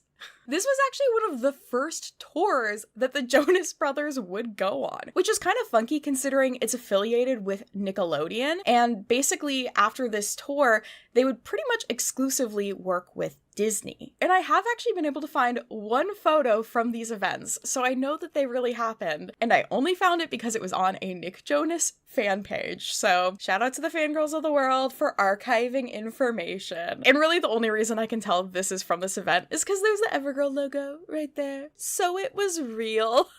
The contest was going to have 7 grand prize winners, and the prize for those winners was to basically become a spokesperson for the band. They would feature in commercials, make in-store appearances, and create the 2006 everGirl single. The only person I can find evidence of having won this contest is an artist named Gabriella Hauer, who had also won a number of different youth singing talent contests in her childhood. I can't find anyone else, so if you won the everGirl Be Heard contest, let me know.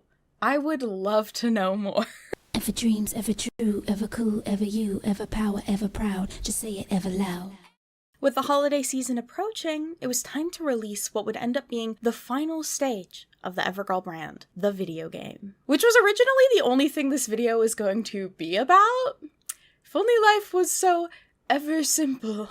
The everGirl games for PC and Game Boy Advance were published by THQ on October 4th, 2005. In a statement about the release, John Ardell with THQ said, "The games will be a wonderful outlet for girls with a passion for self-discovery and creative expression." And with Steve Youngwood from Nickelodeon adding, "The everGirl brand allows young women to discover their character like never before. We're thrilled to be partnering with THQ to give fans of the property an interactive opportunity to express their unique personalities." Does it feel a little weird that the people representing the brand at this point aren't men?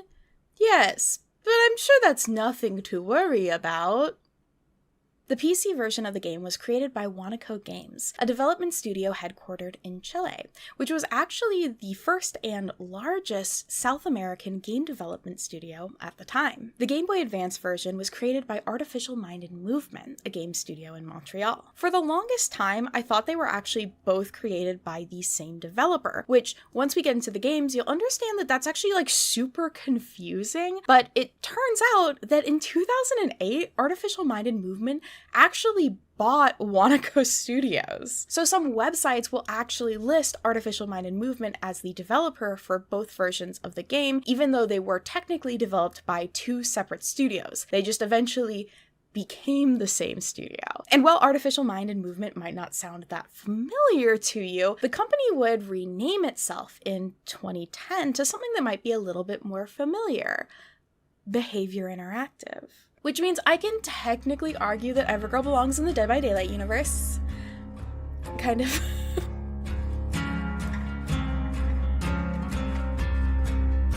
The game was advertised for sure on the everGirl website. In terms of anywhere else, I'm not sure.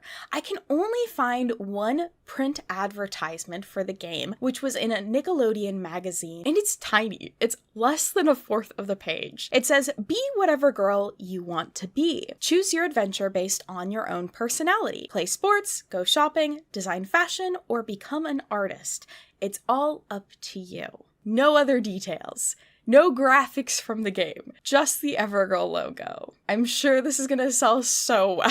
My original plan for this video, again, was just to cover the PC version of the game, which goes to show how off the rails this video has gone for me. I got my copy of everGirl with a lot of other games for $4 from an online estate sale. And I wasn't even trying to buy everGirl specifically, I actually wanted some of the FMV games that were in the lot so I could give them to my friend Snuggly. But I was kind of excited still, because I'd seen everGirl around and always been really curious about what it was. I knew nothing about it. The cover of the game, again, gives you no details about what it is, but something kind of like itched my brain. I think maybe I recognized the logo. For some reason, I definitely thought it was like an MMO, which it certainly isn't, but that was the first thing I thought when I found it. But enough of my background with it, let's get into the evergame.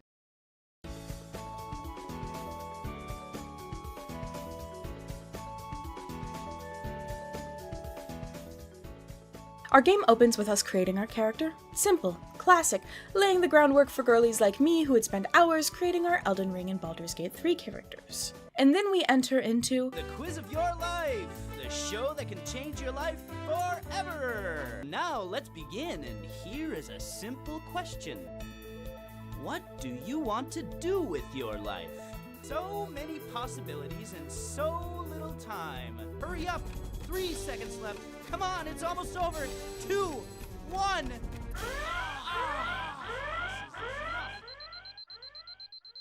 the quiz of your life. Honestly, what a reasonable nightmare to have. The game takes place right before your summer break from school, with you, the main character, having to decide on who you want to be as a person. Or really, the plot is more that, like, you don't have clear goals in life and you feel like your friends are really passionate, so you spend time doing stuff with your friends to figure out what you really care about. The game has 5 chapters, with the first 4 having a pretty consistent structure. A friend will reach out to you about helping with their interest, you'll do 4 mini-games, buy something, and then do one of those mini-games again as a final challenge, and you've completed the level. So our first friend, Ashley, invites us to help out with a big soccer game that's coming up. We get to select our outfit and hair for the day and head out to the soccer field. The game uses point and click movement to explore the different locations, and let me say, they are pretty. They're nice 3D environments with lots of different details that you can look at, there are different characters you can talk to, and even different mini games in a lot of the areas that you can play. The map itself is also pretty big, so moving around feels kind of time consuming, but you can fast travel using the map once you've unlocked a location by visiting it. So we find our friend Ashley, and to help her out, she has us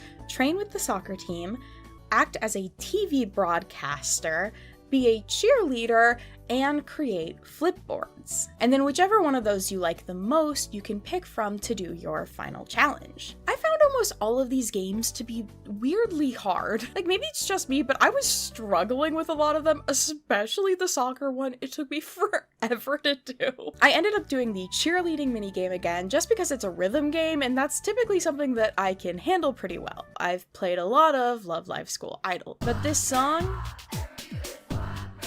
it sure is a song. Through the game, a series of different question bubbles will pop up, asking you what are very, like, magazine personality quiz-esque questions. And while I thought these would just be kind of little fun questions through the game that would give me my Everscope at the end of it, it turns out... So I think this is another game that it changes depending on the answers you give, so kind of like Until Dawn. So once you do finish all of the mini-games, you pick your final task you want to do, and then bam, you have to go shopping. I love that in the ad for the game, it kind of made it sound like everything is optional. But no, if you want to progress, you have to go to the mall, you have to spend money, in my case, on a boombox, which I'm assuming is not very cheap. However, thankfully, money also just doesn't matter.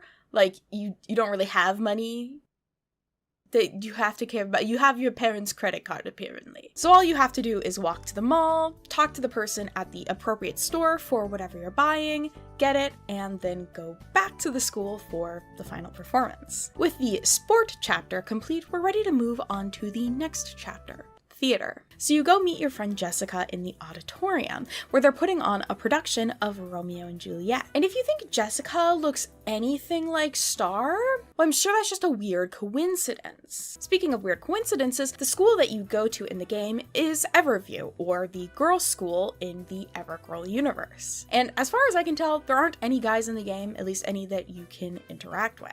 Which means this game possibly accidentally falls into the trope of an all-girl school doing a performance of Romeo and Juliet, which is kind of popular in anime. Like, I was thinking of K-On! The entire time, but we're getting off topic.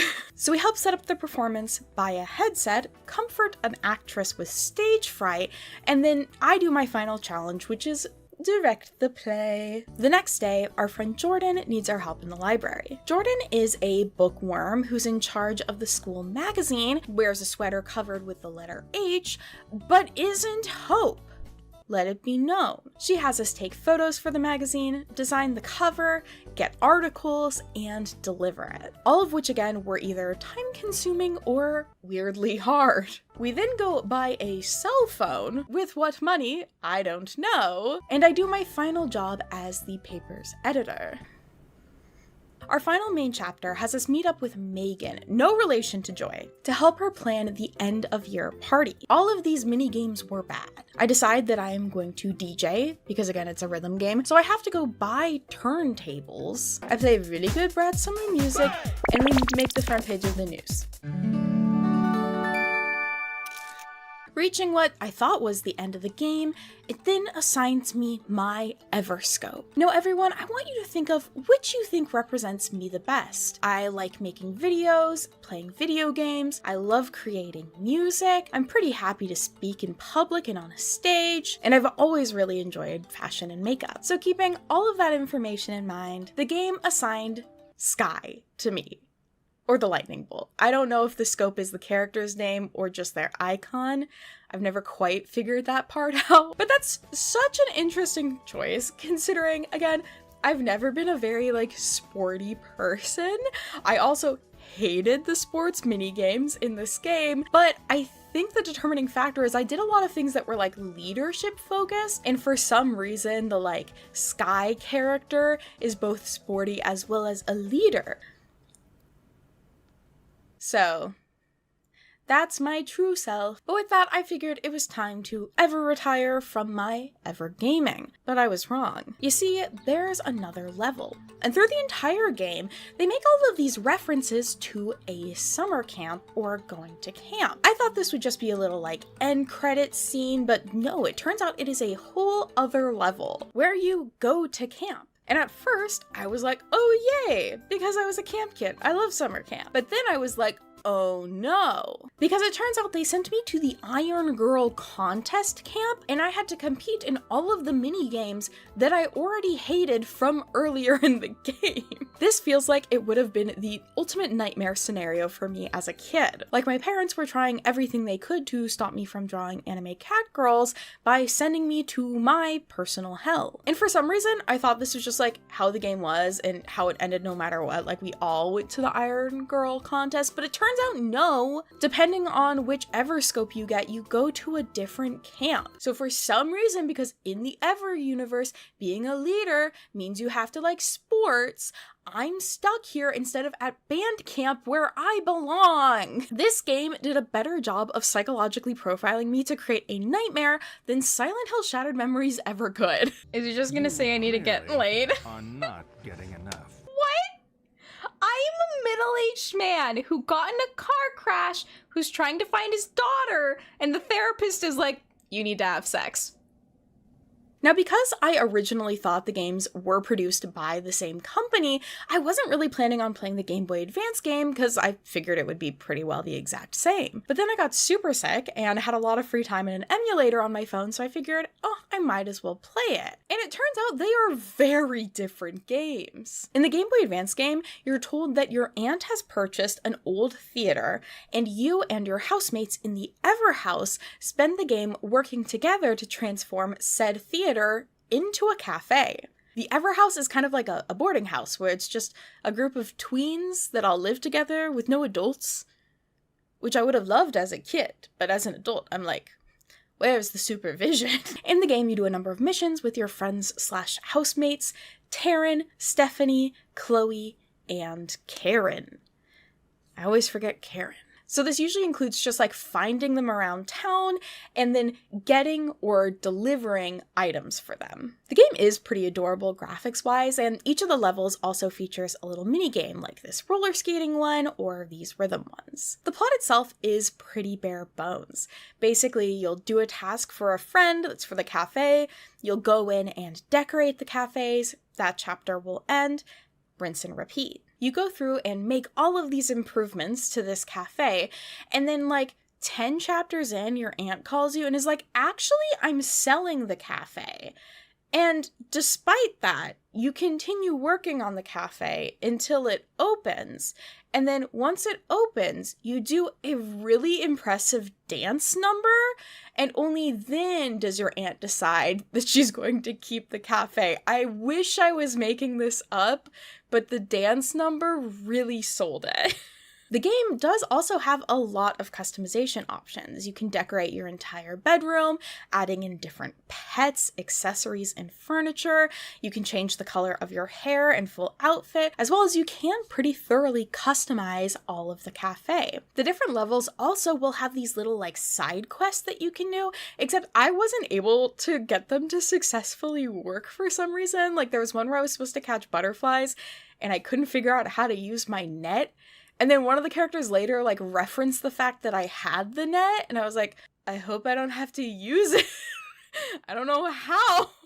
All in all, the game took me less than 2 hours to complete, which like isn't the worst, but I usually like my Game Boy Advance games to be a little longer. As a kid, I probably could have played for a lot longer because I probably would have like customized every little detail and gotten a bunch of different pets and done every little thing, but I was just mostly trying to get through the plot, which was cafe time. I can only find one published review for the game, which comes from Girl Gamer, an early 2000s girl gaming website. They also highlight that both of the games are on the shorter end, but also agree that they're cute, colorful, and user-friendly. For the PC version of the game, they also pointed out the fact that every task presented also offers a concrete and somewhat educational objective, and that the game emphasizes teamwork and helping out your friends, which I think also follows the overall goal of the brand everGirl pretty well. And I agree, though they're kind of unrealistic in some ways, the games really do focus on kind of like real life problems girls would have and working together with your friends to solve them. I also want to note, for some reason, this is such a small thing, but Twitch's IGDB page lists both the PC version and GBA version as having 2 different release dates, which isn't accurate. It says the PC version came out in 2004, which just isn't true. I don't know why it says that, and it also of course says that both of them were developed by Artificial Minded Movement, which is wrong, and also that brand doesn't exist anymore. So it's like I can't even excuse it in like, oh, you know, it's like you're just wrong.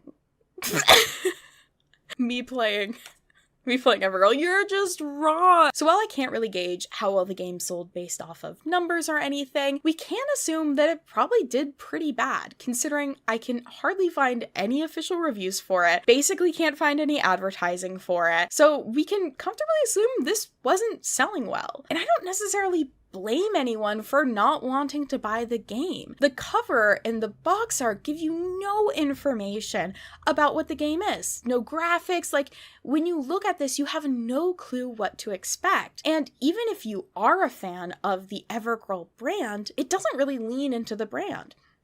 Like, for example, it's not using any of the actual characters' names in the game, even though the character models are definitely just supposed to be the main 4 girls. I have no clue what happened with that. It is so weird, and I think it might go to show that by the time this game came out, not a ton of love was being put into this brand. Now, this might come as a surprise, but there actually was a third everGirl game. Sometime in 2005-2006, the everGirl EverGems mobile game was released. This was basically Bejeweled, but used the everGirl's character logos as the jewels. The game was developed by Super Happy Fun Fun and was part of a mobile branding push that everGirl did, which also included wallpaper, mono, and polyphonic ringtones, and a WAP destination site, which I'm assuming is like a cell phone website. And it looks like all of those might have been produced by a company called Sorit. I can't find any of them. They are lost to time. Ever dreams, ever true, ever cool, ever you, ever power, ever proud. Just say it ever loud.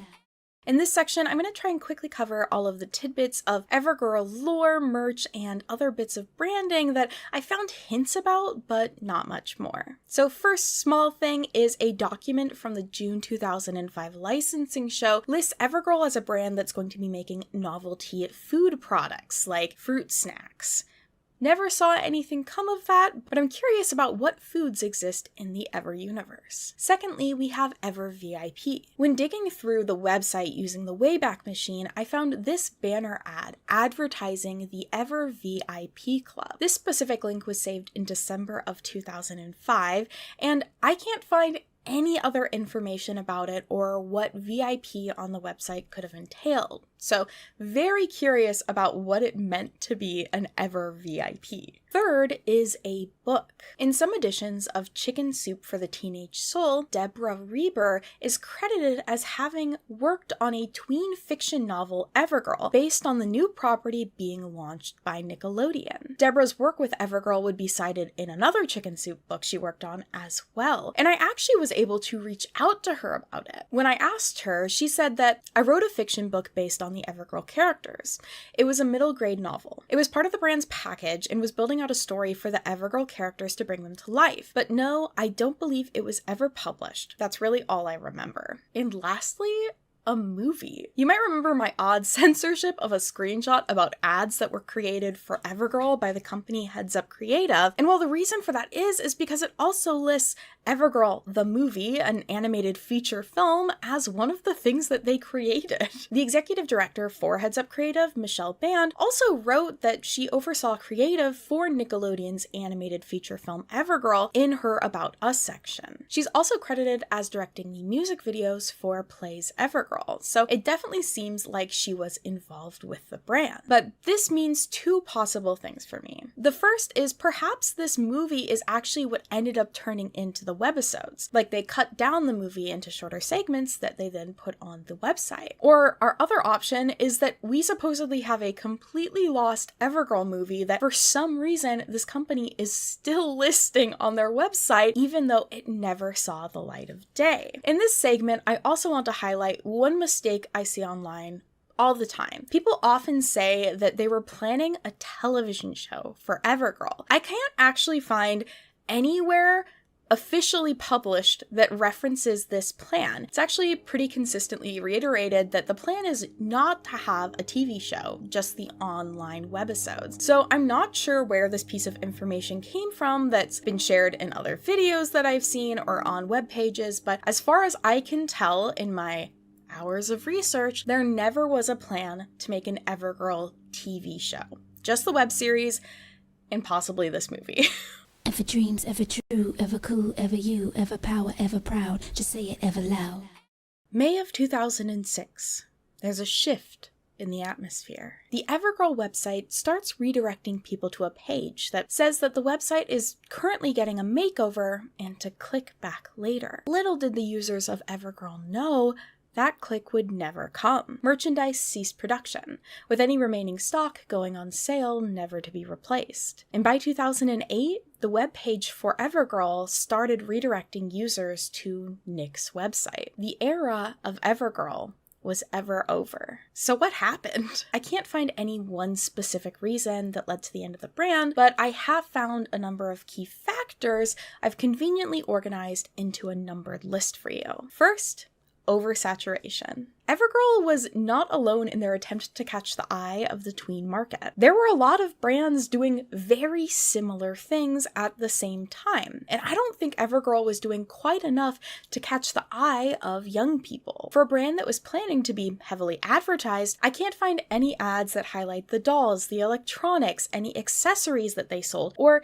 even really showing what the website itself looked like. And these ads were playing on Nickelodeon alongside ads from Barbie, Barbie, Bratz, Limited 2, and oftentimes for products that were really in direct competition with everGirl. And I've watched almost every recording I can of commercial breaks on Nickelodeon from 2004 to 2006, and I can say with some confidence that there wasn't a lot of everGirl advertised on there. So not only was it a pretty saturated market anyways, with everGirl having to compete with other tween lines at stores, Limited 2, celebrity lines like Hilary Duff's and the Olsen twins, but Nickelodeon was also just not doing a super great job of advertising their own products, especially considering that they were running ads for their competitors on the channel as well. And this also goes for things like Nick magazines. Again, I could only find everGirl mentioned once in the one small ad for the game. The second factor that may have affected things is that girls don't really want realism. They want high fantasy.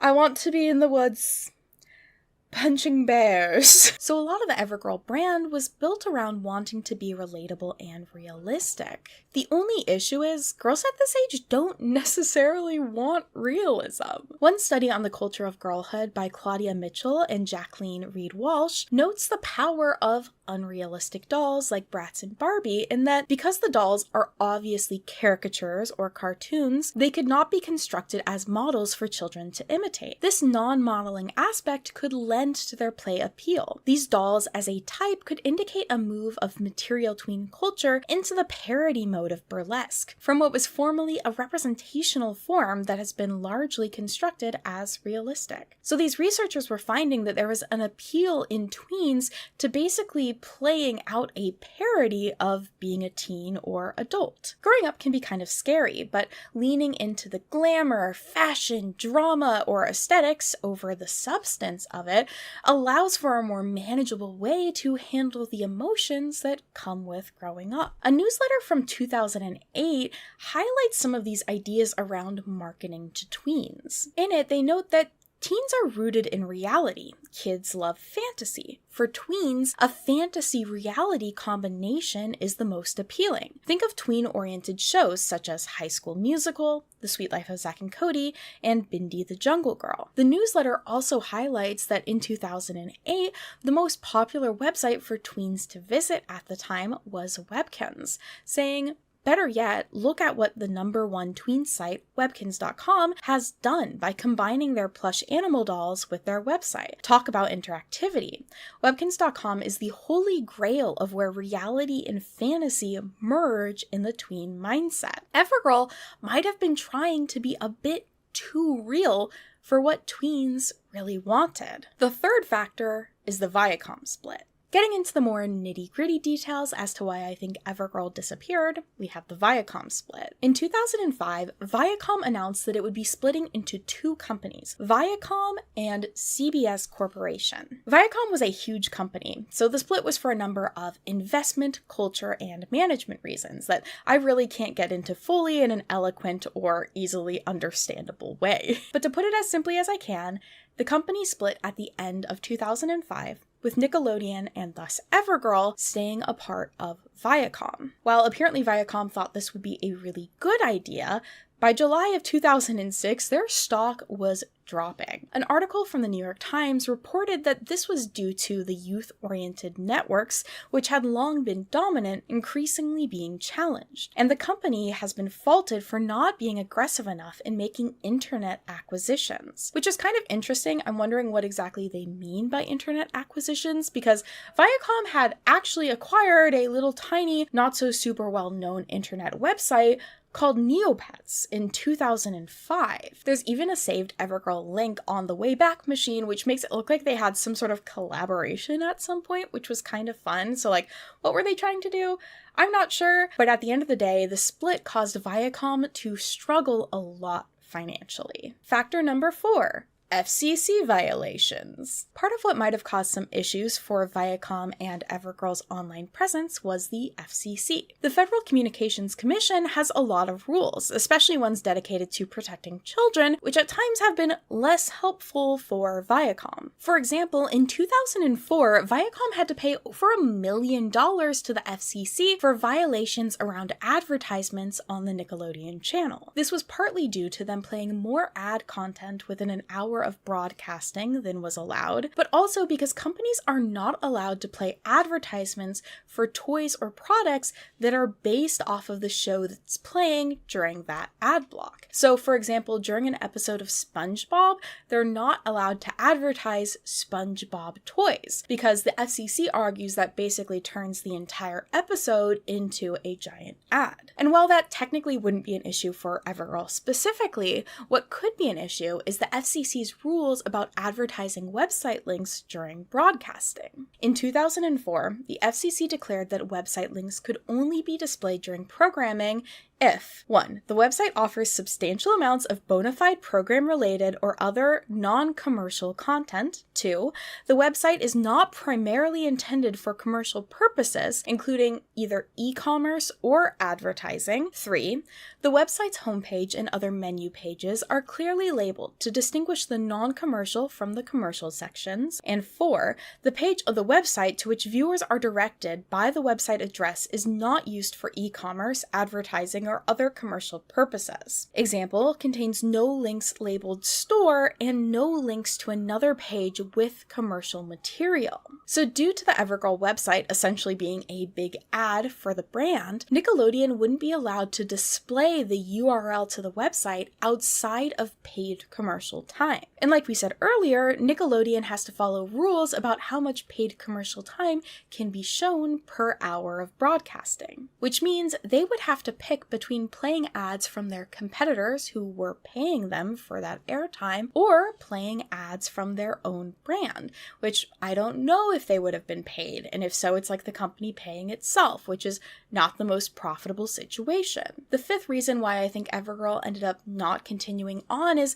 simply that it wasn't leaning into itself enough. I bring this up earlier, but I think everGirl as a brand just didn't lean into its own brand quite enough. It had all of these concepts and some moving parts that would lean on the main characters and some other parts that just rejected them and didn't want to use them. Like they didn't want to feature the main characters' names in the games despite basically using the characters in the games. So it seems weird that they did create all of this narrative content around them with the website and supposed novel and maybe movie, but they just didn't do more with those characters. I think part of that comes into the sort of fear that they might have had about making it too much of a fantasy. They wanted it to feel real, so they didn't want the focus to be on the characters, but on the people using the website and the products themselves.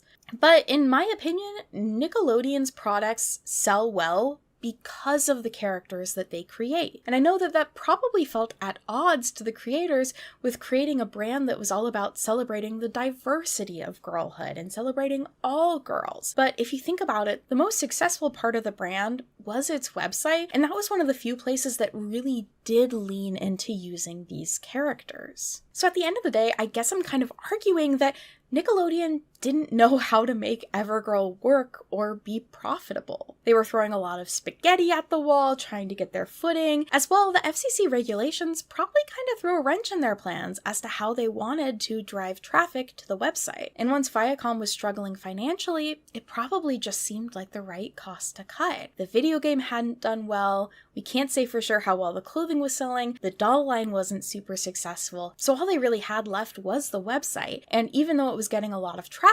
running a website with that sort of online traffic that isn't really making back that profit isn't cheap. And there were probably simply too many competitor products for the advertising on the website to really be effective. As well, because there are so many unknowns around the end of the brand, it is easy to make some unflattering assumptions about perhaps website moderation. However, I couldn't find any information online that would link to any troubling content that took place with messages or a messaging board.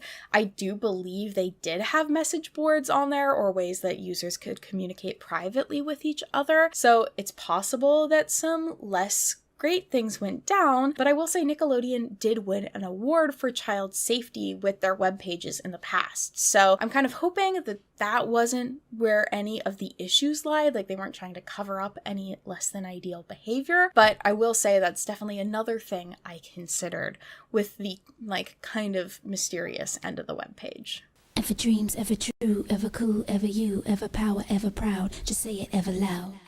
So while we don't know exactly why everGirl ended, what I do know is we have a lot of lost media from it. With the death of Flash in 2020, the everGirl website really became inaccessible. Even while using Flash emulators like Ruffle or trying to use older versions of web browsers that still have Flash on them, I found that I was consistently redirected to a Get Flash webpage when using the web archive to look at pages. Which means an immense amount of content from the website is gone forever. Character bios, mini games, a newsletter, whatever VIP was, and the webisodes. Like, talk about lost media, I can't even find a list of all the webisodes that existed, and the only reason I know for sure that they did exist is because they were in publications about the site. I will say there is a website out there with a fake list of names.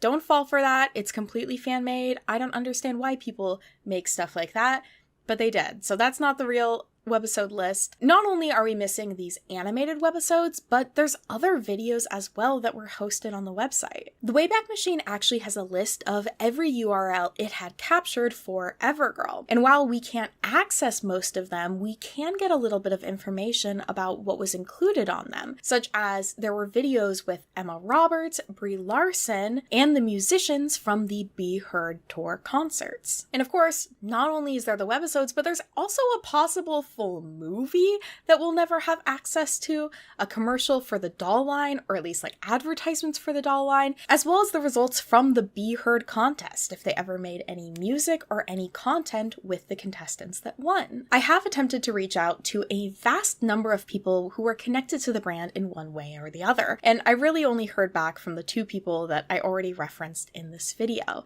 It's likely that we won't ever have access to the webisodes or be able to see what the website looked like unless somebody out there happens to have screen recordings of them, which, like, that would be really cool. Send me them.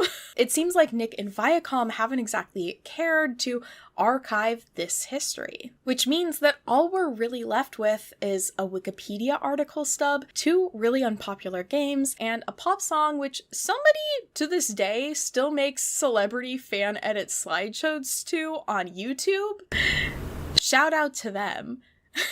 And so that's everGirl. Thank you all so much for joining me today for this video. Oh my goodness, in case it's not obvious, this was my rabbit hole essentially for the last 3 months. Thank you so much to anyone in my life who's been around me and has had to hear me talk about this brand or wear my everGirl shirt out in public. I custom made shirts for this. I just want to highlight the Internet Archive is such an important research, not just to people like me who enjoy making more silly, goofy things like this, but it's a way to archive information and have it accessible to way more people than would be otherwise. So I just want to say, if you have any loose change available, please consider donating to them. Time and time again, they have been an incredible resource for my research and have helped me discover all sorts of little tidbits. So I just really appreciate them, and I want to make sure all of you know how important of a resource they are to me and to thousands of other people and institutions. So please consider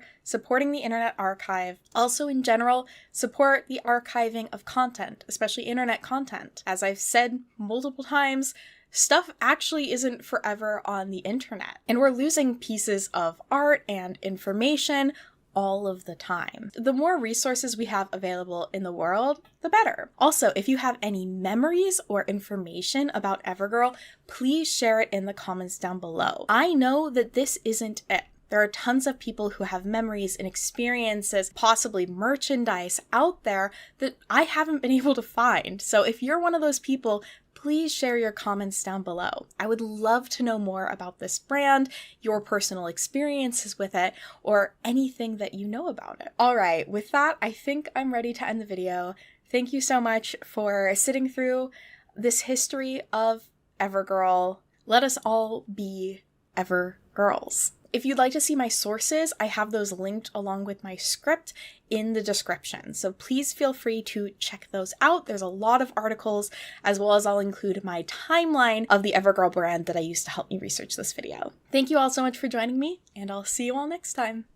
Bye-bye! So imagine you create one of the most popular children's franchises in anime and manga, winning awards for both. Your series is shared around the world, and to this day, 20 years later, media and merchandise is still being produced for it. Rain, shadow, wood, sword, thunder, power, sleep, card captors of the cloud, expect the unexpected now. Cardcaptor Sakura, Clamp's 14th published series, took the magical girl genre and turned it on its head. It focused more on the bonds between its characters than the typical monster of the week kids show. And it created a different outfit for its main character to wear for every single episode in a mix of different gorgeous designs. It was and still is a very beloved series. So Clamp attempted to capture that magic again in 1999, creating a series that essentially turned the mecha genre inside out. Instead of going into a giant robot to fight things, what if the robot was small? What if you still used your mind to control its actions, but instead of fighting to save the world, you were fighting in contests? This series would take that character relationship focus from Cardcaptor, but using it to show the bonds, tension, and joy of competing in a fictional sport based around highly customizable robots. And then what if I told you those robots were dolls? This sounds like the perfect formula for merchandising, right? So how come Cardcaptor Sakura has had what seems like hundreds of dolls released for it over the last 2 decades, whereas our series about dolls only ever had 2? Today we're going to be diving into Angelic Lair, a series that, despite almost half of the main characters being dolls, had a surprising lack of merchandise made for it, and solving the mystery of the origin of the dolls that were made for it. For the uninitiated, I'm going to do a quick overview of the Angelic Lair series as well as its creator, Clump.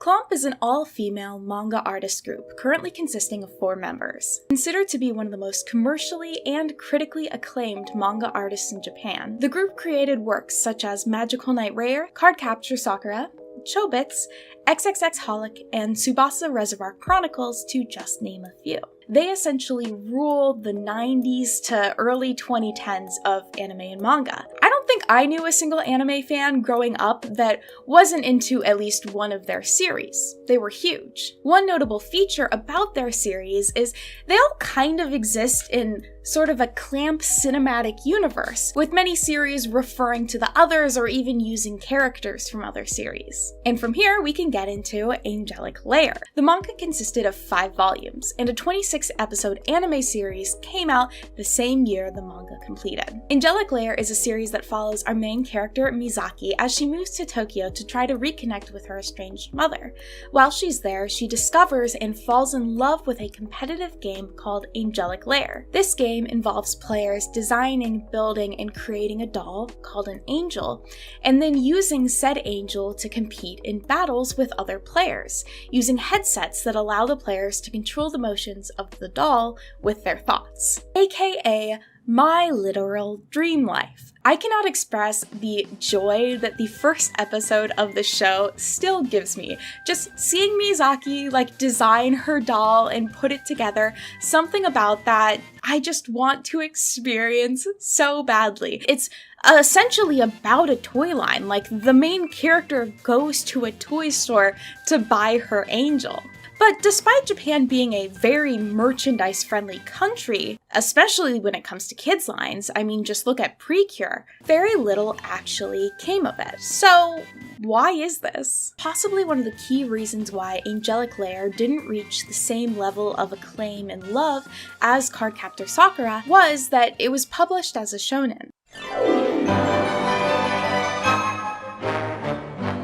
In the world of manga publishing, 2 major categories are shoujo and shonen, with shoujo series being targeted towards girls and shonen series being targeted towards boys. While these are more meant to identify a target demographic than anything else, both do tend to have their own tropes associated with them, with shoujo being more focused on friendships and relationships, romance, and having more flowery artwork. and shonen, on the other hand, tending to be more action-focused. These demographics or categories tend to matter a lot when it comes to manga publishing. In Japan, many manga are serialized or released in magazines at a weekly, bi-weekly, or monthly basis, depending on the magazine. These magazines would tend to have one chapter of 5 to 10 different series in each issue, and all of those series would fit into the core demographic for that magazine. For example, Cardcaptor Sakura was published in the best-selling weekly shoujo magazine of all time, Nakayoshi, which also published such iconic series as Sailor Moon and Tokyo Mew Mew. This series had a ton of eyes on it. Angelic Layer, on the other hand, was published in Monthly Shonen Ace, which was a more mid-sized shonen publication. So basically, it was published less frequently, only once a month compared to once a week, and to a completely different target audience.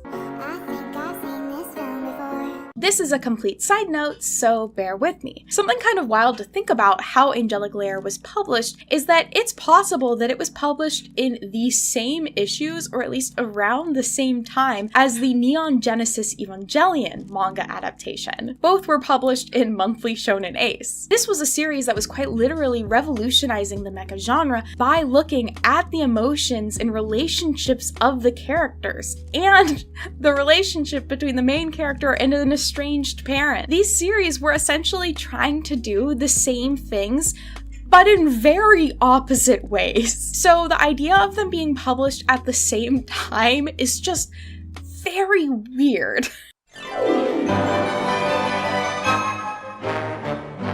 The main theory that I can come up with at this point for as to what Clamp was doing is they simply wanted to try something different. They hadn't published a shonen manga before, and they wouldn't afterwards. I think that they were just trying to reach out to a different audience and try something different. And while I'm sure that it did have a solid fan base that did come from Monthly Shonen Ace, I feel like it being published that way was perhaps a disservice in terms of its reach to its audience. I don't know if it would have done better in Nakayoshi, but I do have a feeling that a series that focused around a female main character and dolls might have been better received by a demographic of girls. And I do want to interject here and say that I do see the flaws that come with having media that is so sort of gender divided. I'm not trying to say any one group has to enjoy something or can't enjoy something. I'm just trying to figure out the strategies. Angelic Layer is a hard one for this. While it is an action series and there is a lot of fighting, it is also character focused and kind of more focused around the bonds between the characters and our main character wanting to connect with her mom. And it does have a mostly female cast. I think there are like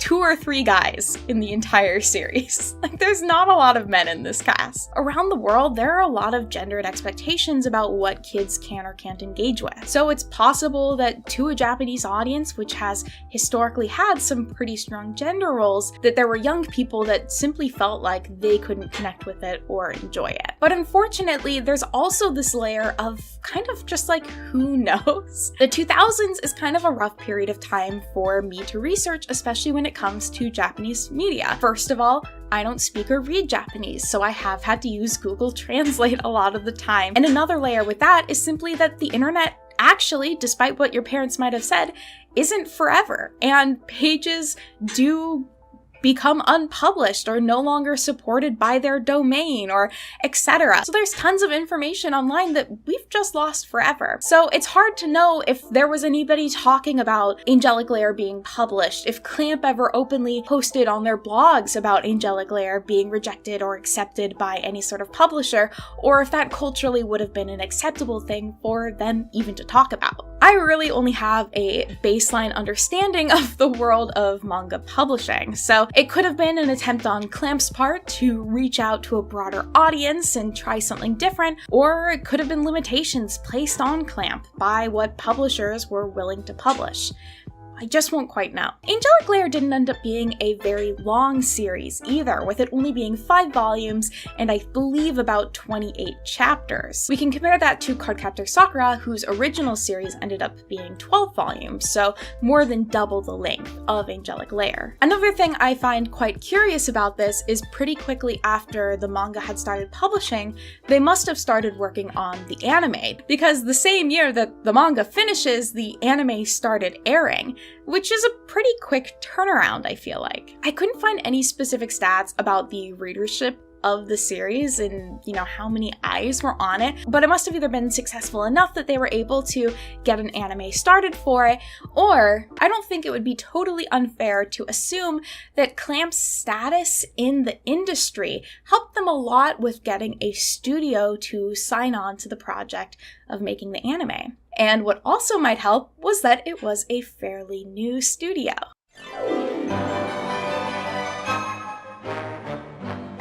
This series was created into an anime by the studio Bones. It was actually only their second TV animated series, which again, possibly helped with getting them to sign on. However, they would later go on to create a couple well-known series, Full Metal Alchemist, Ouran High School Host Club, Soul Eater, Space Dandy, My Hero Academia, Mob Psycho 100, just to name a few of the shows that they worked on. Angelic Lair would air weekly on TV Tokyo. While digging around for more information about its airing, one website I found noted that the anime series ended in half a year, and the original work ended soon after that. The most influential reason is that it was made too serious, which I know is partially kind of funky translation, especially with the timelines there, but I do honestly kind of agree with the idea that the show was taking itself possibly a bit too seriously. I think the series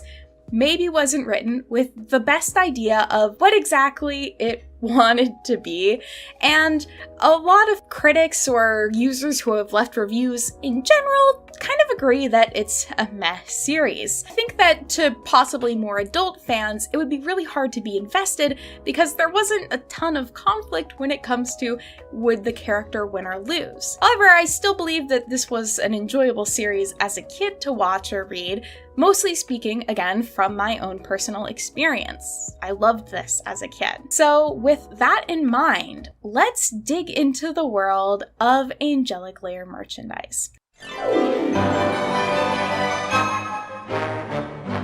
So if we're comparing this to Cardcaptor Sakura, it is honestly shocking how little Angelic Lair merchandise there is. I don't have specific stats on this, but I would not be surprised if this was the least merchandised Clamp animated series. They still make merchandise for many of their series, but in terms of the inclusion of Angelic Lair, it's really rare, and the characters really only ever show up if there's some sort of group art promotion where Clamp is, pulling characters from all of their different series.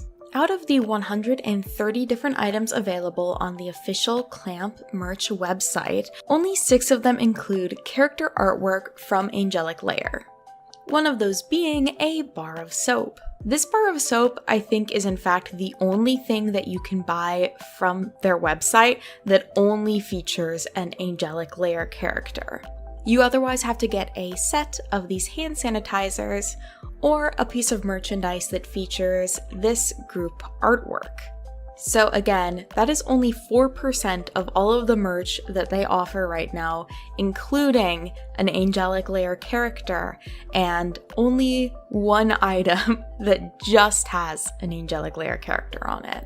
And that's today, even with nostalgia goggles and everything. So we have a not super popular manga with a kind of meh received anime, but still you would think that they would make merchandise to try and capitalize off this series, right? Not really. The series would have a typical number of kind of paper products and clear files or plastic folders that you could put files in. But in terms of the merchandise you might expect, there really wasn't a lot of it. One thing that there are a number of different ones that have been shown to exist are garage kits. Now, garage kits are kind of a really interesting corner, I guess, of the merchandise world of anime and manga. What they are essentially is a figure that you put together and paint yourself. So when you look at a figure like this, you might think, ah, my gosh, Mary, you have this no doubt, or you want to get it. No, because it's a garage kit, and I can't paint things. These are what I would consider to be a more expensive, they would be around $100, collector item. I don't think these are things that kids were ever putting together. Also, there's a pretty wide range between licensed and unlicensed garage kits, aka people kind of would make their own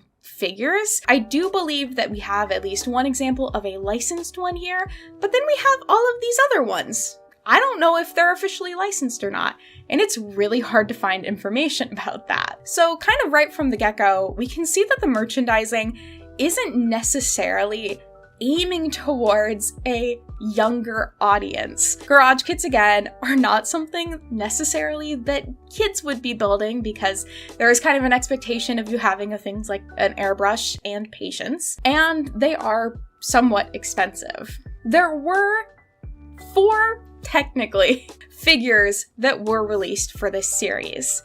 They are so fucking ugly. I'm sorry. I have seen these figures so many times online. I remember as a kid seeing these figures and being like, ooh, those do not look so good. These were figures that came with attachable arm and leg segments so you could change the poses they are in, which is very cool. And they actually released twice, which is why I mean that there were 4 of them. So they only come with the 2 characters, but they came released with these pink figures and later with these green figures. I don't know why, but these were the only official figures that I can find that were released around the time of the anime coming out. They were also sculpted by the company Red, which is now out of business. So like, yeah, they're ugly. You did a bad job. And then finally, we get to the Takara dolls. Finally, a series about dolls getting dolls. I remember so clearly going online, going to myfigurecollection.com, looking at the Angelic layer figures that they had and seeing the pages for these dolls, which have so little information on them, and going, how can I get one of those? These dolls were manufactured by Takara, which is the company behind the incredibly successful Lika-chan dolls. Like, side note, Lika-chan is essentially why Barbie wasn't ever super successful in Japan. Super interesting to look into. That girl is powerful. These dolls were part of a line or series produced by Takara called Character Model Original Dolls. They were 1/6 size dolls based off of different anime characters. I believe the company only manufactured 6 or 7 different ones, with the final 2 they ever made being Hikaru and Shirahime from Angelic Lair. The character model brand was actually created through the distributor, I believe, which is Kadokawa. Some different companies were involved in the manufacturing all of these, but they were all distributed under the character model brand, which in this case essentially just signifies that these are 1/6 size, highly detailed anime character dolls. From the photos, I could always tell that they seemed to be pretty high quality dolls. In general, Takara has done a really good job making dolls from animated series such as Tokyo Mew Mew and Mermaid Melody. Mermaid Melody, pitchy pitchy pitch. Pitchy pitchy. So they do have a history of making anime dolls, but still, these ones are different. They're 1/6 size, so they're a bit taller than these other dolls, and they just kind of seem like they're on a league of their own. It was really, really hard to find information about them. It's not exactly easy to find information about animes from 2001 in general. A lot of web pages are dead or have been archived, and even if you know what you're searching for, it can be really hard to find the right terms or phrases or to know where to search for it. All I really knew for the longest time was the manufacturer and the distributor. I couldn't even find a price for these dolls. I would Google online and I would find different auction listings, but none of them would talk about the origins of them. Just, hey, we're selling this for XYZ price. Few photos of them exist as well. I swear there are the same couple of photos I've seen time and time again. Listings for the Hikaru doll co-op maybe like once or twice a year at most. The Shirahime doll is more readily available, but the Hikaru doll is pretty rare. But it doesn't seem like these were mass-produced dolls or super popular. And a secret that I have yet to reveal to you in this video is that I own them. Some of you probably already know this. These are my prized possessions currently. I was able to find both of these on BARBIE. I was able to get the Shirahime one first, and then I was able to get the Hikaru one, but I'm the proud owner of both of them. And they are gorgeous dolls.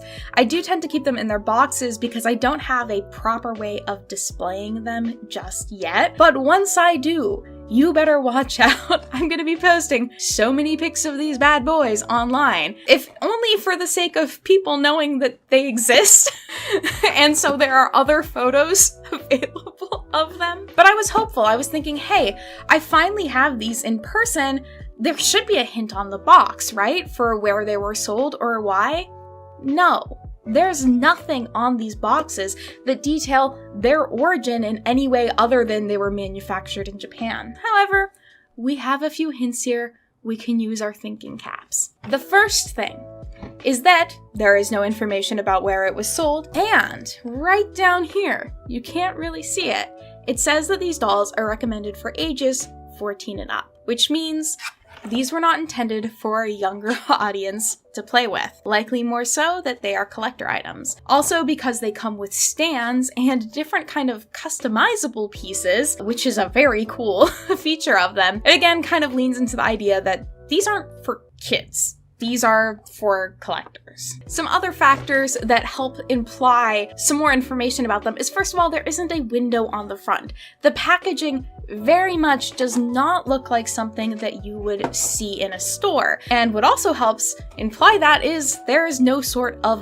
barcode on them anywhere. So I could check off pretty confidently that it's really unlikely that these were ever sold in store. So where did they come from? How did people get them? I was stumped on this. I was Googling combinations of terms in Japanese and English, looking through any website I can get on, ending up on some super weird websites because of it. But eventually, I remembered that Clamp had a website. And because their website is clamp-net.com, I had a feeling that it's been their website for a while. I don't think you usually include net in your URL unless you've been on the internet for a while. Just sort of screams early internet to me. So I went to the Wayback Machine, and sure enough, it had hits starting in 1999. Perfect timeline for us. If for some reason you don't know what the Wayback Machine is,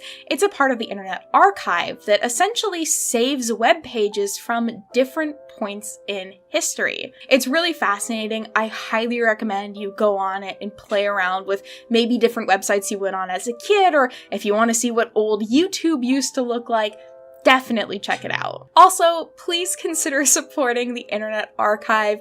They are incredibly important, not only to me, but for the archival of online information, software, and things like that. Things that we can and will so easily lose because we don't have it archived online. And so I spent the next 2 hours on Clamp's website on the Wayback Machine, digging around, trying to find information about these dolls. The thing with the Wayback Machine as well is just not everything can be saved. Part of that's because of the death of Flash Player. Also, it's just hard to save some images. So things weren't super accessible or easy to get around. However, I was able to access their headline news section from 2001 in August, which had an Angelic Lair section, and sure enough, as I scrolled down, a familiar phrase in English, thank God, popped up. Character model. I cannot express how excited that I was to see this. And Google Translate confirmed for me that these were dolls that were released in limited edition through the magazine New Type. You had to buy a copy of the August issue of New Type, whose cover story was about Angelic Lair, and within there you could find a mail order slip to order the dolls. The only questions that I have is I'm not sure if you had to get both or not. I think the situation is it was both dolls together. Again, I can't say for sure because present-day Mary hopping in here. When editing this video, I ended up finding some other resources, one of which being the Angelic Lair Perfect Collection, which is an art book or a guide for the series. I've seen this book pop up for sale a few times, but never thought much of it because when I think of art books, I really just think of books that contain artwork or sketches from the creation of the series and didn't think there would be much in it that would really help me out. However, I actually kind of stumbled upon scans of this art book that were hosted on the Internet Archive. So shout outs again to the Internet Archive for making this somewhat rare book way more accessible, and I had never seen the inside of it before.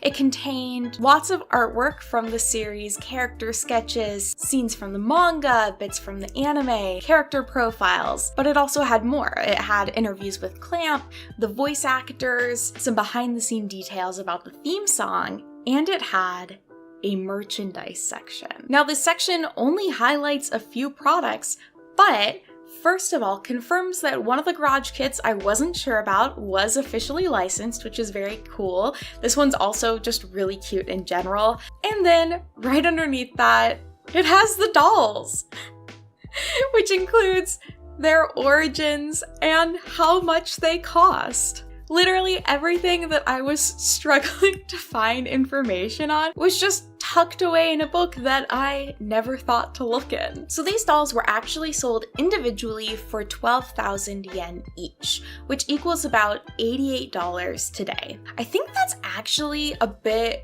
more than I paid for both of them. I think with shipping, it kind of balances out to being the same price, but the list price for these dolls today do tend to be under that. It's kind of funny though in retrospect because when I bought them, I totally thought I was paying over the list price and that this, was so much more than they originally would have sold for. Which, no? Also, because they were sold individually, we can assume that Shirahime, this one, was the more popular character of the two just because we tend to see so many more listings for it. So either the Hikaru fan base is more hardcore and is not giving up their dolls, or Shirahime was more popular, which in, a terrible way kind of makes sense because if you have a series that's being targeted towards men, one of these collector items is going to be possibly a little more appealing than the other. Just saying. And I know I've said it before, but collector items really is the key term here. These dolls are very detailed and do require skills and tools to be able to set up and display properly, which I now know personally because I have taken them out of the box. I've committed the sin. I really went back and forth a lot on if I was gonna do it, and I did it.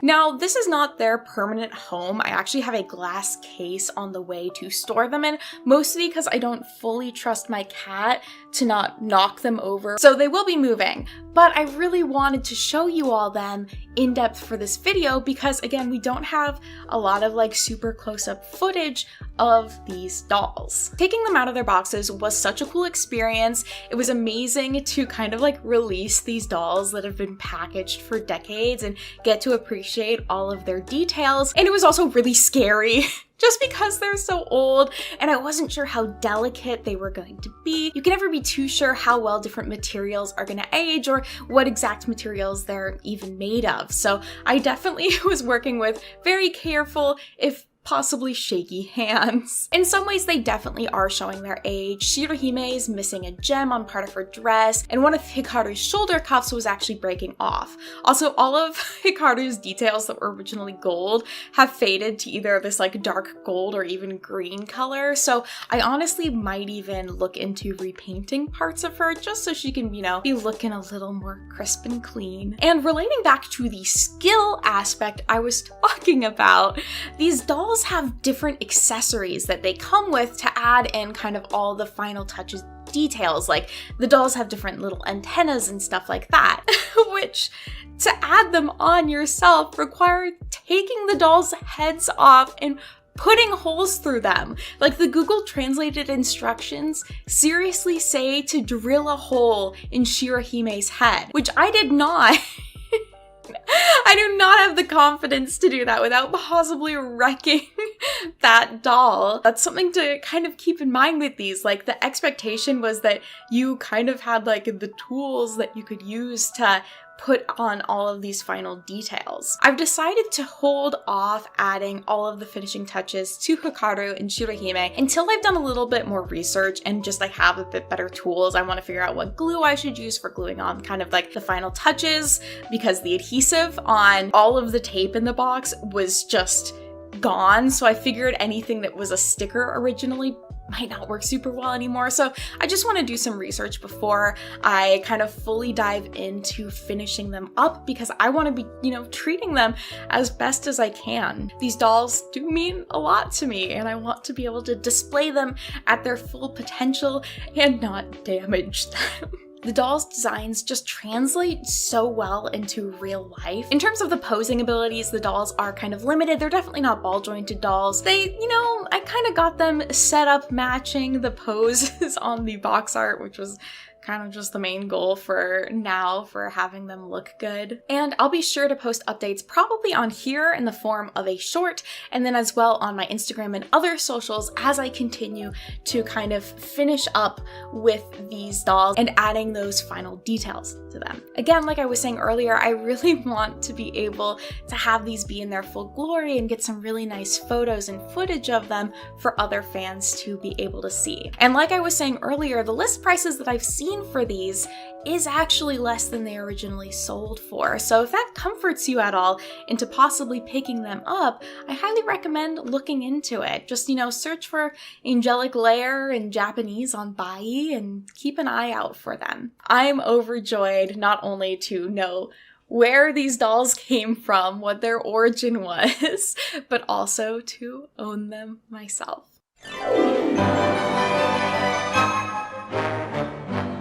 These are dolls that I just feel like were designed and created with love. And so I completely understand why they were a limited edition release. These are not kids' toys, these are collector's items. But that does mean that this entire series focused around dolls never had a toy release to the general public. In fact, I don't think even the figures were kind of associated or supposed to be for younger people. They were all more collector focus. The series, which had the building blocks of being a merchandising powerhouse, never would be. There are thousands of reasons why it could possibly be that way. But there are two main ones which I think might be true at this point. The first is Clamp didn't want it to be one, and the second is I had a severe misunderstanding of who the core audience for this anime was supposed to be. Talking about the first one with Clamp didn't want it to be one. Other people pointed this out, but it's a shorter series that has a lot less foreshadowing at the beginning as other Clamp series, which means it wasn't really created with longevity in mind, and the complete story is told within the 5 books of the anime, meaning that it didn't really have the long-term merchandising appeal in terms of, you know, having future seasons. It starts and it ends with its 26 episodes. It was also published in a magazine that Clamp had never worked with before and would never work with again. While the character development was there, the action of the series would kind of fall flat due to our main character's kind of inability to lose. And I really just don't think that Clamp was creating Angelic Lair with the idea that they would have a hit series. It more sounds like that maybe they just were trying something different and they had some characters that they wanted to use, so they ended up making a series around that. And thinking about the core audience, I always figured it was me when I was a young person who was reading and watching this. I loved dolls and I loved technology, and that just seemed like a series that was made specifically for me, but based on the merchandise that is available, it seems like Clamp was trying to reach out to an older audience. So it just doesn't seem like they really thought that this series would connect well with younger people and would be something worth merchandising to them or something that they wanted to merchandise to them. So I kind of feel like at the end of the day, Clamp got maybe more than they expected or wanted with the series, considering the fact that it did end up becoming an anime. It certainly isn't their most popular or it seems well-loved series in any way. Clamp has a number of different series, again, that they're actively making merchandise for, and Angelic Lair just isn't one of them. And maybe it was just never intended to be. Do I think that that's really sad? Absolutely. But I also maybe think it's kind of respectable for the company to decide, hey, we're not gonna try and just make a bunch of money off of this series. That's not what we want to do. Or maybe they knew it wouldn't work. Who knows? So at the end of the day, the only real losers are people like me who for some reason just really like Blanche, but they will never make a doll of her, and I have to live like that. Oh, I also do want to highlight, Angelic Lair did also have a Game Boy Advance game. I just want to throw that out there. I know I didn't talk about this in this video. I'm probably never going to cover it because it's in Japanese and I'm dumb. But I just wanted to throw that out there as well, that they did have a Game Boy Advance game. So again, more of a focus on who is the audience, Clamp. Thank you all so much for coming on this deep dive into Angelic Lair, its history, and these dolls specifically. I'm so happy to have them. I hope I get some really good B-roll of them and you're like, wow, those are really cool dolls. So I can be like, wow, yes they are. I really enjoy doing deep dive videos on this channel about a variety of different subjects, and I'd like to do some more about dolls in the future. Alright, thank you all so much for watching. If you enjoyed this video, feel free to give it a like, subscribe if you would like to see more of my face, and I will see you all next time. Bye-bye. The 80s was a powerful time aesthetically. Big hair, lots of colors, and lots of science fiction. Technology was at a turning point, space exploration was growing, and Barbie was making Mattel over $430 million. This all combined would make who I consider to be an icon of the time, Spectra. A metallic, lacy, spacey, out-of-this-world doll with colorful hair, amazing makeup, and she also is technically a teenage alien. And so when a company makes a doll, how do other companies respond? They make a dupe, or a knockoff, or a heavily inspired rival product. So in 1986, when Mattel released Spectra and her group of space friends, Tonka responded in 1987 with Aurora. The future looks beautiful.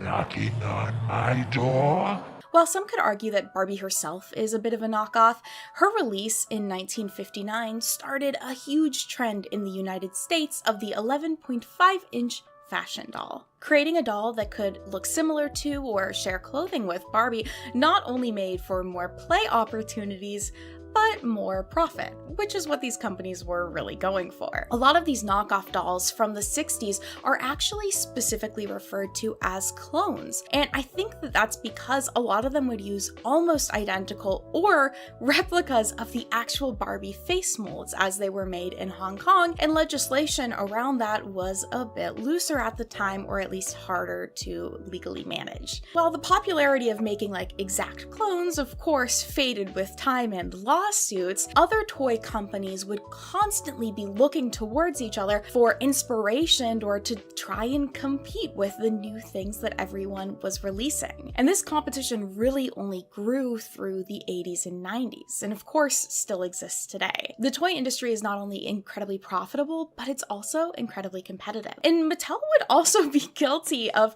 trying to hop onto the bandwagon of other toy lines. While we could look at Bratz and My Scene, one of my favorite examples is Hasbro's Gen and the Holograms, which was a show that connected with a toy line released in 1985 and 86 respectively. Mattel responded with Barbie and the Rockers. Barbie and the Rockers! They essentially made up a band for Barbie to be in to compete with Gen and the Holograms, and kind of the sphere of like a musical tie-in toy. She's it! GenerationNEXT Barbie. There's a lot bigger of a story there, of course, but the main thing to know is competition was fierce, and doll lines would only become more and more unique in an attempt to outsell or outshine competitors. Which leads us really neatly into Spectra. Spectra coming soon from Mattel. If you're looking for unique, here she is. The Spectra line of dolls consisted of 4 feminine dolls, 1 masculine doll, a dog, some accessories, and a bed that was designed to buff their metallic bodies. I love this bed conceptually. I think it is so cool. It's very unique. It's supposed to be like a vanity as well. I don't know if the aliens like technically need to sleep in their world, but yeah, it's supposed to like buff them so they stay really shiny. They really leaned into like the uniqueness of the metallic bodies, which I think is very cool.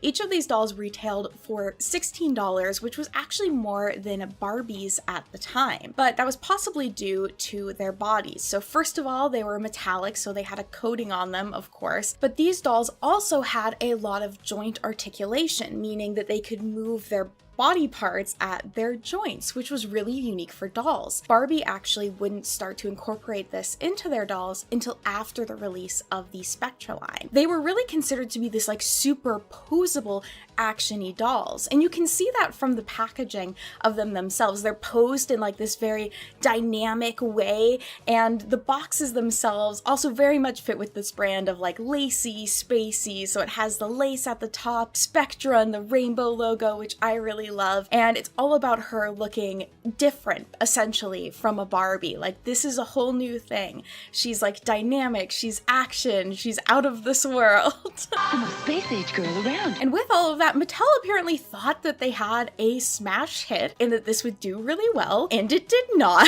While I don't have any like sales information, stats, or numbers, the line just ended in 1987, meaning like it only existed for 1 year of production. They were not selling well. But apparently Mattel was not the only company that thought that these would be a smash hit. A toy shouldn't break just because a kid plays with it.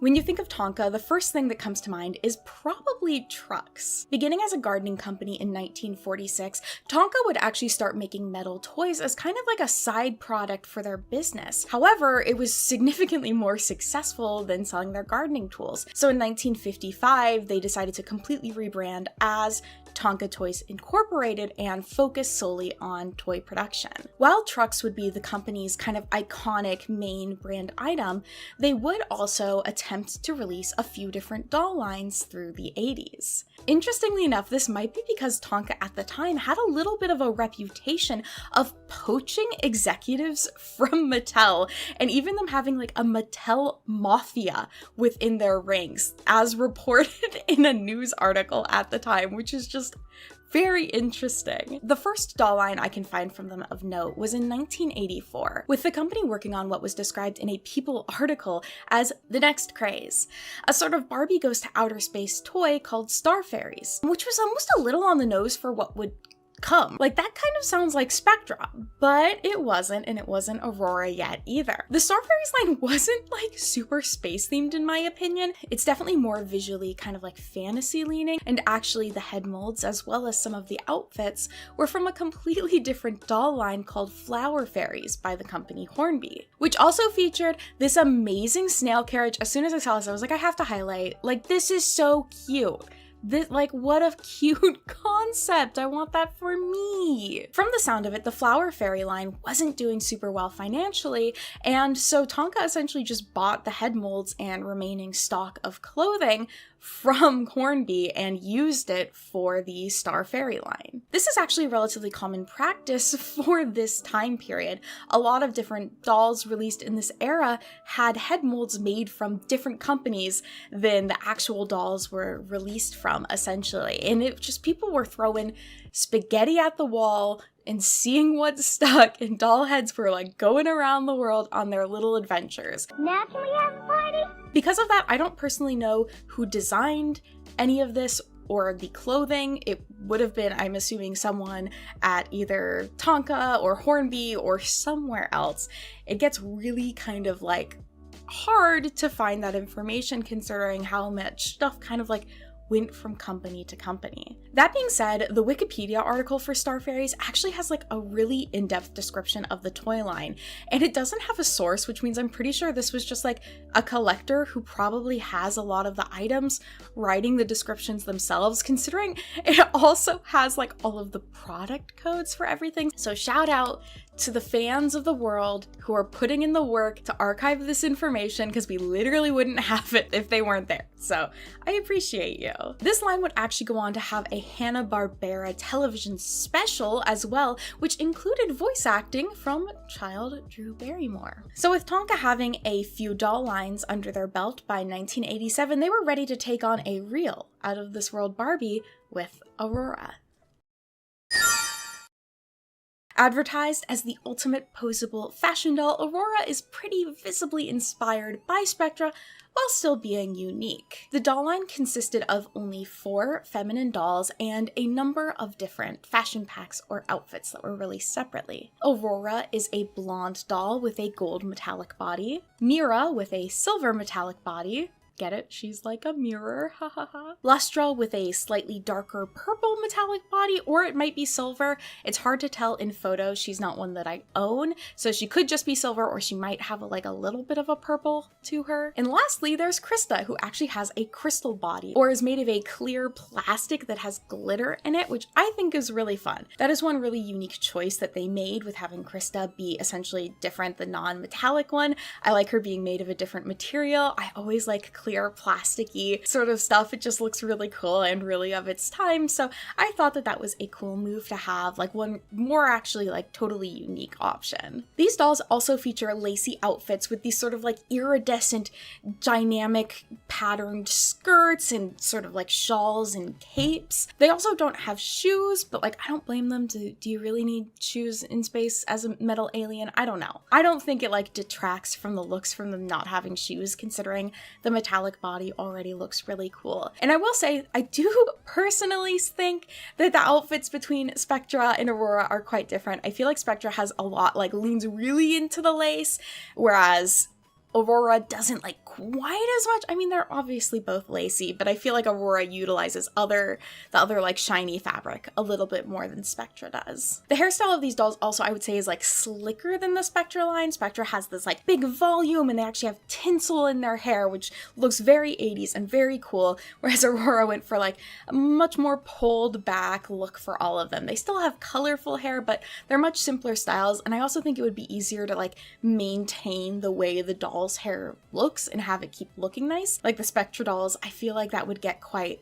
fuzzy over time. Spectra, I'd love to fix your sparkling hair. It also probably was just like frankly less expensive to do the more slicked back options. But of course, the one thing that really stands out to me with the doll line is actually their eyes. If you haven't already noticed, these dolls have crystals instead of painted on eyes, which I think looks so cool. It gives them this really like spacey, out of this world, inhuman look. And actually the reason for the crystal eyes is again down to the head molds. So the head molds were again reused from a different company. These heads are actually from the 1983 Starry-Eyed Bride collection from the Flower Princess line by Creata.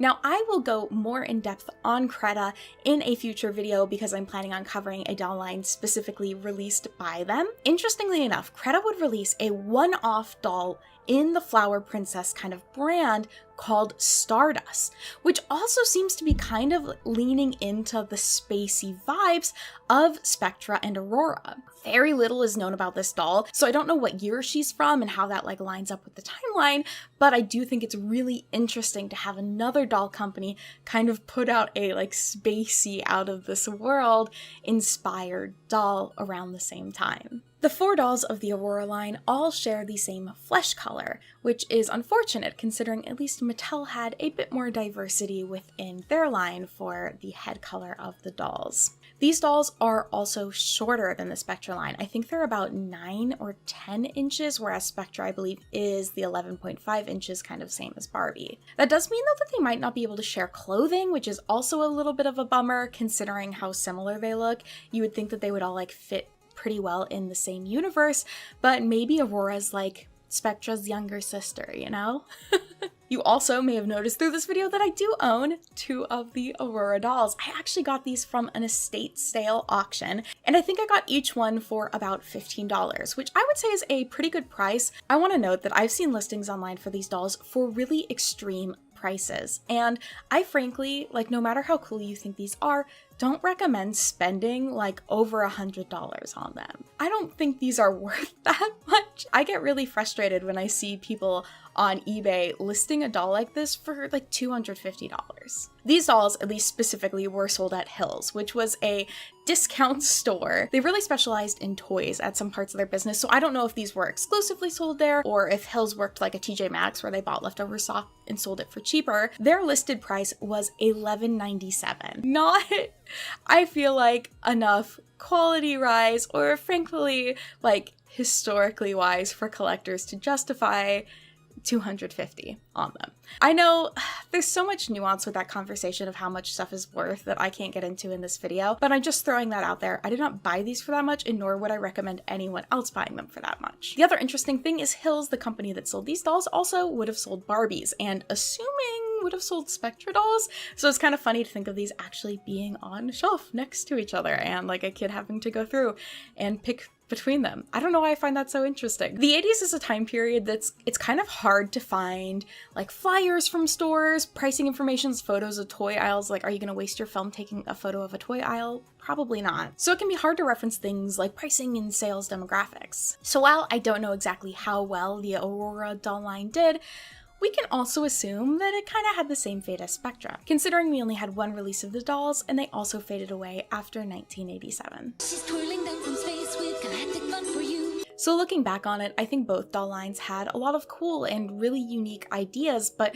were perhaps just like a little too gimmicky and too outside of the norm. Like with Barbie and the Rockers, they did give Barbie like a more dynamic look to match the style of like rock stars at the time, but it was still Barbie and it was still pretty consumer friendly. The Spectra dolls really took that and like cranked it up. It really seemed like Mattel was testing the waters of how far they could go with taking their dolls outside of the box that consumers would still like. Frankly, I think they lean more into the fashion style of Jem and the Holograms, with the geometric makeup, really big colorful hair, and fashion styles that are a bit more outside of the norm for Barbie. But I think they just went a little too far. And while I love these dolls and enjoy them aesthetically today, I could understand consumers maybe not wanting to risk getting their kid or buying themselves a doll that was just like that weird and wasn't gonna quite match up with everything else they own. Now, I have seen a number of posts online with people talking about how much they loved their Spectra dolls or Aurora dolls, and that makes me incredibly happy to see. I think that this was just such a unique line of dolls, such a thing of its time, like the epitome of 80s retro futurism, essentially. And so I really love them. I think that they're really cool, and I'm glad so many other people did get to enjoy them, but it just comes down to the world of toys needing to be profitable, which means we lose a little bit of that uniqueness. But that competition that I mentioned at the start is what got us here in the first place, which I do think is kind of cool. I hope you all have enjoyed this dive into the world of Spectra and Aurora with me. I really enjoy making these doll sort of history videos, and I do have some more planned in the future. If you played with or enjoyed the Spectra or Aurora dolls, I would love to hear more. It's honestly kind of hard sometimes to find Aurora dolls online because of the Disney princess with the same name, so you have to be smart about how you search for them. For the time being, I do think I'm gonna keep my dolls in package, which is funny because I don't like the packaging. As some of you know, I am a big fan of packaging. I find branding and packaging really fun and exciting, but I'm just not a huge fan of this. However, I don't have a good idea of how I would like to display them. So unless I come up with a really cool idea for how I'd like to put them up, they are just gonna keep hanging out in their boxes here. Thank you all so much for joining me. Feel free to give me a like if you enjoyed this video, or subscribe if you would like to see more. Join the Discord for alerts for anytime I go live on Twitch or post a video on YouTube, and I hope that you have a fantastic day. I'll see you all next time. Bye-bye.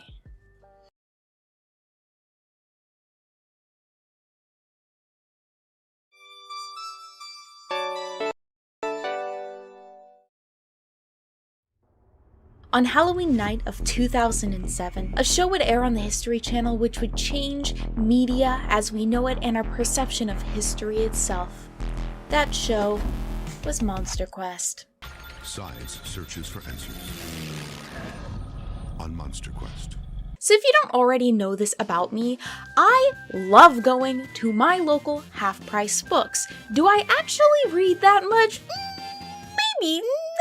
But my local half-price books has a bookshelf full of secondhand PC games. And you know what I love?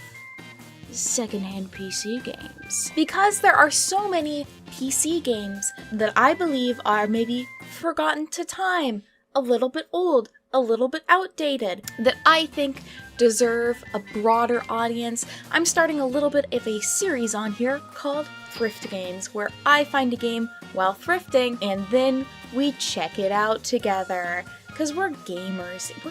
We're gamers. I put 4,000 people in the field. Gamers. I am also, of course, wearing my current favorite Value Village shirt. I put 4,000 people in the field.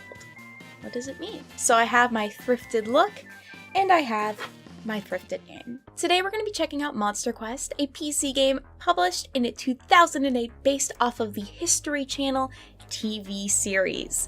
The series aired from 2007 to 2010, and it was about the search for various different cryptids around the world. Now, there are a wide variety of different episodes. One I want to personally highlight is Season 2, Episode 6, where they search for super rats. Eyewitnesses say they've seen super rats. AKA, just really big f***ing rats. I haven't seen any of this.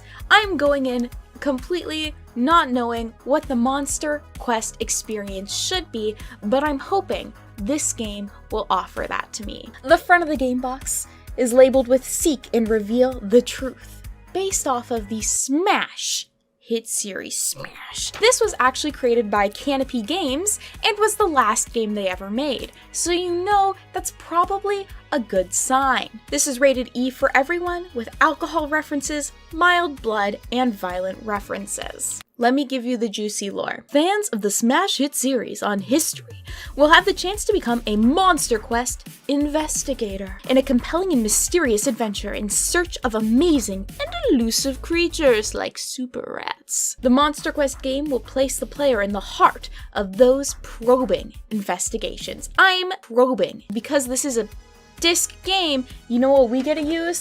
My disc drive, and we gotta go through the installation process together. I'll let you look first. Let's see if it's the right disc. MonsterQuest. Okay, only one computer crash, so might be living on the edge, but I agree. It's not even that old of a game, so it, in my opinion, yeah, it should install fine. Let's just run it. Let's see if we got a game. It looks like we do. Witnesses around the world report seeing monsters. Let's go on a MonsterQuest.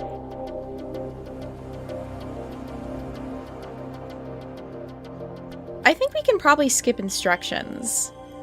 So we can select an existing name from the list or click an... Okay, so we can, start a new game. My name is going to be Mary. Beautiful. Welcome, new MonsterQuest agent. I'm an agent. You're about to embark on a series of investigations into the case of strange and mysterious creatures. Love a creature. Settle down in your office and read the material we've prepared for you at the beginning of each adventure. I love reading. Pay attention. You'll need all of your wits about you to sort out the fact from fiction. Then get ready to travel to distant places, interview fascinating people, and discover the truth behind the legends. Good luck. Look at all this reading. Case 1. The Return of the Kraken. Agent Case File Fieldwork Assignment. This is a secure server, everybody. Don't worry, there's no hacking. You don't even need a VPN, because it's a secure server. There has been a report of a monster in the deep waters of of the North Atlantic. Deep-sea construction workers claim to have been attacked by a fearsome beast. Witnesses who saw the creature report it being as big as a school bus, with long appendages ending in mouths of razor-sharp teeth. Oh my god. Ancient legends of the Kraken have frightened the locals. Proceed to the location and determine if this is a beast of legend, an overactive imagination, or a tall tale crafted by men of the sea. Good luck. We have our Monsterpedia, which is just telling us about the Kraken. I got to see an octopus this weekend. They're scary. I don't know, like, respect to octopus. I guess that this is, it could be a giant squid or octopus. I feel like Krakens are squids in my mind. Tag yourself down below. Are you team Krakens or squids or octopuses? Also, do you also fear octopuses? They could kill me. So they get really big, basically. Case file. Contact Niles Olsson. Looks like I'm going to Norway. Better get some thermal underwear. We're traveling. We're going out to the field. We're going to Norway. Oh, they're gonna quiz me? The first video of the giant squid in the wild was taken. Okay. Well, I'm gonna say 2006 because it didn't say if I was right or wrong. I was right? Oh, whoa. Are we a boat? Are we on a boat? Let's talk. What do you hear about this attack? Oh, wait. What do you hear about this attack by a sea creature? It's the Kraken! She has risen from the depths through the ages and has taken many ships. The beast attacked a new young diver. Ah! Do you know the name of the diver by chance? I'd be happy to direct him to ya, but I don't recall the fellow's name. The crew list is in the toolbox. The combo is written someplace. If you could find the combo, it would help. Okay. An old sea dog named Niles Olsson. Oh, so he believed the Kraken. He believed the Kraken. Let's go to the deck of him. Ooh, boat vibes. Don't forget to search across multiple screens. What? So this is like a point-and-click adventure. This chair is as old as Niles. Oh, we're looking. Oh, okay. So this is exactly what I thought it was. If you don't know, welcome to a little moment Mary calls. What is the genre of this game again? Welcome to, is this a hidden objects game? The answer is yes. If you don't already know, hidden object is a very popular genre of game for, I hate to say it, but like cheaper game development. It's usually where you're looking at like one image and kind of like I Spy, you have a list of things you need to find and you click around until you find them. So in this case, I need to find my lock combo, book, compass, sextant, life vest, whistle, wrench, screwdriver, drill, bolt cutter, pliers. And a whistle, apparently. I should call my mom. I should also call my mom. Ooh, we got the combo. So now when we find the toolbox, we have the combo. I don't know what I just found. What was that? A pile of random metal. My favorite snack. How do I get out? Map. Ship deck. Okay, here we go, here we go. Toolbox. Can I combine? Oh, we hacked in. Man, this place is messy. I gotta clean up. Looks like they hauled this up in a hurry. Do you think they were catching a Kraken? Why the fuck were the pliers there? I really can't, like, actually see anything. Oh, there's a wrench. Why the fuck was a screwdriver there? Who designed this? What? Everything here is so orange. I'm sorry. I was not gonna see that. Okay, so, hey Niles. Oh, his name is Rolly Tuscan. He's pretty scared. Don't think you'll ever get him in the water again. That monster took a piece of him, you know. Tore his suit to shreds. Are you Rolly? Can you tell me about the monster? I don't like to talk about it. It came up behind me when I was doing deep sea construction. I could feel it watching, then out of the blue, it grabbed my arm. I used a wrench to beat it away. Then I escaped, ripped my dive suit. What did they do with the suit? All this talk is bringing back that horrible day. I don't know, the ship's oceanographer took it. I don't want to see it again, it haunts me. Will you take me to the dive area? I might if I can find the GPS coordinates. I don't know where we were. I'm now looking for a bunch of pieces of a dive suit that are around, you know. just thrown around very carefully in this room. Oh, so the bridge. I doubt a suit fragment would be here. A red bottle is, though. Okay, then I need a GPS data disc. Is there an eject button? Oh, the disc has the coordinates and the location of the underwater dive site. Pog. Okay. They're just gray. Just look for little gray blobs around. Bad game. It's not in the other space for some reason. Why the hell is part of his suit here? This makes no sense! Gather all the dive gear and I'll take you there, but I won't come with you. It's next to a bottomless pit filled with evil creatures. Hell yes. There are cameras recording the construction. Oh, so we can look at the film. Wait, I want to see the film. I don't even need to, like, go down. I can just look at the cameras. Why do I have to go down? Was that a gun? Pew, pew, pew. Okay, I need the 04 tank. 04. And a dive mask. I don't actually know what a dive mask looks like. I've never done any diving in my life. I'm also very afraid of finding a sunken ship. Oh, good thing I can just go down without a mask. I've never actually needed a mask in my life. I'm a mermaid, so I just vibe, you know? So all I need is my dive mask now. Where is the dive mask? Are they drilling for oil? Am I, like, supporting the fracking industry? Is that the 4,000 people I've put in the field?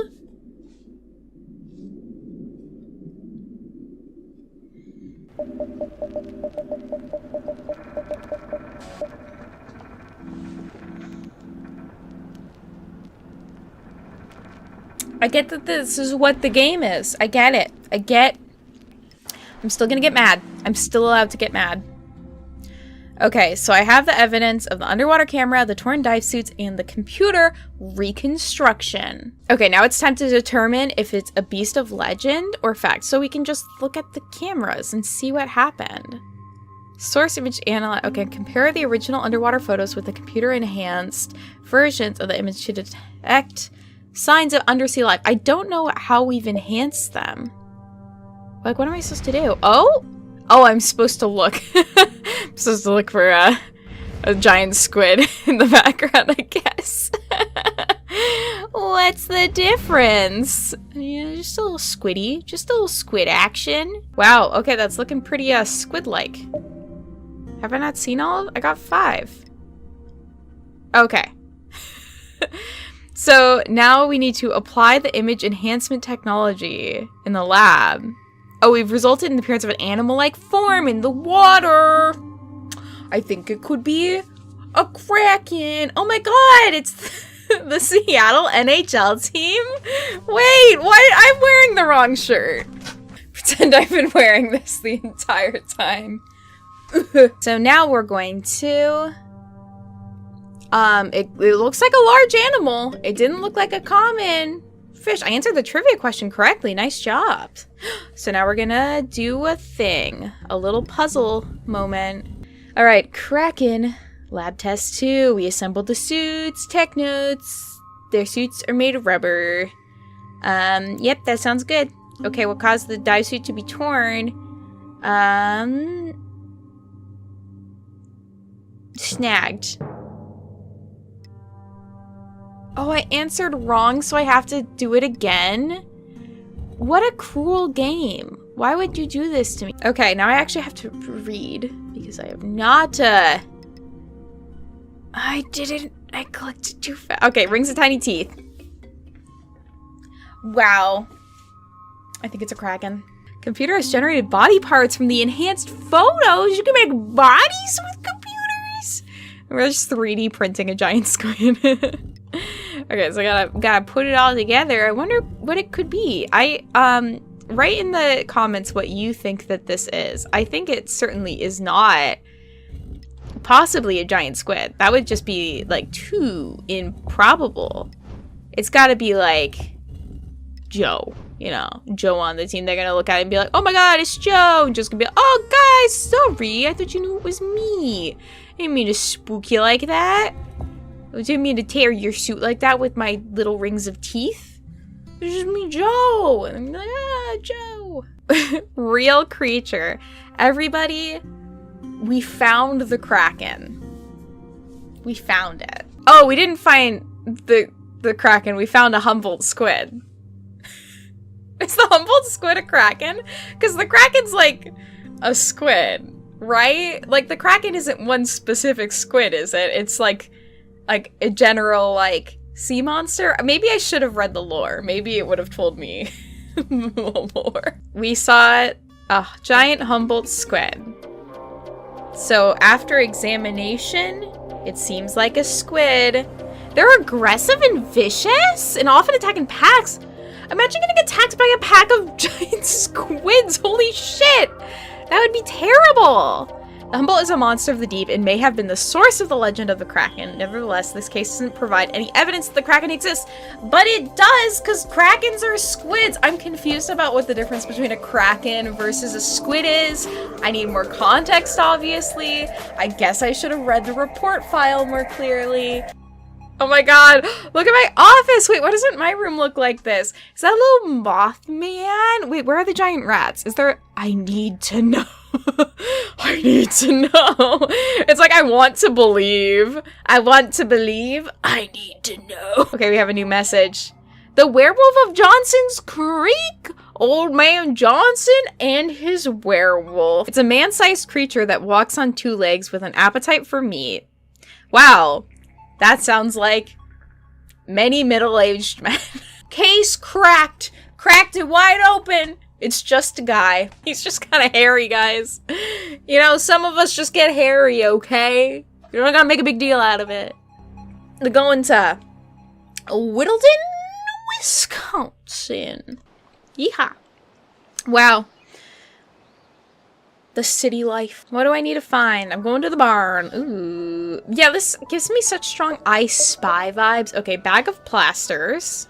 Bag of plaster. That's such two different things. Ooh, something caught? Looks like a kid's shirt.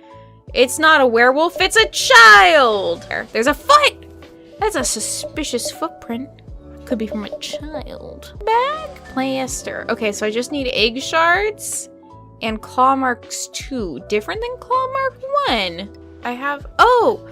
Am I supposed to make a... I made a print of the footprint. Like in... You have to do that in another game. It wasn't a man or anything I seen in these woods. Barry Winkler and the auto mechanic says it was a werewolf. Yeehaw! Barry Winkler. Oh my god, Barry. It's a white man in a do-rag. No! I'm actively ignoring the plot, I realize, but... Oh, you know... Okay, you think it's a werewolf? That car got smashed pretty bad. I'm sure it was a werewolf. A big one. That, I mean, honestly, yeah. The only thing that makes sense is werewolves do cause car crashes. You know? I've seen it, you've seen it, we've all experienced ye old werewolf car crashes.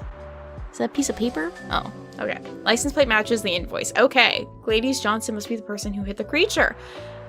Did Gladys Johnson just like straight up murder someone and they're trying to cover it up? Is this a murder cover-up? We were driving home when he nodded off. I wasn't paying attention and he veered off the road. Oh. So they ran into a creature. In my quilting club certainly wouldn't like a monster story. What a boring quilting club. Down with them. Pro-monster quilting club. Who's this? I see strange things all the time. This is a circus? Okay, I think it's a werewolf. Nothing. Okay. Tell you what, I'll give you a full tour of the circus. Okay, so it's obviously something from the circus. Was this an actual episode? Next NBA star. It's this bear, obviously. Wait, what? Why? Why? Why is the bear the whooping bear? I like solved the case already. Can I use the scissors on something? Can I use this? Return to the map. You've opened a new area and I broke into the trailer. I broke into the bear's trailer. Okay, we finally did it. We found all the clues. It was a bear. I don't need to do this plaster casting. Why is it broken? Oh, don't make me do this. I don't want to do this. I know it's the bear. Can I just accept that I'm right and, like, retire from this experience, maybe? I think I'm ready. I think I'm ready to retire from this experience. That was History MonsterQuest. Thank you all for joining me for this little experience. Let me know how you felt about it. If you'd like to see me check out other games I find at thrift stores, I feel like this would be really fun and gives me a good excuse to go to Half Price Books because I love Half Price Books. I'm a big Half Price Books fan.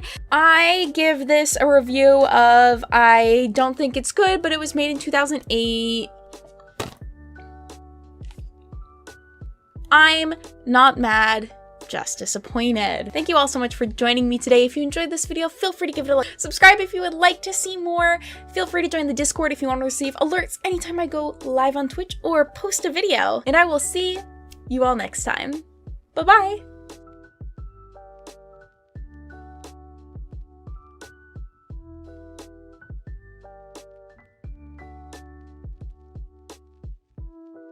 In the year 1940, in the small town of Waterton, Connecticut, Holly Hobbie was born, though she wasn't the small pilgrim child you might expect. Denise Holly Hobbie is an artist and author known for two main things. First, an adorable series of children's books named Toot and Poodle, and second, a series of illustrations of girls in rag dresses who would become the most popular licensed female characters in the world by 1977. Beginning in the 1960s, Denise created artwork inspired by her own children and pets, which she ended up selling to the American Greetings Company for use on greeting cards and a wide variety of other merchandise. If the name doesn't quite sound familiar, American Greetings is second only to Hallmark in the world of greeting cards in the United States. Bye, Muska. This artwork by Denise Holly Hobbie would end up becoming incredibly popular with American Greetings, and one specific character, a little girl in a blue bonnet, would sort of rise up to end up representing the entire brand and Denise herself, earning her the name Holly Hobbie. This is the wonderful world of Holly Hobbie. The success of Holly Hobbie would lead to the creation of Those Characters from Cleveland, Inc., a licensing company owned by American Greetings, which would then go on to create such popular IPs as Strawberry Shortcake and Care Bears. Thousands of products have been made featuring Holly Hobbie characters from around the world, including cards, artwork, plates, cups, toys, replica meat grinders, so much more. But of course, today we're going to be talking about the dolls. From the 1970s all the way to the 2000s, Holly Hobbie existed in this sort of weird space of never being the most popular doll around,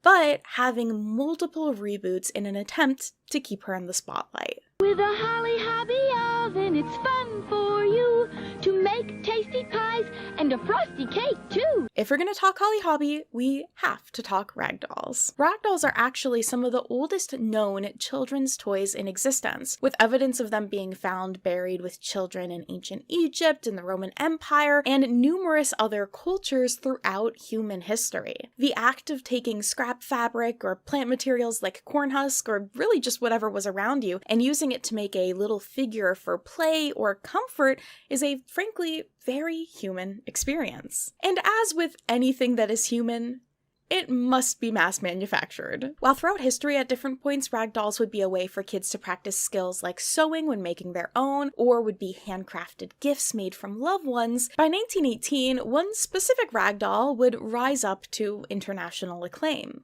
Raggedy Ann. The character of Raggedy Ann was actually originally created for a children's book, and eventually they would actually market a real version of the doll alongside the books, and that was super successful. While the doll would actually go through a lot of legal and copyright hubbub over the next few decades, by the 1940s, over 7 million copies of the book series had been sold, and at least 150,000 of the dolls had been sold. Knickerbocker Toy Company would end up becoming the 5th official manufacturer of the Raggedy Ann dolls, which I promise that is a relevant fact to point out. And so by the time the 1970s rolled around, it was time for a new competitor in the world of ragdolls. As the story goes, Holly Hobbie was an incredibly popular card and merchandise line through American Greetings, and an employee who was working alongside Denise had an idea. Robert Childers essentially looked at this character of Holly Hobbie and went, "She needs to be a doll."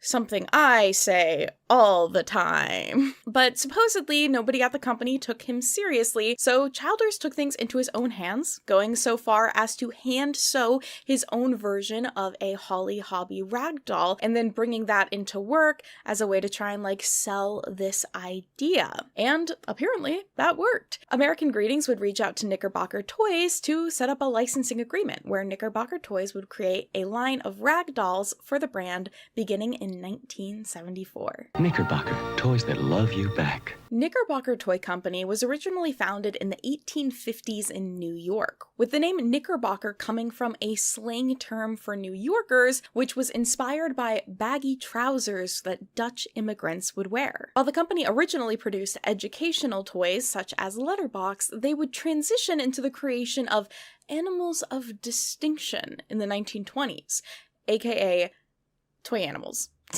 They were especially known for their stuffed bears, which were considered to be quite high quality for the price, and also did a number of Disney tie-in toys through the 20s and 30s. Now, I have to be honest, there are a lot of different sources who say slightly different things about what would happen to the company Knickerbocker after the 80s. I think maybe different parts of the company were sold to different companies, but basically by the middle of the 80s, Knickerbocker as itself originally no longer existed, and the brand had been sold to a different toy company, which would also still use its name, saying that things were manufactured by it, which is a little confusing. But basically, by the end of the 80s, they weren't Knickerbocker anymore.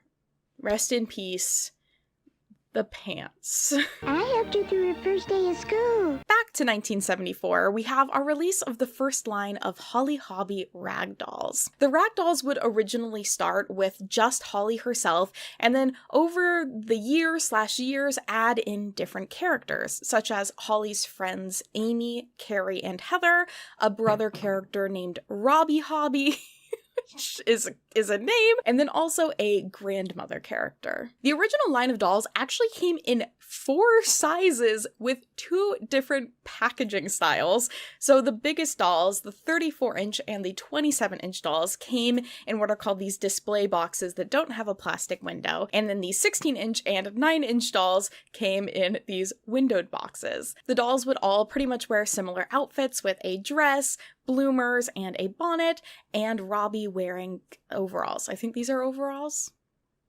I don't know what he's doing. And then over the next few years, different variations of these would be released. In 1976, a bicentennial doll would come out, of course wearing red, white, and blue, like a patriot that she is. And then also really small miniature versions of the doll would come out, standing at only about 5 inches tall. The Holly Hobbie dolls would be advertised as being an American tradition, and that children would find happiness with them. And also that there being a brother doll makes it like real life. Because apparently boys exist. 1977 would bring a new line of the full-size ragdolls to market with the Dream Along doll that featured Holly, Amy, and Carrie in pajamas with outfits that had little pockets on them that pets could go in. They all had their own little pet, which is so cute. When I think of a rag doll, I do think of something very cuddly that you would sleep with at night. So her in her little pajamas, that super works for me. Very adorable. At some point also this tote and doll set would be released, and in 1978 they would also release a line of kids toiletry sets, which I really wanted to buy for this video and try out, but I have already made a video where I bought 20-year-old shampoo for the sake of getting merchandise, so maybe I can hold off a little bit. In 1980, a new Holly Hobbie doll from Knickerbocker would be released, quite literally named a new Holly Hobbie doll. Named Little Girl Holly, she featured more pastel-colored clothing, so I think she was supposed to kind of represent a younger-looking Holly. And she's right behind me, isn't she? That same year, a day-to-night Holly doll would come out, but unlike the Barbies of the time who were shedding jackets and reversing skirts to go from a work to a night out, this Holly was simply closing her eyes to go to bed, which used kind of like little holes where her eyes would be, and you could push up and down the fabric to make it look like her eyes were open or closed. She's just a sleepy girl, you know? But these would not be the only rag dolls of Holly in this era. Like I was saying before, rag dolls have long been a handmade tradition. And so keeping up with that tradition, American Greetings licensed Holly for doll crafting kits by Avalon, which were a no-sew, kid-friendly crafting kit where they could create their own rag doll. Confusing the whole origin of these rag dolls as I understand it as well, in 1973, McCall's Patterns also published a pattern for sewing your own Holly Hobbie rag doll. Now, again, this is where the timeline gets tricky because I assumed, like, the guy made the doll and then they were like, oh yeah, we should make rag dolls of these. But because there's these rag doll patterns, I'm like, okay, did he make the doll and then they were like, ooh, okay, let's make them so they're like ready to buy manufactured, but let's also make patterns. And so was the pattern maybe quicker to make than the ready to make manufactured version? So the pattern came out earlier than the actual doll. I will say the dolls from this pattern do end up looking different than the ones that were like mass manufactured. So like maybe they had made the pattern and then Childers was like, no, we gotta make this so the kids can have them like right away.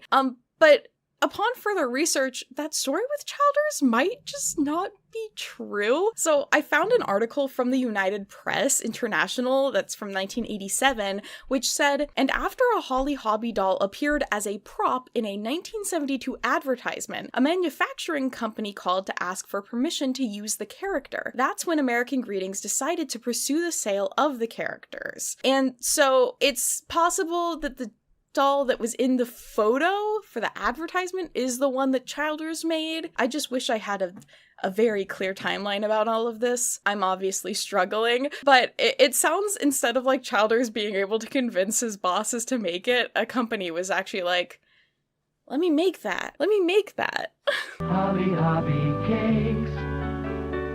And while you might now be feeling, oh, phew, we are done with that era of dolls, no.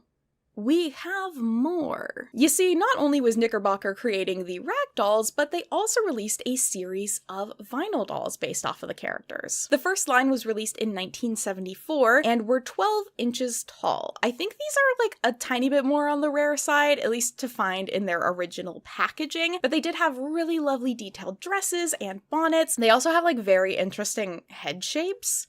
It's a very unique doll in terms of appearance. Then a 6-inch version of the dolls would be released. And I think these ones ended up being a bit more successful because they would actually have outfit packs and playsets released for them. This line included Holly, who came with a gardening set, Carrie, who came with a pet cat, and Amy, who had a baby, which I'm hoping is not her sibling. The parentification of children is cruel. Free Amy. The fashion packs consisted of both repackaged versions of the characters' outfits, as well as some new outfits, like this adorable raincoat, this dress set, and this pajama set. The playsets for this line are so cute. One of the first ones and easiest ones to find is this gazebo set, which came included with a Holly doll, and how it would work is you would kind of lower these walls, and they would be like a picnic and bench and things around the gazebo, and then if you put the walls back up, it would turn it into a carrying case. And so I just find this like a very delightful toy idea. Another playset was the Secret Dollhouse, which I am admittedly obsessed with. This was a set where you could have your doll stand up at the top of it, and she wore this really long skirt that would conceal her secret house underneath it, which consisted of like a living room kitchen, a bedroom, and closet. This house is really detailed and amazingly adorable, and I'm definitely gonna like casually be keeping an eye out for this for myself because I think it's so cute and it's such a fun little concept to have it like easily, you know, hidden away so it's just some cute room decoration, but it's also a toy. That's so fun! But then the house decided it would come out of hiding, and a non-secret dollhouse would also be released for the line, which would be a 2-story charmer with a kitchen, bedroom, and a porch, which again, very nicely detailed and incredibly cute. And because of course no doll line can resist the siren song of a baby doll, a Holly Hobbie baby would also go to market. Baby Holly Holly would consist of a plastic head and soft body, and was designed to be something that you could love, care for, and scold. The trifecta of parenting. A doll coach would also be released, but I'm not positive if it was made specifically for this baby doll or just like as a general baby doll kids toy sort of thing. Well, that would be the end of the original line of the plastic dolls. There were a couple of other play sets that included dolls by Knickerbocker, including this like house preschool set and this dollhouse, which had dolls that had magnets in their feet so they could like stand up and then you could move them around with a magnet. And the design of that house actually reminds me a lot of the 1997 Barbie folding pretty house. Barbie has a new house! That we had at my daycare. Story time! On February 28th of 2001, I was at daycare actually playing Barbies with that dollhouse. And you know what also happened on that day? The largest earthquake we would have in the region since the 1940s. So while the lady who ran my daycare was trying to make 2 5-year-olds stand in the doorway with her, which is what was considered safe during earthquakes at the time, we kept running back out of the doorway because our Barbies kept falling out of the doorways of their house, and we had to keep them safe during the earthquake. But you know what would have fixed that? If the Barbies had magnets in their feet. So the moral of the story is if Barbie just had magnets in her feet, like the Holly Hobbie dollhouse, that would not have been an issue. I almost died, Barbie. Wait a second.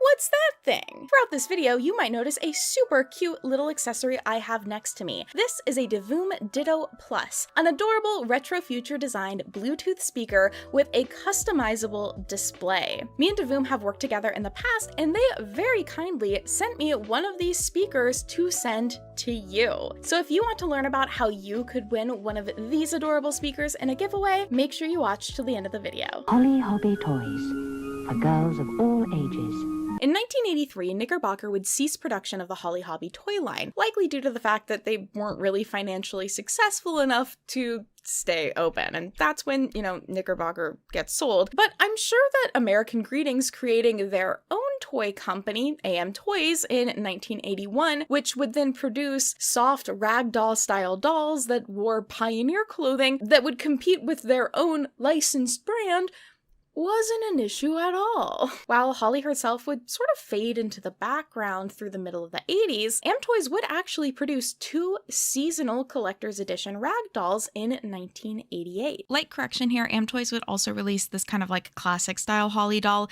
in 1987, so 1 year before the holiday collector's edition ones. These would be released for the holiday season and were made exclusively for the discount store Zire, which was an East Coast store, so I know nothing about it, and I'm sure I'm also saying its name wrong. These 2 dolls were kind of like the classic rag dolls, but also included a exclusive Christmas time ornament. And this would also be the first time we ever see a non-white version of a Holly Hobbie character. If you didn't pick up on it already, the Holly Hobbie artwork and brand characters were, as far as I could tell, exclusively white. And now in the case of like the original artwork, which was inspired by her children and pets, I can understand. But once it did become like a licensed character and brand and there was a ton of merchandise being made for it, it is kind of shocking that there never seemed to have been any push to represent the girls as having any skin color other than white. It wouldn't be like a huge change to make for them to just have different skin tones. You don't have to like change the outfits or the aesthetics at all. I mean, a likely reason why there wasn't a push for this is the new right conservative group in the 70s and 80s was very much on the rise. Like, we had Reagan in power, and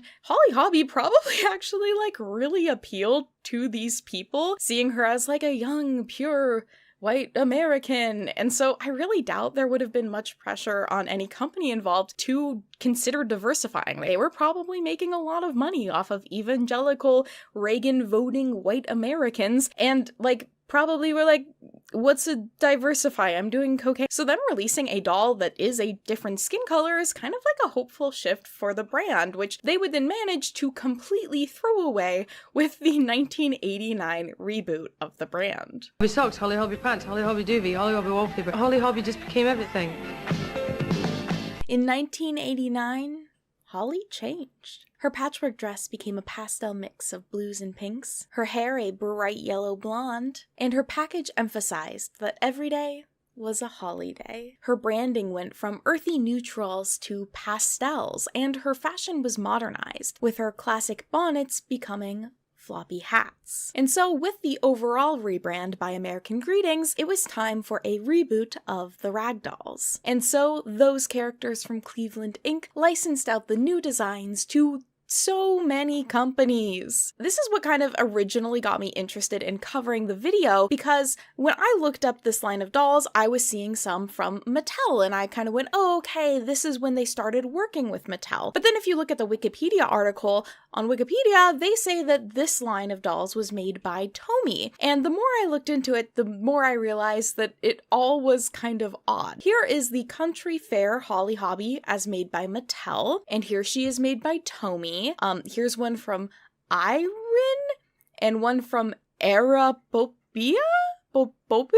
What is going on? Well, in case you forgot, Holly Hobbie did have massive international appeal, and so those characters from Cleveland licensed out the design for the box and the doll to multiple different companies in order to create international versions of the dolls for sale. And working with multiple different companies at the same time for similar things was kind of the norm for these characters from Cleveland. For example, in 1988 alone, they were producing Special Blessings with Kenner, Nosy Bears with Hasbro, and both Flop-A-Lots and Brush-A-Lots with their own Am Toys Inc. So they were pretty willing to work with a bunch of different companies. But this is a special case where different companies were kind of just putting their names on the box and making slight changes for the different language audiences. So as far as I can tell, the Mattel dolls were made for the US market, Tomy was for the UK, Irwin was Canadian and maybe also French. Their packaging had French and English on it, and the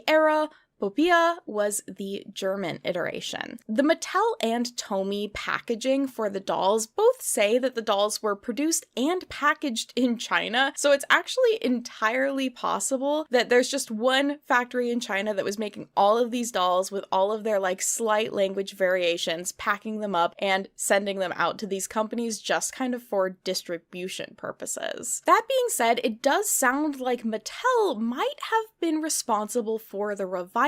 An article from the New York Times in 1989 notes that Mattel persuaded American Greetings to bring back Holly Hobbie, and the greeting card company had considered and then rejected a reintroduction some 4 or 5 years ago. Mattel in August 1988 unveiled ideas for a Holly Hobbie doll and other products that changed its mind. So it does sound like Mattel was kind of the driving force of this new line of dolls and might have actually been kind of responsible for the designs of them. I can't say for sure though. The doll line consisted of 5 versions of Holly. A party day look, a gift from the heart is the best gift of all, Dream Pretty, which was a kind of pajama look, Sweet Dreams Start in a Happy Heart, Fancy Treat, which was kind of just like a cute floral dress, You Deserve a Special Treat for Being Someone Extra Sweet, Traveling Places, which I'm guessing was kind of a traveling outfit essentially, like if you dress up to go on an airplane back in the day. Wherever You Go, Keep Love in Your Heart. And finally, the Country Day look, which was inspired by the original Holly Hobbie designs, Make Each Day a Sunshine Day. Each doll would also come with a styling comb, storybook, and some different themed play pieces depending on the overall theme of the doll. The packaging would actually feature a photo of Denise Holly Hobbie with these dolls and give some background on her as the designer. But I'm not actually sure how much she was involved in this iteration or the kind of like rebrand that was happening in the 80s. The packaging also states that the world of Holly Hobbie was where lovable companions become lifelong friends and the fun that is shared is filled with special moments to be cherished forever. The world of Holly Hobbie, where every day is a holiday. While that would be the complete line released by Mattel in the United States, other countries actually would have some Friends of Holly released. But instead of Amy, Carrie, or Heather as we've seen in the past, we instead get Wags-A-Lot Pup, Dandy Bear, and Bunny Bows, a trio of stuffed animals. And it seems for some reason these characters were possibly only released to the European markets, so I believe in England as well as for sure in Germany, which is really interesting because the New York Times article actually specifically mentions that Mattel will offer a line of complimentary stuffed animals alongside the dolls, but I can't find any of these dolls in packaging from Mattel as showing that they were sold in the United States. And while the animals are featured on the packaging in the German boxes as well as in the Tomy boxes, they're not featured on the Mattel packaging. So I don't know exactly what was happening. That could go to show that maybe Holly Hobbie just in general was doing better internationally at the time, and so they were moving forward with producing these side characters, or maybe it could also show that Holly herself wasn't a popular enough character on her own and needed these like cute friends to help bolster the sales. I can't say for sure. In 1990, a limited edition Holiday Wishes doll would also be released. And I can't quite decide if I think that this doll was intended for collectors or kids. I think she is plastic, but she also didn't come with a stand, so could possibly work for both audiences, though I think it is kind of marketed as a like collector's doll. And that would end up being it with this era of the Mattel collaboration. I think this line of dolls just really didn't reach the expectations that the company wanted. While American Greetings claimed that 97% of American mothers are familiar with the country girl, and that they estimate that the new Holly Hobbie doll will grab at least 25% of the 80 million ragdoll market next year in a niche where no single doll currently commands more than 3% of the sales, it seems that that didn't happen. So while it seems like they were really hoping this would be this kind of like grand revival and resurgence of a nostalgic brand for mothers to get their kids, the doll line wasn't continued, so it seems like it probably just fell flat. Around the same time, they did actually also release some DIY patterns, so sewing patterns for both the dolls as well as the clothing that the doll was wearing were released, and they even made life-size patterns of the doll's clothing, so you could wear matching outfits with your doll, which I'm a sucker for. I think that's like so cute. Oh no, my hat! Oh no, my fake hat is falling! In 1991, it was also reported in The Plain Dealer that there had been talks of a Holly Hobbie movie to be made. So Richard Doubleman, who had actually wrote a novel about the character in 1980, apparently ended up suing American Greetings because they were backing out of a plan to make a movie around the character, which again goes to show that probably this rebrand just like wasn't going the way that they wanted, and they didn't want to put that money towards a movie that they didn't think was going to do well. Despite all of that, American Greetings would then, for some reason, try again in 1993 with another release of ragdolls. These were created by Mertius Industries, and they were supposed to be in celebration of the 25th anniversary of something related to Holly Hobbie. I'm not sure if it's like the start of the brand or the dolls. This line definitely leaned on matching the aesthetics of the original line of ragdolls, and it was also reported that they wanted the line to have multiple dolls and outfits and accessories, but I can't find any evidence of any dolls other than this release. So Holly Hobbie would then be kind of laid to rest again until 1997, when a ghost would rise from the dead. The ghost of Knickerbocker. Now owned by Hasbro, I think, Knickerbocker, aka another company using its name, would release a sort of revamp of the vinyl dolls from the 70s, naming them the newly designed Holly Hobbie. And this would sort of combine the aesthetics of both eras, with the box art really matching that of the 70s, but the dolls themselves wearing slightly more pastel versions and using the newer logo. For this, they would release 6-inch dolls as well as 15-inch soft body, hard head dolls, soft body, plastic head dolls, which I can only find this like really tiny image of them in box. So I don't think these did super well. I don't think a lot of them were produced. I also don't think that they're the cutest Holly Hobbie doll. And like, how many re-releases is this now? Let's count. So we're gonna count the original release of all the dolls as one. Amway produces dolls, so that's 2. We have the Mattel dolls, which is 3. We have the next Rag doll re-release, which is 4. And then we have these Knickerbocker re-release. So that's 5 re-releases or revamps of a brand within 2 decades. So it's like every 5 years, they're like, do you guys remember Holly Hobbie? And we're like, you did not give us time to forget. I could not forget this lady to save my life. But again, it was simply all not meant to be. And Holly Hobbie would finally be put to rest until... Though we've never met, I feel I'm just like you. It's time for another reboot. In 2004, American Greetings and Nickelodeon Consumer Products appeared at the licensing show, ready to show off what the future of Holly Hobbie would be. According to an article by Kidscreen, the companies were going to take a 2-tiered approach to the revamp of the brand. In 2005, classic Holly items would be brought out featuring the original style of artwork, and then in 2006, the next stage in the world of Holly Hobbie would begin. Holly Hobbie and Friends. This line would be designed to appeal to girls ages 3 to 7, and not only would consist of merchandise such as clothing and accessories and toys, but also direct-to-video specials. So not quite a full-length movie, but not quite a television show, which were a big trend in licensing at the time. As of 2005, a website would appear announcing that Holly Hobbie was back. New products were released, being advertised as having the beautiful patterning, colors, and tradition that are intrinsic to the beloved classic Holly Hobbie style are celebrated in specific themed colored collections like Country Life, Blue Girl, and Authentic Holly. Tag yourself down below.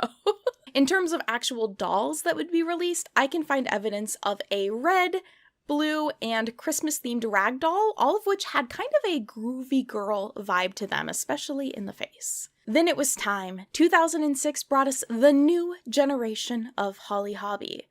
Quite literally, as this Holly is actually supposed to be the great-granddaughter of the original Holly. The lore in this era of Holly Hobbie is that she's a 10-year-old girl who ends up spending time with or living with her aunt and uncle in a town called Clover. Here, she's a part of a secret club called the Hey Girls Club and has 2 best friends, Carrie and Amy. The Holly Hobbie website at this time period is actually really well preserved on the Wayback Machine, so I highly recommend clicking around on there if that's the sort of thing that interests you. It features character profiles, Holly's journal that you could read about her adventures on, some different download activities, games, crafts, entertainment. It's a really packed web page, and they would also advertise that Holly Hobbie's great-grandmother wants to be remembered too, with a link to the webpage for the more traditional or old-style Holly Hobbie stuff. Don't forget her.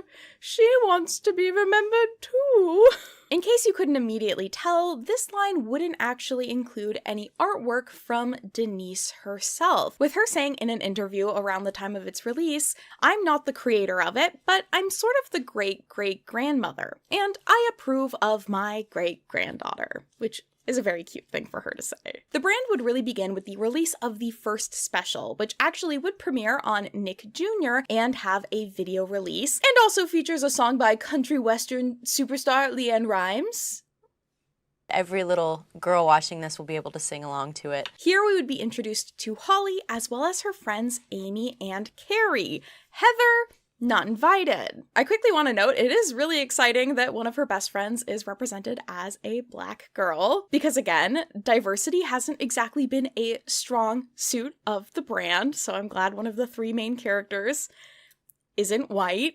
Around October of 2006, the first line of dolls for this series would be released. These are the Design My Style fashion activity dolls, which kind of lean into the idea of Holly being this really independent and creative girl, and all of her friends like to craft and do it themselves. Hey girls, we can make our own! Each of the dolls would actually include an activity kit that you could use to customize their looks. You could add beads to Holly's outfit, stickers to Carrie's outfit, and spray Amy's outfit with water to give it this cool, like, tie-dye effect. If you'd like to see all of those things in action, fellow doll YouTuber xCanadasis, which I feel like I'm saying so wrong, I'm so sorry, has a video unboxing them and showing off all of the little, like, accessories and things. So I highly recommend checking that out if you want a closer look at them. These dolls originally retailed for about $17.99 and are, in my opinion, quite cute. They each also came with a chair for the girls to sit in and, like, be in the Hey Girls Club together, as well as a brush and just some other basic doll accessories. This line would also have a set of fashion packs, so each of the characters had a second outfit, and those packs would also come with some extra activity pieces or accessories that you could use to customize them. That, sadly, would be the end of these larger dolls, though. The next release would be a very cute snow cone maker designed to be the Hey Girls Club clubhouse. I love this as a concept. They advertised it as the Cool Treats Clubhouse has 2 levels and lots of great details and amazing accessories. Girls can make real snow cones for themselves and friends. Just add ice in the secret compartment at the top of the treehouse, then turn the handle. Soon you'll have fresh shaved ice, and you can choose from lemon or cherry flavor packs to make a sweet treat. Comes with Holly Hobbie posable figure and loads of accessories. One of my favorite TikTok accounts, actually, ASMR Playroom, has made a video of themselves using this, so be sure to check that out if you want to see it. But this line also came with some separate figures to go along with the Holly posable figure, and it's actually the ones that I have right behind me. These are the simplest toys that would be released from the Holly Hobbie toy set. They simply include the character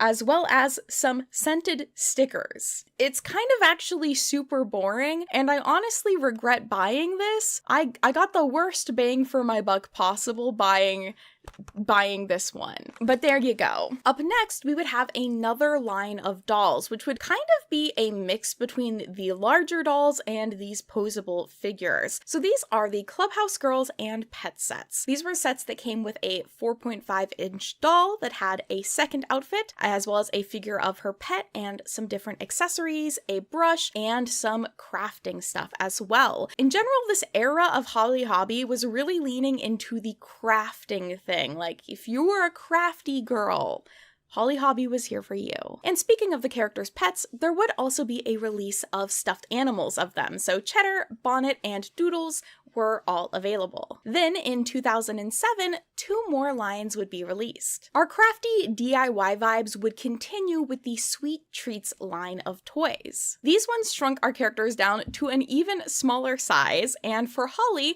included a bakery where you could make real, no-bake, I think, cupcakes for you and your friends. Carrie's included a berry fountain, which I believe you could use to make some sort of like punch or drink. And Amy's was a brownie maker. And I can't find a photo of hers in box, but ASMR Playroom has bravely created those brownies for themselves. My bravest soldier. I love you, ASMR Playroom, so much. Then, to appease the horse girls, the Styling Stable line would be released. The Holly doll would include herself, her horse, and a stable, as well as some horse hair styling accessories. Then Carrie and Amy would have slightly smaller sets, which didn't include a stable, but instead had fence pieces that you could use to make a big corral for all of your horses. Yeehaw! I believe those last 2 lines of dolls were around the same size as Polly Pockets, which would make sense. Polly Pockets were incredibly successful at the time, so making a product that's around the same size makes sense. From what I understand, the character designs for this line of Holly Hobbie themselves were done by those characters from Cleveland, but Oscar Marino was the design director for this project with Mattel. Oscar, also known as American Toy Coon online, has had a pretty prolific history in toy design, working in the industry for over 15 years with both Mattel and MGA. While I can't find much that Oscar himself has posted about the designs, another designer, Stephanie Eskandar, who did freelance work with the brand, has posted a lot of the design work that she did for the line, which is very cool. Her Instagram is Steph Designs Toys, and you should absolutely be following her. She posts a lot about like toy design and the work that she's done in the past. And so if you're anything like me and you love to see that sort of thing, you should be following her.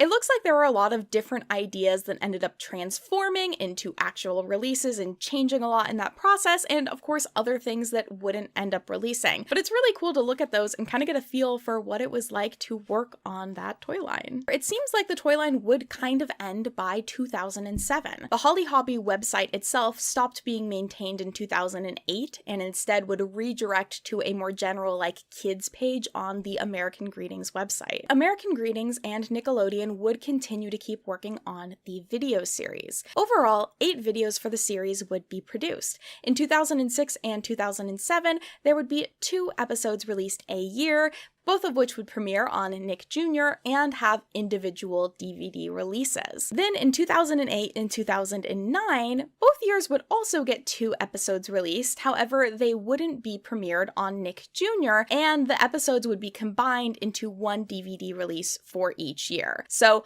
overall, we got 6 DVD releases for 8 episodes. This series would overall get like pretty positive reviews, with people highlighting that they liked the fact that Holly was both girly and independent. And even Denise herself seemed to enjoy them, with her commenting that, "I just watched the Christmas DVD, and I was apprehensive. I had nothing to do with it. I invited my 9-year-old granddaughter to watch it with me. I wanted backup. But I thought it was terrific. It was completely different than what I had created, but was really thoughtful. I felt relieved, but even more than that, I was really happy about it." So again, it seemed like all was well, like American Greetings was doing well financially and as a company, but something seemed to happen in 2008. So some of the things that I could find is the woman who was in charge of marketing for the Holly Hobbie brand left.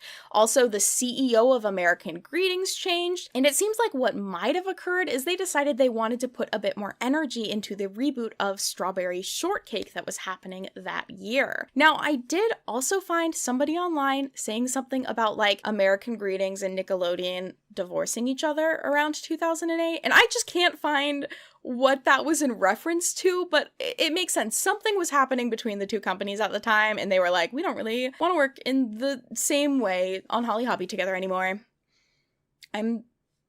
Holly Hobbie has broken this family.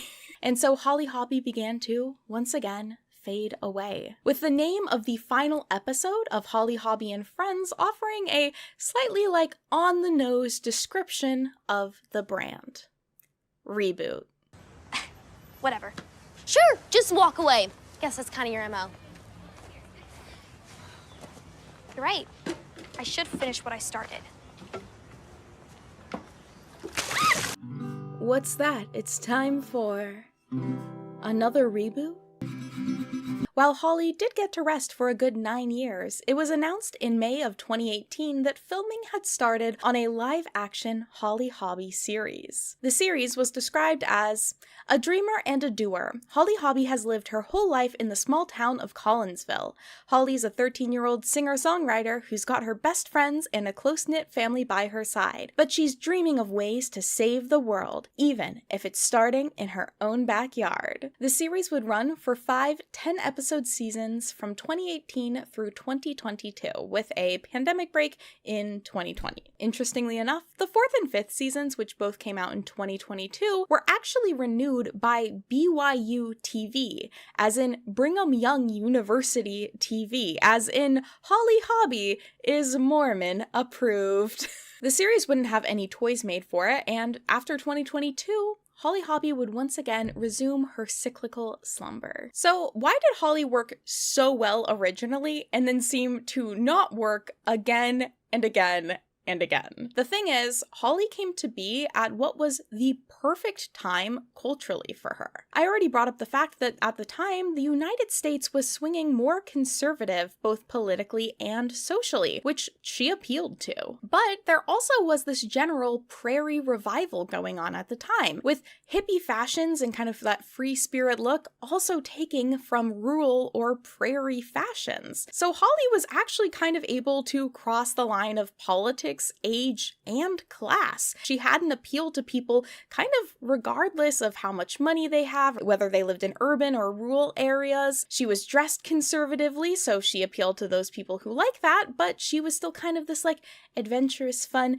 mischievous character. You can kind of see that in how it appealed to girls of all tastes. So girls who leaned a little bit more tomboy, when they saw her, they saw the fashion of pioneers who were out like surviving in the wild, like in the show Little House on the Prairie, which had just started airing in 1974, the same year the Ragdolls came out. And of course, more girly girls also liked it because it was frilly floral clothing. So it ended up appealing to a really wide audience at the time. Holly was of course fitting into some gender stereotypes, but also was representing the resistance that people were feeling towards late-stage capitalism, with an article on the subject by Sarah Tatiana Bernstein describing it as, advertisements and editorials depict a frontier or country life where chores are hobbies and you spend most of your time sitting on wooden fences watching the sunset over a field of daisies.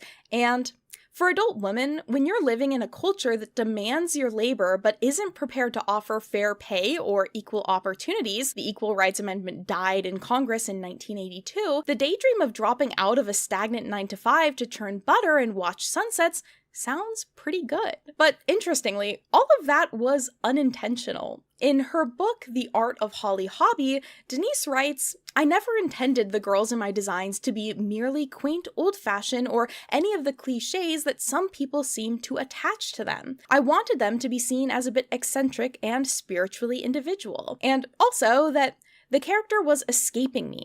You could actually outfit an entire girl's room with these things. The success was coming too hard and too fast." Denise had ended up creating over 600 pieces of artwork for the characters by the 80s, bringing in likely millions of dollars to American greetings, but also creating a sort of cultural touchstone. Things are often referenced as being Holly Hobbie-like. That's a Holly Hobbie dress.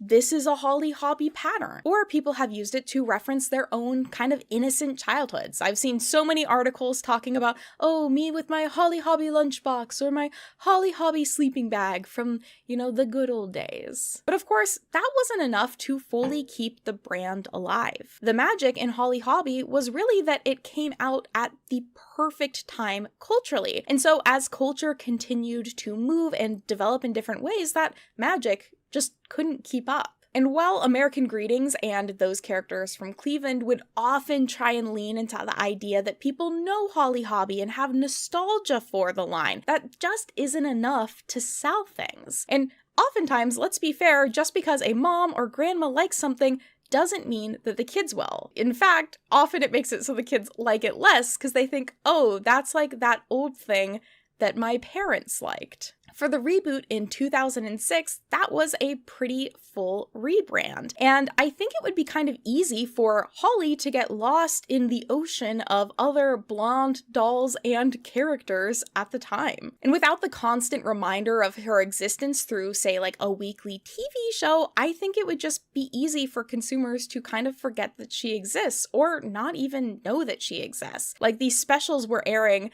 once, maybe more than that, on TV. I don't know how often people were really like seeing her. And then if they didn't have Nickelodeon Jr., how would they know, I just don't think enough people were really like seeing the character or knew what she was all about. And there would have been just so many other characters and things to choose from. And because it was such a full rebrand of the character, I can even imagine some older people who might, vaguely remember Holly Hobbie not looking at that and seeing the character that they knew. I think as well, because it was 2006, in general, culturally, we were ready to move on past this kind of love that some people had for the good old days and to look towards the future. And then when it comes to the toys themselves, I have one main critique. And now I'm not a toy designer, so you're welcome to ignore this, but I don't quite think it was helping that there were so many different sizes of dolls. I think at least 3 different sizes, which is really strange. I think it would have made a lot more sense for them to just pick one size and then make everything that they produced to match that size. So if I get a Holly Hobbie doll from this line and then a Carrie doll from a different line, they're the same size and I can play with them together. It feels very weird that they had all these different sizes and different size pieces, so you can't really like play with all of the toys together. I also have the sinking suspicion there were a lot of people working on this project, and sometimes too many cooks, you know? Hi, Great-Grandma. Sorry I never got to meet you. Oh, sorry, the old Holly can't come to the phone right now. Why? 'Cause she's dead. While doing my research for this video, I came across something that I simply could not ignore. A Holly Hobbie horror novel.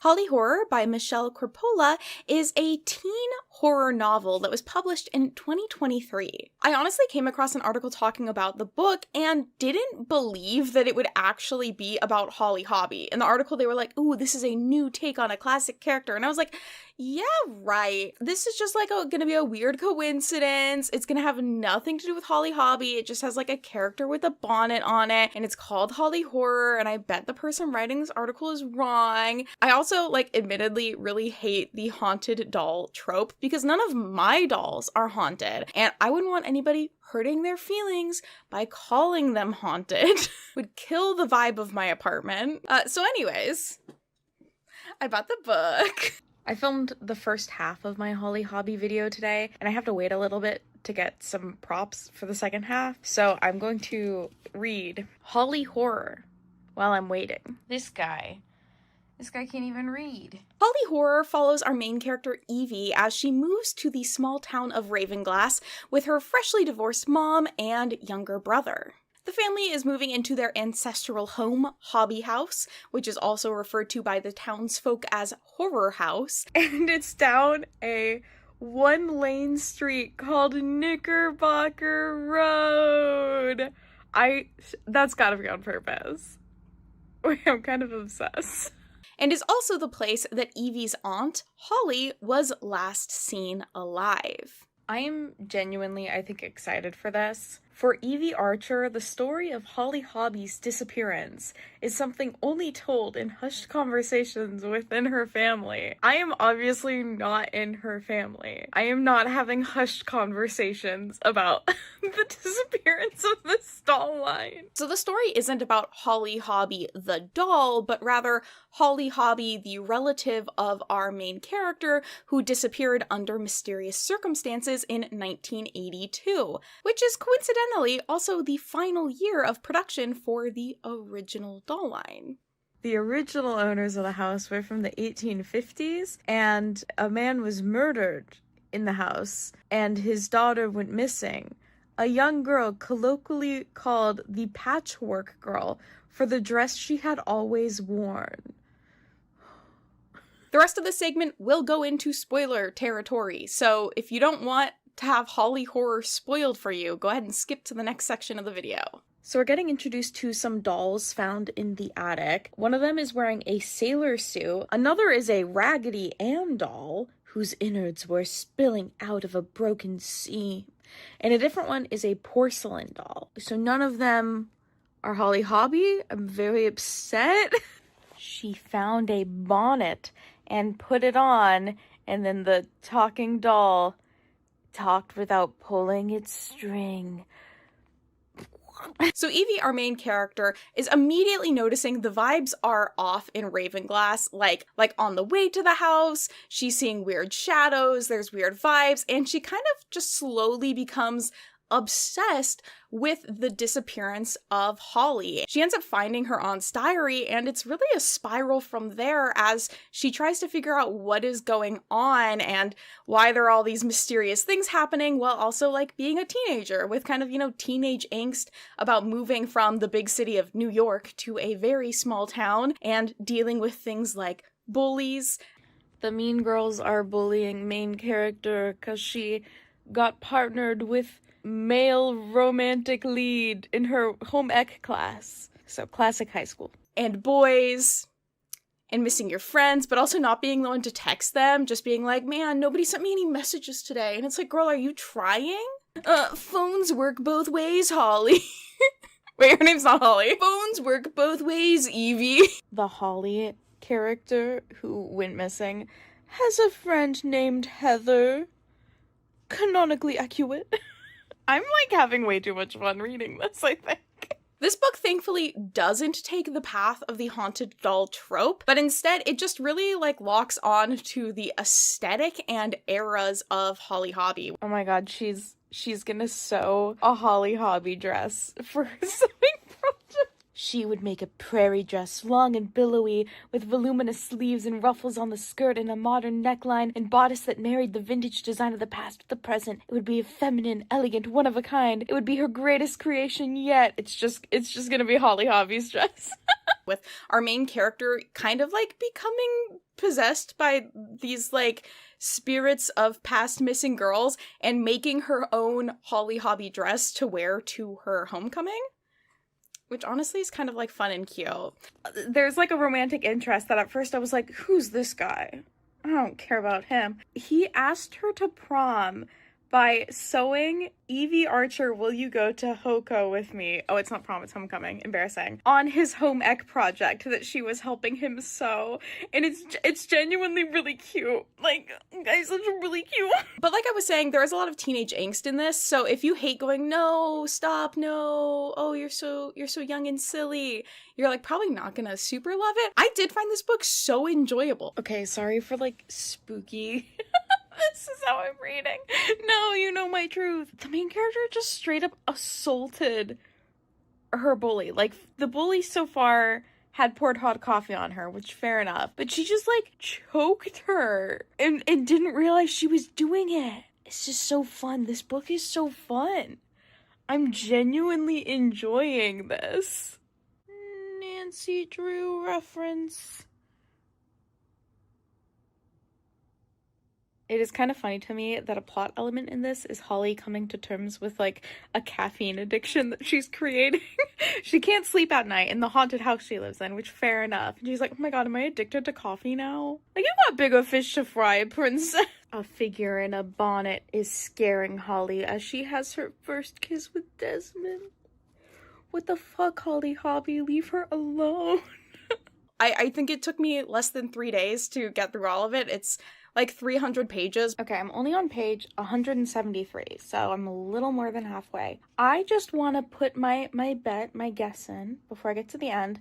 I think there's going to be a gas leak involved. That's my feeling. I think the house has a gas leak, and it's making our main character see some stuff. I enjoyed it. I had like theories in the middle about what I thought was happening, and I was totally wrong, which fair enough. We're now getting to a point in the book where the main character is just stressing me out so hardcore. I don't know how to fully describe this. The ghost of Holly Hobbie has like taken main character into the shadow realm essentially, but they just revealed that Holly's like, you have to find my notes. We're not the only ones down here, which is very much like leading to the sequel, because I think we only have about 30 pages left. Very, Coraline. This whole book it's giving Coraline. But this did end up being kind of like a fun, you know, if we're gonna bring back Holly Hobbie again, like what a unique way to do it. I'm kind of pissed, because I think I'm gonna have to get the next book. It ends on a cliffhanger. That kind of pisses me off. But as far as I can tell, my theory about it being a gas leak was wrong. It's definitely actually supernatural. I wanna know. It's kind of crazy. And in some ways, it's like very much not Holly Hobbie related at all. But then they'll do stuff like throw in that the house is on Knickerbocker Road. It's like, oh my god, that's just like the real Holly Hobbie. I thought at times it definitely was like an homage to Holly Hobbie, but also very much its own thing. So if you're like, I love dolls, that's not the reason why you should read this book. You should read this book if you, for some reason, like teen YA horror, which I do. Like, if I had this in middle school, oh, I'd eat it up. I'm also going to take the opportunity now to mention, I for sure have missed dolls in this. There is a JCPenney talking doll that came out in the late 70s, early 80s that I discovered while I was editing the first half of this video and finding photos for it. And I was like, where did you come from? And then I found another doll from Am Toys, where I have no clue what year this was produced. I can't find another photo of it anywhere. Holly Horror does have a sequel, and while I'm not sure if the series will continue from there, I do want to point out that American Greetings, if there was any time where the stars have aligned culturally and politically, where we have a lot of people who are very tired of capitalism and are desiring some escapism, we also have a lot of people who are very conservative. I think now is the time for the revamp. I'm not trying to be any sort of person giving business advice. I'm just saying the stars are aligning for a Holly revamp. In like a bad way, but not in a bad way if you want to make money.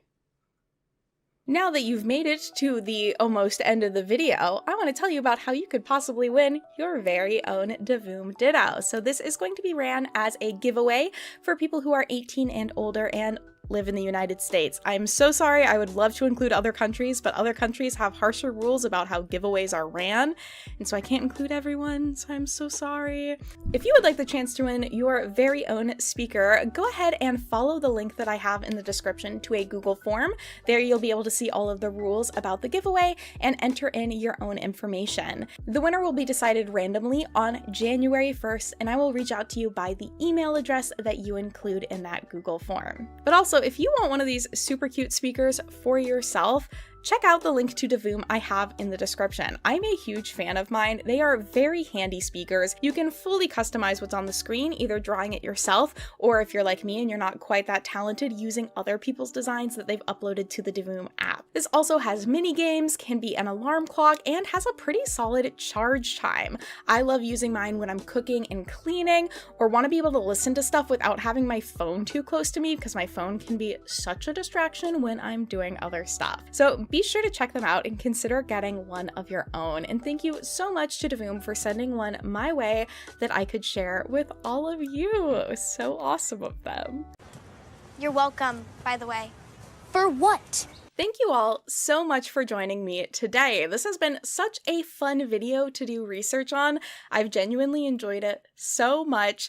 It's been a wild ride. This all started because I saw a Holly Hobbie doll on HiBid, and I literally on video was like, I know nothing about this. And of course that triggered my brain to be like, let's learn everything about this. I know like rag dolls are a bit of a different world when it comes to the dolls I usually cover, but they're still so fun. Honestly, these ladies are like pretty adorable. I also quickly want to say, if you notice that I've missed talking about a doll in this video, please feel free to type it in the comments down below. I will honestly admit, I'm almost positive that there's a baby doll I didn't talk about and some porcelain dolls that I might not have covered. But feel free to let me know if I missed another era of Holly Hobbie that we should have considered.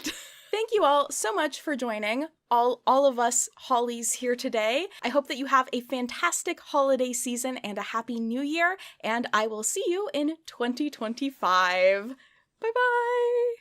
With the end of the first leg of the Eras Tour, I think it's safe to say that Taylor Swift is a pop culture powerhouse. After almost 2 decades of creating and performing music, Taylor Swift has connected to the world with her storytelling, stage presence, and of course, fashion. So it might not come as a total surprise to learn that at one point, she had her very own fashion doll line. Move over, Barbie and Bratz, Taylor Swift is coming for you. If we haven't already met before, hello, my name is Mary, and I am a huge fan of dolls as well as Taylor Swift. So when I learned about this doll line, I was instantly curious, and because I no longer had waiting for my Eras Tour show, the ones in Seattle, to fill the Taylor Swift-shaped void in my heart, I had to learn more. So in this video, we will investigate the origins of the Taylor Swift doll line, the fashion looks that inspired the doll's fashions, and we'll also look into the possibilities around why it wasn't very successful. I bought this candle a few years ago, and I haven't ever burned it, so I feel like now's the time. It's so floral. Let's make my home Taylor Swift scented. Yeah, that's great.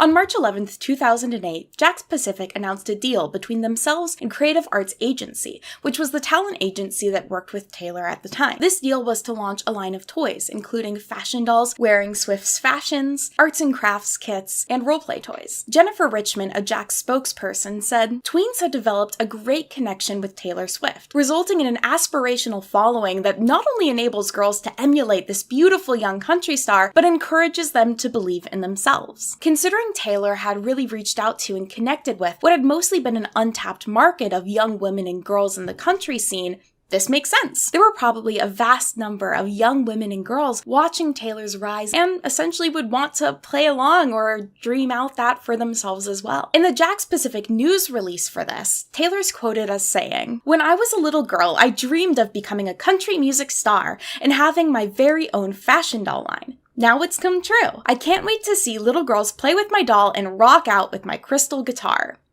Which is definitely totally a real quote and something a real human would say. From what I've been able to gather, at least the first wave of dolls were designed by Dynamic Design Works, Inc. This company would design and develop toys for a number of different brands, including some notable lines such as Once Upon a Zombie and Konnichiwa Babies, but also working with some more popular brands such as Cabbage Patch Kids. I was able to find some of the prototypes and reference imagery that this company used when designing and developing the Taylor Swift doll line. It is very 2008, graphic design is my passion core. Like, there's just so much happening in these images. This does kind of fit with the energy of the debut CD itself, having kind of like the overlay floral butterfly graphics that it does have. I found the inclusion of the tattoo imagery pretty interesting, seeing that Taylor has always kind of had this good girl image, and even within the past couple of years has spoken openly about how she's never planned on getting a tattoo. Ugh, I don't want to get a tattoo. It turns out, though, there was a point in her life when she was actively drawing a heart onto her foot with a Sharpie and apparently really wanted to get that tattooed, but her dad was super against it. This was still at the point where she very much was a good girl in the media. Like, she wasn't even wearing her iconic red lipstick yet because her team thought it would make her look too mature. I think part of why this branding was included was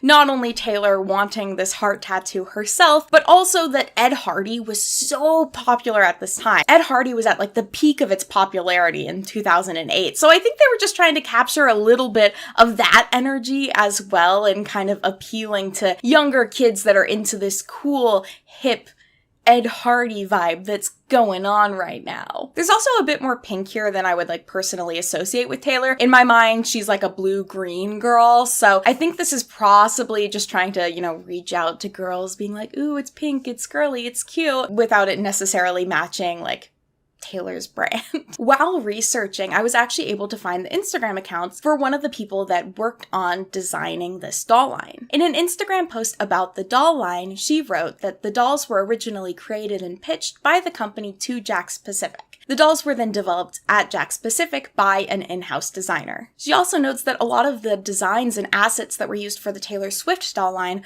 were actually taken from designs that she created for Jakks Pacific just the year prior for the Hannah Montana doll line. So with the dolls developed and designed, we're ready to check out what they looked like at release. In October of 2008, the first wave of the Taylor Swift doll line was released. Based off of my research and the prototypes I found, I believe that the first wave consisted of the following dolls. 2 of the performance-ready singing dolls, Our Song and Teardrops on My Guitar, both of which retailed for $19.99, and then 3 of the fashion collection dolls, including Red Carpet Ready, Sundress Medley, and Pretty in Pink, all of which retailed for $14.99. Something you may notice if you look up the dolls themselves or as you're watching this video is that the doll's packaging changes. The same doll will have multiple different styles of packaging. This is actually because, for some reason, with each wave of the dolls that was released, there were 3 in total, they did a complete redesign of the packaging. So even if they released the same doll again, say the Teardrops on My Guitar doll, they released it with a complete new packaging design. I personally would like to refer to these as, you have to start somewhere, fun and cute clamshell, and then ugly. When I was researching, I really originally thought that this blue packaging was the first one that came out, because in my opinion, it's the significantly worse option of the three. We'll cover that more when we get to it, but I just wanted to let you know why you might see different packaging styles. The first wave had this "you have to start somewhere" packaging, which isn't bad, but also isn't amazing. Kind of just gets the point across. I do, however, think that this is the most rare packaging. None of the dolls beyond the ones released in 2008, so for those 2 months, used this packaging, so we can assume that it's the first one that was released and probably was available for the least amount of time. So now let's get into the dolls. The first dolls that we'll look at are the performance-ready dolls, which were these singing dolls. I think these are the most iconic and recognizable of the Taylor Swift dolls because they are wearing outfits taken directly from her music videos. The Our Song doll features Taylor in the blue ball gown dress that she wears in the video. This dress was actually designed by Sandy Spitka, as in Sandy Spitka Borchetta, the wife of the owner of Big Machine Records, which was the record label that Taylor Swift was signed to for most of her career. Sandy Spitka worked as the creative director and stylist for Big Machine record labels.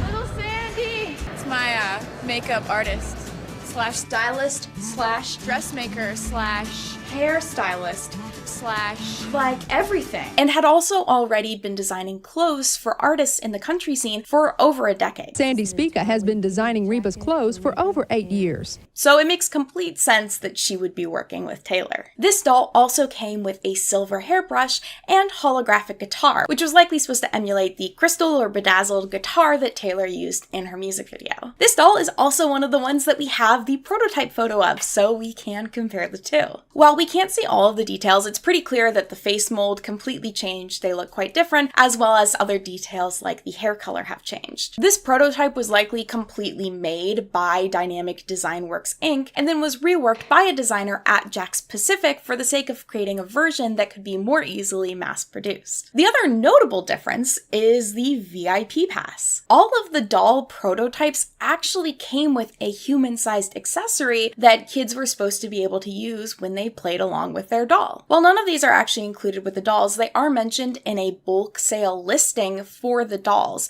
So I think maybe they originally were intended to be part of the dolls, but might have been a last-minute change to remove them. Moving on, our next doll is the Teardrops on My Guitar doll. This doll features Taylor in a frankly gorgeous dress from the music video, this blue, green, teal ball gown that was also designed by Sandy Spitka, and I consider to be a very iconic Taylor look. She looks so good in green. I really wish that she would wear more of it. This doll also included a hairbrush as well as a guitar. From the prototype, we can see that the doll originally kind of had these cool curling details that came off the dress, which I'm assuming probably would have been kind of hard to replicate in a mass-produced setting. The doll was also originally supposed to have a necklace, which, like, weirdly enough, she doesn't wear a necklace in the music video, so that's kind of a funny detail, and what I believe would have been stick-on jewels for kids to use on themselves. Both of these singing dolls played a 30-second long clip of the song, but these songs weren't specifically edited down for the dolls themselves, like hit clips had, if any of you remember hit clips. Hit it! Coming at you right between the ears is hit clips. These ones just like cut off after 30 seconds. Like, it's all you get. Buy the CD. Next, we have our fashion collection dolls. And the first of those is Red Carpet Ready. The style of a country music star. So chic. This doll has what I consider to be a very classic doll trope, which is the 2-in-1 outfit that just involves like taking off a skirt or changing a skirt. The working woman Barbie also does this, so if you haven't already seen my video on her, please be sure to check it out. It is a very good video. This doll's outfit was based off of the dress that she wore to the 41st CMA Awards, designed again by Sandy Spitka. At this award ceremony, Taylor actually won the Horizon Award, which is given to up-and-coming country artists, and is the source of what I think is like one of the cutest young Taylor quotes. This is definitely the highlight of my senior year. This is the highlight of my senior year. According to the prototype, this pack was also supposed to feature an actual second outfit, which is the outfit that Taylor wore for her performance at the CMA Awards, in a Diane von Furstenberg sequin dress, as well as including a human charm bracelet. The next doll that we have for these fashion packs is the sundress medley, which is sort of what I refer to as, now that's what I call Taylor Swift's debut era. She's a country girl, she's got her dress, she's got her boots, she's an icon. You might have noticed that on the box for this doll, as well as for many of the other ones, it includes a line that says real Taylor Swift outfits, implying that these are based off of real outfits that she's worn. That's originally what led me down this research rabbit hole. I really wanted to figure out what exactly the doll's outfits were based off of. And let me tell you, this has been a bit of a journey. Because Taylor has worn a lot of sundresses, but has she worn these sundresses? I don't know. Actually, I do know. I do know exactly. The box art seems to want to imply that the white dress she's wearing is supposed to be based off of the white dress that she wears in the debut album cover. However, this is not the dress that she's wearing. They're actually quite different styles. The dress she's wearing, I believe, is based off of one that she wore for her 2008-2009 calendar photo shoot. This was the first calendar that she ever released, and it is hard to find photos of the inside of it. However, some outtakes from the photo shoot are available online that show her wearing this white dress, which I'm pretty sure is, it's pretty similar style. And one of the photos that I was able to find of the inside of the magazine shows her wearing that white dress with her iconic pair of Liberty boots. Taking a moment for the boots, these were a custom pair of Liberty boots based off of their Peace and Love boots, where the Peace and Love was instead changed to say Taylor Swift, which I love. These are just iconic, they're adorable. And one thing to note is actually at the bottom of the box, it explicitly states that the boots were designed by Liberty Boots. That's just something to keep in mind. Then we have this floral dress, which I really struggled with for a while. For the longest time, I was looking through photos, and the closest thing I could find was this floral dress that she actually wore for a Jonas Brothers music video. It's the one for Love Is On Its Way, which was part of the Jonas Brothers, the 3D concert experience movie, which, blast to the past, haven't thought about that in a hot second. But digging around even more, I looked at some of her concert photos from when she was touring with Brad Paisley in 2007, and I found this dress. There's not a ton of photos of her in it, but I'm pretty positive this is actually supposed to be the one that it's based off of. I couldn't find the designers for either of these dresses, unfortunately, but I kind of know at least the origin of them. Continuing on with the trend of where is this dress from? We have the Pretty in Pink doll. This may come as a slight surprise to the uninitiated, but kind of as I was saying before, Taylor doesn't wear a ton of pink. She's actually way more into neutrals, metallics, kind of black or darker colors, so them including a doll that is explicitly wearing pink is kind of surprising. But from a fashion doll toy line competing with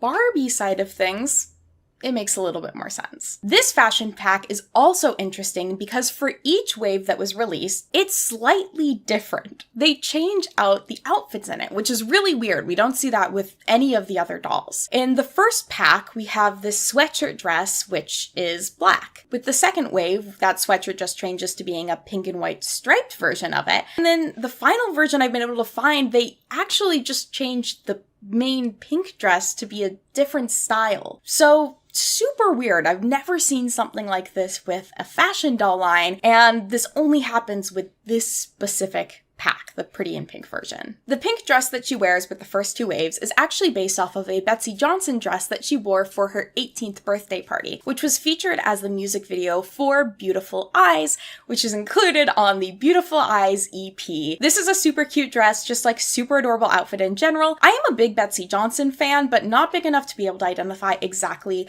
what year this was from. I looked through her runways from 1998 to 2008, and I couldn't find it in there, so I don't know if it was custom made for Taylor or if it was more vintage, but it's a super cute dress and it does look very Betsy, so I do believe it's a Betsy dress. About this dress, Taylor told People magazine, "It was between this and a black dress. I knew all my friends would be in black, so I went with pink. I love pink. So again, she does love pink, she just doesn't wear a ton of it. So we know where that dress is from. But then we have this sweatshirt dress, which has kind of been driving me up a wall. I cannot, for the life of me, figure out when Taylor has worn this, either the black version or the pink and white striped version. She's worn something really similar to this black version in her Reputation era, so maybe some like time travel is taking place here. But when it comes especially to this pink version, I can't find anything like it. Taylor does wear a ton of black and does wear a lot of sweatshirts. So the concept for this first pack, yeah, it makes sense. I could totally see her wearing that. But especially with the switch to the pink and white stripe, I just have no clue what this is supposed to be referencing. I'm gonna say something slightly controversial. I don't think this dress is based off of a real outfit she's worn. She's worn a black sweater dress with cowboy boots that's kind of similar, but I don't know, it just has such a specific neckline and design that I feel like it has to be from something she does own. But I have looked at almost every photo I can find of Taylor from like 2007 to 2009, so I just can't find it. If you can find it, please let me know. I would love to see it. So with that, we have reached the end of the first wave of dolls. At some point in 2009, Wave 2 happens. I can't find the exact date that these were released, but at some point over the year 2009, we made the switch to the much cuter packaging design, and then we had 2 more of the performance-ready dolls come out, Picture to Burn and then Love Story. I'm assuming that this is the order that they came out in because the Picture to Burn dolls box doesn't include the Love Story doll, but the Love Stories doll box does include Picture to Burn. That also lines up with when the music videos were released, with Picture to Burn coming out in March of 2008 and a Love Story coming out in September of 2008. Picture to Burn is the last released doll that I have been able to find concept art of. The art is pretty well the exact same as the doll itself, so I have a feeling this doll was designed after the original line was either released or had gotten far enough in production that they had better expectations for what the dolls were going to look like. The doll is wearing a gray one-shoulder dress and the thigh-high leather boots as featured in the music video. These are both designed again by Sandy Spitka, who actually had to custom make these boots for Taylor because she was too tall for anything that was available on the market at the time. It also includes a brush, electric guitar, and a hat that she does wear in the music video and wears for a couple of different performances of the song as well. I have to also say, Picture to Burn is just one of my favorite Taylor songs. It is so fun. It has such a great banjo part, and it's one of those songs I have really distinct memories of like scream singing along with in the car. I also appreciate that they're releasing a doll that is wearing a black outfit because, again, Taylor did actually wear a lot of black, and so it's nice to kind of highlight her like edgier teen moments that she was having. Like hard edge, like check it out, like jewelry you'd wear to beat somebody up. I'm excited. Then we kind of have the exact opposite of that with the Love Story doll. This doll is unique because it actually features the only updo out of any of the dolls in the line, and she is of course wearing the iconic ball gown that Sandy Spitka designed for the video. Because her hair is styled in an updo, it actually doesn't come with a hairbrush, which kind of like limits play opportunities. I don't know, in some ways it kind of makes it feel a little bit more like a figure than a doll, but at the same time I kind of appreciate them not including a brush because then kids are probably less likely to mess up her hair and then be upset because it's probably like very specifically rooted into the doll's head to look good pulled up. And that is actually the end of our mostly quiet Wave 2. But do not worry, there is a lot more to come with Wave 3.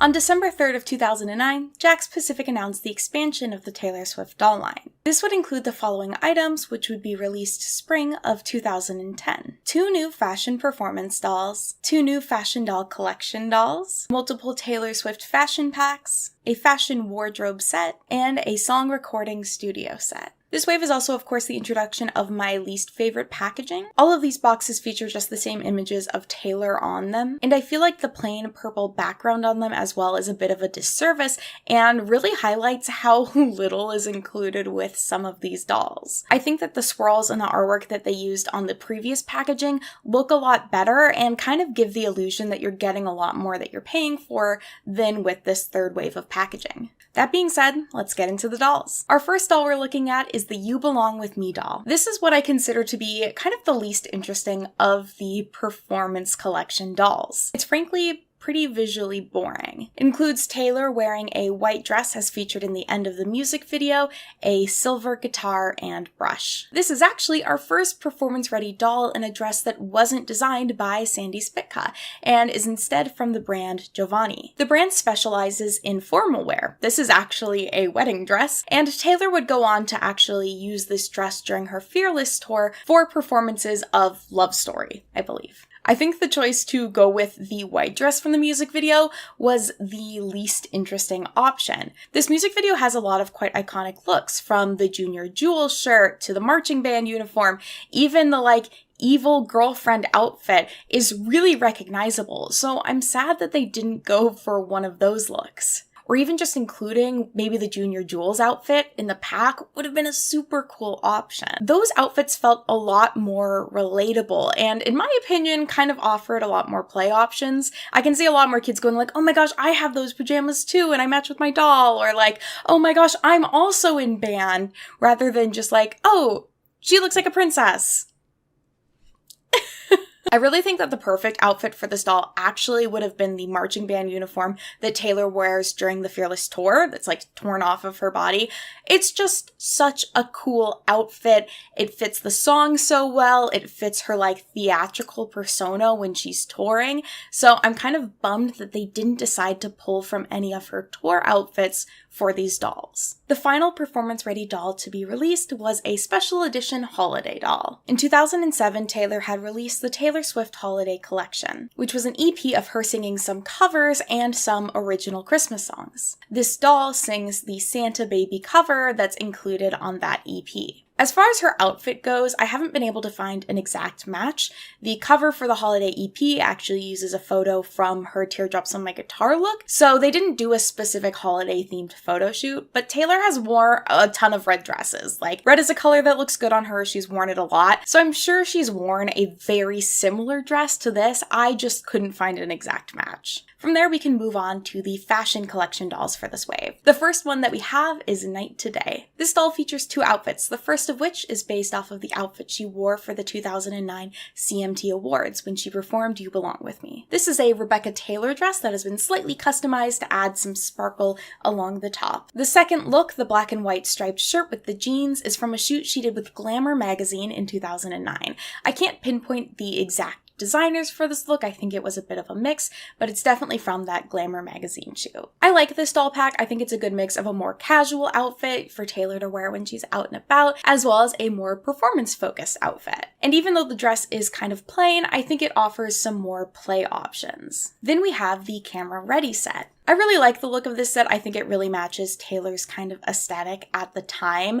which I think a lot of us had, which was lightly business casual. To all the young women in 2009 that were wearing business casual to middle school, I see you, I feel you, and I was there. The first look is based off of an outfit Taylor wore when arriving to the Late Late Show with David Letterman in 2008. She is wearing a French Connection skirt, Nordstrom tights, and Louis Vuitton boots. The white ruffle dress is one that she wore in 2008 to host Total Request Live. This dress is designed by Leela Azar. I feel like I have a quote about this. About the dress, Taylor even said that this is one of her favorite dresses that she's ever worn because it's so pure and classic. And the designer said, "I loved seeing her in this dress because it seemed like such a natural, effortless choice for her. She looked feminine, comfortable, sexy, and youthful all at the same time." This pack also included a brush as well as a purse, which is a nice detail. We love some accessorizing. Now we can get into some of the newer additions into the Taylor Swift line, which includes some accessories. The first one is this wardrobe set. Two versions of this wardrobe set actually exist. One that features just the wardrobe itself, and another that features the wardrobe with a doll. I do believe the version that included the doll might be a Canadian exclusive because all of the packaging for it that I can find includes everything in both English and French, which is very typical for Canadian packaging. In fact, I think it's required, but not super typical for American packaging. Now, it's totally possible they made one packaging style and released it anywhere. However, I do think that's pretty uncommon. Americans tend to not like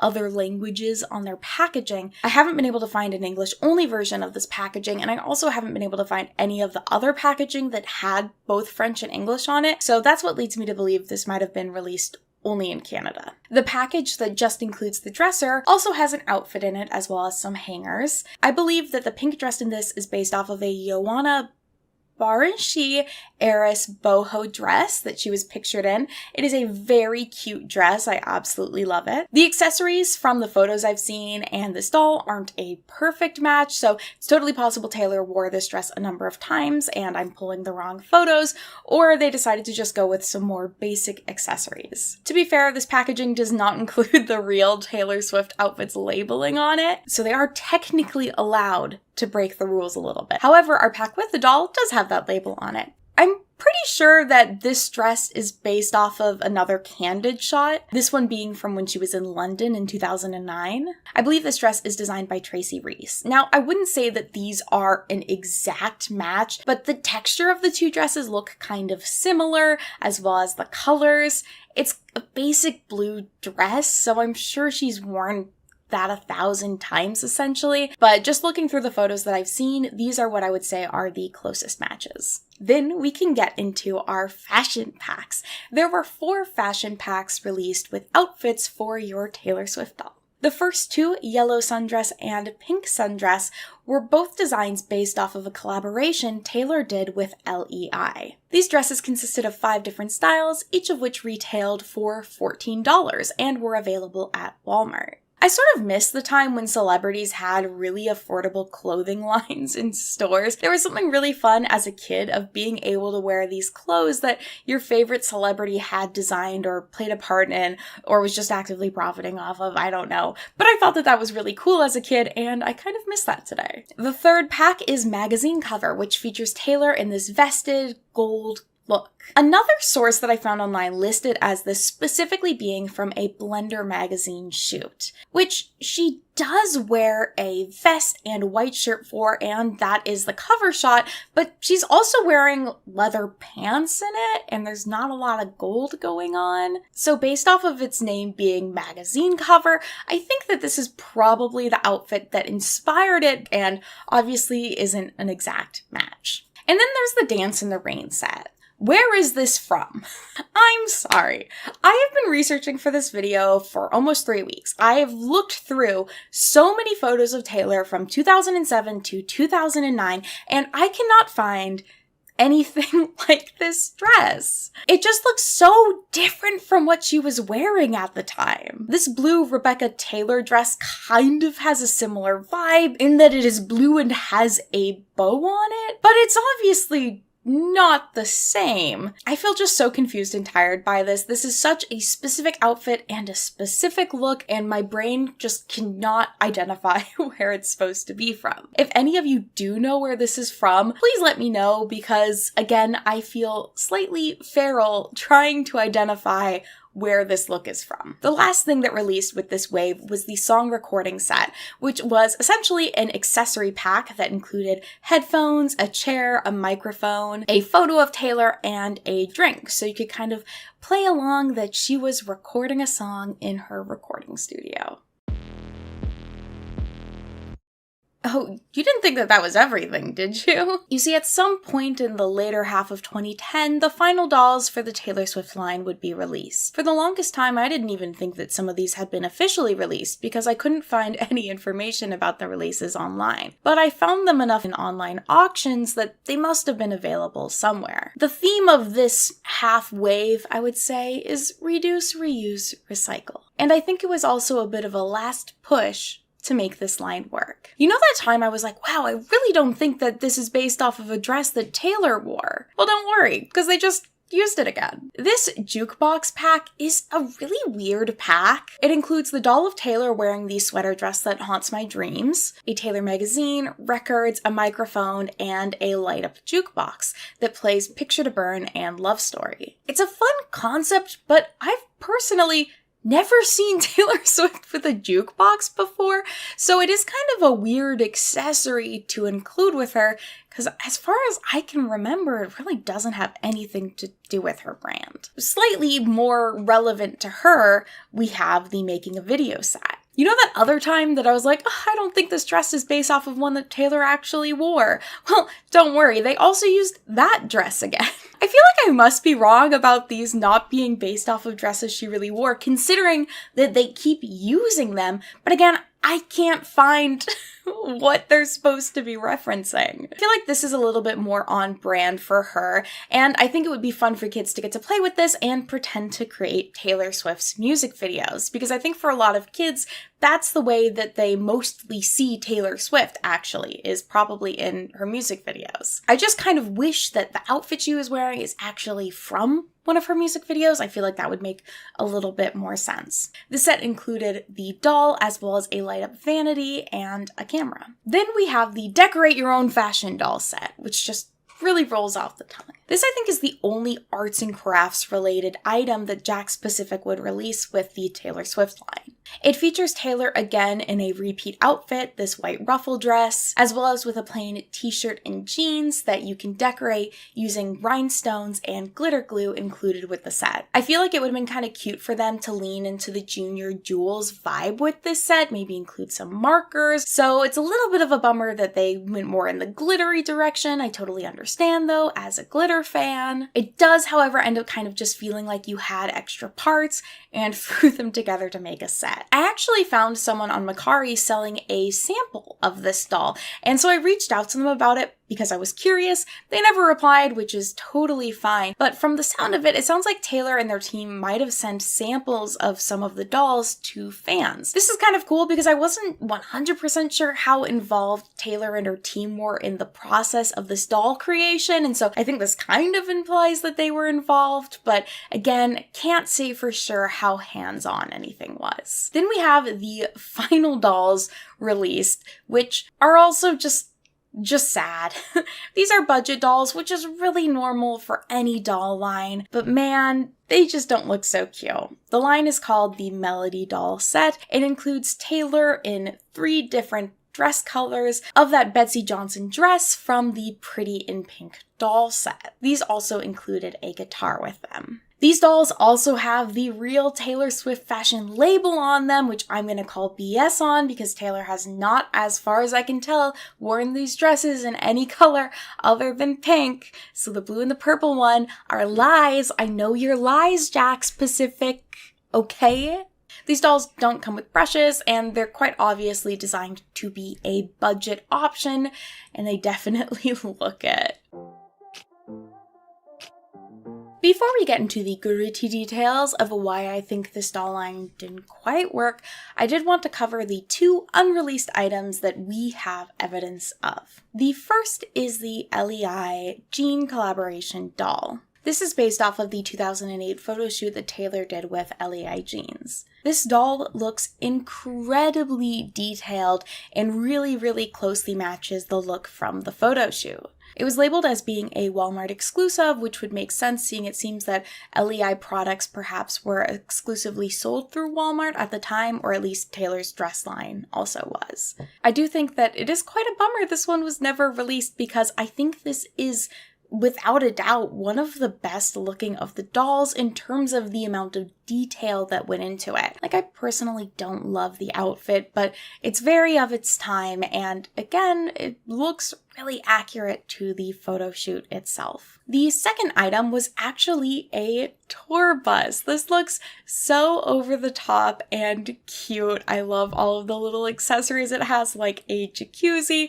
It has a bed on the top that like pops up. It's got a vanity for her. It has artwork of herself everywhere, which I think is so funny to imagine someone just decorating their home only with photos of themselves, like not photos with friends. It's my portrait gallery of me. It also includes a treadmill, which at first I was like, man, these poor young women have so much pressure on them to look a specific way. But then it turns out Taylor actually did have a treadmill on her tour bus. So that's actually just alarmingly accurate. It is really hard to make a fashion doll centered around one real human. Barbie works because Barbie can wear anything, Barbie can look like anyone. She doesn't have to wear clothing that really exists and has been designed for humans. Taylor Swift, on the other hand, is a real human who wears normal human clothing. Is that clothing fashionable? Yes, for sure, but has it been designed to look good as a doll?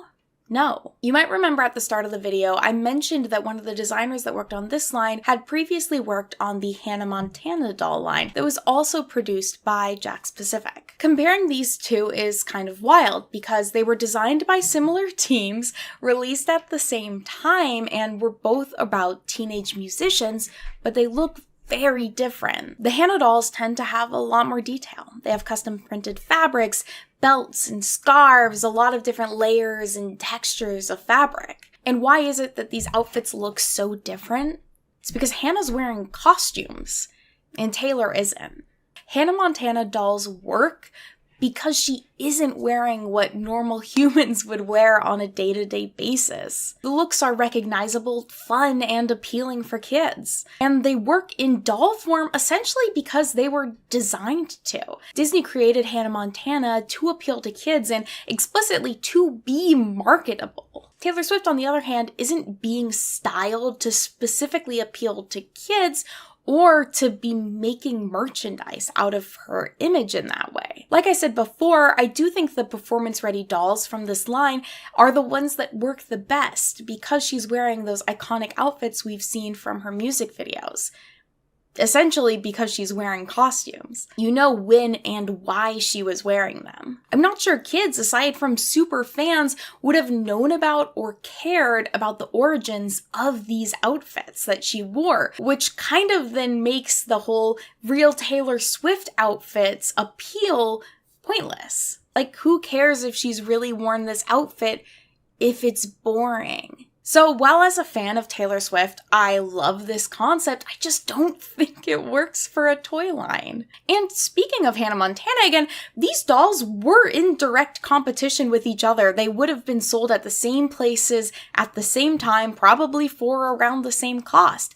They both had similar gimmicks, both of them having the singing dolls and the just regular dolls. And I feel like a lot of child fans of Taylor Swift probably were also fans of Hannah Montana. And so they would have to choose between these two dolls that kind of already look similar, but Hannah's outfits were a lot more fun and recognizable. It also doesn't help that the Taylor Swift line was also using assets that were created for the Hannah Montana line. For example, both of them had this making a music video set that uses the same pieces, but Hannah's set had more stuff in it. The unreleased Taylor Swift tour bus was just a redesign of the actually released Hannah Montana one. And Hannah even had multiple sets featuring this same light-up jukebox.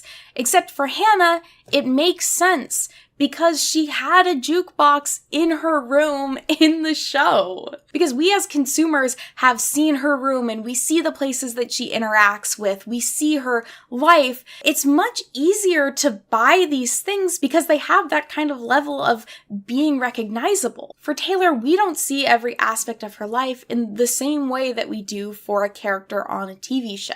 And of course, Taylor being just one person versus like the cast of a show means that we only get Taylor dolls. But for, say, the Hannah Montana line, we get dolls of Hannah, we get Miley dolls, we get dolls of her friends or romantic questionables. What are they called? Of course, I have no like specific statistical proof that the doll line didn't do well, but the fact that it ended is usually a sign that stuff isn't selling so well, and the fact that it ended with so many of the final released dolls essentially being repackaged versions of previous ones or items from other doll lines doesn't really show that a lot of time or money was being put towards the development and the design of the dolls at the end of the line, which again kind of implies that it's probably not doing too well financially. Another challenging element of this and designing for the dolls themselves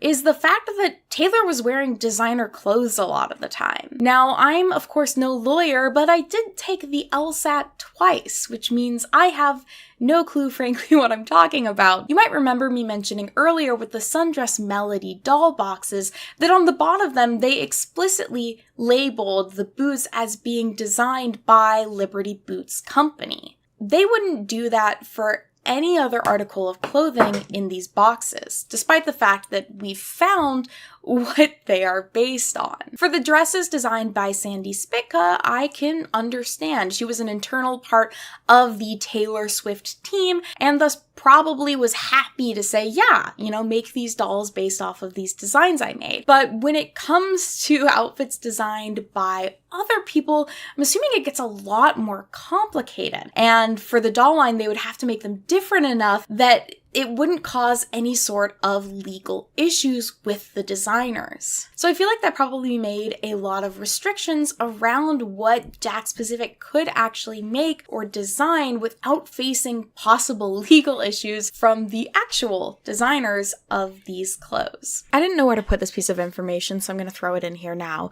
1 month after Taylor's talent agency signed the agreement with Jakks Pacific to make these dolls in 2008, Taylor switched talent agencies. Because the agreement was through the talent agency, I have no clue if that affected the way things were going with the doll line. Obviously, the doll line was still released, but I have no idea if that possibly kind of changed the plan for things. So that's just another little thing to keep in mind. One last thing that I want to note is it seems in general at this time, possibly due to the 2008 recession, that the quality on these toys wasn't the best. Miley? When I was researching for this video, I felt pretty convinced I was never going to get one of the dolls. They're simply too expensive online right now. Most of them baseline are over $100, and the performance ready dolls, which I like, can go for significantly more, up to like $400. And I'm personally just like not super interested in paying that.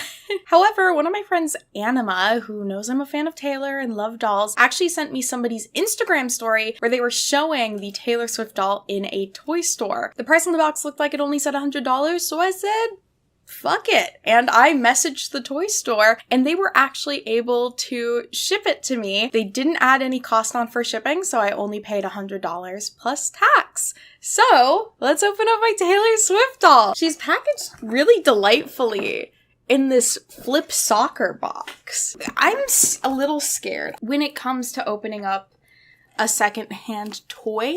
There's always a possibility that like something went wrong in shipping. Oh, I do have my blade. Oh my god, it's a large doll. Wow! Can you all guess what one I got? Put it in the comments. Guess before I reveal. Ah! Oh my god. I'm so excited. She looks so pretty. Oh my god. So yeah, I got the second wave performance ready teardrops on my guitar doll. Oh yeah, she just has like a little button right on her stomach. It's like her belly button that you're pressing. Her battery is dead. The person at the store, when I had contacted them, was like, hey, just so you know, battery's dead. I was like, that's totally fine. I want to keep her in package. I'm not super concerned about her being able to sing. But again, I think this packaging is just like really gorgeous. It's really pretty for a doll.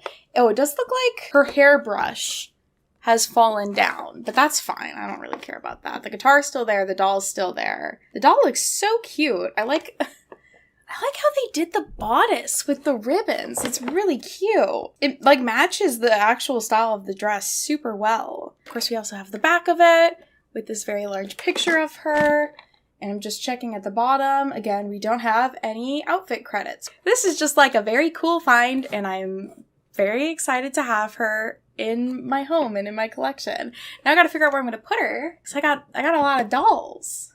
But yeah, you'll see her in the background of my future videos. And so that ends our Taylor Swift doll adventure. Thank you all so much for coming with me as we frankly dove into the Taylor Swift cinematic universe today and investigated this doll line. If you have any more information about the dolls or any memories from your own childhood, please feel free to share them. I would love to hear more. There's only so much that you can find from aimlessly Googling for 3 weeks. This video was a lot of fun for me to research though, and I hope it was enjoyable to watch. If you want to see some more deep dive videos, I do a series on video games called Thrift Games, as well as I've done a couple of other ones based off of dolls. I recommend checking out my Angelic Layer dolls video. I really loved making it, and it's another fun one. In the comments down below, if you haven't already commented somehow, please do so and tell me your favorite Taylor Swift song. I am always very curious, as well as perhaps what doll was your favorite. I'm curious about that as well. I would say my favorite doll, of course, is our teardrops on our guitar girly here, but I do think at this time my favorite Swift song is probably Gold Rush. It just hits. It just hits. If you enjoyed this video, please feel free to give it a like. Please subscribe if you would like to see more, and I will see you all next time. Bye-bye! From her beginnings, Barbie has faced scrutiny for how she represents the female identity. It's been long reported that she was based off of a German doll named Bid Lily, who was based on a sassy and promiscuous comic strip character. The Lily doll was first released in 1955 as a sort of gag gift for men, and it eventually found its way into the hands of Ruth Handler, the co-founder of Mattel, becoming the stylistic inspiration for Barbie, who was then released in 1959. Mattel would even go so far as to acquire the rights to Bid Lily in 1964, discontinuing all merchandise made around the character. So you could consider this to be an attempt on Mattel's part to sort of clean up Barbie's history, trying to ensure that this teenage, all-American fashion model's identity wouldn't be tainted by that of Lily's as a floozy adult woman. But of course, that wouldn't end the conversation around Barbie's body, looks, and how she represents women. In 1979, Mattel would release a Barbie that I think sort of represents a lot of the criticism that Barbie has received over the years. The Beauty Secrets Barbie. A Barbie who wears a lacy teddy that has beauty action arms, allowing you to follow her beauty routine, such as brushing her hair or putting on her makeup.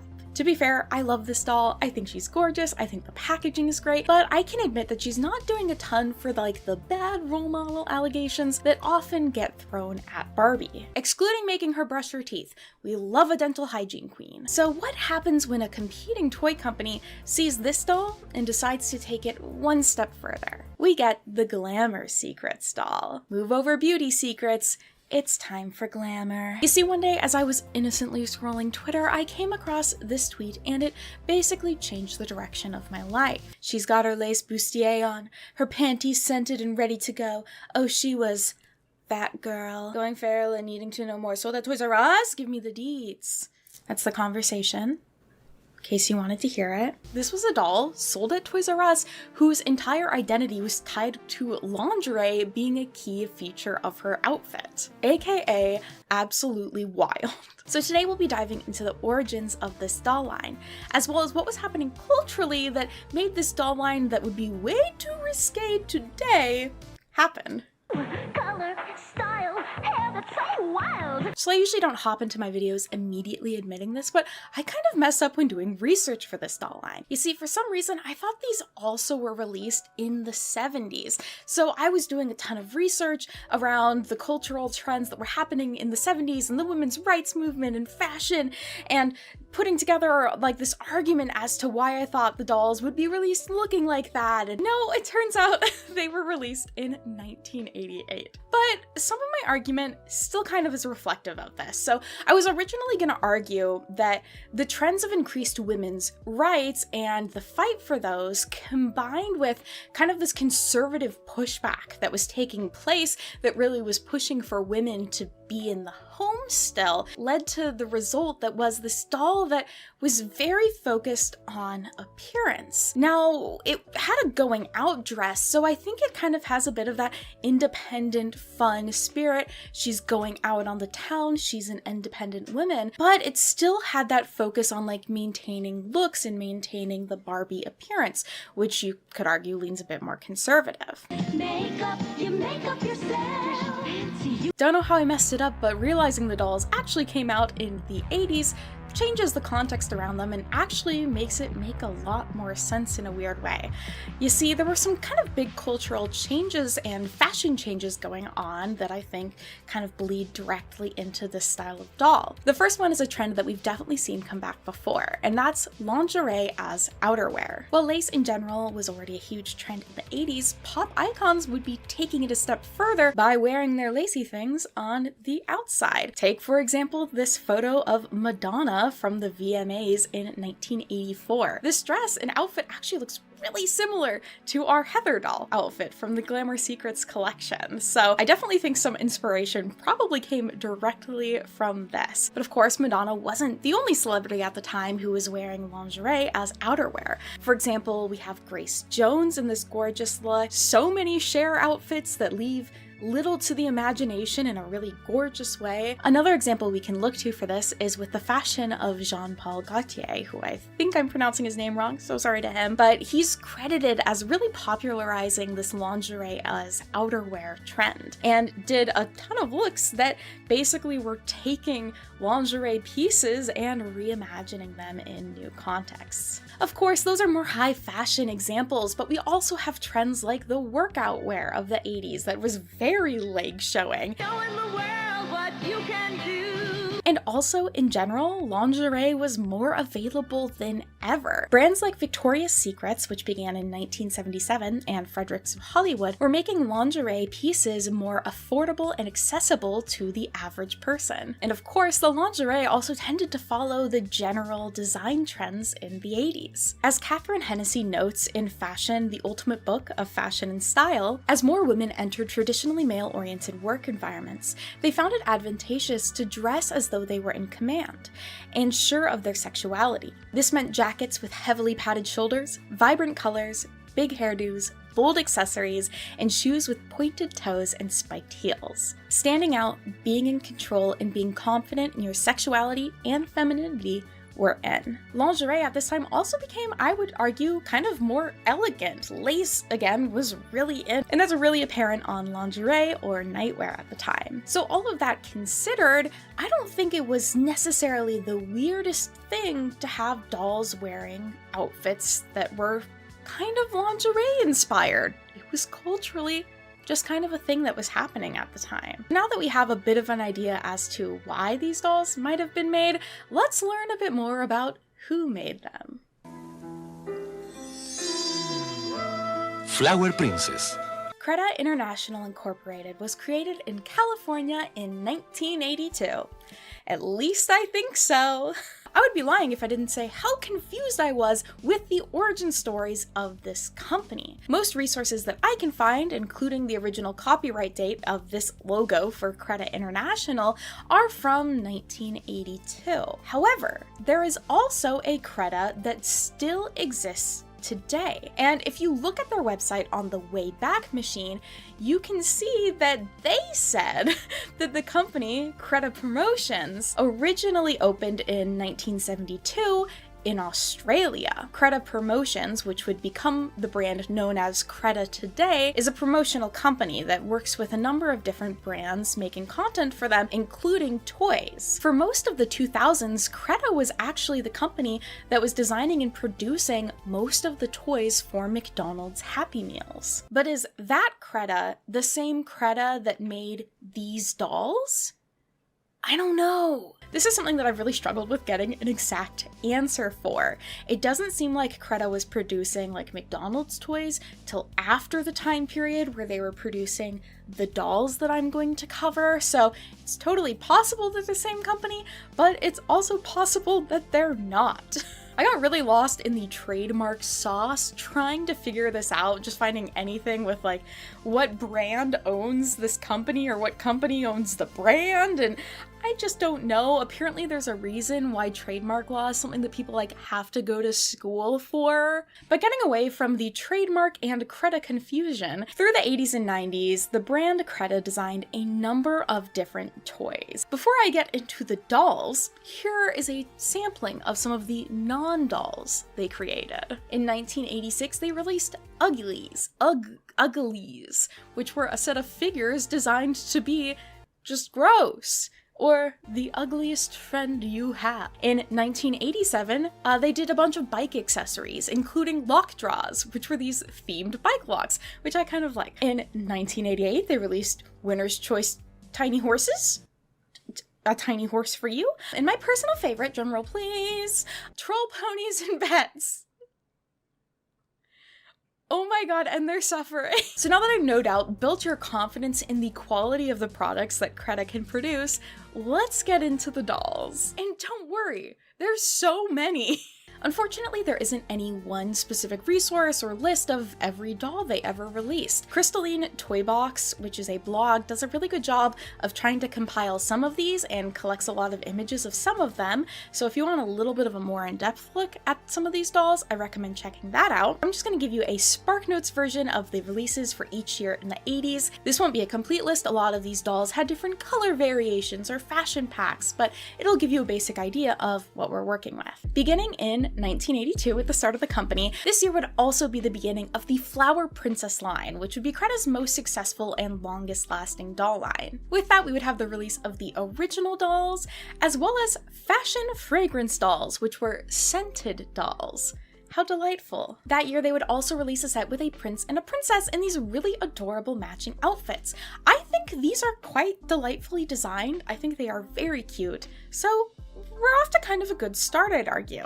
In 1983, we continue the Flower Princess line with the release of some furniture sets. This bed, absolutely gorgeous. A doll with a unicorn named Rainbow, great naming conventions.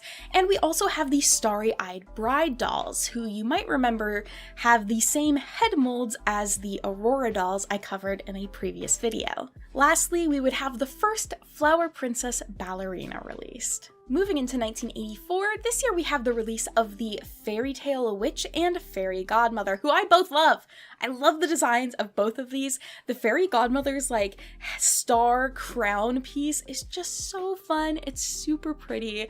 Very big fan. That year they also released separate prince dolls, as well as a royal wedding set, which again, I think this is really nicely detailed and looks really good. 1985 is our final year of exclusively Flower Princess dolls. This year we have the Prima Ballerina doll, significantly different from the other ballerina doll, as well as the Little Sister line, which, you know, it's just the kid. It's the kids. It's the kid dolls for the kids. And then in 1986, we have a big change, finally breaking away from the Flower Princess line. We have the release of Lace. This is absolutely Creata's second most popular doll line, and Lace was released as a competitive product with Barbie and the Rockers and Jem and the Holograms. So it was another rock star doll line, essentially. This line would have a number of different dolls released, as well as fashion packs, and also this specific doll, who I feel like is me in the Creata cinematic universe. Like, she's me.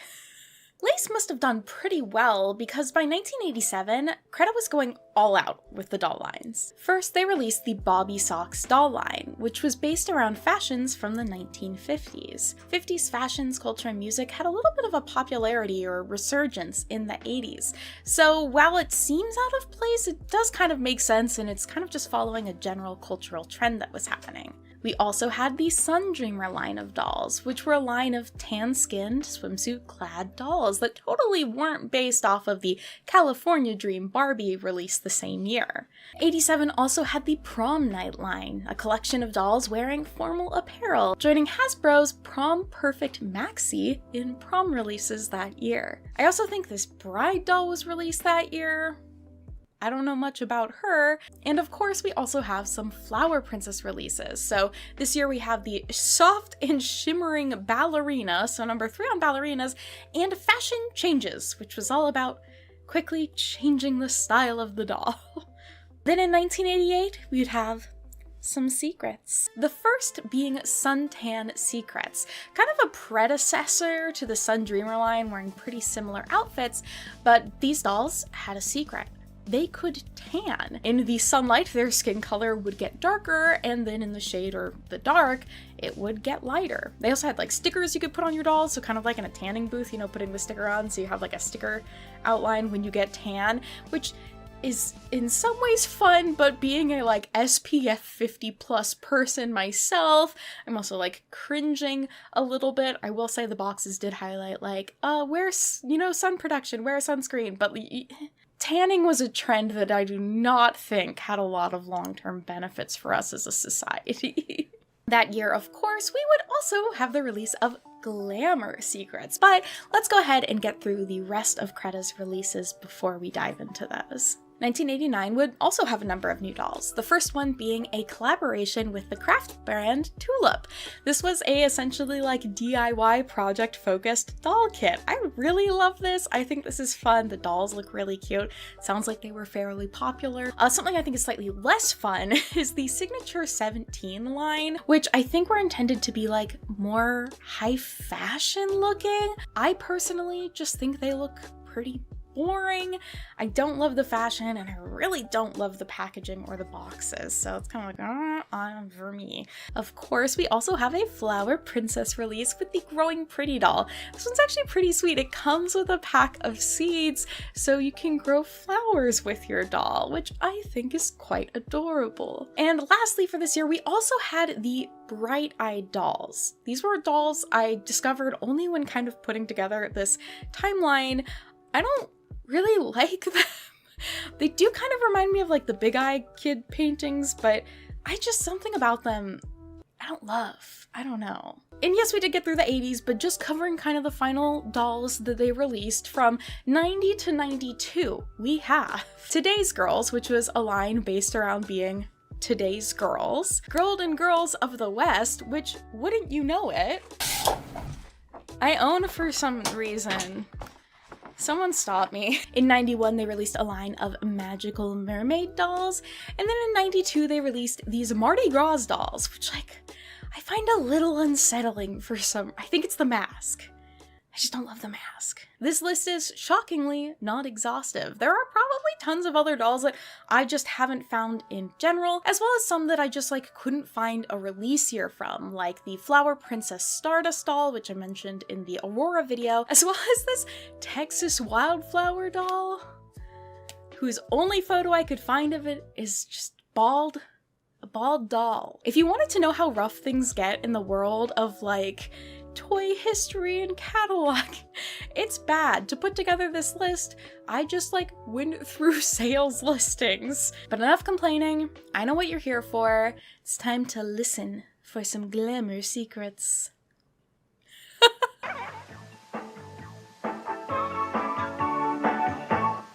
The Glamour Secrets line consists of 3 main characters: Blonde Heather, Redheaded Tiffany, and Brunette Vanessa.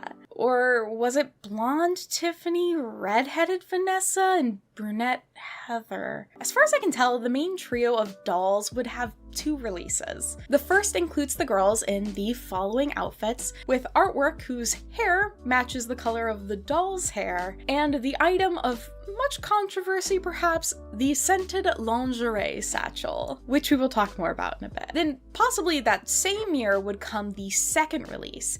These dolls are in slightly different variations of their outfits, and the artwork of the dolls for some reason doesn't match hair colors with the dolls themselves. These dolls would also come with a secret scent locket you can wear instead of the scented lingerie sachet.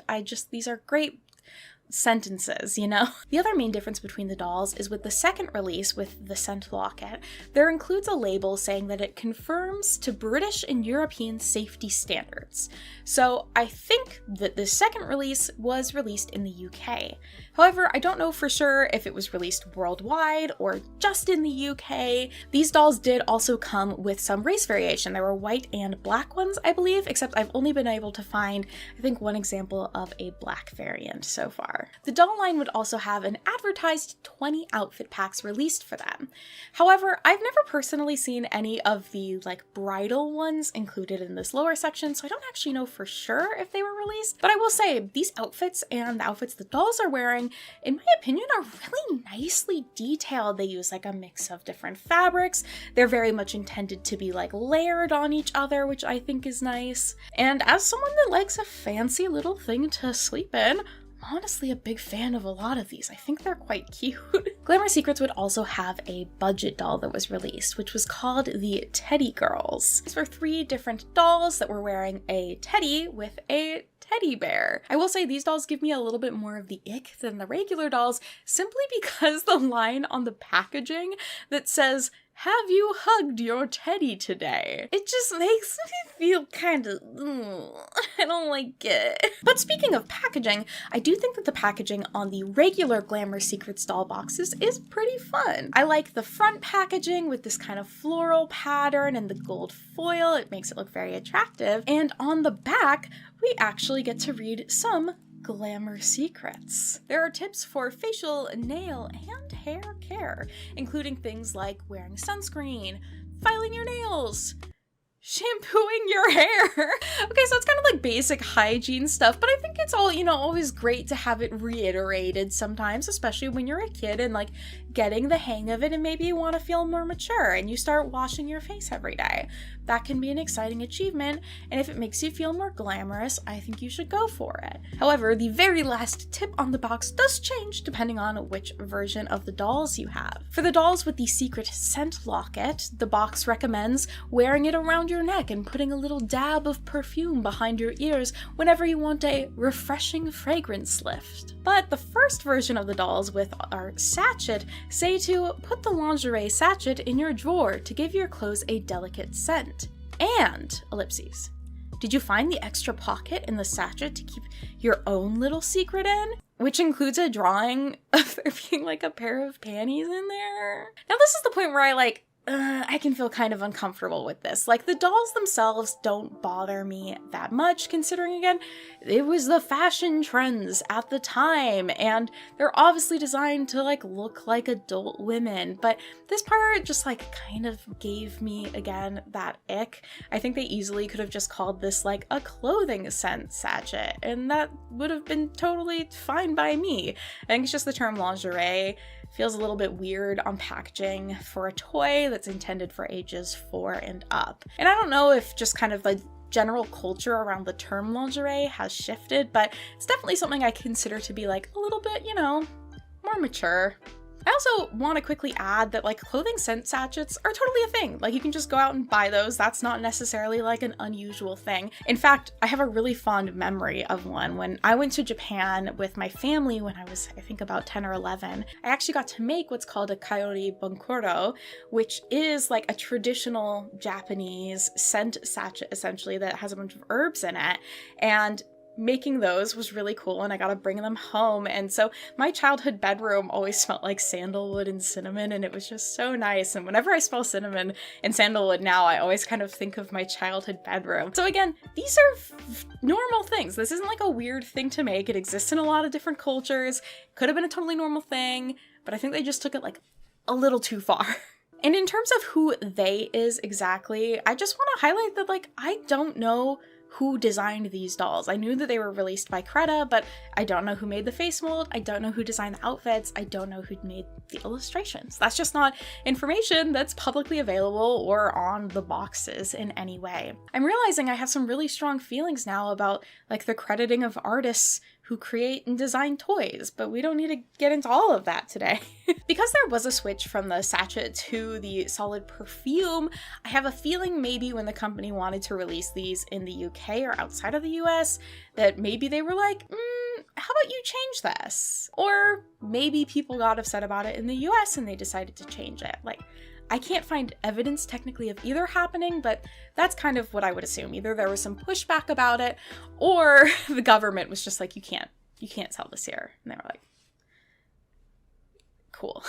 It looks like these dolls originally retailed for $6.99, which would be about $18.99 today, which I actually think is kind of like on par with dolls that are released today in terms of it being like a single doll with no extra outfit. I mean, these ones are technically like the 2-in-1 outfit thing where, you know, you take off their skirt and now they're now, it's a different outfit now. Only race wear the 3-1 glamour gown. We're all astoundingly different.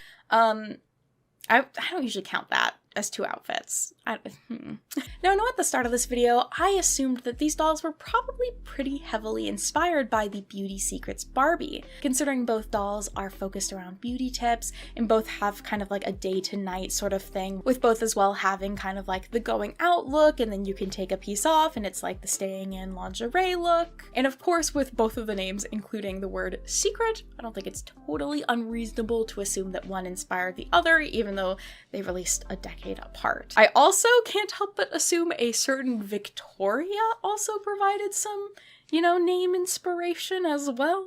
But speaking of Barbie and lingerie, through the 80s and 90s, Barbie would actually have a number of fancy frills lingerie fashion sets released. It really seems like dolls in the 80s just got like a lot of fashion that was kind of matching their adult human counterparts. Like, this is what the women were wearing, and the doll lines were like, yeah, women are wearing this. Kids will want to be able to dress their dolls in it. Because also, frankly, a lot of dolls just like didn't wear underwear. It was funny, I was reading through some different threads about this Barbie lingerie set, and I actually saw a lot of comments of people being like, I liked it when I got this because my dolls could finally wear underwear. And I was like, oh yeah, kind of nice to have like that accessory and part of their outfit that also we just wore on an everyday basis as well. So it doesn't need to be like this weird thing associated with it.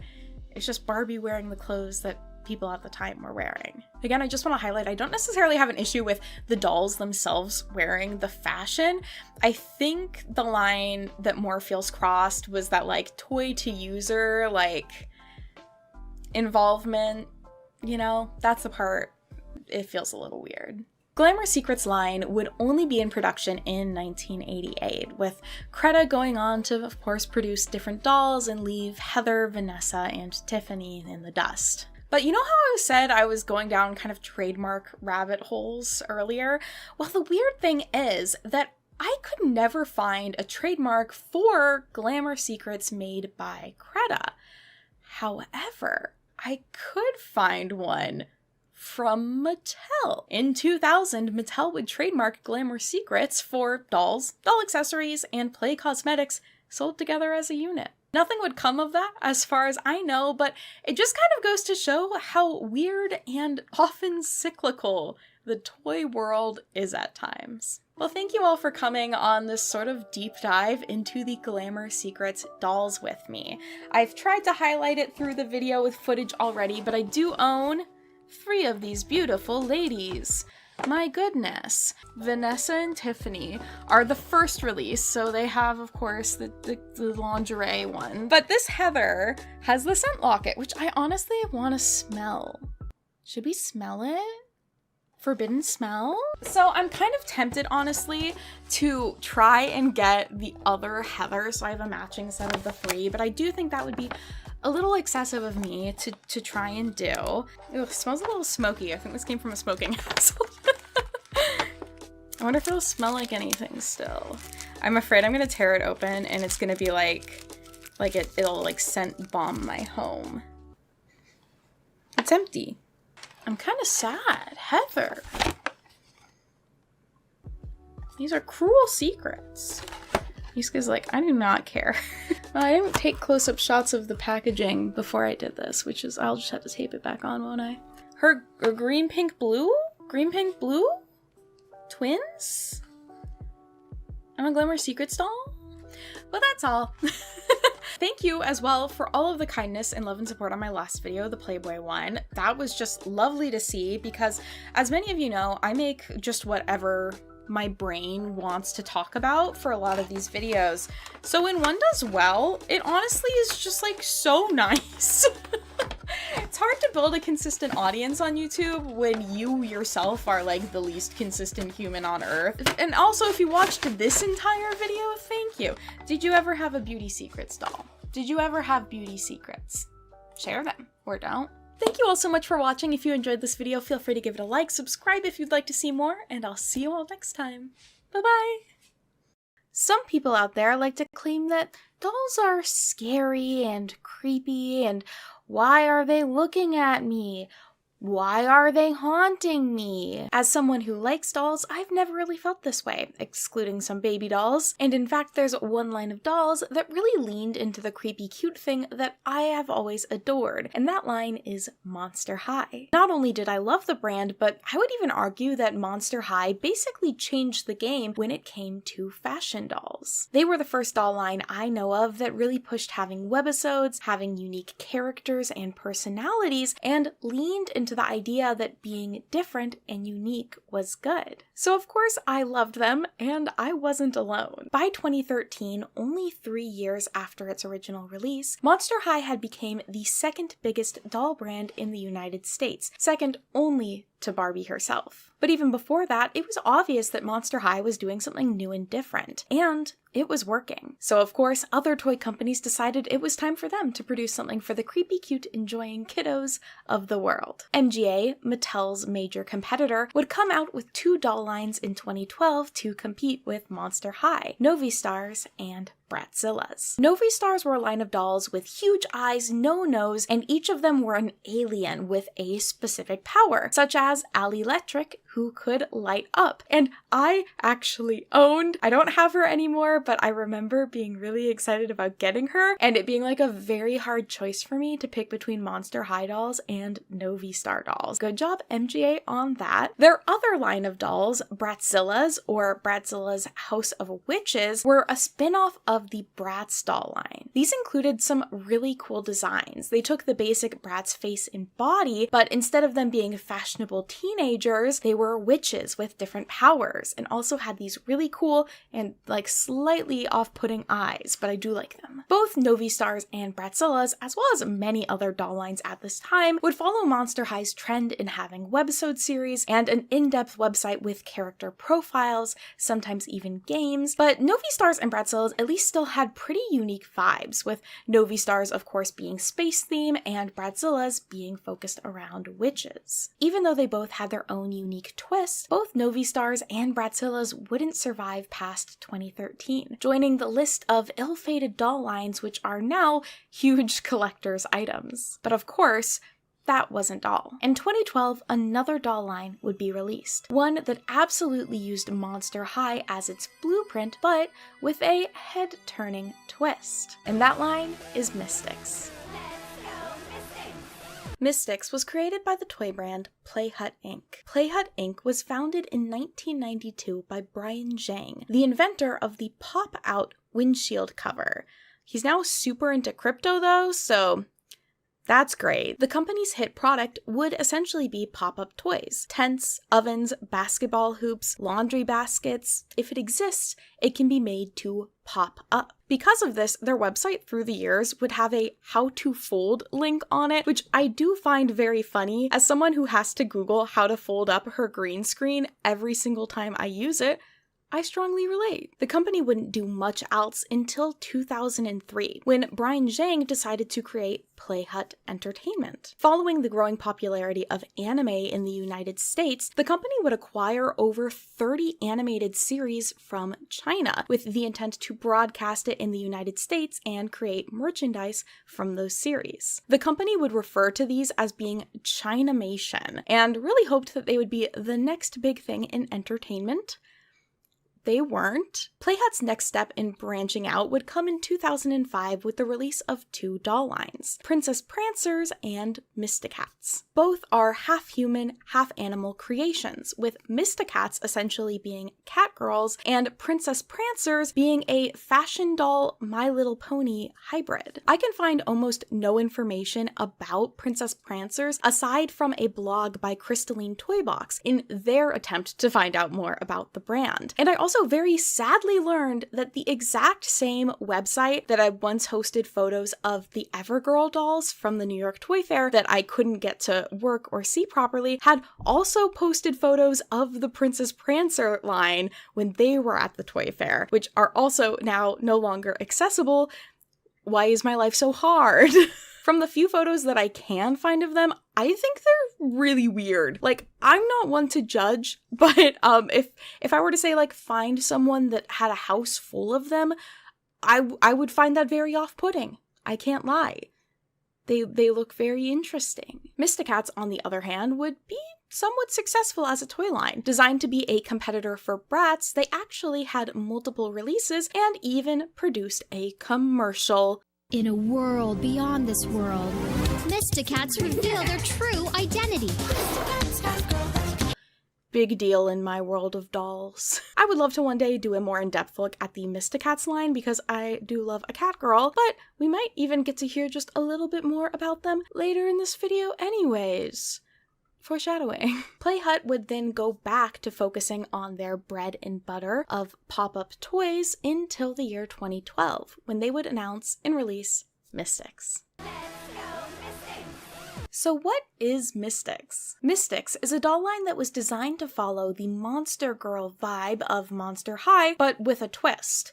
A very literal twist. The doll heads had two face molds on them. The first, which was designed to be their more human look, and the second, which was their monster look. And you could twist them around on the doll's body to change your character from human to monster, earning it the tagline, "The doll you can change the face of," which doesn't exactly roll off the tongue. As far as I know, the line of dolls have been credited as being designed by Scott Rays and Sean Casel-Singer. Scott himself has been a rather prolific toy designer and has lots of information online about previous projects that he has worked on. And I have to give a huge shout out to him because he worked at Polly Pocket during the rebrand from the 2000s that basically rocked my world. Here is a list of Polly toys that I either owned or played with that he had a hand in designing. The plane or groovy getaway, the limo that played music, the pop star sets with the cool hairpieces, the pet show, the beach stuff, Polly on a horse that was wearing heels, and the arcade Pollys, including specifically this popcorn bike, which I have very strong memories of. But oh, is that not enough for you? Well, he also worked on baby Bratz. And for some reason, while I didn't super love Bratz growing up, I was obsessed with baby Bratz. I thought that they were super cute. What I'm trying to say is Scott has had some great experience working with really big brands that I loved as a kid. But also, to be fair, those were all brands that had a lot of history and money going into them. So just keep that in mind. Scott would become the senior girls product designer at Playhut in August of 2012. Now, you might recall me mentioning that the Mystixx line of dolls would be released in 2012, and more specifically in October of 2012, which means that Scott probably wasn't actually that involved in the initial designing or planning of the line, meaning that the first line was likely mostly designed by Sean Singer. Sean does have a bit less of an online presence as Scott. I was able to find a WordPress blog that belonged to Sean where he confirms that I designed and illustrated these dolls. They're available at Toys R Us right now and soon to be in Target, Walmart, and a special edition doll exclusively at Hot Topic. Now, Sean is not a toy designer. As far as I can tell, he doesn't describe himself as one, and most of his artistic work has been either paintings or graffiti. The first official artwork that I can find of Mystixx appears on the Playhut website in March of 2012, and it very much looks like a combination of Monster High, Bratz, and Sean's aesthetic style. You might also notice that it's frankly a little unsettling. At some point, I'm assuming with the direction of Scott once he joined the team, the artwork would be softened and refined to be a little bit more consumer friendly. And with that, they would be ready for release. The dolls were launched at a Halloween party hosted by Kiss FM radio station, and attendees there would be able to take photos with life-size cutouts of the dolls, as well as hold the dolls in person, like Chris Harrising from The Bachelor is doing here. Harrising? I don't know. He did it.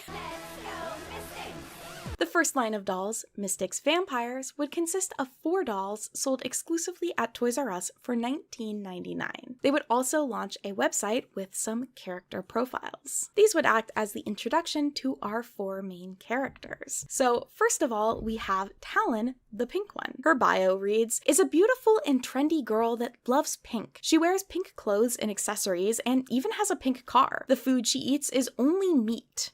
Girls at school love and hate her, but she doesn't care because she's so confident. Talon enjoys hanging out with the girls, but wants that special boyfriend. She knows all the hip people at school and can get anything that she wants. She is talkative, funny, and knows all the cool places to hang out. While Talon's outfit matches her character art pretty well, her wig styling obviously is not quite up to par. And by wig styling, I do actually mean a wig. Because of the head-turning design of the dolls, their hair couldn't be rooted like most dolls, so they instead wore a wig, which you could also then twist around to face the correct side. Her hair was originally styled in pigtails in box, but even her stock photos show it down because they just don't look very good. And speaking of stock photos, pretty early in my research, I noticed something about these dolls that was kind of driving me crazy. The eye colors of these dolls can not stay consistent. In character artwork posted by the brand in November of 2013, her eye colors do match, but on the website for some reason, her character art gives her vampire self blue eyes.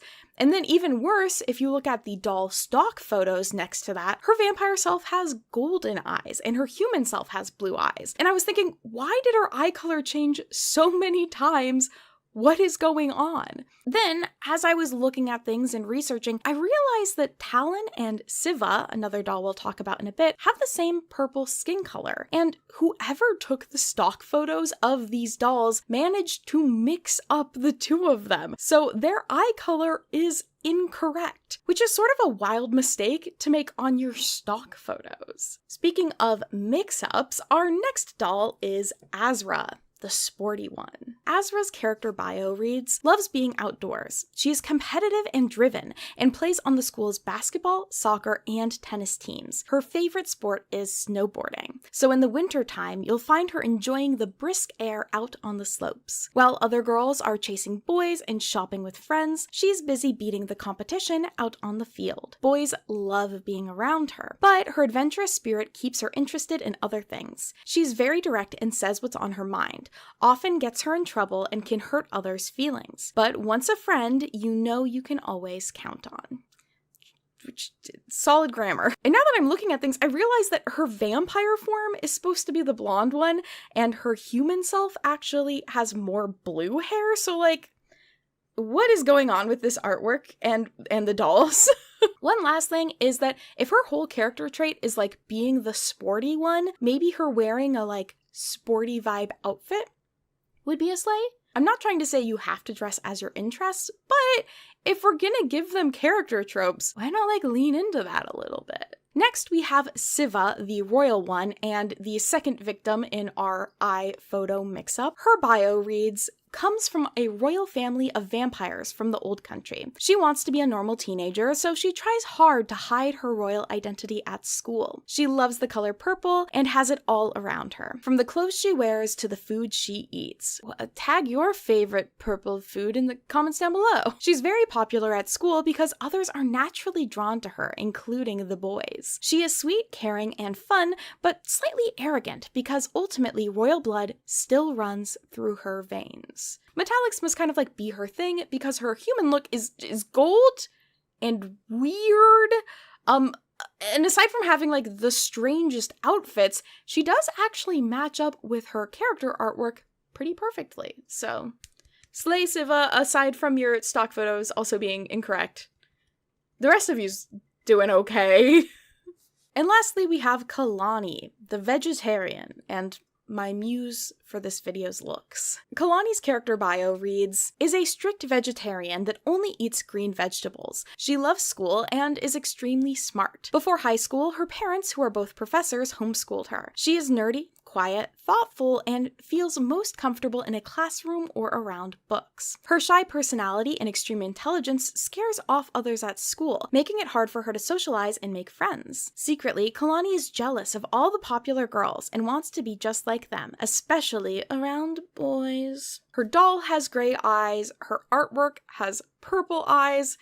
Just assume eyes aren't gonna matter for the rest of this video.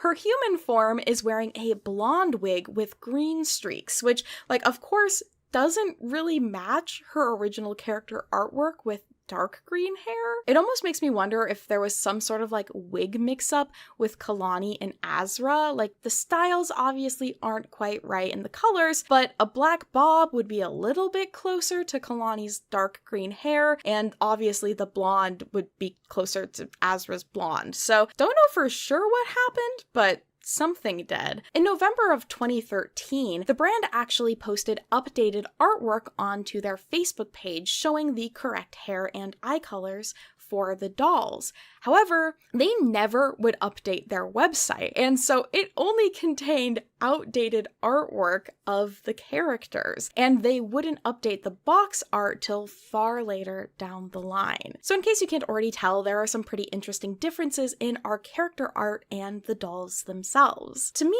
it looks like this is a case of somebody who doesn't really know a lot about toy design, creating designs, and then not either having the time or deciding not to update the artwork or make changes to the dolls once they started producing them. In an ideal world, they would try and make the dolls, discover the limitations with the prototypes, change the artwork to match that, and then go with what the brand could afford, considering this line probably had some budget limitations. I don't know what exactly happened on the journey of these dolls being created, but it does feel a little bit like amateur hour. The packaging for the dolls themselves would really heavily advertise the idea that the dolls were going from day to night looks, with their human looks being for day and their vampire looks being for night. They packaged the dolls with the vampire look and then included a sort of flat Stanley version of the human form to display the second outfit. I understand that they probably wanted to show off the vampire look because that was the selling point. These dolls had an edgy look and a softer look. However, I do think the edgy look is maybe a little bit too edgy, and considering that a lot of the really popular vampire media at the time kind of leaned into the idea that becoming a vampire made you this beautiful creature, I think they could have softened the appearance of the dolls just a little bit. Also, for some reason, none of these dolls have eyebrows which match their hair color. They almost always have